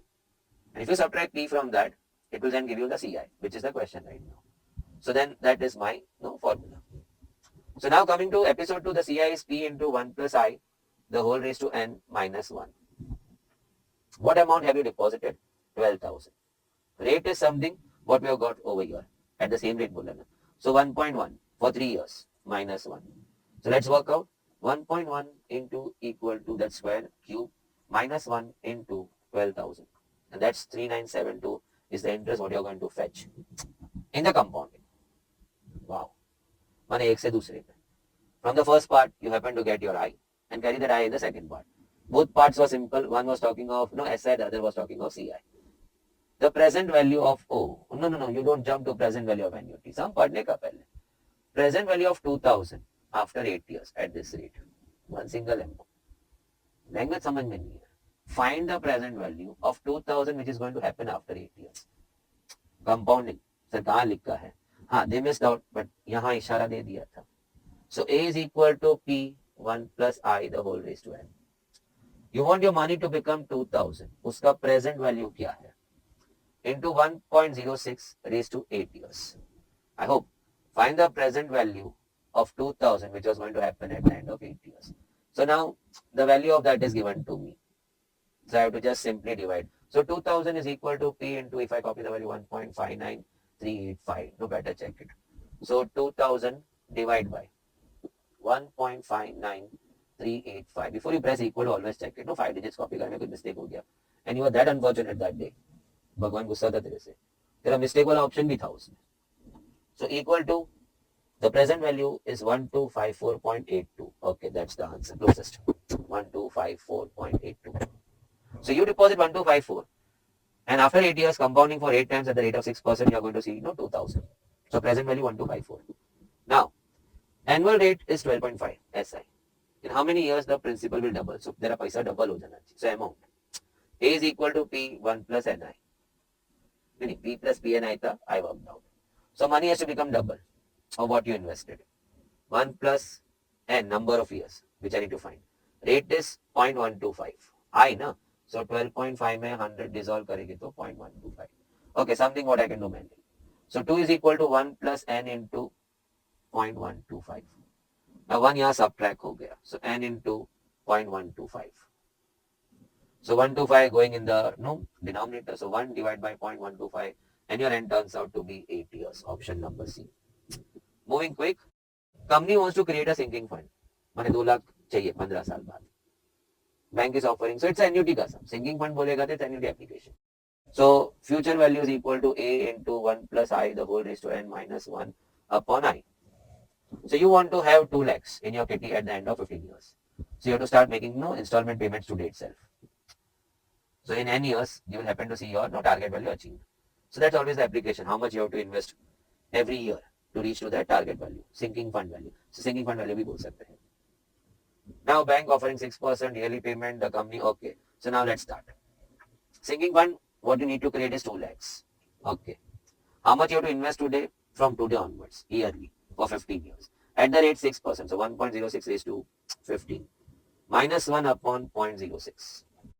Was it from today itself? No, ऐसा कुछ भी नहीं लिखा है. So ordinary annuity. Now they are helping me with this. So the viewer is annoyed. साला हमको 1.06 raised to 15 चाहिए, वो दे रहा है 1. Sir, typing error. Typing error है. कहाँ है मालूम है? This value is wrong. Slightly wrong. But let's go with the value. अब उन्होंने दिया है तो मैं ऐसे भी I would have never thought about that in the clock time. मैं तो भरोसे से ही चलता हूँ. Faith, such a big thing. The very first thing in faith is have faith in yourself. And faith really starts getting boost when you work positively. This point when you're watching video where others maybe are enjoying. Complacency. You are feeling good. आप अपना भरोसा बढ़ा रहे हैं. अपना अपने पे भरोसा बढ़ा रहे हैं. Coming back, let's assume 2.209 correct है. But the problem it is 1.06 raised to 14. हमें तो 15 चाहिए. थोड़ी मेहनत कर लेना और एक into 1.06. So if I multiply this value with one more time 1.06, it's going to become 1.06 raised to 15. So let's start 2.209 into 1.06, which now becomes 1.06 raised to 15. Minus 1 divided by 0.06. So I have finished off this. You may have reached to that value. Now this value needs to be brought in the denominator so that I can push it over here into calculate. So I'll be pressing reciprocal. You'll be pressing divide equal to. You may have reached to this value. And then into 2 lakhs, into 2 lakhs. And that tells me my installment, what I need to now start keeping aside every year end for 15 long years is 8944.94. 8945 seems to be, that seems to be 8945. Check it. Simple sum, but I would not say it was a bit unnecessary trick applied over here. 1.06 raised to 14 क्यों दिया? चल दे दिया तो 2 into 1.06 और एक बार multiply कर ले to make it raised to 15 because your requirement is 1.06 raised to 15. Lokesh, deposits 3,000 start of every quarter. Quarter बोला तो then 5.75% I'll have to adjust it to quarterly rate. So divide by 4. 5.75 divided by 4. But this is percent. So let's dissolve 100. So divide by further 100. So my I has turned out 0.014. I feel good because यहाँ पे मुझे I दिख रहा है. Of course that is 1 plus I, but I दिख रहा है मेरे को, which matches with my I. How much money will I have till the end, at the end of 4 years? Wherein I'm making a payment starting from today 3,000 every quarter. So let's start. Future value is equal to A 1 plus I the whole raised to n minus 1 upon I. How can you forget into 1 plus I? इतना जल्दी तो पढ़ा तुम starting from today. So now 3,000 is the installments what you are depositing every quarter. Rate has been decided. 1 plus I तो इधर भी दिया है. 1.014375. Raised to how many times? In a year, 4 quarters. So you'll be making in a year 4 payments. And likewise, you're doing it for 4 years. So 16 payments. I'm feeling so happy. Raised to 16. Minus 1 upon 0.014. I just fear that you copying some gadbad wala value. Into 1.014375 for 1 plus I. Sorry to get into the option ka figures. Okay. Now, that value is given to me. So I'm not going to waste time. 1.25696. Don't do anything else. First check 2569. Okay, checked. Minus 1. Divide by 0.014375. Ole. Into 1.014375. Into 3,000. It turns out 54,397. 54,397 is the first option. 0.31. Perfect answer. Option number A will be your final value, future value. by making an investment of 3,000 every quarter for 4 years. Raj made an investment of 15,000. एक ही बार लग रहा है. And at the time of maturity, it became 25,000. मैंने 15,000 25,000 हो गया. Find the compound annual growth rate. मैंने compounding rate. No, find नहीं करना है. Compounding rate was 8.88%. Calculate the number of years taken for this to happen. So A is equal to P1 plus I the whole raised to N. Here deposited 15,000, which then became 25,000. Rate was 8.88%. So upon 100 karke, let's dissolve 0.088. Always keep it ready. I've been always saying. So 1.0888. It is 1 plus I now. Raised to number of years is something what I need to find. So let's carry on. 25,000 divided by 15,000. So it's 1.6667. Let us round it. Is 1.0888 the whole raised to. Can I just make it Toda clean? Okay. 1.0888 the whole raised to N. Now 1.0888 raised to what will be this value? I am not a god. So मैं रोने क्यों बैठ जाएगा? Raised to what है? तो what के इतने सारे आंसर है ना? N के इतने सारे आंसर है. Let's start with 6. So I'm going to go 1.0888 raised to 6. If I get to that, I was so lucky. 1.0888. And you have to go for raised to 6. So into equal to square हो गया. 3, 4, 5, 6. I am lucky. Check that. It matches. So my N has turned out 6. Answer is option A. Wow. Wonderful question. Paper में बाजू में लिख के रख. June 22, question paper, sum number 58 to be added to time value of money. Revise करेगा ना अपना notes. Can't miss out such sum. Read. Madhu takes a loan. So let me draw something. Till then you can read it.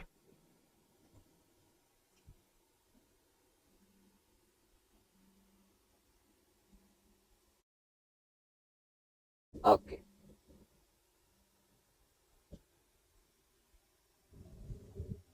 Wow. So all of you are ready. Done. Madhu takes a loan of 50k over here. The rate of interest was 10%. The first installment will be paid at the end of 5 years.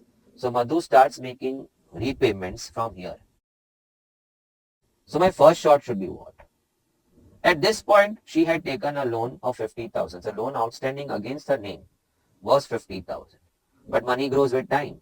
So then 50,000 into 1.1 raised to 5. Sir, kya kar rahe ho? No, compounding. At the end of 5 years, the 50,000 become what? So P into 1 plus I raised to N. The I was 0.1. So 50,000 into 1.1 raised to 5. So let me work out 1.1 into equal to 3, 4, 5 into 50,000. So 80,000 5 to 5.5. Now this is the loan outstanding against her name. So basically if I just forget the first 5 years ka journey and I start from here, she has to now repay this amount. Or you can say she has to now take it, the loan what she picked was that. At this point, the loan outstanding against her name was 50,000. But at this point, the loan outstanding against her name is 80,525.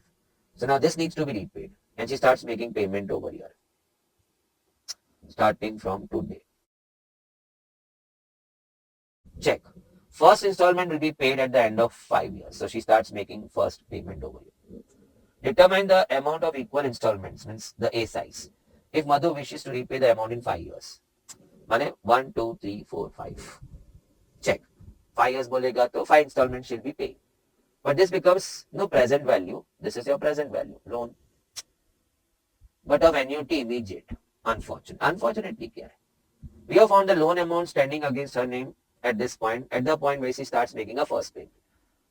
So annuity immediate का sum हो गया. So present value is equal to A. 1 minus 1 plus I, the whole raised to minus N upon I. And then into extra 1 plus I, as we all know. As per our discussion, it has become, but can I just brief you once again? Your money P grows to what in 5 years, compounding at 10%. So A is equal to P into 1 plus I, the whole raised to 5 years. So it's going to be P into 1.1 because the I was 10%, 0.1 raised to 5. So 50,000 into 1.1 is to 5. So that amount has become this amount. So we now need to understand the loan now standing against the Madhu ka name will be not 50k, it will be this. So it will be presumed that she has taken this amount now as a loan. And she starts making a first installment of payment from here onwards. So it becomes a present value of annuity ka immediate ka formula. Because आज ही से शुरू हो रहा है payment. So now that was known to me, 80,005 to 5.5. Installment side is something what I need to decide. And then 1 minus 1.1 raised to minus 5. She's going to make 5 installments to repay her loan. Upon 0.1 into 1.1. Okay, no support value given to me. So I'll be starting with that. 1.1 into equal to square 3, 4, 5. Okay. But this was 1.1 raised to 5. I will reciprocate. You press divide equal to reach to 1.1 raised to minus 5. So this is done. Now minus 1, but I'm going reverse. Minus 1. Of course, negative value. Remove it by plus minus. Divide by 0.1 into 1.1. So now I'm done with that much part. I need to bring that in the denominator over here. So again I'll press reciprocal. You press divide equal to. So that you can go into 80,525.5. It's the installment has to be 19311.29. 19311, I think so 19310 is the closest answer for that. Wonderful sum. It's not a big thinking or thought was no put into it. मैंने 5 साल पहले एक पैसा लिया हुआ है लेकिन भरना आज से शुरू कर रहे हैं. So loan outstanding will not be 50,000. That 50,000 must have grown to something. So I did that. Compounding करके that becomes no this amount. So now मेरे सिर पे लोन कितना हो गया ये amount का which I am taking quick action from here on. मैं यहाँ से अपना इंस्टॉलमेंट पेमेंट चालू किया. So आज ही लोन मेरे सिर पे इतना है और आज ही से पेमेंट शुरू कर रहे हैं. So annuity immediate, present value annuity immediate हो गया. And rest was very simple. Rest was straightforward simple working sum. Now looking at the next one, Ramesh is investing 20,000 per year. Okay, man, every year. 9% for next 10 years. Closest accumulated investment, future value. Okay, so first of all, future value is the installment what he has started depositing every year. 1 plus I, the whole raised to n minus 1 upon I. Have I got to multiply with one more extra 1 plus I need to read? Nowhere starting from today. So we stop. Now, he is depositing 20,000 every year. Rate is 9%, so 1.09. He did it for 10 years, so 10 installments. Minus 1 upon 0.09. That value is given to me. So let me type that. 2.36736 and always check. Done. Minus 1 divided by 0.09 into 20,000. Can't be more simple than this one. It's 3,03,857.77. So 3,03,858 seems to be the correct answer. Maybe a slight deviation from our answer is because the value may have been compromised. So let's get on to the next one. Investment is earning compound interest. Okay. 100 invested in year 2 accumulated to 105 by year 4. Oh. मैंने second year में investment 100 किया, it became 105 by year 4. So in 2 years it became 105. So compounding का formula A is equal to P1 plus I the whole raised to N. You have invested 100. At what rate? We don't know. It became 105 in 2 years. So 4 साल, no. Your investment is coming at second year. It became 105 in the year 4. So in 2 years, 100 becomes 105. So 1.05, you don't need calci for that. 1 plus I the whole square. So 1.05 ka square root will get me to I. So 1.024695 is 1 plus I. Let's keep 1 plus I only. I could have subtracted 1 to reach to I. But I wanted कि if there is a sum ahead of it, maybe I may directly use 1 plus I. Because compounding के formula में या annuity के formula में 1 plus I जाता है. So 1 plus I रखते हैं. Now 500 invested in year 5 will become what by year 10? So 500 you are investing in year 5. And in coming 5 years, by year 10, it is going to become how much? So again compounding ka formula. The A is equal to P 1 plus I raised to N. Your investment is 500 in the year 5. It will become what amount? In year 10. So in 5 years. So 1 plus I the whole raised to 5. So it's that the whole raised to 5. Okay. So 1.024695. Can we check it one more time? Yes, it's correct. I want to raise it to 5. So into equal to square 345. And then into my investment of 500. And it's going to become 564.86. 564.80 is the closest option. Wonderful, good sum. And the good thing was you didn't go to I. Compounding करना है तो 1 plus I आता है तो अच्छा है ना. Why should we go to I? And then once again go for 1 plus I. जब रेडी 1 plus I आया था. Now moving to the next one. Investor is saving to pay off an obligation of 15250. So somewhere down the line he has to pay off this amount, 15,250, which will be due in 7 years. So somewhere down the line, let me take my words back. At the end of 7 years, he has to pay back to somebody 15,250. तो उसका जुगाड़ उसके आज करना है, उसका arrangement उसको आज करना है by investing some amount today. So if the investor is going to earn 7.5% SI, so SI का sum, he must deposit what amount to reach to that amount in 7 years. SI में amount, so A is equal to P plus PNI. So P into 1 plus NI. Okay, the A is equal to P into 1 plus NI. Done. His target value is 15,250, which he has to pay off to somebody. What he has to deposit today? Time is 7 years. And into the rate is 7.5, but divide by 100. 7.5% of 100. So 0.075. 0.075. So what he has to deposit today? So I have to finish off this calculation. When I have to start with that. So 7 into 0.075 plus 1. So I am done with this entire bracket, which I have to now get in the denominator. So I'll press reciprocal, you press divide equal to. From here we go into 15250. So he has to deposit 10,000 today, which in 7 years, after accumulating the simple interest, will become that amount and he'll pay it off to somebody to whom he has to oblige. Derivatives. Simple. Differentiate this function with respect to t. Of course, if your function is in t, it will change only when you change t. So they are asking me to differentiate with respect to t. What? E raised to t log t. I don't write base e because in calculus, integration and derivatives, the base is always e. So I see a product over here. So product rule. First function into the derivative of second function. So log t ka 1 by t. Plus second function into the derivative of first function, which is e raised to t. Taking e raised to t common, I landed with 1 by t plus log t. I was excited to check the options, but 1 by t plus log t kidhar nahi tha. But I saw that cross multiply 1 plus t log t. So if I go again, it's e raised to t 1 plus t log t the whole upon t. It's that option number B. E raised to t 1 plus t log t the whole upon t. Option number B is your answer. Wonderful sum. Standard sum. F dash x से fx पे पहुंचना है. Integrate.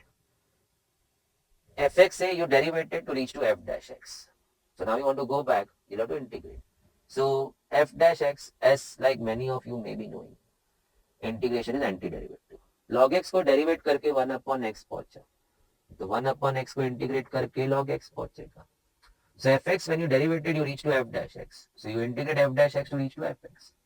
So they gave me 12 x square minus 4x. Then they are supporting me with that. I don't know for what. So integrating to reach to fx. So let's integrate. So it's going to be fx, f dash on integrating reaches back to fx. 12 x raised to 3 upon 3, x raised to n plus 1 upon n plus 4 x raised to 2 upon 2 and plus some constant c. So my fx finally reaches 4x cube minus 2x square plus c. C is hurting me. I need to find C ka value to complete my function. They are helping me with f of minus 3 is 70. For f of minus 3, I need to substitute x as minus 3. So 4 into minus 27, minus 2 into plus 9, plus C. And that value was given to me as 17. So this is minus 108, minus 18, something which I can do orally. Did not be compulsory at your end. So 17 was equal to minus 126 plus C. 126 on addition, 126 plus 17, it's 143. The C was 143. So then why don't you now rub the C? कहानी पूरा हो गया ना, 143. So that's your function. It's your option number A. Wonderful. Subject behind the sum or talks. fx को derivate करके f dash x पहुंचा.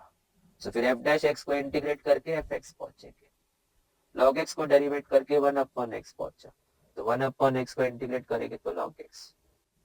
Now, integration by parts. First function integrate second function. And if you are integrating uv with respect to x. Minus big integration. Derivative of first function integrate second function dx. The whole dx. Let's apply. So I am integrating x raised to x. First function integrate second function. I am done. Integrate. लिखना क्यों है? We don't have time to write steps. Minus big integration. Derivative of first integrate second dx. So finally xex minus ex का integration one more time is going to go ex. But this was supposed to be taken from 0 to 1. Sir ex common ले लो. No. If I take ex common, let us say आपने z किया. So you are going to go डब्बा minus डब्बा. उसके अंदर bracket, my goodness. Bracket के अंदर bracket. No. Not a safe thing at all. So when you are going for definite integrals, meaning you are integrating between the two fixed limits, you don't take common something in the end. Let it be as it is. So we go upper limit, lower limit. Now 1 is going in x. So 1 e raised to 1 minus e raised to 1. And now 0 going in x. 0 e raised to 0 minus e raised to 0. So e minus e, the full thing is gone. Minus 0 into anything is 0. E raised to 0 is 1. Anything raised to 0 is 1. So answer is plus 1. Option is plus 1. The end nahi hai. This was 40 sums on maths. Coming in, Mr. Karia sir, my colleague, my good colleague, fast colleague. He will join you with 60 sums on LR and stats, for which even the viewers are really excited for. Somehow, I don't know, they always feel that maths is slightly more difficult than stats and LR. जब में हम ऐसा थोड़ी बोल सकते हैं, I just went preparation with hitting the big bulls. What about simple कुछ आ गया तो? What if maths में simple कुछ है ना? बहुत सारे straightforward sums. But my only suggestion before I leave the desk, my colleague joins you. Approach. You are going in to kill 100. So don't wait on somebody. दुश्मन बड़ा लग रहा है, बोल आता हूँ जरा खून में जोश ले आता हूँ. Trick kill the other sums. I have seen n number of examples. Maybe in 100 students, 80 students or 90, maybe 90 also. I can say that people. They just got hooked at few sums in the early part of the paper. Why? Even if you knew the sum and you had to think a bit on it, just leave it. Finish up till 100 and come back. Leave some markings over there. कि मुझे यहाँ सब जगह आना है. That's your first requirement when you want to strike all 100 sums. So we have seen at numerous points, students were comfortable in the second half of the paper, but time was not in their favor. मैं 8-9 solve कर पा रहा था लेकिन एक में ही अटक गया. वो भी गया और 8-9 भी गया. So keep that in mind when you are sitting back to solve the whole paper.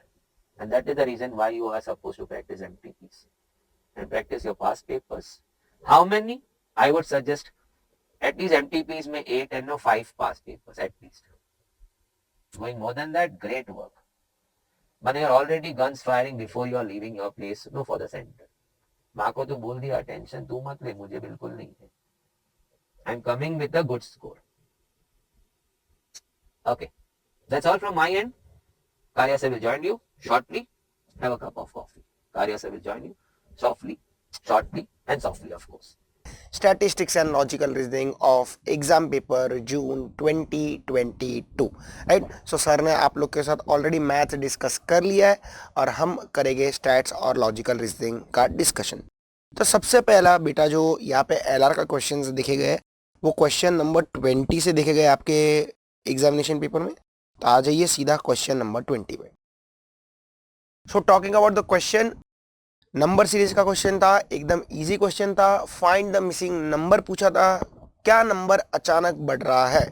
तो सबसे पहले वो देखिए. हाँ सर नंबर अचानक तो बढ़ा. 9 से उसने चलना चालू किया. 9, 27, 31, 155, 161, 1127 एंड अ क्वेश्चन मार्क.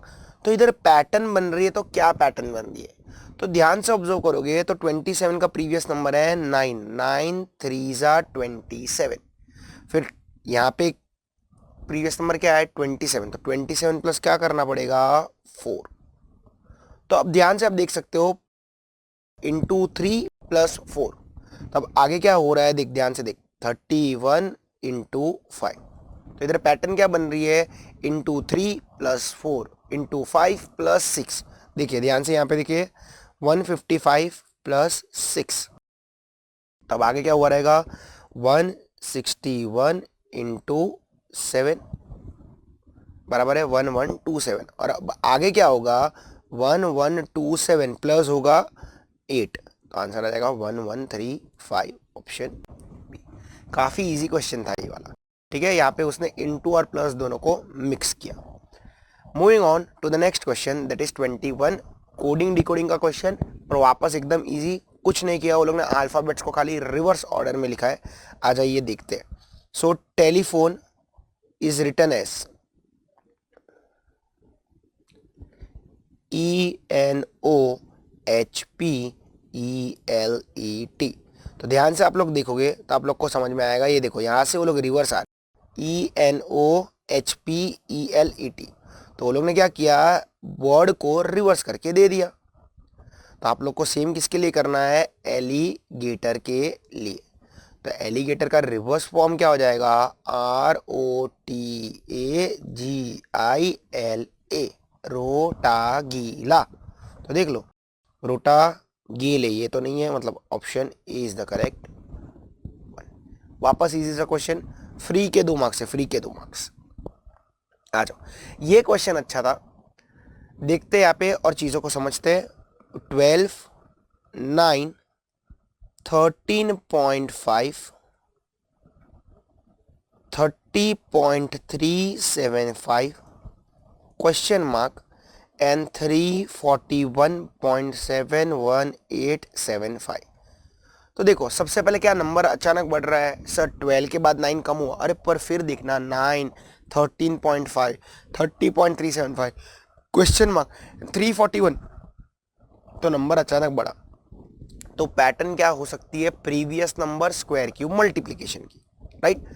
अब यहाँ पे एक चीज है डेसिमल, तो याद रखना जब कभी भी डेसिमल आए it is a hint for you कि पैटर्न में भी डेसिमल यूज होगा, पैटर्न में भी डेसिमल यूज होगा। नाउ ध्यान से देखते हैं चीजों को और समझते हैं।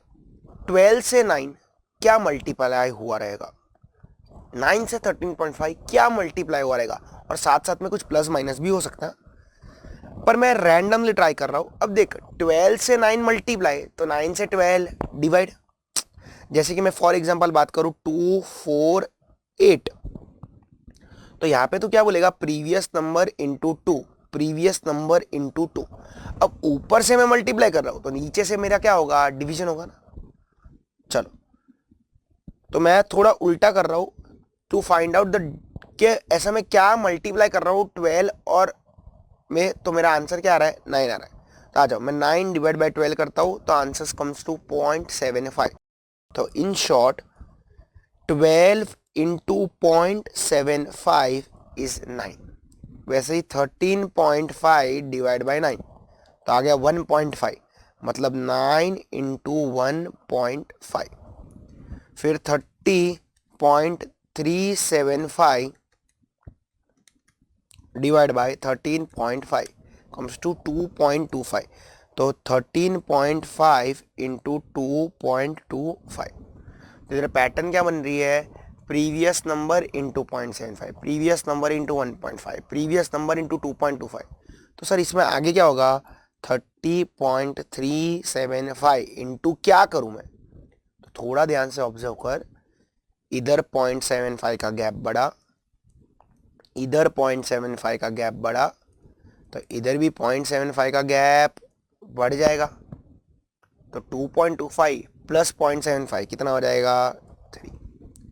तो 30.375 इंटू 3 तो आ गया 91.125, ऑप्शन ए।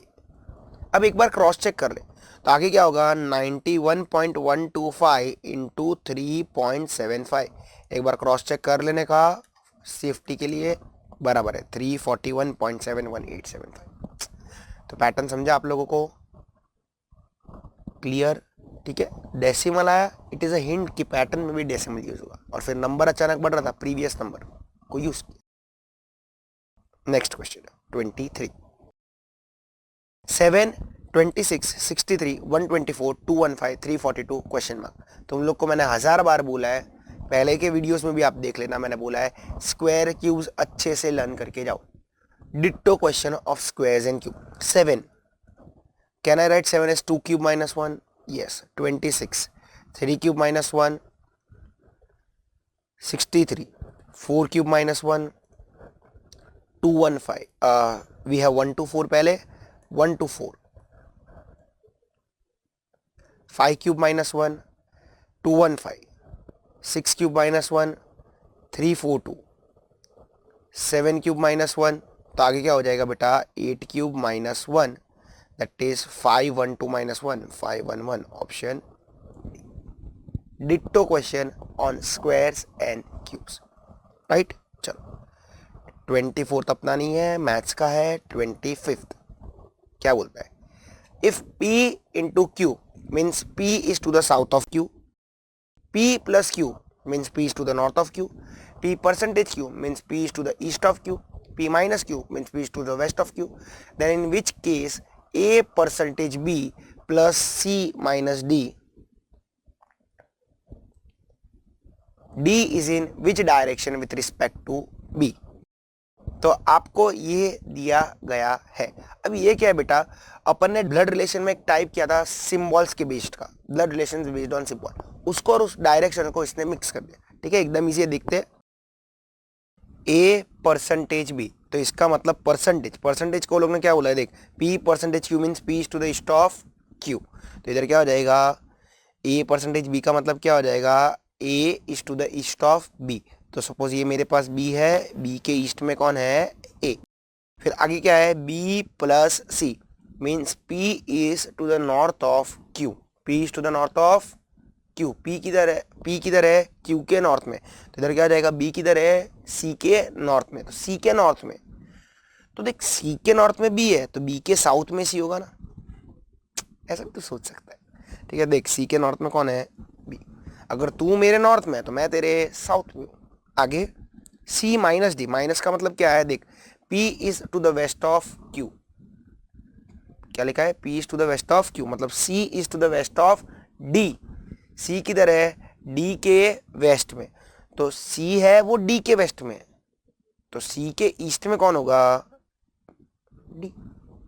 अब देख ले क्या डी के वेस्ट में सी है, हाँ खत्म। पूछता क्या है, D is in which direction with respect to B, B के हिसाब से डी कौन से डायरेक्शन में है, तो इधर प्लस बना लेके, ये नॉर्थ, ये ईस्ट, ये साउथ, तो आंसर क्या आएगा, south east, option B. Clear. चल 6 friends Surya, Bhanu, Dinkar, Ravi, Suraj and Dinesh are sitting in a circle facing the centre of the circle. तो आ जाओ बनाते हैं, 1 2 3 4 5 6। आगे क्या बोलता है, Dinesh is between Dinkar and Suraj, Bhanu is between Ravi and Surya. आगे बोलता है Dinkar and Ravi are opposite to each other, who are the immediate neighbours of Ravi. तो सबसे पहले पहली लाइन सॉल्व करते हैं, Dinesh is between Dinkar and Suraj, तो दिनेश बीच में है, किसके बीच में है, दिनकर और सूरज। अब देख यहाँ पे जब भी बिटवीन वाला लाइन आएगा ना, अक्षय कुमार भी आ सकता है, अक्षय कुमार मतलब ऐसा भी हो सकता है, तो दिनकर दिनेश सूरज भी हो सकता है, सूरज दिनेश और दिनकर भी हो सकता है। ठीक है, पर हम लोग इधर करंटली एक ही पॉसिबिलिटी लेके चल रहे हैं, पर इसका एक और अरेंजमेंट बन सकता है, ध्यान रखना ये बात का। अब यहाँ पे एक लाइन था, Dinkar and Ravi are opposite to each other, तो दिनकर इधर तो रवि इधर चला जाएगा।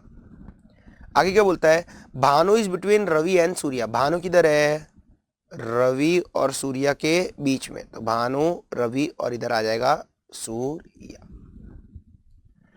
अब मैं तेरे को सच्ची बोलूं ना, तो इसका मैंने जो तेरे को दूसरा पॉसिबिलिटी डिस्कस किया था ना, वो भी तेरा आंसर हो सकता है, मतलब दिनेश सूरज की जगह पे रहेगा और रवि सूर्य की जगह पे रहेगा। ठीक है, बट तेरा इधर फाइनल क्वेश्चन जो है ना, वो दोनों में सेम ही आएगा उसका answer. Who are the immediate neighbour of Ravi, Ravi के इमीडिएट नेबर कौन आगे, Bhanu and Suraj, Bhanu and Suraj. Clear. चलो क्वेश्चन 27 मेरा one of the favourite questions of blood relation है ये, मतलब अगर आप लोग मेरे साथ पहले से जुड़े रहोगे तो पहले भी मैंने आप लोगों को 1-2 क्वेश्चन करवाए थे, स्पेशली आपका जो दिसंबर 2023 का एग्जामिनेशन का क्वेश्चन था, ठीक है, वो भी मेरा फेवरेट था, ये भी मेरा फेवरेट है। ये एग्ज़ाम में आप लोग को जून 2022 में दिखा है, बाद में कभी भी नहीं दिखा है अभी तक, मतलब दिसंबर 2023 तक, पर वापस आगे कभी भी दिख सकता है, क्योंकि ये बहुत अच्छा क्वेश्चन है और अलग अलग कॉम्पिटिटिव एग्जाम्स में 1000 बार आ चुका है। ठीक है, तो डिस्कस करते हैं, बहुत बढ़िया क्वेश्चन है और समझते चीज़ों। A women going with a boy is asked by another women, तो एक वुमेन जो एक लड़के के साथ जा रही थी, दूसरी वुमेन ने वो वुमेन को देखा कि अरे वाह तू तो लड़के के साथ जा रही है, और उसका वो पंचायत वाला जो चक्र है वो एक्टिवेट हो गया, और जाके उसको पूछती है कुछ, क्या पूछती है, about the relationship between them, है ना। तो जो वुमेन थी वो जाके वो वुमेन को पूछती है जो लड़के के साथ थी कि भाई तुम दोनों का रिश्ता क्या है। अब वुमेन बीइंग वुमेन सीधा सीधा जवाब नहीं दिया, तो ये वुमेन ने कैसे जवाब दिया, ध्यान से देख। The women replied my maternal uncle and the uncle of his maternal uncle is same, how is lady related to boy. तो तेरे पास एक वुमेन है, वो वुमेन ने वो बॉय को देख के क्या जवाब दिया, माई मैटरनल अंकल। इसको हिंदी में कन्वर्ट करते हो जरा, मेरा मैटरनल अंकल। मैटरनल, मैटरनल नाम में मैटरनल मतलब माँ के साइड का अंकल, तो हो गया मामा। यानी कि वुमेन बोल रही है मेरा मामा यानी मेरी मम्मी का भाई।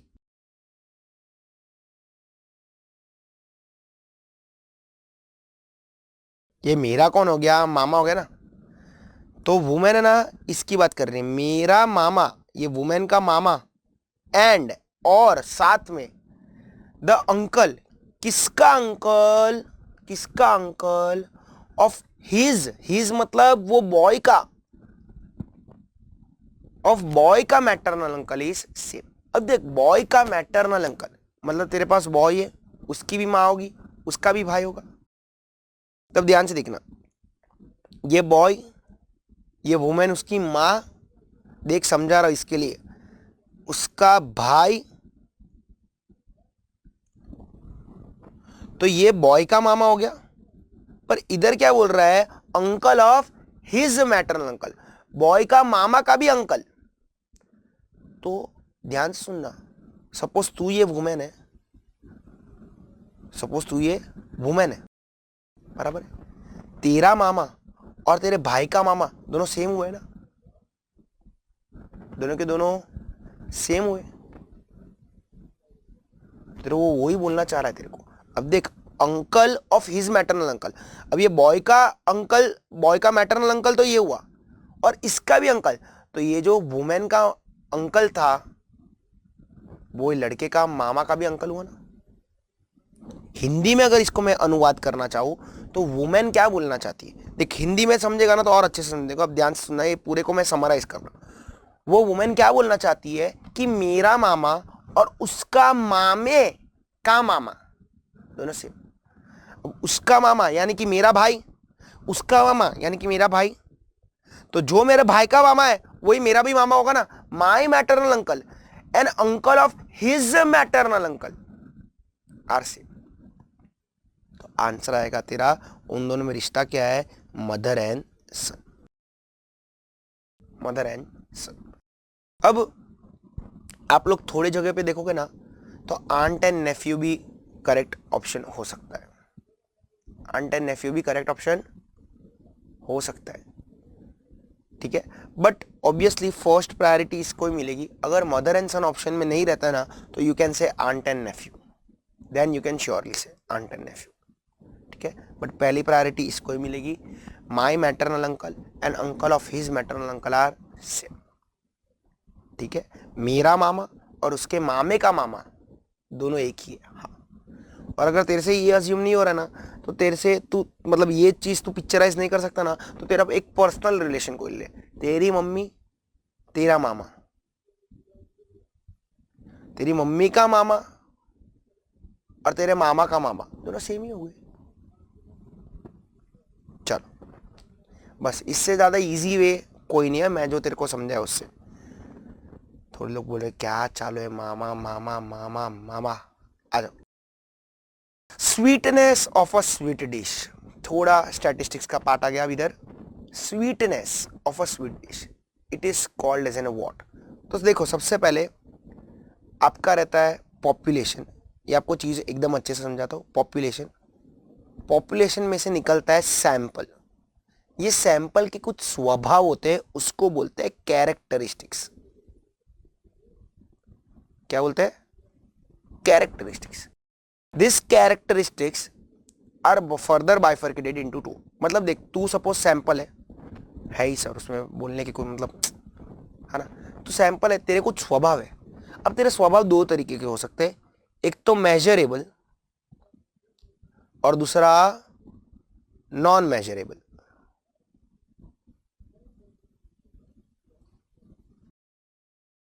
जो स्वभाव को तू मेजर कर सकता है उसको तू बोलता है क्वांटिटेटिव कैरेक्टरिस्टिक्स। क्या बोलता है उसको तू? क्वांटिटेटिव। एंड नॉन मेजरेबल उसको तू क्या बोलता है? Qualitative characteristics. क्वालिटी जिसको तू मेजर कर सकता नहीं है। अब मेजरेबल जिसको क्वांटिटेटिव बोलते हैं उसको तू बोलता है वेरिएबल, है ना। डिस्क्रीट वेरिएबल, कंटिन्यूस वेरिएबल, ये देख इधर दिया अभी वेरिएबल्स। क्योंकि देख जो चीज बदलती रहेगी, वेरिएबल मतलब क्या? जो वेरी करता है, जो चेंज करता रहता है, जो बदलता रहता है, तो उसको तू मेजर कर सकता है ना। तेरी हाइट बदलती रहती है, अरे हाँ ना, ना मत बोलना बचपन में इतना था अभी भी इतना ही है क्या? नहीं, बदलती रहती है। वेट बदलता रहता है, पर जेंडर बदलता रहता है, आज मेल कल फीमेल नहीं ना। तेरा मैरिटल स्टेटस, आज शादीशुदा कल नहीं, वापस परसों शादीशुदा कल नहीं, निब्बा डिब्बी है क्या? नहीं।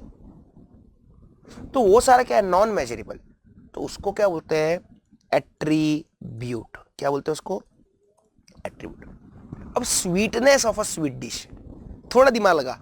Sweetness of a sweet dish क्या वो बदलती रहती है? क्या वो बदलती रहती है? नहीं ना। और या तो फिर कोई ऐसा बोलेगा उसको कि अच्छा तेरे को गुलाब जामुन कैसा लगा? थोड़ा तीखा था यार, थोड़ा तीखा था।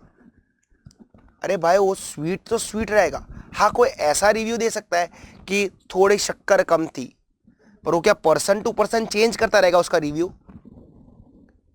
नहीं ना। ऑब्वियसली वो पॉसिबल नहीं, किसी को तीखा लगेगा नहीं, और उसको तो मेजर भी कर सकता नहीं है ना। अब देख, मैं बोलता हूँ, अपन बोलते हैं ना अपनी भाषा में बोलते हैं, मैं तेरे से प्यार करता हूँ, तो तू उसको मेजर कर सकता है? थोड़े बोलते हैं ए थोड़ा प्यार करता हूँ, ए तेरा प्यार करता हूँ इतना, पर कितना, पर इतना भी कितना, तो मेजर कर सकता नहीं है। एट्रीब्यूट। क्लियर? चलो अब बात करते हैं 29th की। वापस आ जाओ ब्लड रिलेशंस में। If x plus y means x is the mother of y, x minus y means x is the brother of y, x percentage y means x is the father of y, and x into y means x is the sister of y. Which of the following shows A is the maternal uncle of B? तो इसमें से कौन सा रिश्ता show करता है? A maternal uncle है B का, मतलब B का कौन है? मामा है। ठीक है, अभी ऊपर मामा किया था, मम्मी का भाई, क्योंकि मैटरनल दिया है। तो सबसे पहले ए ऑप्शन देखेंगे हम लोग इसको, B प्लस डी इंटू सी माइनस ए। तो B प्लस डी, तो प्लस का मतलब क्या है? देखो, प्लस मतलब है mother, B is the mother of D। फिर D इंटू का मतलब क्या है? Sister, D is the sister of C। फिर C माइनस है, माइनस का मतलब क्या है? C is the brother of A। अब पूछता क्या है? A is the maternal uncle. क्या इधर A कोई भी हिसाब से तेरे को अंकल दिख रहा है? नहीं। तो B ऑप्शन चेक कर। बी ऑप्शन क्या बोलता है? B minus D percentage A। B minus D, minus का मतलब क्या था? ब्रदर, तो B is the brother of D। D percentage A, percentage का मतलब क्या है? Father, D is the father of A। क्या इधर B A is the maternal uncle दिख रहा है? इधर B is the paternal uncle बना। देखना, मेरे पप्पा का भाई चाचा बना, पर मेरे को तो मामा चाहिए था, वो भी A मामा चाहिए था। इधर तो B पैटर्नल अंकल बन रहा है, तो पूरा उल्टा ही है। C ऑप्शन देखता हूं, A minus C plus D into B. तो A माइनस सी, तो A is the brother of C। C plus D, तो C प्लस डी का मतलब क्या हो गया? C is the mother of D। और फिर D इंटू बी, तो इंटू का मतलब क्या है? सिस्टर, तो D is the sister of B। अब देख, क्या A is the maternal uncle of B? B की मम्मी का भाई A है। हाँ, मेरा करेक्ट आंसर है ये। क्लियर? चलो question 30। B and C are siblings, मतलब बी और सी आपस में सगे भाई बहन, भाई भाई बहन बहन कुछ भी हो सकता है। M has 2 children, okay, M को 2 चिल्ड्रन है। आगे क्या बोलता है, and he is son of E, और एम कौन है, बेटा है, किसका बेटा है, ई का, तो ई ऊपर रहेगा। E who is father in law of H, E कौन है, ससुर जी है, ससुर जी, किसके ससुर जी है, एच के। तो देख उसको एक बेटा था एम कहने से, उसकी वाइफ का नाम एच रहेगा। अब आगे क्या बोलता है, H has only 1 son and C is not the granddaughter of E. अब you know and I also know B और सी आर सिबलिंग्स, और एम को 2 चिल्ड्रन थे। अब बोलता है एच हैज ओनली 1 सन, तो बी और सी में से कोई एक ही बेटा है उसका, and C is not the granddaughter, तो सी अगर ग्रैंड डॉटर नहीं है तो ये ग्रैंड सन होएगा, तो ये कौन हो जाएगी, ग्रैंड डॉटर। और देख ले, देख एच को एक ही बेटा है, तो पूछता क्या है, how is B related to E, E के हिसाब से बी उसका कौन लगता है, तो मेरा बेटा की बेटी मेरी लगती ग्रैंड बेटी। 31, मीडियन ऑफ अ डिस्ट्रीब्यूशन, तो मीडियन किससे मिलता है, तो median and other partitions values आपको मिलती है क्यूमुलेटिव फ्रीक्वेंसी पॉलीगॉन से, यानी कि ऑजाइव से। सो you can mark less than type ogives, right, concept should be clear.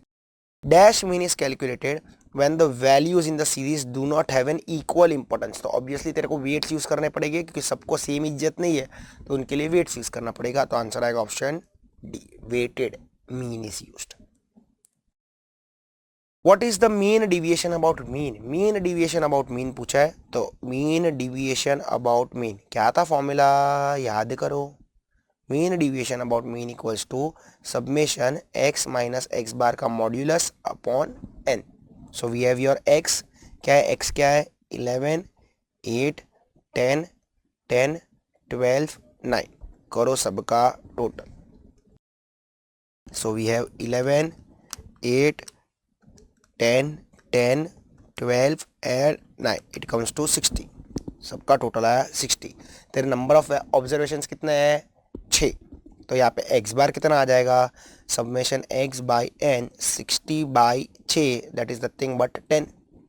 तो अब एक्स माइनस एक्स बार करेंगे और उसका मॉड्यूलस लगा देंगे और फिर उसका सब्मेशन करेंगे, तो करो 11 माइनस 10 1, 8 माइनस 10 2, 10 माइनस 10 0 0 2, और इधर कितना आ जाएगा 1, तो टोटल कितना आ गया 6, 6 divide by 6, answer will B 1, option B.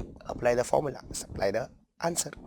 चलो next, we get by plotting cumulative frequency against their respective class boundary, तो CF लगा के तुझे क्या मिलता है, हिस्टोग्राम मिलता है, पॉलीगॉन मिलता है, पाई चार्ट मिलता है कि ऑजेस मिलता है, यू गेट ऑजेस, अभी ऊपर ही डिस्कस किया था क्यूमुलेटिव फ्रीक्वेंसी पॉलीगॉन, राइट।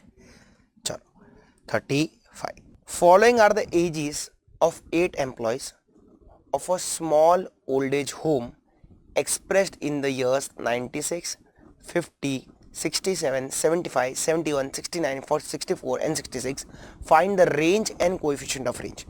तो रेंज क्या बोलता था बेटा, रेंज बोलता था हाईएस्ट माइनस लोएस्ट या लार्जेस्ट माइनस स्मॉलेस्ट, अलग अलग लोग अलग अलग बात करते हैं, ठीक है।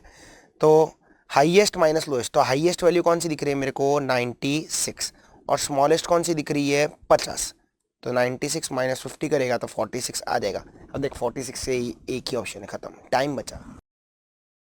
सर बट मेरे को कोएफिशिएंट तो सिखा तो दे, आता है नहीं है तेरे को, आता है, देख ले, coefficient of range equals to highest minus lowest upon highest plus lowest into 100, तो हाईएस्ट माइनस लोएस्ट यानी 96 माइनस 50, वो तो कर लिया था 46, अपॉन 96 प्लस 50 146 इंटू 100, कैलकुलेट कर मत कर, मैजिक देख ले, आंसर 31.51 आएगा, नहीं भरोसा है कर ले, 46 डिवाइड बाई 146 इंटू 100 आ गया 31.51। अब पक्का हो गया कि यही ऑप्शन आंसर है। चलो आ जाओ, find the standard deviation and coefficient of variation, तो सबसे पहले x लिख लेते हैं, x क्या है 1 6 5 9 8, तेरे को स्टैंडर्ड डिवीजन, अब देख स्टैंडर्ड डिवीजन के बेटा दो फॉर्मूला है, है ना, एक फॉर्मूला है root of summation x minus x bar the whole square upon n, और दूसरा है root of summation x square upon n minus x bar the whole square, है ना। अब बात करते हैं इधर, तो अपन कौन सा फॉर्मूला यूज करेंगे, तो अपन है ना एक काम कर लेते हैं, पहले एक्स बार फाइंड आउट कर लेते हैं और फिर देखते हैं कि क्या अगर प्रॉपर नंबर्स में आता है तो अपन पहला वाला फॉर्मूला यूज करेंगे, वरना दूसरा वाला यूज करेंगे।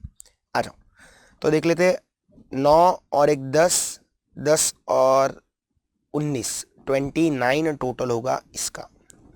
तो एक्स बार क्या आ जाएगा, एक्स बार आ जाएगा summation X by N, 29 divide by 5 will come to 5.8। तो डेसिमल में आया, तो फर्स्ट फॉर्मूला यूज नहीं करते, डायरेक्टली सेकंड फॉर्मूला यूज करते हैं। सेकंड फॉर्मूला क्या बोलता है, summation X square by N minus x bar the whole square, right.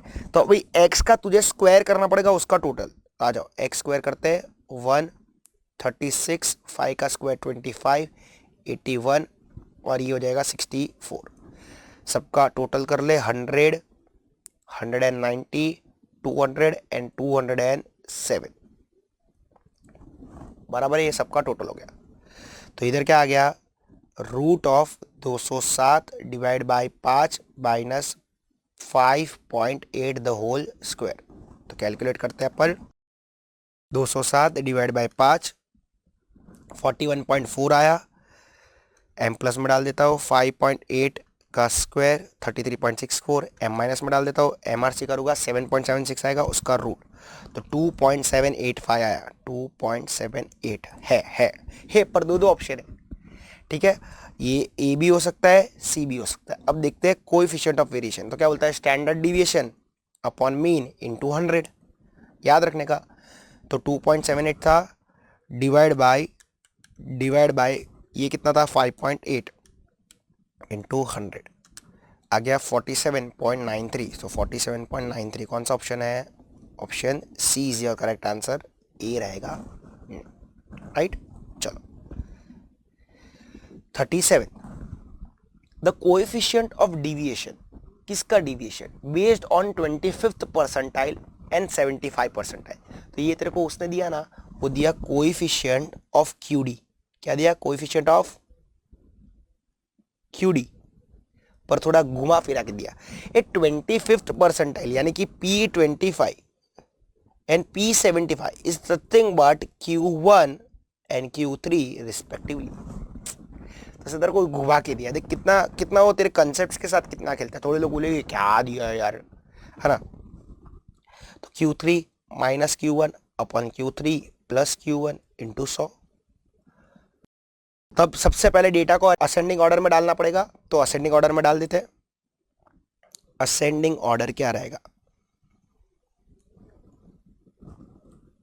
छोटा में छोटा कौन सा है, 3, फिर क्या है, 4 2 बार है, 5 एक बार है, 6 एक बार है, 7 नहीं है, 8 2 बार है, एंड वी हैव 9। तो कितने नंबर्स है देख लो, 2 4 6 और 8, तो n कितना है, 8। अब Q1 एंड Q3 चाहिए, तो I इधर कितना है, 1, इधर I कितना है, 3, n प्लस 1, तो n प्लस 1, 8 प्लस 1 कितना होगा, 9 डिवाइड बाई 4, और इधर 8 प्लस 1 डिवाइड बाई 4। तो करते इसको सॉल्व, तो 8 प्लस 1 होता है 9, 9 डिवाइड बाई 4 कितना है, 2.25 टर्म, और इधर इंटू 3 कर दे तो ये हो जाएगा 6.75 टर्म। अब 2.25 कैसे फाइंड आउट करने का, second term plus 0.25 of third minus second, है ना। और ये कैसे करने का, 6.75 sixth term plus 0.75 of seventh minus sixth. तो सेकेंड टर्म कौन सा है बेटा तेरा, 4 plus 0.25, third minus second, third term है 4, 4 माइनस 4 कितना होएगा, 0, 0 इंटू 0.25 0। तो इसका आंसर डायरेक्टली कितना आ जाएगा, 4। तो मेरे को Q1 तो मिल गया 4। अब Q3 फाइंड आउट कर लेते हैं, सिक्स्थ टर्म, तो third fourth fifth sixth, sixth is 8 plus 0.75 of 7th minus 6 यानी कि 8 माइनस 8 वापस 0 हो जाएगा, तो इसका आंसर भी क्या आ जाएगा 8। 8 माइनस 4 अपॉन 8 प्लस 4, तो 8 माइनस 4 कितना होता है 4, 8 प्लस 4 कितना होता है 12 इंटू 100, तो 4 1 जा 3 जा, तो आंसर क्या आ जाएगा 100/3, ऑप्शन बी। क्लियर। चलो question 38। If P of A is 0.3, P of B is 0.8, P of B by is 0.5, find P of A union B। तो अब सबसे पहले P of A B by A दिया है ना, तो उसको यूज करना पड़ेगा P of A intersection B upon P of नीचे कौन है A, तो इधर भी कौन आ जाएगा A। P of B by A कितना दिया है 0.5, P of A intersection B find out करना है, इसके लिए यूज किया सबसे पहले P ऑफ A कितना है 0.3, तो P of A intersection B कितना हो जाएगा 0.5 into 0.3 which is nothing but 0.15। Now you want P of A union B, तो P of A union B का फॉर्मूला क्या बेटा, P of A plus P of B minus P of A intersection B, तो 0.3 plus 0.8 that is 1.1 minus 0.15, तो आ जाएगा 0.95। Calculate मत कर, थोड़ा कैलकुलेशन फास्ट रख। प्लस 0.3 है, उधर माइनस 0.15 है, तो कितना बचा प्लस 0.15 प्लस 0.8 आ गया 0.95। थोड़ी जगहों पे कैलसी की जरूरत, देख तू ये भी बचा लेगा ना, तो तेरे कितना टाइम बचा तेरे को पता है, 30 सेकंड से लेके 1 मिनट तक बचा तेरा, कैलसी पे टक टक टक टक टक टक करेगा। थोड़ा स्पीड रखने का, उससे अच्छा। आ जाओ क्वेश्चन 39। अच्छा है तुम लोग यहाँ पे गड़बड़ कर सकते हो। The arithmetic mean and the coefficient of variation of data set x are given respectively 10 and 30।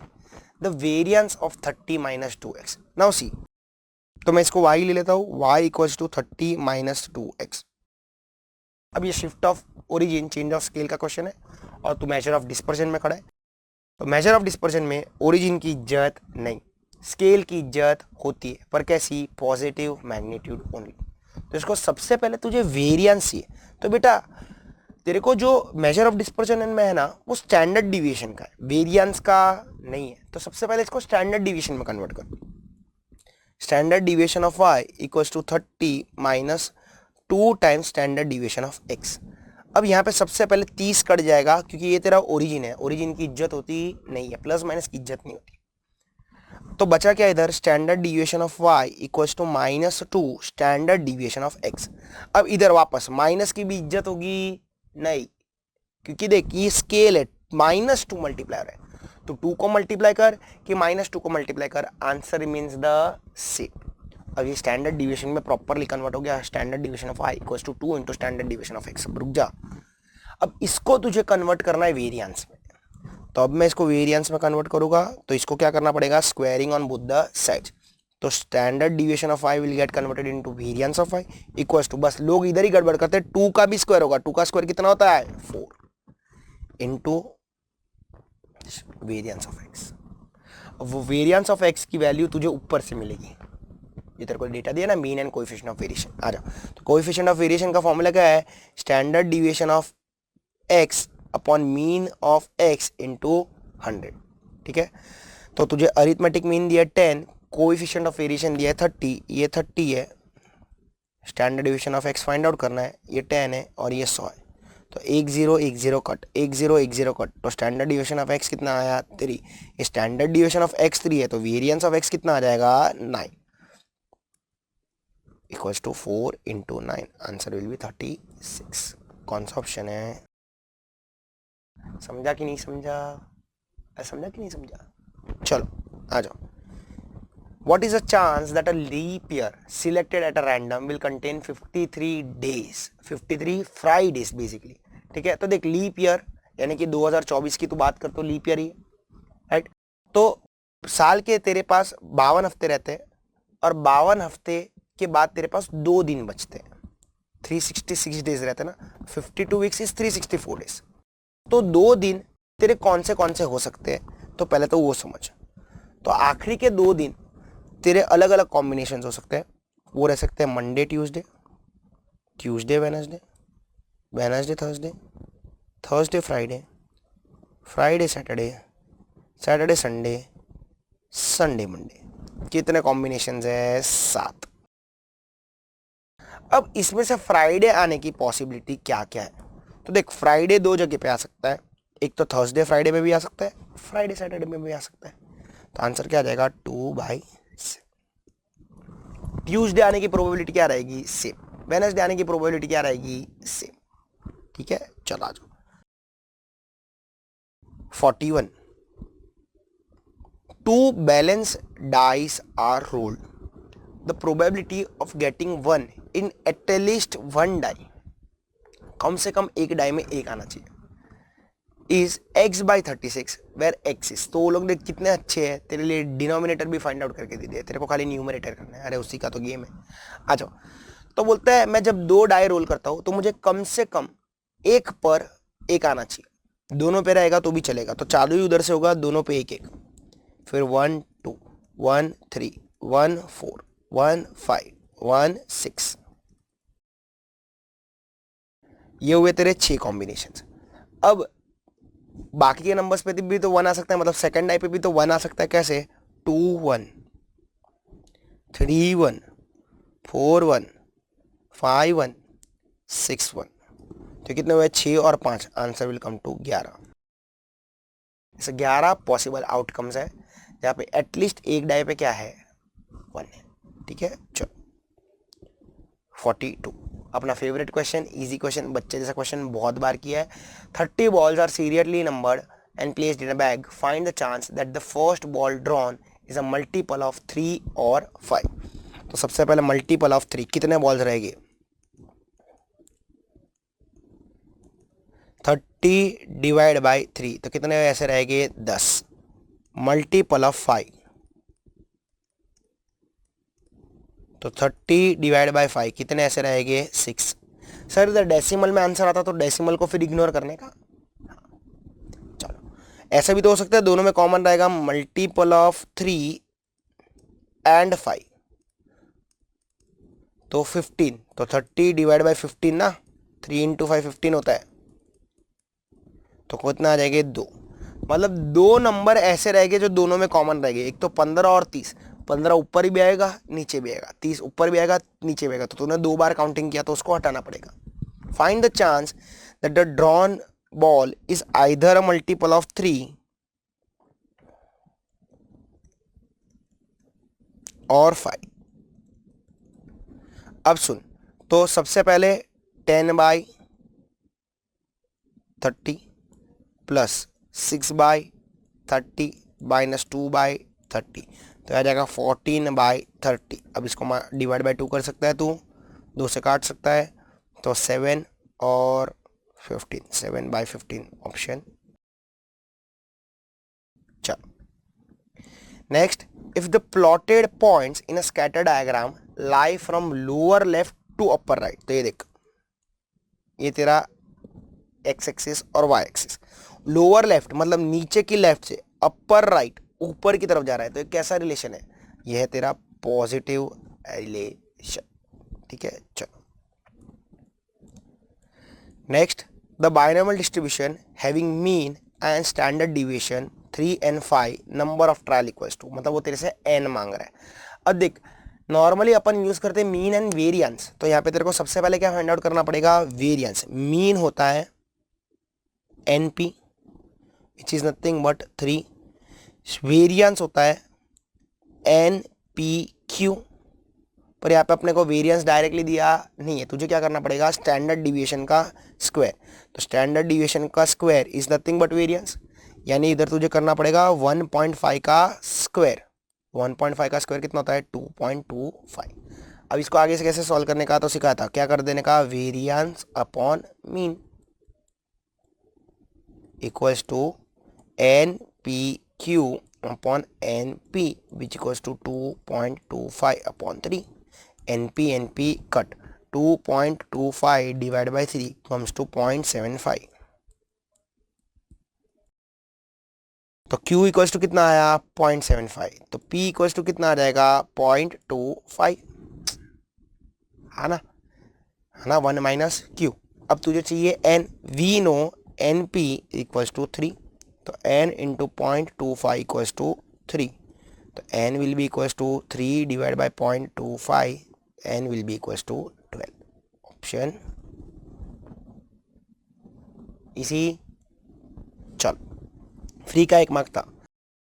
Mean of a binomial distribution, mean हमेशा बाइनॉमियल डिस्ट्रीब्यूशन में कैसा रहता है, it is always greater than variance, देख सकता है तो इधर मीन की वैल्यू थी 3, वेरिएंस की वैल्यू है 2.25, so mean is always greater than, always, हमेशा, ऑलवेज। और पॉइजन में दोनों इक्वल, याद रखने का, पॉइजन में दोनों equal, mean equals to variance. इधर मैंने सी मार्क कर दिया, कैसा आदमी हूं मैं, ऑलवेज मोर देन वेरिएंस भी, ठीक है। मैं पॉइजन की बात कर रहा था, उधर पॉइजन मार्क कर दिया, मोए मोए हो गया मेरे साथ तो ये।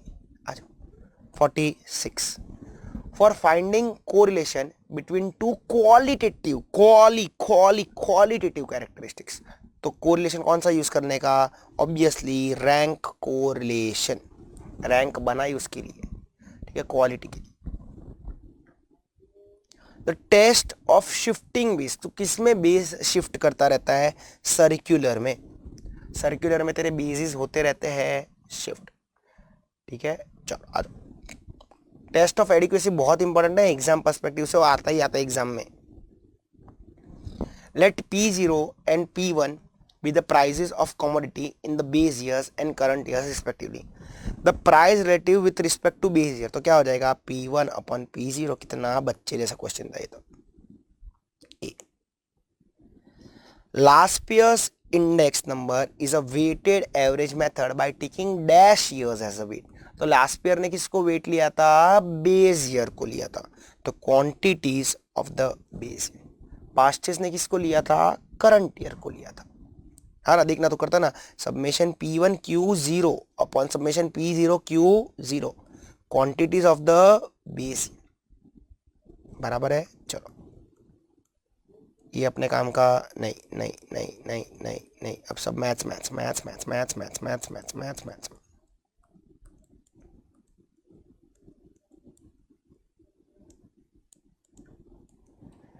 Maths maths maths maths maths maths, हाँ 69 लॉजिकल रीजनिंग का क्वेश्चन है, और एकदम बच्चे जैसा है, कोडिंग डिकोडिंग का मैपिंग का क्वेश्चन है। क्या बोलता है, अर्थ इज रिटन एज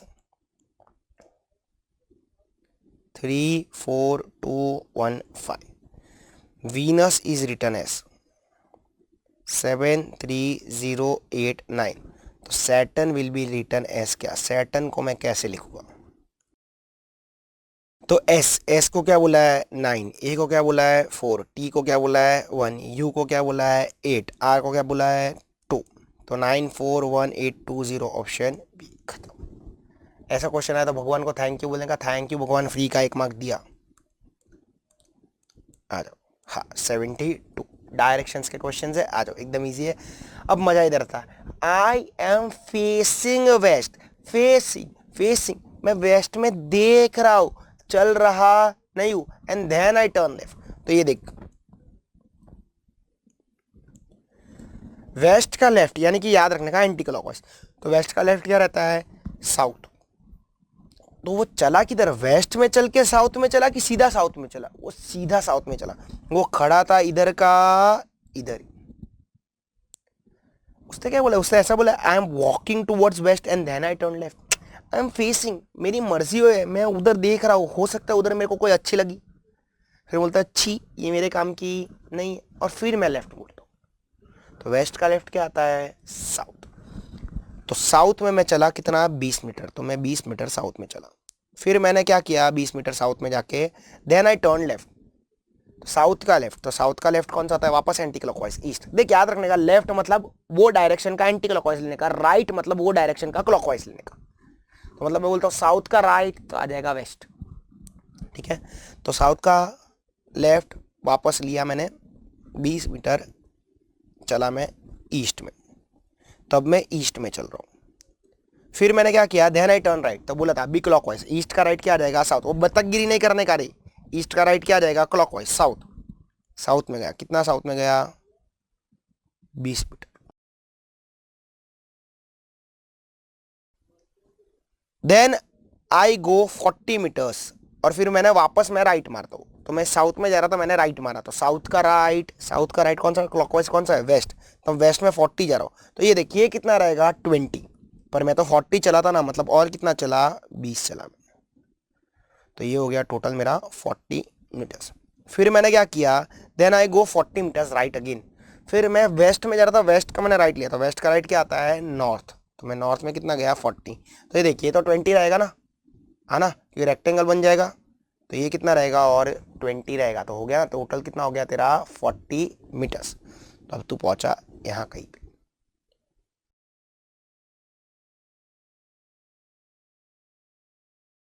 चल, तो ये तेरा स्टार्टिंग पॉइंट था, ये तेरा एंड था। तब पूछा क्या है, in which direction am I from my original position, start से एंड कौन से डायरेक्शन में तू खड़ा है, वेस्ट। 73 वापस अच्छा क्वेश्चन है, खाली थोड़ा ऐसा देखने को बड़ा है पर इजी क्वेश्चन है, आ जाओ देखते। ABCDEFGHI, गाना मत गाना आगे, are 9 poles.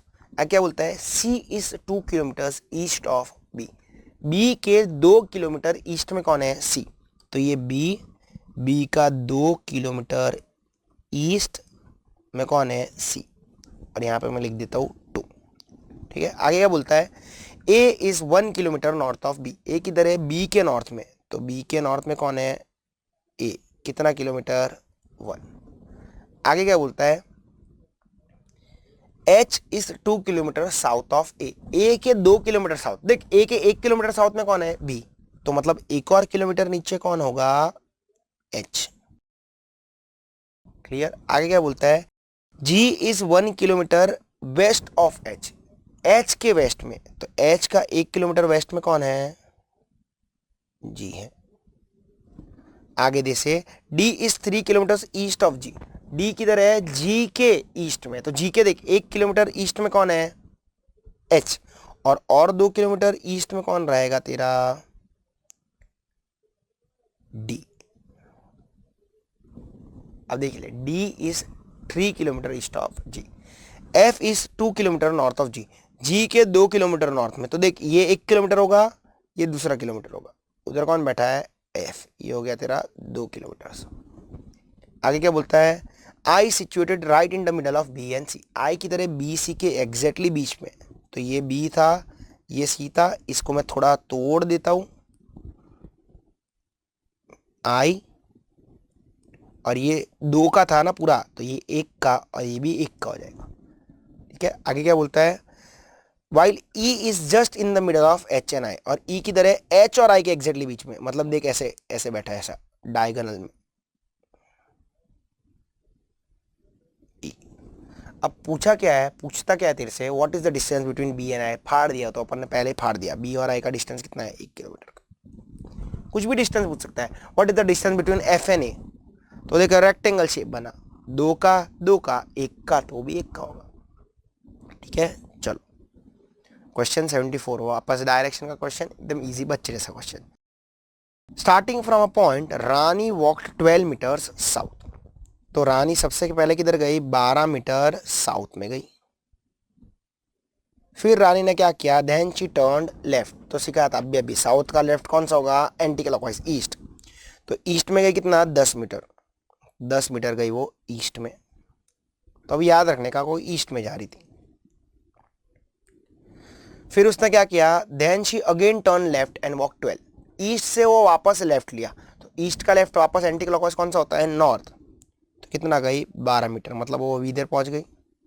Then she turn right, north का राइट ईस्ट, तो ईस्ट में कितना गई, 5 मीटर, 5 मीटर, तो ये उसका स्टार्ट था, ये उसका एंड था। पूछता क्या है, how far is she now, तो कितनी दूर है, तो ये कितने का रहेगा तेरा, 10 का रहेगा ना, क्योंकि नीचे का भी 10 का था, ये रेक्टेंगल बन जाएगा, ये 10 का था, और 10 और 5 कितना हो गया, 15 मीटर, और 15 मीटर से एक ही ऑप्शन है। और देख ले, in which direction is she from the starting point, starting point से कौन सी डायरेक्शन है, ईस्ट, 15 मीटर्स ईस्ट, खत्म। 75, ये अच्छा क्वेश्चन है, पब्लिक यहाँ पे मिस्टेक कर सकती है, कर सकती है, ठीक है। आ जाओ देखते हैं। Puru was driving his car and at a circle there was a direction pole which was showing all the 4 correct directions. तो पहले अपन सबसे पहले 4 करेक्ट डायरेक्शंस बना देते हैं। ब्लैक कलर से मैं करेक्ट बना रहा हूं, नॉर्थ, ईस्ट, साउथ, वेस्ट। अब रेड कलर की बारी, जो तेरी रॉन्ग रहेगी, but due to wind it turns in such a manner that now north pointer is showing west. तो जो जगह पे नॉर्थ है, अब वो जगह कौन सी दिखा रहा है? वेस्ट। ये तेरी अब गलत वाली। अगर उधर वेस्ट है तो वेस्ट के सामने गलत वाला कौन सा रहेगा? ईस्ट। बराबर है। नॉर्थ आ जाएगा इधर और साउथ आ जाएगा इधर। तो मतलब अब करंटली वो क्या दिखा रहा है? North, east, south and west. अब आगे क्या बोला? Puru went in the wrong direction thinking that he was travelling east. तो पुरु को क्या लगा कि मैं जा रहा हूं ईस्ट में। तो मतलब गलत का ईस्ट किधर है? गलत का ईस्ट मतलब इधर है। गलत का ईस्ट इधर नीचे है ना, नीचे। पुरु तो रॉन्ग डायरेक्शन में जा रहा है ना, उसको लग रहा है वो किधर जा रहा है? ईस्ट में। पर वो सच्ची में वो कौन से डायरेक्शन में जा रहा था या जा रही थी, जो भी है पुरु, ठीक है।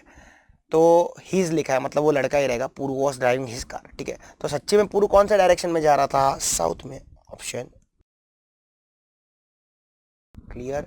देख लिखा उधर, पुरु वेंट इन रॉन्ग डायरेक्शन। पुरु गलत डायरेक्शन में जा रहा था, thinking that he was travelling in east. क्योंकि देख पॉइंटर घूम चुका था, पॉइंटर घूम चुका था, तो उसको लग रहा है मैं ईस्ट में जा रहा हूं। पर वो सच्चे में किधर जा रहा था? तो सच्चे में जा रहा था साउथ। क्लियर? अरे क्लियर। चलो आ जाओ। 8 persons E, F, G, H, I, J, K and L are seated around a square table facing table 2 on each side। अब देख 8 लोग नॉर्मली कैसे बैठते हैं, तूने कैसे क्वेश्चंस देखे हैं? मिड पॉइंट्स पे एंड कॉर्नर्स पे, ठीक है। पर यहाँ पे ऐसा नहीं है, दो लोग साथ में बैठे और आमने सामने बैठे, ठीक है। तो इसका देख डायग्राम कैसे बनेगा, ध्यान से दिखना।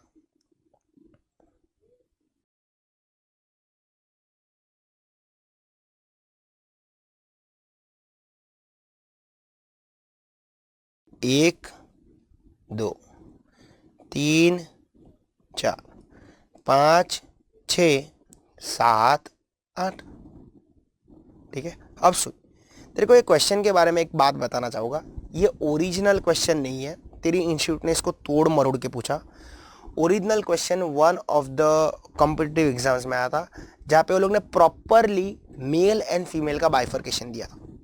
पर तेरी इंस्टीट्यूट ने क्वेश्चन को आधा कर दिया, और इसके लिए तेरे को इधर है ना बीच बीच में लाइंस मिलेगी मेल्स एंड फीमेल्स, पर वो कुछ काम का नहीं है। ओरिजिनल क्वेश्चन में वो काम का था, पर इधर तेरा आंसर वैसे ही आ जाएगा जैसे तू सॉल्व करेगा, ठीक है। चल आगे पढ़ते हैं। J is between L and F, J L F के बीच में। G is sitting between I and F, और जी किसके बीच में है? आई एफ के बीच में। एच अ लेडी मेंबर, देख आया ना, पर ये कुछ काम का नहीं है। H a lady member is second left of J. तो जिधर भी जे बैठा है ना, उसके सेकंड लेफ्ट में कौन बैठा है? उसके सेकंड लेफ्ट में कौन बैठा है? एच। तो सबसे पहले मैं यही करता हूं क्योंकि ये मेरी फिक्स्ड पोजीशन है। सपोज जे इधर बैठा, सपोज, तो पहला लेफ्ट, ये पहला लेफ्ट हो जाएगा, और ये दूसरा लेफ्ट। इधर कौन बैठा है? एच बैठी है। F a male member is seated opposite to E a lady member. There is a lady member between F and I, ठीक है। अब तेरे पास वो बिटवीन वाला लाइन था ना, यूज करते हैं। J is sitting between L and F. J किसके बीच में? एल और एफ के बीच में।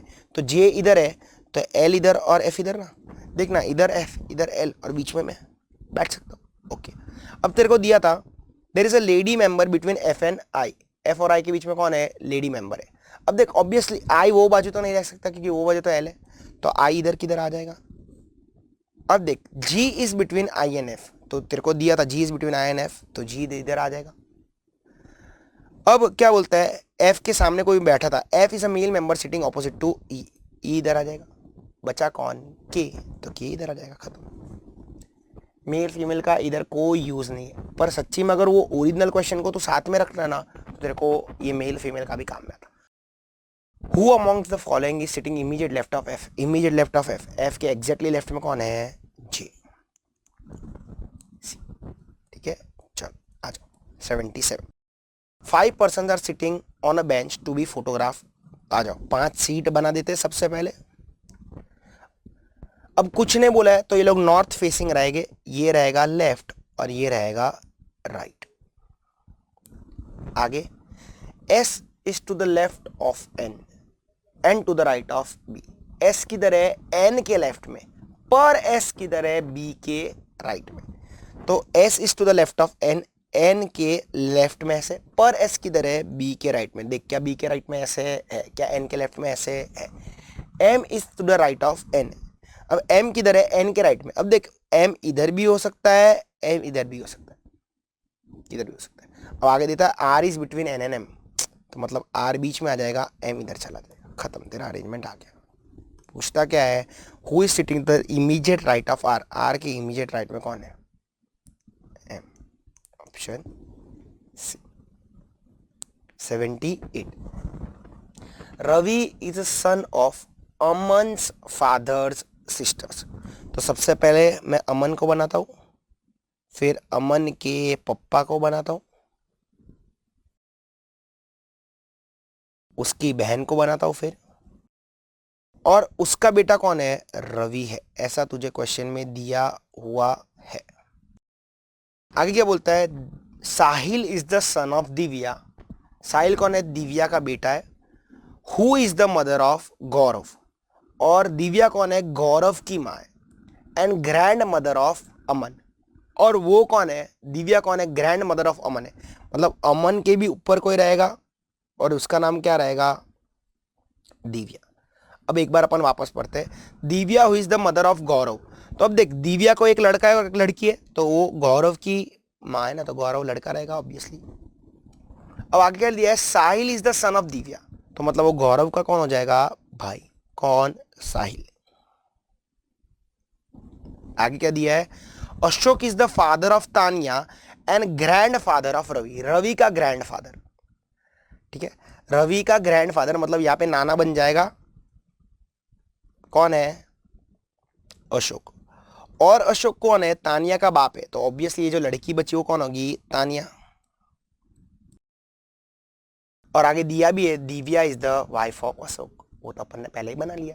आगे क्या है? How is Ravi related to Divya. Divya के हिसाब से रवि उसका क्या लगता है? दिव्या के हिसाब से रवि उसका क्या लगता है? तो मेरी बेटी का बेटा, मेरा नाता, हिंदी में नाता बोलते हैं बेटी के बेटे को, इंग्लिश बोलता है ग्रैंड सन। इसी। चलो आगे 79। 6 friends PQRSTU are sitting in a hexagonal table. तो ये आपका पॉलीगोनल अरेंजमेंट का क्वेश्चन है, पर एकदम बच्चे जैसा है। 6 लोग बैठे हैं हेक्सागोनल शेप में। तो हेक्सागोनल मैं इसको ऐसे याद रखता हूं, ऊपर से भी घर, नीचे से भी घर। 1 2 3 4 5 6। आगे क्या बोलता है? Each facing the centre of the circle. P is second left of U, U के सेकेंड लेफ्ट में, तो U इधर है, तो पहला लेफ्ट और सेकेंड लेफ्ट, उधर कौन बैठा है? P। Q is the neighbour of R and S, T is second left of S। तो अब Q is the neighbour of R and S, मतलब ये लोग तीन साथ में बैठे, तो Q is neighbour of R on S। अब R और S चेंज भी कर सकते हैं, ठीक है जगह। आगे क्या बोलता है? T is second left of S। T किधर है? S के सेकेंड लेफ्ट में, तो S का पहला लेफ्ट में U, सेकेंड लेफ्ट में T, खत्म। Which one of the following is sitting opposite to P। P के ऑपोजिट में कौन बैठा है? तो P के ऑपोजिट में कौन बैठा है? बैठा है S, ऑप्शन। क्वेश्चन 80। वापस मेरा one of the favourite question, एकदम इजी है, देखते आ जाओ। Rani told Jaya, the girl I met yesterday at the beach was the youngest daughter of the brother-in-law of my friend's mother. How is the girl related to Rani's friend? तो रानी ने जया को कुछ तो बोला। रानी जया को क्या बोलती है कि जो लड़की को मैं कल मिली वो कौन थी? यंगेस्ट बेटी थी, सबसे छोटी बेटी थी। किसकी छोटी बेटी थी? Of the brother in law. किसके ब्रदर इन लॉ की? मेरी फ्रेंड की माँ की।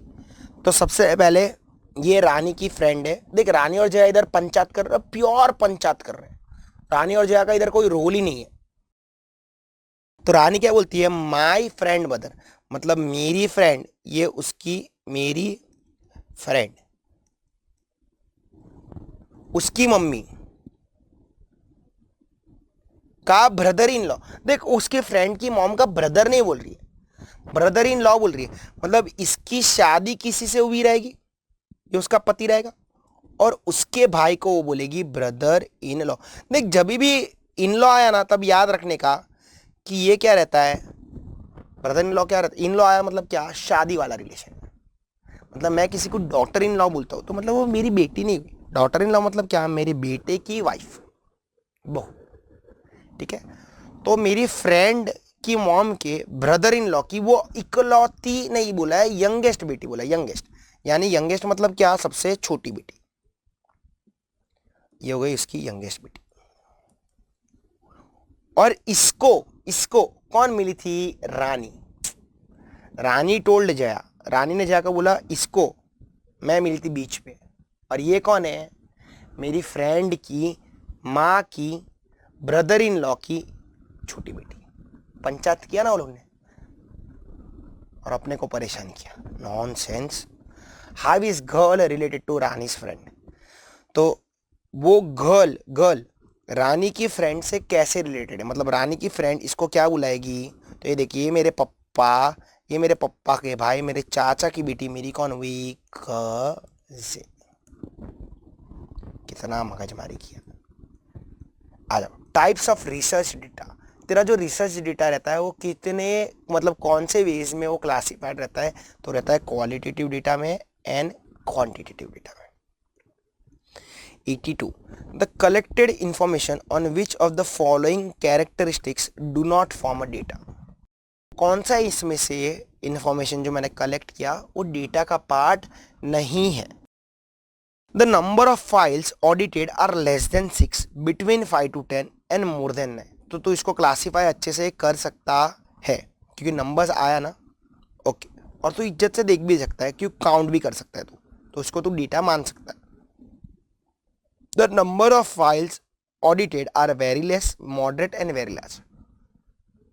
क्या तो इसको गिन सकता है, वेरी लेस मतलब कितना लेस, मॉडरेट मतलब कितना, एंड वेरी लार्ज मतलब कितना, है ना। तो शायद यही तेरा आंसर हो सकता है, क्योंकि तू यहाँ पे इसको डेटा बोल सकता नहीं है, तो इसको काउंट कर सकता नहीं। चल एक बार बाकी के भी देख लेते हैं, फिर अपन श्योरिटी से आंसर देते हैं। The number of audits in a file, हाँ तू गिन सकता है, 4 audit, 5 audit, 6 audit, 10, 15, 20। The number of auditors who audited a file, वो भी तू बराबर से गिन सकता है, ठीक है। लफड़ा इसी में है, ऑप्शन बी, तो इसको डेटा बोल सकता नहीं है। हिस्टोग्राम्स आर ड्रॉन, हाँ अब ये थोड़ा सा डाइसी है, मतलब इंस्टीट्यूट तेरे जज्बातों के साथ खेल रहा है। देख हिस्टोग्राम जो है वो क्लास इक्वल रहते हैं उसके लिए भी बनता है फ्रीक्वेंसी से, और जब अनइक्वल क्लास रहते हैं तो फ्रीक्वेंसी डेंसिटी यूज करता है। पर मेरे ख्याल से इधर एक लग रहा है मुझे वर्ड है ओनली व्हेन, तो तभी का तभी तो कभी बना सकता है जब frequencies and various class interval equal, तभी तो हिस्टोग्राम बनाता है क्या, नहीं क्या सब वो बोल रहा है सारे क्लास की फ्रीक्वेंसी सेम होती है तो हिस्टोग्राम बना देता है, ऐसा कुछ नहीं होता है। Classes are equal, classes are unequal for less than C F, तो ये लेस देन सी एफ भी गया, ये भी गया, बचा 2। Classes intervals are equal and unequal, तो प्रायोरिटी किसको देगा, इक्वल को। देख बनता दोनों के लिए, पर ये शब्द ओनली की वजह से मैं मार्क कर रहा हूं क्लास इंटरवल आर इक्वल, ठीक है। चलो 84, विच one of the following is not a mode of presentation, कौन सा प्रेजेंटेशन नहीं है, तो प्रेजेंटेशन के 3 तरीके, एक तो टेक्सचुअल, टैब्यूलर और डायग्रामेटिक, तो कौन सा नहीं है, external. Which one of the following is a continuous variable, तो देख ऊपर मैंने तेरे साथ डिस्कस किया था पॉपुलेशन, फिर डिस्कस किया था सैंपल, सैंपल के स्वभाव, कैरेक्टरिस्टिक्स, मेजरेबल, नॉन मेजरेबल। तो मेजरेबल को बोलते वेरिएबल, वही वेरिएबल बेटा तेरा 2 पार्ट में डिवाइडेड है। कौन सा 2 पार्ट, एक तो डिस्क्रीट और दूसरा कंटिन्यूस। अब दोनों को मैं समझा तो अच्छे से, अगर तुझे नहीं पता तो डिस्क्रीट मतलब क्या, इसको मैं डिस्क्रीट को बोलता हूं अलग अलग, मतलब क्या इसमें डेसिमल्स आ सकता नहीं है। जैसे कि तेरे घर पे मेंबर्स, तो तू बोलता है 4, 5, 6, 7, 8, 9, 10, 1, 2, 3। क्या तू कभी भी ऐसा बोलता है सर मेरे घर पे ना 1.22223 मेंबर्स है या 3.000009 मेंबर्स है, ऐसा कोई बोलता है क्या, कोई नहीं ना। तो एक अक्खा देता है ना नंबर, मार्क्स, रन्स, चिप्स जब खाता है तो ऐसा बोलता है मेरे को तुरतुरे कितना है, 10 तुरतुरा है, तो बोल सकता है ऐसा। पर तो ऐसा बोल सकता है आई ओनली गॉट 0.679 तुरतुरेस, ऐसा बोलता है क्या? नहीं ना, नहीं ना। अक्खा, अक्खा डेसिमल नहीं, है ना। पर कंटिन्यूस, कंटिन्यूस डेसिमल आ सकता है। वेट, क्या 10 किलो के बाद सीधा 20 किलो आता है या 11 किलो आता है? अब देख, तू कोई लड़की को पूछ ये तेरा वेट क्या है, फिर तू बोलेगा no you can not ask me weight, पहले तो लड़की ऐसा बोलेगी, फिर तो बोलेगा okay you look like 60 kgs, तो उसका ईगो हो जाएगा, no okay I am just 59.25। तेरे को ग्राम्स भी बता देगी वो साथ में, किलोग्राम तो छोड़, मतलब किलोस तो छोड़ दे, साथ में ग्राम भी बता देगी तेरे को, है ना। तो उसका ईगो हो जाएगा सा, तो तेरे को उसने डेसिमल में आंसर दे दिया सीधा।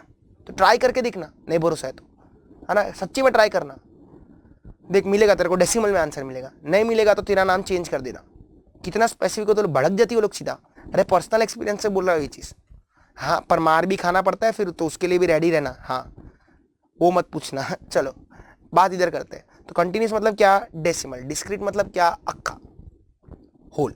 तो आ जाओ तो देखते हैं। Quantum of days to get a cure from illness, पहले पढ़ लेते हैं फिर डिस्कस करते हैं।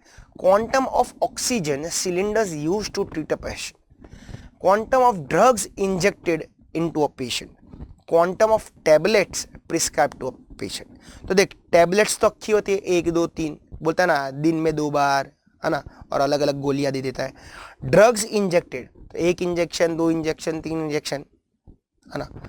ऑक्सीजन सिलेंडर तो ये भी आखा बाटला, 2 बाटला, 3 बाटला। पर ये देख क्वांटम ऑफ डेज, तो 1.5 दिन में भी ठीक हो सकता है, वो 3 दिन में भी ठीक हो सकता है, 4 दिन में भी ठीक हो सकता है, 4.5 दिन में भी ठीक हो सकता है। You can count in hours as well as minutes, so you can you can go further, you can break down further. तुझे अगर कोई एग्जैक्ट कैलकुलेशन मांगे तो एग्जैक्ट डेसिमल्स में भी कैलकुलेशन नैनो सेकेंड्स तक दे सकता है। Option A 86। Which measure of dispersion is based on absolute, देखिए प्रॉपर, देख हर एक तेरा मेजर ऑफ डिस्पर्जन है ना, उसकी एक खासियत है। जैसे कि range, range is the only major of dispersion which is unaffected with frequencies. तो ये क्या बोलता है? Absolute deviations. तो एब्सोल्यूट मतलब अक्खा, अक्खा modulus.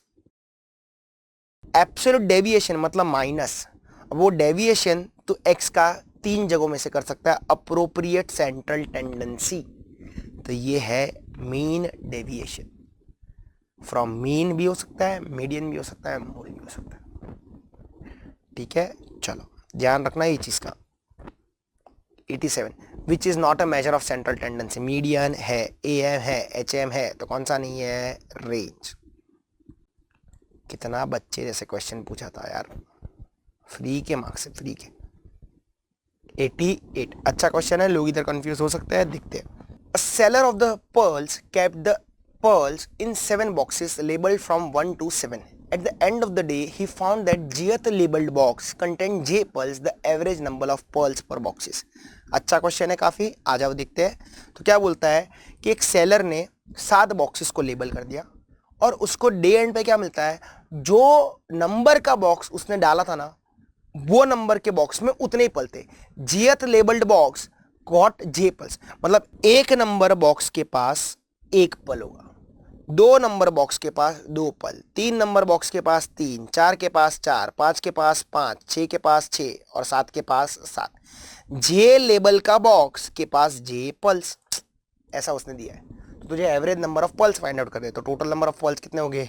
Total pulse will be equal to, सबका टोटल कर ले, 7 + 6 13 + 5 18 + 4 22 + 3 25 27 एंड 1 28, और टोटल कितना है? बॉक्सेस 7, तो 28 / 7 कितना हो जाएगा?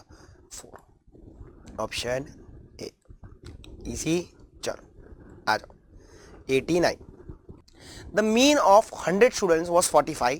Later on, it was discovered that the marks of the 2 students were measured as 85 and 54 instead of 58 and 45. Find out the correct mean. तो सबसे पहले x bar equals to summation x by n. अब अपने को जो x बार दिया है ना वो गलत वाला दिया है, राइट, तो मुझे उसको रेक्टिफाई करना है। तो कैसे? तो सबसे पहले wrong submission x find out करता हूँ।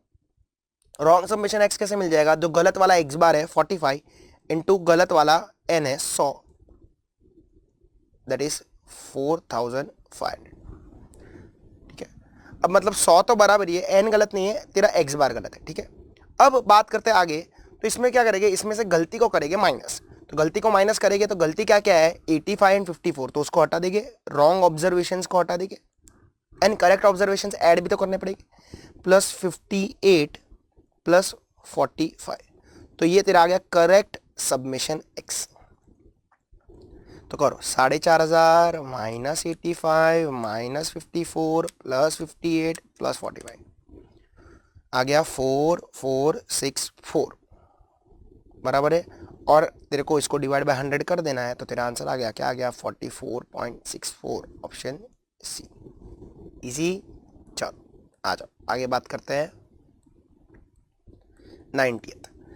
Calculate the third quartile from the following data. तो Q3 फाइंड आउट करना है। We know Q3 equals to क्या? I into n plus 1/4 term, है ना। तो सबसे पहले इसको असेंडिंग ऑर्डर में अरेंज करना पड़ेगा, भूलने का नहीं। तो असेंडिंग ऑर्डर, तो छोटे में छोटा नंबर कौन सा? 16 है। 16 से पहले कोई छोटा दिख रहा है? नहीं। 16 कटा, फिर 20 नहीं है, 21 है। 21 में कौन सा है? 25 27, 25 27, 29 भी है, फिर 30 भी है, फिर 31 32 है, 35 है, 40 है और 51 है। अब एन कितने गिन ले? 2 4 6 8 10, 10 है। तो Q3 क्या हो जाएगा? 3 इंटू 10 प्लस 11 डिवाइड बाई 4, तो 11 डिवाइड बाई 4 इंटू 3, तो आ गया 8.25 टर्म, 8.25। तो अभी 8.25 कैसे मिलता है? तो 10 टर्म है ना, 10, तो 10 में से ये रहेगा आपका 8th टर्म। अब देखो 8.25 कैसे मिलता है? 8 plus 0.25 of 9th minus 8 term, 9th minus 8, तो 8th टर्म कौन सा है? 35 प्लस 0.25 ऑफ 40 माइनस 35, तो 5 इंटू 0.25 आ जाएगा 1.25 plus 35, answer comes to 36.25, option A. So A is your correct answer. 91. The odds in the favor of an event A is 2/3 and against of event B is 6/4. The probability that only one of A and B occurs is y/25, where y is क्या? तो अब बात करते हैं odds in favor। तो जब मैं favour की बात करता हूं तो आगे वाला फेवरेबल रहता है, पीछे वाला अनफेवरेबल रहता है। तो फेवर इज 2:3, तो अब आगे वाला जब फेवरेबल रहता है मतलब ये फेवरेबल रहेगा, ये ए रहेगा और ये ए डैश रहेगा। ठीक है, तो P ऑफ ए क्या हो जाएगा? 2/5 and P of A dash क्या हो जाएगा वो भी फाइंड आउट कर ले। ए डैश रहेगा 3/5। अब अगेंस्ट की बात करते हैं। अगेंस्ट, तो अगेंस्ट कितना है? 6:4। अब अगेंस्ट है तो किसका अगेंस्ट है? ये बी का अगेंस्ट है। तो अगेंस्ट है तो आगे वाला अनफेवरेबल हो जाता है, पीछे वाला फेवरेबल हो जाता है, मतलब ये बी डैश बन जाएगा और ये बी बन जाएगा। तो P ऑफ बी क्या आ जाएगा? 4/10 एंड बी डैश कितना बन जाएगा? 6/10। अब आगे क्या देता है? The probability that only one of A and B occurs is क्या? ठीक है, तो प्रोबेबिलिटी क्या बोलता है? कोई भी एक इवेंट होएगा, ओनली वन इवेंट। तो या तो ए होगा या तो बी होगा, ए होगा तो बी नहीं होगा। तो ये क्या आ जाएगा? प्रोबेबिलिटी ऑफ अगर ए हुआ तो बी होगा नहीं, और उसका इंटरसेक्शन। या तो फिर ऐसा भी तो हो सकता है, अगर ए नहीं हुआ तो क्या हो जाएगा? बी हो जाएगा। ओनली वन, ए हुआ तो बी नहीं और बी हुआ तो ए नहीं। ठीक है, तो probability of A intersection B dash, तो यहाँ पे तेरे को इंडिपेंडेंट इवेंट्स का कंसेप्ट यूज करना पड़ेगा। तो ए क्या है? 2/5। बी डैश, बी डैश कितना है? है 4/10, ये देख ये देख ये देख मैजिक देख, 4/10 मतलब ये भी 2/5 हो गया ना, और इसको तो लिख सकता है 3/5, तो सेम ही है। तो बी डैश क्या हो जाएगा 3/5 प्लस ए डैश क्या है 3/5 इंटू 2/5, राइट। तो ये क्या हो जाएगा 2 3 6/25 प्लस 6/25, तो हो जाएगा 12/25। और आपको देखो ना y/25 दिया था ना, और आपको y फाइंड आउट करना था। आपको क्या फाइंड आउट करना था y, तो y इक्वल टू कितना 12, ऑप्शन ए। समझा कि नहीं समझा? आ जाओ 92। The odds in the favour of an event A in a trial 3:1। तो ऑड्स इन फेवर है ऑफ इवेंट ए, तो वापस 3:1 है, तो ऑड्स इन फेवर है, फेवर तो आगे वाला हो जाएगा ए 3/4 और पीछे वाला हो जाएगा A dash 1/4। In a 3 independent trial, तीनों ट्रायल इंडिपेंडेंट है, probability of no occurrence of the event is. तो अब देख तेरे को एक मैजिक बताता हूँ इधर में, ठीक है। बोलता है मैं 3 अलग अलग ट्रायल कर रहा हूँ और तीनों में मेरा इवेंट ए ओकर हो रहा नहीं है, मतलब पी ऑफ ए डैश पहला अकर नहीं हुआ, मतलब ए डैश हो गया ना। दूसरा इवेंट किया नहीं हुआ, तीसरा इवेंट किया नहीं हुआ, तीनों में हुआ नहीं, तो क्या आ जाएगा 1/4 into 1/4 into 1/4 equals to 1/64, option A. मैंने एक ट्रायल किया वो इवेंट हुआ नहीं, और ट्रायल्स इंडिपेंडेंट है। दूसरा ट्रायल किया वो इवेंट हुआ वापस नहीं, no occurrence of the event है। तीसरा ट्रायल किया वापस नहीं हुआ। समझा कि नहीं समझा? समझा कि नहीं समझा? सर दूसरा इसका रास्ता क्या है? तो दूसरा इसका एक रास्ता है, तो यूज कर सकता है बाइनोमियल डिस्ट्रीब्यूशन। बाइनोमियल डिस्ट्रीब्यूशन कैसे? पी ऑफ ए है 3/4, तो एन कर रहा है 3, और तेरे को नो अकरेंस ऑफ इवेंट है P of X equals to 0। तो इधर फॉर्मूला क्या लग जाएगा एन सी एक्स, मतलब 3C0 P raise to X. Probability of success कितना है 3/4 रेस टू 0, 1/4 रेस टू 3 आ जाएगा। तो 1 इंटू 1 और 1/4 का क्यूब, तो इसका आंसर भी क्या आ जाएगा 1/64। देख आंसर रिमेंस द सेम, खाली चेंज हुआ क्या, तो कैलकुलेशन का तरीका। क्लियर? अरे क्लियर। आ जाओ 93। The variance of a normal distribution is given to be 16। तो वेरियंस दिया है किसका? नॉर्मल डिस्ट्रीब्यूशन का। तो वेरियंस दिया है अगर 16, तो स्टैंडर्ड डिविएशन कितना हो जाएगा 4। Find out the mean deviation about mode. अरे भाई ये नॉर्मल डिस्ट्रीब्यूशन है, तो नॉर्मल डिस्ट्रीब्यूशन है, तो for normal distribution we know mean will be equals to median will be equals to mode. तीनों सेम ही होता है, बराबर है। अब समझ बात को, अगर तीनों सेम है तो मीन डिविएशन अबाउट मीन बोल, मीडियन बोल कि मोड बोल, इट रिमेन्स द सेम। अब तुझे यहाँ पे नॉर्मल डिस्ट्रीब्यूशन में एक प्रॉपर्टी पता होनी चाहिए, वो क्या? Mean deviation equals to 0.8 standard deviation, ये प्रॉपर्टी है। तो mean deviation will be equals to 0.8 into 4, खत्म, आंसर विल बी 3.2। अगर तेरे कंसेप्ट क्लियर है ना, तो ये 3 सेकंड का क्वेश्चन है और कुछ नहीं है, इजी। चलो आगे 94। The standard deviation of a Poisson variate X is 1.732। तो स्टैंडर्ड डिविएशन कितना दिया है 1.732 दिया। Then probability of X lying between +3.4 to -2.9। तो तेरे को इधर वापस वो लोग ने कंफ्यूज किया। देख याद रखने का कि बाइनोमियल और पॉइजन तो दोनों डिस्क्रीट है, डिस्क्रीट डिस्ट्रीब्यूशन है। नॉर्मल है वो कंटिन्यूस है, तो अगर ये डिस्क्रीट है तो क्या डेसिमल आ सकता है? अभी तेरे को ऊपर थोड़े टाइम पहले सिखाया था, नहीं डेसिमल आ सकता नहीं है, बराबर है। और अगर ये डेसिमल नहीं आ सकता है, तो ये यहाँ पे एक बात समझ लेना कि ये जो यहाँ पे वेरिएबल्स तेरे जो है वो 0 से चालू होते हैं इन्फिनिटी तक के लिए, तो 0 से जो भी होगा वो आएगा, माइनस नहीं आएगा।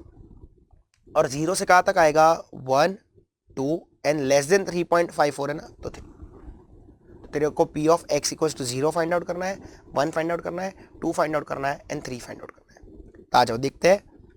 तो बाइनोमियल का फॉर्मूला क्या है? e raise to minus m into m raise to x upon x factorial.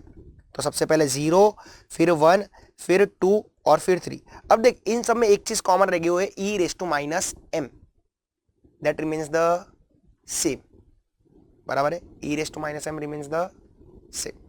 तो अब तू बोलेगा सर माइनस एम एम किधर से लाए, तो देख तेरे को स्टैंडर्ड डिविएशन दिया था, तो पॉइजन में वी नो कि standard deviation equals to root of M, मतलब 1.732 will be equals to root of M. तो squaring on both the sides करेगा तो तेरा आंसर आ जाएगा। तो आ जाओ squaring on both the sides करते हैं, मतलब 1.732 का स्क्वायर करते तो इट कम्स टू 2.9999। तो देयरफॉर m इक्वल्स टू कितना हो गया 3। तो e raise to minus M, तो अब क्या हो जाएगा e रेस टू माइनस 3, ये सब में कॉमन ना। अब m रेस टू x, तो तेरा m कितना है 3, 3 रेस टू 0 हो जाएगा, इधर 3 रेस टू 1 हो जाएगा, इधर 3 रेस टू 2 हो जाएगा, इधर 3 रेस टू 3 हो जाएगा, upon 0 factorial, 1 factorial, 2 factorial and 3 factorial. अब मुझे इसी को खाली सॉल्व करना है, तो आ जाओ अपन इसको सॉल्व कर लेते हैं। तो इसको मैं सॉल्व करता हूँ, तो e रेस टू माइनस 3 बाहर का बाहर रहेगा। अब देख 3 रेस टू 0 1 अपॉन 0 फैक्टोरियल 1, तो ये क्या आ जाएगा 1, प्लस 3 रेस टू 1 3, प्लस 3 का स्क्वायर 9, 9/2, प्लस 3 का क्यूब, 3 का क्यूब मतलब 3 इंटू 3 इंटू 3, और नीचे 3 फैक्टोरियल यानी 3 इंटू 2 इंटू 1, तो एक 3 कैंसिल हो जाएगा, तो ऊपर क्या बचेगा 3 का स्क्वायर और नीचे क्या बचेगा 2, तो वापस ये क्या आ गया 9/2। अब देख 9/2 प्लस 9/2 यानी क्या हो जाएगा 18/2, तो 18/2 कितना हो जाएगा वापस 9, है ना। तो e raise to minus 3, 1 plus 3 plus 9, 9 plus 1 10, 10 plus 3 13, तो आ गया 13 into e raise to minus 3। कौन सा ऑप्शन है, ऑप्शन ए। कैलकुलेशन का ज़्यादा गेम था, अच्छा क्वेश्चन था, ट्विस्ट एंड टर्न ज़्यादा थे, तेरे हिसाब से मैं बोलूँ तो ये मीडियम टू हार्ड के बीच में तेरे लिए, ठीक है। आ जाओ 95। For a normal distribution first and third quartiles are given to be 37 and 49, the mode of the distribution is. तो यहाँ पे बेटा आप लोग को मोड पूछा है, और उसके भी पहले सबसे पहले देखो नॉर्मल डिस्ट्रीब्यूशन, नॉर्मल। तो नॉर्मल डिस्ट्रीब्यूशन दिया है, तो मोड पूछे, मीडियन पूछे कि मीन पूछे, आंसर मीन्स द सेम, तीनों इक्वल रहते हैं। अब यहाँ पे एक चीटिंग यूज करते हैं, we know median equals to Q3 plus Q1 upon 2। तो Q3 कितना है तेरा 49, ये कितना है 37 डिवाइड बाई 2, तो 49 plus 37 divide by 2, your answer comes to 43। खत्म, game over, 43 is your correct answer, C. आ जाओ 96। For positive and perfectly correlated random variables, तो मस्त है। तो देख क्या बोलता है पॉजिटिव एंड परफेक्टली कोरिलेटेड है, तो आर कितना रहेगा तेरा 1। ये तेरे लिए हिडन इंफॉर्मेशन थी जो लोग नहीं क्लिक कर पाते अच्छे से। One of the regression coefficient, देख one of the regression coefficient मतलब वो BXY भी हो सकता है, BYX भी हो सकता है। तो तेरे को है ना क्या करना पड़ेगा, इधर दोनों में एक एक बार सॉल्व करके देखना पड़ेगा।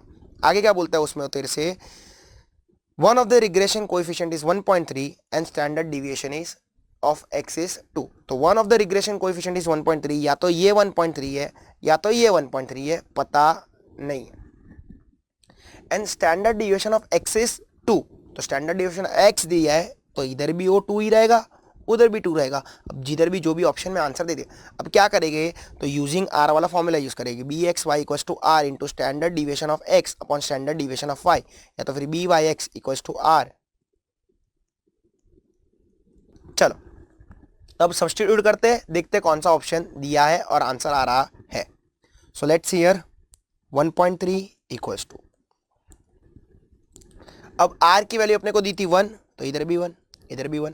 Standard deviation of x2, standard deviation of y, standard deviation of y, standard deviation of x2। अब देख यहाँ पे तुझे वेरिएंस पूछा है, तो जो भी स्टैंडर्ड डिविएशन का आंसर है ना उसका तेरे को क्या करना पड़ेगा, स्क्वायर करना पड़ेगा, ठीक है। तो आ जाओ, तो इधर क्या हो जाएगा standard deviation of y will be equals to 2 divide by standard deviation of 3, तो 1.3 आंसर आ रहा है 1.538, और इसी का मुझे क्या करना है स्क्वायर करना है ना, तो मैं साथ में स्क्वायर कर ही देता हूँ। तो इसका मैं स्क्वायर देखता हूँ कितना आ रहा है, इसका स्क्वायर आ रहा है 2.366, तो मतलब वो तो तेरे पास कोई ऑप्शन में नहीं है, मतलब यहाँ पे ये नहीं रहेगा, ऑब्वियसली बाजू वाला रहेगा। आ जाओ बाजू वाला देखते हैं, तो बाजू वाला क्या हो जाएगा स्टैंडर्ड डिविएशन ऑफ y आपका 2 into 1.3,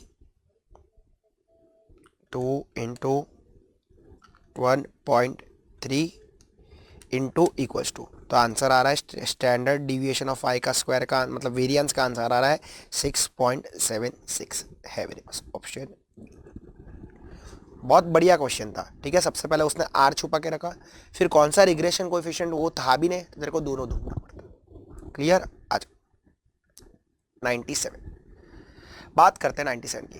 Karl Pearson's coefficient is defined from grouped, ungrouped, any data या फिर स्कैटर्ड डायग्राम। तो यहाँ पे आपका आंसर आएगा it is defined from ungrouped data. अच्छा 98। विच one of the following method is based on geometric mean, सबको पता है, बच्चे बच्चे को पता है, फिशर्स बोलने की भी जरूरत नहीं। 99 for n pairs of observation coefficient of concurrent deviation, मतलब तेरे को ये आर दिया है, आर सी दिया है 1/√5। If there are 6 concurrent deviation, मतलब सी कितना दिया है यहाँ पे 6, what is n, what is n, ठीक है। तो आ जाओ कैलकुलेट करते हैं। अब देख n क्या होता है, n is nothing but m+1, ये चीज का ध्यान रखना, ठीक है। तो हम लोग को सबसे पहले m फाइंड आउट करना पड़ेगा। m किधर से मिलेगा, वो आरसी के फॉर्मूला से। आरसी का फॉर्मूला क्या था, root of 2c minus m upon m, ये है 1/√5 equals to root of 2 into 6 minus m upon m, तब squaring on both the sides, तो हो जाएगा 1/5 equals to 12 minus m upon m, m उधर 5 इधर, तो m will be equals to 60 minus 5m, minus 5m उधर जाएगा तो 6m हो जाएगा, 6m इक्वल्स टू 60, तो m इक्वल्स टू 10। पर मेरे को उसने n पूछा है, तो n will be equals to 10 plus 1, n will be equals to 11, option A. Moving on to the final question, क्या बोलता है final question, Which one of the following test is not applied for selecting an appropriate index number? वापस test का question है, test of adequacy में अभी भी बोल रहा हूँ, बहुत इंपॉर्टेंट है। 1 मार्क का तो दिखेगा ही दिखेगा, ये पेपर में तेरे को 2 मार्क का दिख चुका है। तो टाइम रिवर्सल होता है, फैक्टर होता है, सर्कुलर होता है, कौन सा नहीं होता है, प्राइस रिलेटिव, राइट। सो इसी के साथ आपका जून 2022 पेपर का स्टैट्स एनएलआर का डिस्कशन होता है समाप्त। आई होप आप लोग को अच्छे से क्लैरिटी आगे रहेगी सारे क्वेश्चंस के साथ, और प्लीज़ आपके कंसेप्ट अच्छे रखो तो मार्क्स इजीली मिलते हैं। और ये क्वेश्चंस में मतलब यहाँ पे हम लोग ने देखा स्टैट्स में भर भर के थियरी पूछा था उसने, प्रैक्टिकल क्वेश्चंस थे पर वो थियरी से कम थे। सो ये पेपर में उसने प्योरली आपके कंसेप्चुअल नॉलेज को टेस्ट किया, ठीक है। So stay tune for more videos and please इसको लाइक शेयर सब्सक्राइब ज़रूर कर देना। Thank you so much.